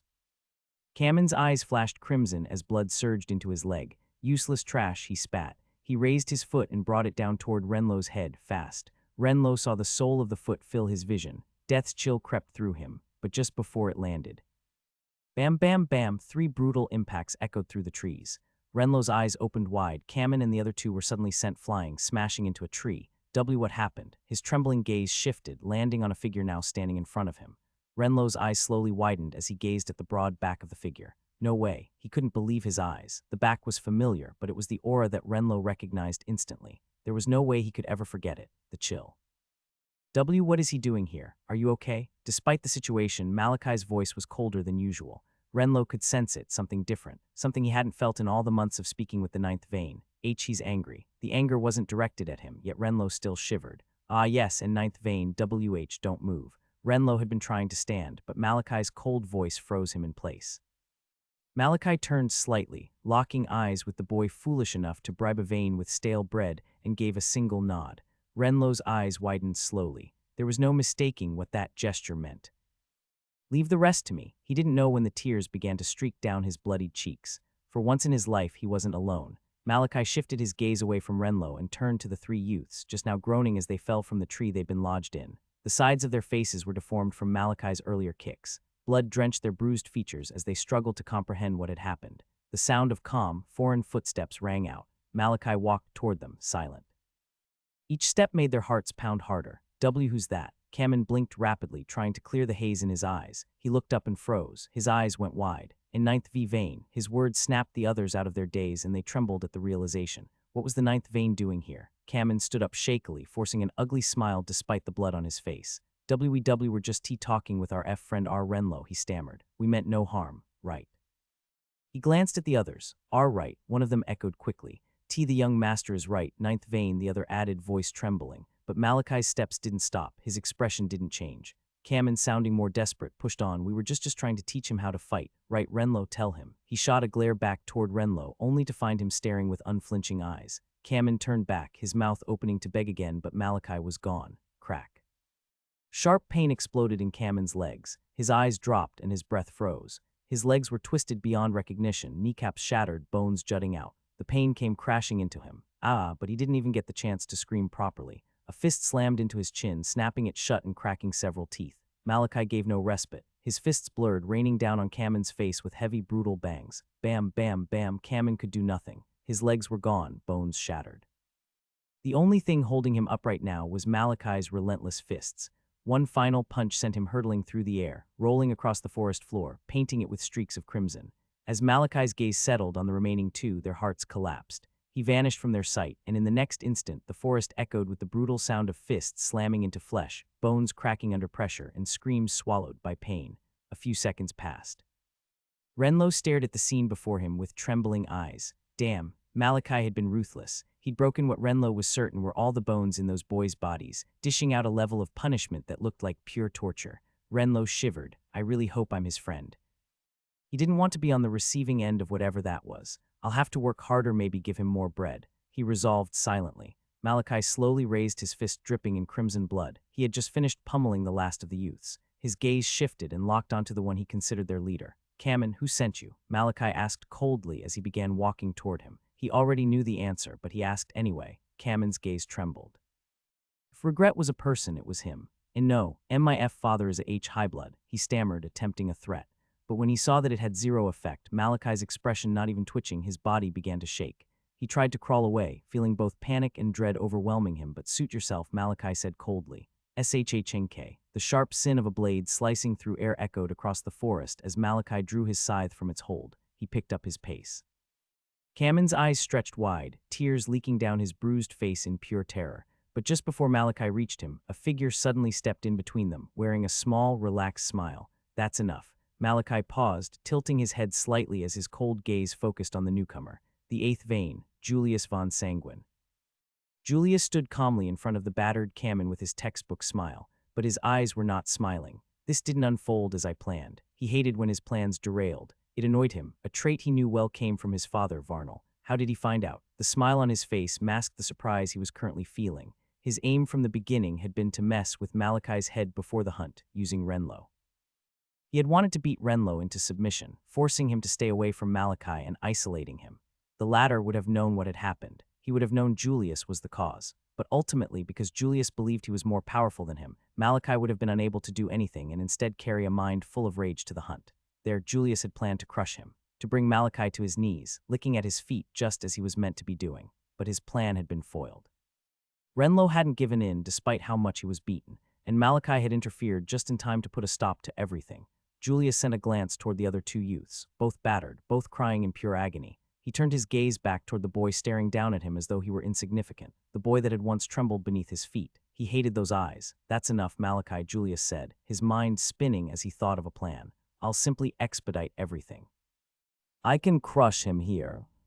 He frowned, gesturing toward the beaten youths. You've gone too far. I heard everything they said. They were simply trying to help out their fellow colleague, teach him how to fight. He suddenly raised his hand, waving his palm forward, and in the next instant, multiple figures streamed out from the forest, appearing around the clearing. Renlo instantly recognized them. They were the other youths that usually swarmed around Julius in class, his minions. Male and female geniuses from the advanced class, each one eager to curry favor with a vein. As they emerged, they stared at Malachi as though he were a monster. A nice audience. Good. As the youths appeared, an excitement bloomed in Julius's chest. The process of breaking an individual, of making them submit to absolute power, he loved every bit of it. In front of this audience, he would beat and break Malachi. He deepened his frown and continued. Just take a look at what you've done, Julius said coldly. You're misusing your privilege as a vein to prey on the youths of the clan. Despicable. You're not fit to be a direct descendant. His aura rose. The air around him shifted. Bow and apologize for beating up those youths, and I'll let this slide. Renlo's eyes widened as he realized what Julius was doing. He's insane. Julius had orchestrated all of this just to get to Malachi, and now he was trying to pin it all on him. Renlo's gaze shot toward Malachi. The latter's expression hadn't changed once. But the aura around him frightened Renlo. Julius frowned. Malachi wasn't reacting the way he had expected. He began. Shut up, Malachi said flatly, cutting him off. Julius narrowed his eyes, but Malachi didn't stop. You talk too much. He didn't turn to look at the students staring at him like he was some monster. He didn't care. His entire focus was on Julius, the one responsible for everything. He tilted his head slightly, voice cold. Unlike you, I don't require tricks to make my intentions clear. His killing intent erupted from him, slamming into Julius and the surrounding youths. Julius's eyes narrowed to pinpricks. He lowered his gaze, his legs were shaking. This again, Julius, Malachi said, his voice like iron. I will make you regret this. Julius's eyes snapped up, but Malachi was already gone. Where? His eyes exploded wide, his gaze snapping to the side, just in time to see the sharp tip of a scythe slicing toward him. Julius's eyes narrowed. He was surprised. To think Malachi would blatantly attack him. Doesn't matter, I'll crush him. His stance shifted, and he darted back a step, sharply evading the gleaming blade that threatened to pierce his skull. I'll end this fast. Julius felt a rush of glee. Compared to before, he had now formed a total of 3 nodes in his body, 2 in his legs and 1 in his right arm. He couldn't imagine losing to this trash. His eyes sharpened. Vita surged through his legs. He blasted forward, his right arm raised, snapping toward Malachi's neck to grip it. I've got him. Numerous ways to break Malachi surged through his mind, and a smile curled on Julius's face. However, the split second his hand neared Malachi's neck, the latter's body jerked to the side, allowing the hand to tear past him. Julius's smile shattered. What? But Malachi didn't pause. He shot forward, closing the distance in a blink, snapping Julius out of his thoughts. His gaze narrowed. It was a fluke, you won't escape this time. Malachi may have evaded his first strike, but Julius could tell he was slower than him. His right leg exploded upward, his knee hurtling toward Malachi's chin, but Malachi's expression didn't change. As though he saw it coming, he twisted sharply to the right, evading the attack with ease. The gust from Julius's strike sent his hair flapping, but he didn't waste a second. Malachi's body dipped low, his legs sweeping out beneath him. It struck Julius cleanly, knocking him off his feet. Julius felt as though he was dreaming, but even now Malachi gave no time to comprehend the reality. Before Julius could hit the ground, Malachi's body surged up, and his leg exploded forward, slamming into Julius's stomach with immense force. The air was knocked out of his lungs. Pain surged through his body as he was sent flying back at blistering speed, crashing hard into a tree. Bam. Eyes of the youths in the area almost bulged out of their sockets. What the hell had they just witnessed? The ninth vein defeated the eighth vein, one of them said in disbelief. Are we dreaming? How is this possible? Another asked, stunned. It was like he could read every move the eighth vein made. How is that even possible? Someone else muttered. Murmurs of shock rippled throughout the clearing as the youths stared at Malachi with nothing but disbelief. The eighth vein, Julius, had been evolved for almost 3 years now.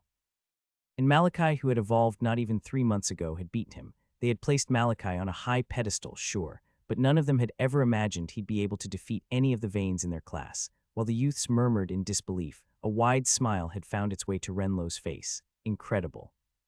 He had been sparring with Malachi almost every day for more than 2 months now, and while he already knew Malachi was a monster when it came to fighting, he was just now beginning to understand the gravity of that word. He's been playing with me. That was the only thought that came to Renlo's mind. What Malachi had just shown in this short battle was nothing compared to how he fought him. It was like heaven and earth.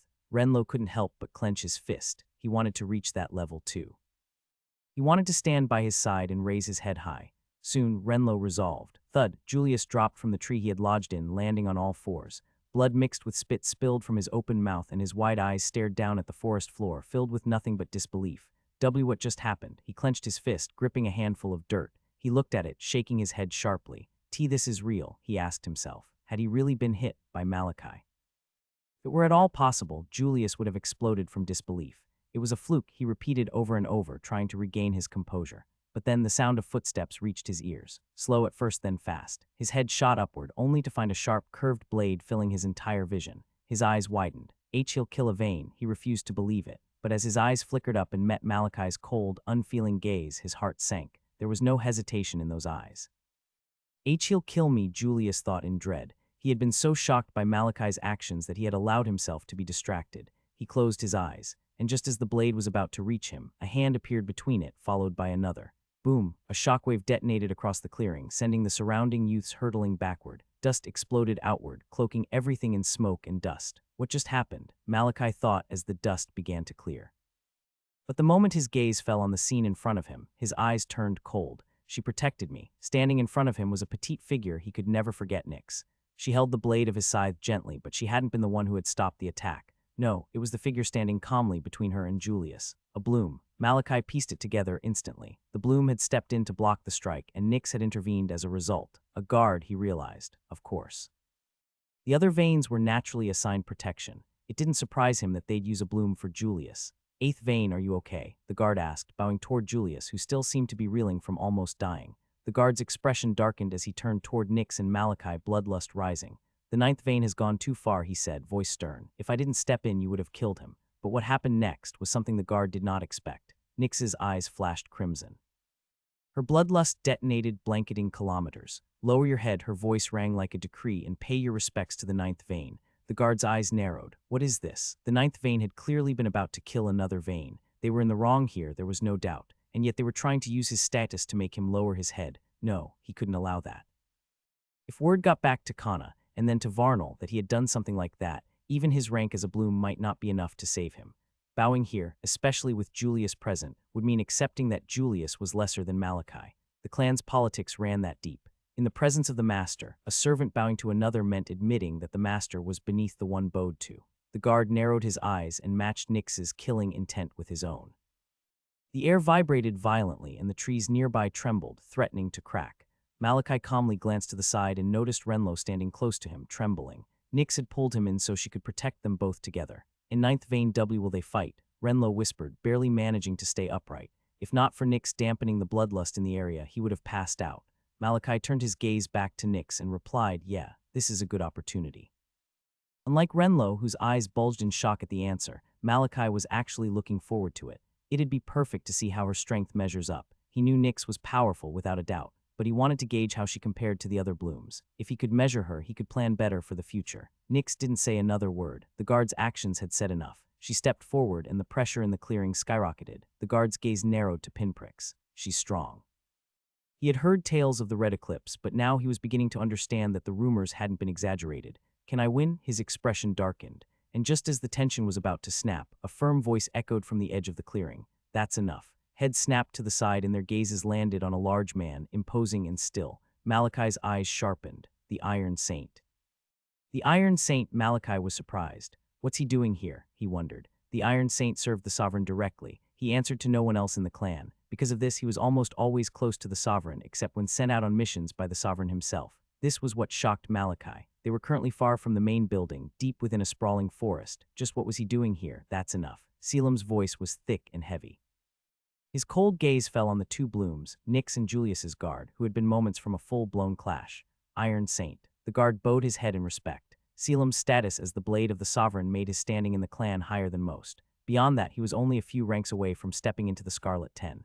Selim gave a curt nod, then turned to Nix, who still hadn't taken her gaze off Julius' guard. She didn't even seem to acknowledge Selim's presence. Selim sighed inwardly, still as stubborn as ever. He glanced over at Julius, who was still slumped on the floor, struggling to process what had happened. Then he turned to Malachi, who stood calmly watching him. Blood flows where you walk. May your blood burn brighter than the sun. Selim struck his fist against his chest in salute. As it should be, Malachi replied, and Selim had to suppress the smile tugging at his lips. Even in this situation, the boy remained maddeningly calm. Selim raised his head, sparing Julius a final glance. The boy hadn't even snapped out of it. A warrior should never lose himself in battle, ever. That alone earned Malachi more points in his mind. What happened here does not concern me. Selim finally spoke. I do not involve myself in vain matters unless commanded by the sovereign. The guard's gaze narrowed, but Selim didn't stop. However, a battle between blooms will level this fortress, and such destruction will come with consequences. So that's it, Malachi realized. If Nix and the guard clashed, much of the Crimson Hold would be destroyed, a place where the sovereign resided. Depending on his mood, that could very well be grounds for instant execution. There's no choice. I'll get another chance later. Malachi nodded once at Selim, then turned. We're leaving Nix. In an instant, Nix's bloodlust dissipated. She turned without a word and followed Malachi and the trembling Renlo. As they departed, Selim shot a glance at Julius' guard, who flinched and nodded. He understood the message. He quickly gathered the still dazed Julius and carried him away. Selim turned toward the direction Malachi had left. At least she looked happy. How did he lose? The silence shattered as Kana hurled the nearest object at the guard. Wham! The vase shattered against his face. He didn't move. As a bloom, something as fragile as ceramic couldn't even scratch him. There was no pain, at least not physical pain, but his clenched fists and gritted teeth revealed the humiliation boiling within. He wanted to crush her, to snap her spine in half, but he couldn't, not when Varnal himself had ordered him to serve her. What do you mean he lost? To that trash? How is that even possible? Kana looked unhinged. The guard had just relayed everything that happened with Malachi, and she flat out refused to believe it. But as her gaze shifted to Julius, sitting lifeless on the couch, eyes hollow, the reality finally hit her. He'd lost, and people had seen it. Kana stormed forward, heels clicking against the polished floor. Rage filled her eyes as she gripped her ornate fan tightly, raising it and smashing it down on the guard's head. Clang. It sounded like metal on steel. He didn't even blink, but Kana didn't stop. Again and again, she struck his head in a frenzy. You useless idiot. Your only duty is to protect him. Why would you let that happen? Huh, the guard didn't move. Her blows didn't hurt, but each one chipped away at his pride. He had never felt so degraded. Kana's breath came in heaves, sweat dotting her brow as if she'd just run a marathon. But as her eyes fell on the unmoving man, her rage only deepened. Stupid bastard. She snapped and kicked him with everything she had, only for a pained expression to appear across her face. Shit, fucking idiot. She growled, glaring daggers at him. No matter what she did, she couldn't even make him flinch. She clicked her tongue. I'll deal with you later. Then she turned toward her son, who was seated on the couch, and in that instant her fury melted away. She walked toward him in quick strides, kneeling beside him and gazing into his face with worried eyes. "Baby, are you okay?" She was just about to wrap her arms around him when Julius finally spoke. "Don't touch me with your filthy arms. What?" Kana froze, stunned, but Julius's voice only grew colder. "Get away from me. It's disgusting having you so close." Kana remained frozen, too shocked to move. Julius clicked his tongue irritably, rising from the couch and walking toward another side of the room. He was angry. It had taken a moment for everything to settle in, but now that it had, words couldn't capture just how furious he truly was. "Julius, baby. It's your mother," Kana said, her voice trembling. "Don't remind me of the stain I wish I could forget." Julius glanced over his shoulder, his stare sharp as ice. Kana's eyes widened and an ache settled deep in her chest. "Son," she whispered. "Don't call me that." Julius snapped, shooting her a glare. "Honestly, I don't know what father was thinking when he picked you up from the streets. You were only used for childbearing. Don't forget your place." This wasn't the first time this scene had played out. The sovereign had never restricted who the pulses could marry, but most did so for strategy, building alliances, strengthening power. Among them all, only Varnal had chosen what many considered a nobody, a woman from a small, struggling family with no name. To this day, the true reason for the union remained unknown to most, but those who understood Varnal, they knew. He did it for control. Kana knew it too. She bore the scars from his countless corrections to remind her. Still, when Julius learned the truth about her origin, his disdain had taken root. From that moment on, he had severed all emotional ties with her. She hadn't seen him in years. The only reason she had this moment at all was because of the incident with Malachi, and because the guard had brought him to her manor. And yet, even after all this time, his hatred hadn't changed. Kana fought the tears burning in her eyes and forced a smile. "Is anywhere hurting, baby?" Julius's expression twisted in disgust. "Useless nobody." Without a pause, he turned and walked out of the manor, his guard trailing behind him. Kana watched his retreating figure in silence. The seconds ticked by, and then she broke. Tears spilled down her cheeks as she slowly collapsed to the ground, sobbing quietly. He did what? The atmosphere in the room shifted. Varnal's cold gaze bore down on his subordinate like a crushing weight. It was Iris, the same woman who had delivered the earlier reports. She was used to Varnal's unpredictable responses, but this time his aura was far heavier and the pain on her face showed it. He was livid. "Are you deaf?" Varnal's voice exploded, shaking the room. Books toppled from shelves. The walls cracked from the pressure. "Kurg!" Iris let out a sharp cry. She felt herself being crushed by the sheer force of his aura. Varnal's eyes narrowed as he caught her pain. He inhaled slowly, dialing back the pressure. But the temperature in the room only seemed to drop further. "Speak." Iris sucked in air, trying to steady herself. His mood was already soured. There was no time to waste. "Report received from." "Go straight to the fucking point." Varnal's fist slammed into the table, reducing it to shards in a violent burst of power. Iris flinched and quickly nodded. The 8th vein fought the 9th vein and lost. The air grew suffocating. "How did this happen?" Varnal's voice came low. And so Iris relayed the entire events, Julius trying to mess with Malachi, their clash, and his eventual defeat. "That stupid boy," Varnal hissed, teeth grinding. "Shit." His mind raced. Witnesses, sons and daughters of Highbloods, had seen it all. And because of the Iron Saint's interference, they hadn't even been able to control the narrative. Word will spread. "Fuck." Varnal's aura surged, the room quaking under its weight. The 8th vein lost to the 9th vein.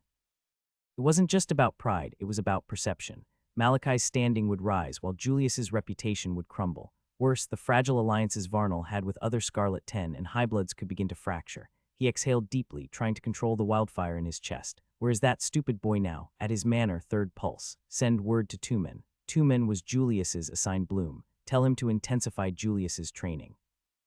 He is not to sleep until the final night before the hunt, and make sure he absorbs as many darkness creatures as his body can handle, as much as he can take." "As you wish, 3rd pulse." Varnal's eyes sharpened. "How is the operative doing?" "Briefly summarize." "Yes, 3rd pulse." Iris responded immediately. "Everything has been progressing smoothly so far. The 9th vein has yet to make any direct move on the operative, but she believes it's only a matter of time." Aside from that, she reported that the 9th vein has grown accustomed to their presence. They now have unrestricted access to the manor. Varnal gave a small nod. "It's about time she proved useful." Then his tone shifted. "All right, listen carefully to the orders I'm about to give." Iris bowed her head, giving him her full attention as he began to speak. When he finished, Varnal leaned back slightly. "That will be all." Iris turned to leave, but his voice stopped her. "Wait. Have someone clean this place up and replace the table." "Yes, 3rd pulse," she said, bowing once more before exiting swiftly. "Well, this is it, 9th vein." Malachi stared at the beaten and bruised Renlo, completely baffled by the situation. He had felt guilty for once again getting the boy into trouble, so he'd offered to walk him, at least until they reached the gates of the Crimson Hold. Not all members of the Sanguine clan resided within the Crimson Hold itself. In fact, only a select few did. Aside from the Veins, none of the other youths were based there. Most families lived in the surrounding buildings, just outside the hold. As a Vane, Malachi wasn't permitted to leave the Crimson Hold without the sovereign's approval, especially since he hadn't joined the Blood Knights yet. This was why he could only escort Renlo to the gates. However, in a rather unexpected twist, Renlo had veered off the path and led him deeper into the forest. Now they stood before a massive tree, a fucking tree. Renlo beamed, arms spread wide. Hoo, I tell you, Ninth Vane, this tree is amazing. It's served me for years now. Malachi's bafflement only deepened as Renlo kept rambling on excitedly. Renlo, what's wrong, Ninth Vane? Renlo asked, blinking in confusion. Malachi stared at him. This is a tree. Renlo grinned proudly. It's the greatest tree, Ninth Vane. I offered to walk you home. What are we doing in front of a tree? Just trust me. Then, without another word, Renlo grabbed hold of the bark and began climbing. Don't worry, Malachi. You're not the only one. I'm also thoroughly baffled. Valentine's voice echoed in his head. Malachi exhaled through his nose. I don't think he functions the same way we do. You're one to talk. What was that? Oh, nothing, haha. Malachi's eyes narrowed, but before he could press further, Renlo's voice called down from above. Come on, Ninth Vane. It'll be worth it. Don't worry. Malachi sighed. With his scythe strapped to his back, he leapt and began climbing. His movements were swift, and within seconds he caught up to Renlo, who looked down with wide eyes. Of course, Renlo thought wryly, I've been climbing this tree for years, and he's still faster than me. They continued upward without pause until they reached a wide wooden platform built near the peak. Malachi stepped onto it carefully, gaze scanning the area. He could hear Renlo scurrying across the platform excitedly. The boy pulled a lever, and a large cloak dropped down from above, wrapping around the entire space like a curtain. A soft click echoed next, and light flooded the space, illuminating everything. A bright golden light illuminated the space, and Malachi's eyes landed on the place his only friend called home. A small wooden house no more than 2 meters tall. Large buckets filled with water were stacked in one corner. Wet clothes hung on makeshift lines. A worn wooden chair was propped up with a stone, and a crude oven sat near the edge, its surface blackened and scarred with burn marks. Malachi instinctively guessed that this was where Renlo's infamous bread came from. Well, what do you think, Ninth Vane? Renlo's excited voice rang out, but Malachi just stared. He was speechless, truly speechless. He began to walk slowly around the space, observing everything in silence. Seeing Malachi's lack of response, the smile on Renlo's face gradually faded. Does he not like it? He wondered. He had been so eager to show Malachi his treehouse, it hadn't even crossed his mind how the latter might take it. I basically just told him I'm homeless, Renlo inwardly cried. Malachi came to a stop by the oven. That explains it. The oven was completely blackened, with cracks running along its sides. It looked like it had been cobbled together from broken bricks and scorched clay. It wasn't just makeshift, it was barely functional. No wonder the bread always tasted so horrible. Yes, Malachi had tasted Renlo's bread. That was a better way to put it. It had been during their early days of meeting each other. Renlo would always bring him some, happily assuming Malachi enjoyed it. Eventually, he had felt guilty and had decided to take a bite, only to regret it instantly. The bread had been hard as stone on the outside and gummy and undercooked on the inside. With how uneven the oven's heat distribution must have been, it wasn't surprising. A slight tilt, a cracked base, and visible burn marks all over. It was a miracle it even functioned at all. Is anything wrong, Ninth Vane? Malachi turned to face Renlo, who was staring at him like a child, hoping his parents would like what he made. You live here? Malachi asked, unable to hide the bafflement in his tone. Renlo nodded rapidly. Why, yeah, you don't like it, Ninth Vane. Malachi shook his head. It's not that, I don't understand. Why, if you don't have a home, the clan will give you a fully fitted room near the fortress. He wasn't lying. In a world like theirs, it wasn't rare for a child to be orphaned young. The clan would take responsibility, housing sanguine children in orphanages spread across the region. Once they reached the age to evolve, they would be brought to the fortress and given a room close by so they could focus on training. So Malachi didn't understand. If Renlo's parents were dead, why live here? Renlo's expression darkened. Hesitantly, he muttered, my parents aren't dead. Even then, if they live far away, the clan would still give you a place. Renlo clenched his fists and lowered his head. I tried, but no one would give me. Malachi stared at Renlo. Is it a sensitive topic? This was the first time he'd seen Renlo react this way. He looked genuinely pained. It's a privilege. They can't deny you that. Who did you ask? Malachi's voice lowered. It was a known fact. Any child who made a proper request couldn't be refused, not without going against the sovereign's decree. Renlo bit his lip. I didn't ask anyone. Malachi stared at him for a long moment without saying anything. Is this a serious topic for you? Renlo nodded, closing his eyes. All right, Malachi finally said, giving a small nod. Then turning toward the oven, he added, so this is where you make your bread. Renlo was a bit startled. He stared at Malachi's back for a moment, unsure of what to say. He's not insisting. Renlo knew he was never good at lying. His emotions were always written plainly on his face. Malachi had obviously seen that and decided to change the topic. Before he knew it, a smile crept onto Renlo's face. He stepped forward and said with renewed excitement, "Yeah, this is where all the magic happens." Malachi glanced back. "Magic is the last thing that happens here." "Huh, what's that ninth vein?" "Nothing," Malachi said, shaking his head. No need to ruin his mood again, he thought. He'd find another opportunity to criticize that bread. "You have a good heart," came Valentine's voice, sounding genuinely proud. "Don't make a big deal out of it, but it's really cute. You're being a good fry." "I'll change my mind and tell him now if you don't shut up." All right, I'll shut up." Valentine backed off instantly. Malachi's tone made it clear he wasn't joking. With Valentine's teasing finally silenced, Malachi's thoughts shifted toward the problem that had sprung into his mind the moment he'd seen this place. It's too dangerous. Whether Renlo wanted to admit it or not, he was now tangled in the clan's politics. Julius had seen that the boy was close to him. They would definitely try to use him. And not just that, this matter had already escalated beyond just the veins. Word would spread. People had seen the fight. Witnesses had watched Malachi defeat Julius. Word would spread through the clan, and with that attention came eyes, the good and the bad. In a clan as cold-blooded as theirs, they would use anything they could to hurt him, including the weakest link. In this case, Renlo. They'll find this place easily. The boy literally lived in the middle of nowhere. On top of a tree, it was insane. Malachi sighed. He had already made up his mind. He turned toward Renlo, who was still rambling with a proud grin about how he had built the entire place with his own hands over the course of 2 years. Malachi's gaze silenced him mid-sentence. Renlo blinked, confused. "You're coming back with me. Pack your things." Renlo's eyes nearly popped out of their sockets. The sounds of footsteps echoed through the dark forest. Malachi sprinted at a steady, measured pace, occasionally glancing back at the heavy-breathing youth struggling to keep up. He'd slowed his pace so Renlo could manage, but it didn't help much. "Why are you still struggling?" Malachi asked. "I'm still recovering, ninth vein. Why are you moving so fast?" Renlo wheezed in response, huffing with every breath. Malachi shook his head. True, Renlo had taken a beating, but it hadn't been anything near fatal. "You should have been able to move just fine. I should have let you carry your oven." Renlo had actually insisted on bringing his oven, but one glare from Malachi had shut that down quickly. He wasn't one for aesthetics, but even he had standards, and that monstrosity wasn't entering his manner. After Malachi reassured him that the kitchen was fully equipped, Renlo had calmed down, albeit reluctantly, rising from the kneeling position where he had been moments away from begging. "Ah. Ninth vein, you want to kill me," Renlo cried. He was already struggling with the small bag of clothes and sentimental junk he carried. If he'd brought the oven, he'd probably have collapsed halfway through. Malachi turned to face forward again, making sure Renlo didn't catch the small smile tugging at the edge of his lips. Of course, a certain ghost didn't miss it, but he wisely stayed silent. He knew better than to ruin the moment. Eventually, they reached the manor. As they entered through the gate, Renlo collapsed to the floor, panting like a dying beast. "That wasn't even far," Malachi said dryly. "Don't compare me to you, ninth vein," Renlo muttered between gasps. Malachi shook his head and gestured toward the building. "Well, this is it. It isn't anything special, but it should serve." Renlo stood up, staring at the manor with wide eyes, then turned to Malachi, frowning in disbelief. "What?" Malachi asked. "You're teasing me, right? What?" "I was literally living in a tree for 2 years, ninth vein. This is heaven to me." Malachi stared at Renlo, holding back another smile. He shook his head slightly and said, "Come with me."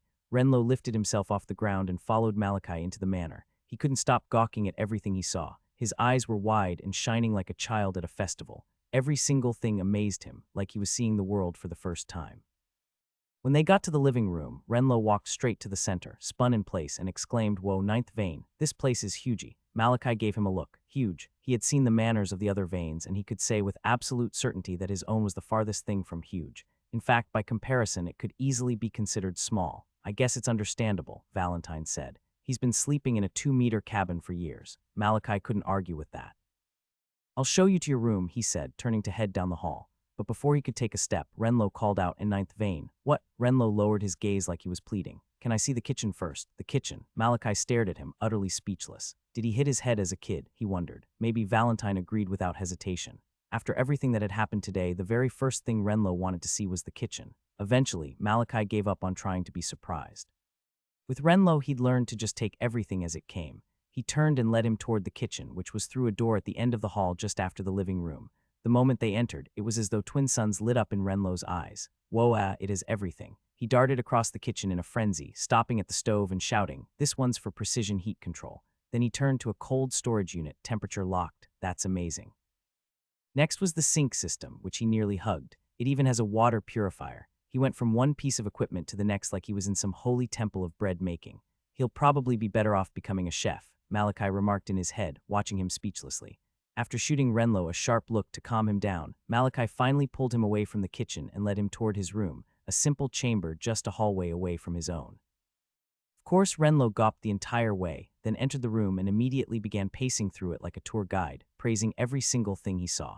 Satisfied, or at least out of energy, Renlo was finally left to his devices. Before leaving, Malachi made one thing clear: don't disturb me. With that, Malachi didn't return to his room. Instead, he walked back down the hallway, returning to the living room and lowering himself onto the couch. His voice was cold. Bring them. Yes, ninth vein. Nyx stepped out from her hiding spot, bowing once before vanishing. Seconds later, two figures appeared in front of Malachi, both dropping to their knees, trembling. Carla and Anoa, the servants he'd been forced to choose and now his double agents. Carla and Anoa gazed at the demon that was the ninth vein, trembling. They already knew what was coming. After Malachi had fed them the parasite and forced them into his service, he hadn't stopped there.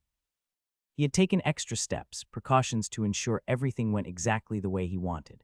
Because in a relationship like theirs, betrayal was a possibility. Yes, they needed his blood to survive. But how could Malachi ever be certain they were telling him the full truth? The parasites weren't invincible. With enough control over blood, they could be removed from their bodies. It would require vast quantities of Malachi's blood and someone with the skill level of a Bloom, but it wasn't impossible. And Malachi knew that they knew this too, which meant betrayal could come at any time. That was why he had set his countermeasures. First, whenever he was away training, Nyx would return to watch over them, ensuring they didn't try to run or contact anyone. Second, every single day upon returning, Malachi would ask them the same series of questions. With Nyx beside him acting as a lie detector, they couldn't afford to lie. Did you betray me in any way today? Malachi said calmly, eyes fixed on them. Both of them shook their heads. Did you speak to your masters today? Anoa shook his head immediately. Carla hesitated, then reluctantly nodded. Malachi's gaze turned to her. Tell me everything, he said. Carla started, faltering. Speak. Carla clenched her fists and bowed her head low. I'm sorry, ninth vein, but before I speak, I want you to promise me something. Malachi's eyes flashed with frost. You seem to have forgotten your place. He raised his arm slightly, and Nyx's aura immediately pressed down on her like a storm crashing over fragile glass. Please, ninth vein, Carla cried. If he finds out I told you, or if it fails, he'll kill her. My only sister, she's just 15. Please, she bowed deeply, her forehead touching the floor as tears ran freely down her cheeks. Malachi narrowed his eyes. I'll decide after hearing your report. Carla clenched her fists even tighter. She could tell by his expression this was the best she was going to get. She nodded shakily, then began to speak, detailing every word, every command, every subtle threat her master had given her. By the time she was done, Malachi's expression had sharpened to its limits. Make everything seem like an accident, he thought. I told you so, Valentine muttered. The rest of the days passed in a flash before Malachi or Renlo knew it, and on the day of the hunt, Malachi was seated cross-legged on his bed, eyes closed and focus absolute. His entire body appeared serene, still as a lake. In this moment, nothing could break his focus. It was early morning, and the Harmattan air bit even colder than usual. It was just past 5 a.m., but Malachi was already up, already training. For the past 3 months, not once had he broken this routine. Asleep by midnight, awake by 5, every single day. And because of that, his hard work had begun to pay off. Malachi flicked his eyes open, exhaling sharply as if to release the tension in the air. Status, he called out, and a holographic panel appeared before his face, displaying his stats. Vita Core Interface, name, Malachi von Sanguine. Lineage, direct descendant of the Sanguine clan. Title S, successor of life, ruined heir, worthless trash, rising underdog, new, talent grade. Vita stored, 7,142, 7.142, 7.142 units. Vita absorption rate, 22.3 vs, high density, 1.5, 1.7 vs, normal zone, evolution stage, node formation stage, 1.7, base attributes. Strength, 171, 180, 90, 125, dexterity, 180, 192, 100, 135, vitality, 239, 260, 125, 150, perception, 182, 280, 110, 140, willpower, 123, 126, 50, 76, control. 111, 115, 05, node map, blood node, active 213, refined muscle node, sealed. Nerve node, sealed. Bone node, sealed. Breath node, sealed. Digestion node, sealed. Synaptic node, sealed. Cellular node, sealed. Endocrine node, sealed. Immune node, sealed. Sensory node, sealed. Body node, sealed, opens when all primary nodes are awakened and refined at 100. Malachi gazed at his status calmly, observing the changes. Not bad, he thought. Without a doubt, the past 3 months had been eventful. He had entered the darkness pit and evolved. He had proven himself before the sovereign and earned the right to join the clan's training, and he had painstakingly trained every single day to reach this point. I feel like screaming. That was why, upon seeing his improvement, Malachi had suddenly been tempted to scream at the top of his lungs, "I'm actually doing it." He made sure to bury the thought deep within, not wanting Valentine to hear. His lips curled into a subtle smile as a surge of excitement pulsed through his body. It felt electric. The simple fact that he was growing stronger, that the fulfillment of his goal was no longer a distant illusion. He was climbing higher and higher. And he would reach the top, no matter what stood in his way. Malachi clenched his fist, then focused on his stats again, eyes scanning them one by one. A new title has been added, Rising Underdog. Malachi was still completely in the dark about the life essence inside him. He didn't know why it cared about things like titles, or how it even knew what was happening around him. Too bad it doesn't do anything. He had gotten the title a while ago, and he'd tried every method he could think of to see if it brought any buffs. Unfortunately, it hadn't. Moving on, Malachi's gaze shifted to his Vita capacity next. It's too bad. In this case, he had discovered something unusual, something that forced him to rethink his plans. With how things were going, Malachi had hoped to form at least 3 vital nodes before the 3-month timeline. From what he'd observed among the other sanguine youths, and even the Vanes, it generally took around 2,000 Vita points to form a node. But before he even hit that number, Malachi had known his case would be different, twice as different. It was insane. He couldn't understand it. He needed twice the Vita others did to form a node. And despite all his calculations, he still hadn't found an answer. It had pissed him off, absorbing Vita endlessly with no visible end in sight.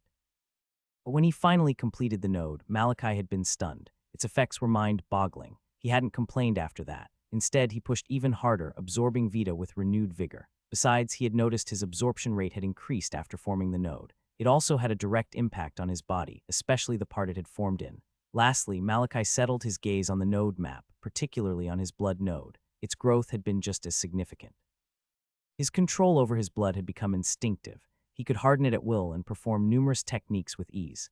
After confirming that the rest of his nodes were still sealed, Malachi closed the panel and took a deep breath. "Are you okay?" Valentine suddenly asked. Malachi exhaled. "What do you mean? You seem tense. Is everything all right?" Malachi paused. "Am I really tense?" he thought, deep in his mind. He turned his gaze to his arm, goosebumps littered all over it. "Looks like it," he admitted. But he couldn't be blamed. Today was the day. It wasn't just the day of the hunt. It was the beginning of everything. Today, he would be introduced to the fresh blood ranking. Today, he would be introduced to the world. The start of a journey was always the hardest, but Malachi had never been one to cower. "I'll be fine," he finally responded to Valentine before shutting out every other thing and returning to absorbing Vita. Soon, a knock came at his door. Malachi opened his eyes, walked over and opened it to find Renlo grinning wide the moment he saw him. "What?" Malachi frowned. "Ninth vein," Renlo bowed. "Breakfast is ready, breakfast." Now, Malachi's frown only deepened. He still couldn't understand how this boy functioned. "Today is one of the most important days of your life. Why are you spending time cooking?" Renlo simply grinned. "We'll be doing a lot today. It's important we fill our stomachs." Ninth vein. Malachi exhaled. "Come on, ninth vein. It's just breakfast. Besides, we're heading there by 7. What harm will a few minutes of eating do?" Malachi stared at him in silence, and Renlo only smiled sheepishly, giving him a pleading gaze. Spending the past 3 days with the boy had truly been something. Renlo was the type who looked for any reason to cook breakfast, brunch, lunch, late lunch, and so on. It was insane. The kitchen hadn't seen that much use in months, not until Renlo arrived, and it didn't help that he always called Malachi every single time he cooked. Malachi had shot him his usual glare, but it was slowly losing its effect. Renlo was getting comfortable. Malachi shook his head. "Just a few minutes. Yes, come with me, ninth vein. You won't regret it." Malachi followed Renlo to the kitchen, which was large enough to have a center table big enough for several people to sit around. He glanced around and frowned. "You're cleaning this up." The place was a mess. Open spice jars littered the counters. Flour dusted the floor, pots stacked on each other in the sink, and oil-stained towels were hanging over the chairs. Renlo scratched his head and cleared his throat. "I was just about to get to it. Don't worry, I'll make it spotless." Malachi sent him a look, then finally settled into one of the seats.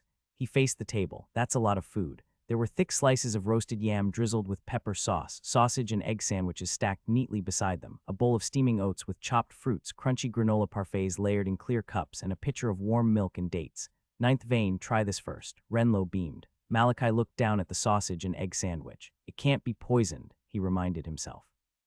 His kind of life made it hard to trust anyone fully, at least not yet. He'd asked Nix to monitor Renlo while he cooked, and she'd confirmed more than once that he hadn't done anything suspicious.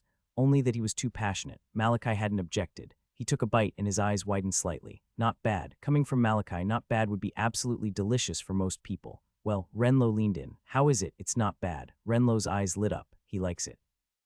Malachi was only ever blunt with him. It was either he liked something or he didn't. No middle ground. With renewed excitement, Renlo pushed more food his way, and Malachi, without hesitation, dug in. Breakfast ended quickly, and Renlo let out a relieved breath, slumping down into his chair with a heavy thud, his large, bulging tummy sticking out like it had devoured more than just food. Malachi stared silently at Renlo's carefree posture, then asked, "Are you ready for the hunt?" Renlo flinched the moment he heard it. "Why yes, ninth vein. Are you scared?" Renlo hesitated for a moment, then gave a small nod. "Yeah, I am." Malachi's eyes narrowed slightly. "What is your goal?" "Huh," Renlo blinked. "All this effort, all the things you're doing, why? What are you trying to accomplish?" Renlo suddenly clenched his fists as memories surged through his head. The moment his family branded him useless and cast him out. The moment Kamen and the others had nearly killed him. And then the memory of Malachi, his overwhelming strength, his unshakable presence. Renlo wanted that. He inhaled deeply, then turned to Malachi, his eyes more focused than before. "Power," he said. "I want to be powerful. What can you do to make that come to pass?" "Anything." Malachi met his gaze and saw the seriousness behind those words. He gave a small nod. "That's a good goal." "Then are you ready for today?" Renlo paused for a moment, then it hit him. "He's just relieving the tension," Renlo thought with a small smile. "Yes, ninth vein. Good. Let's warm up outside for a bit." Renlo blinked, unsure of what was happening. Moments later, he found himself standing face to face with Malachi under the fading moonlight. "We're going to spar until it's time for the hunt." Renlo's eyes nearly bulged out of their sockets. What? If he sparred with this monster, he might not even make it to the hunt with a single unbroken bone. But before he could protest, Malachi moved, and just like that, the quiet outside the manor was shattered by the sound of a young boy screaming as he was hurled through the air, slamming hard into the ground. Time went by quickly, and by the time the sun had fully risen, Malachi finally stopped. Renlo lay sprawled on the ground, huffing and breathing heavily as he tried to regain his composure. Thank goodness he went easy. Malachi had deliberately held back, avoiding any blows that would break bones or impact Renlo's performance in the hunt. As Renlo struggled to catch his breath, Malachi's gaze drifted to the sky, where a small dot high above was steadily growing larger. "It's time." With that thought, Nyx suddenly appeared beside him. "Ninth vein." He turned toward her and their eyes met. "I'll be fine." Nyx didn't reply, but her worry was clear on her face. "I'll escort you from behind," she said quietly. She's really persistent, Malachi thought. Guards and maids weren't allowed in the hunt for obvious reasons, but their safety had been assured by the sovereign himself. Malachi could easily order her not to follow, but he didn't. "All right," he nodded, then turned to Renlo. "Get up. It's time." Renlo groaned loudly, but eventually dragged himself to his feet. Moments later, the growing dot in the sky became clear. It was a small carriage being pulled through the air by two equilators. They landed just outside the manor in front of the gates. The two riders dismounted and bowed deeply to Malachi. "Blood flows where you walk. May your blood burn brighter than the sun." "As it should be," Malachi responded, taking in their light red armor. "Blood guards." One of them stepped forward. "Ninth vein, we're here to escort you to the main building." Malachi nodded calmly. If it had been in the past, he would have had to walk, but things were different now. He gestured to Renlo, who hesitantly followed after grabbing and equipping his things. Malachi, as usual, had been ready since he woke, weapon in place. With one final nod toward Nyx, Malachi stepped into the carriage. The equilators took off into the skies, heading straight for the main building.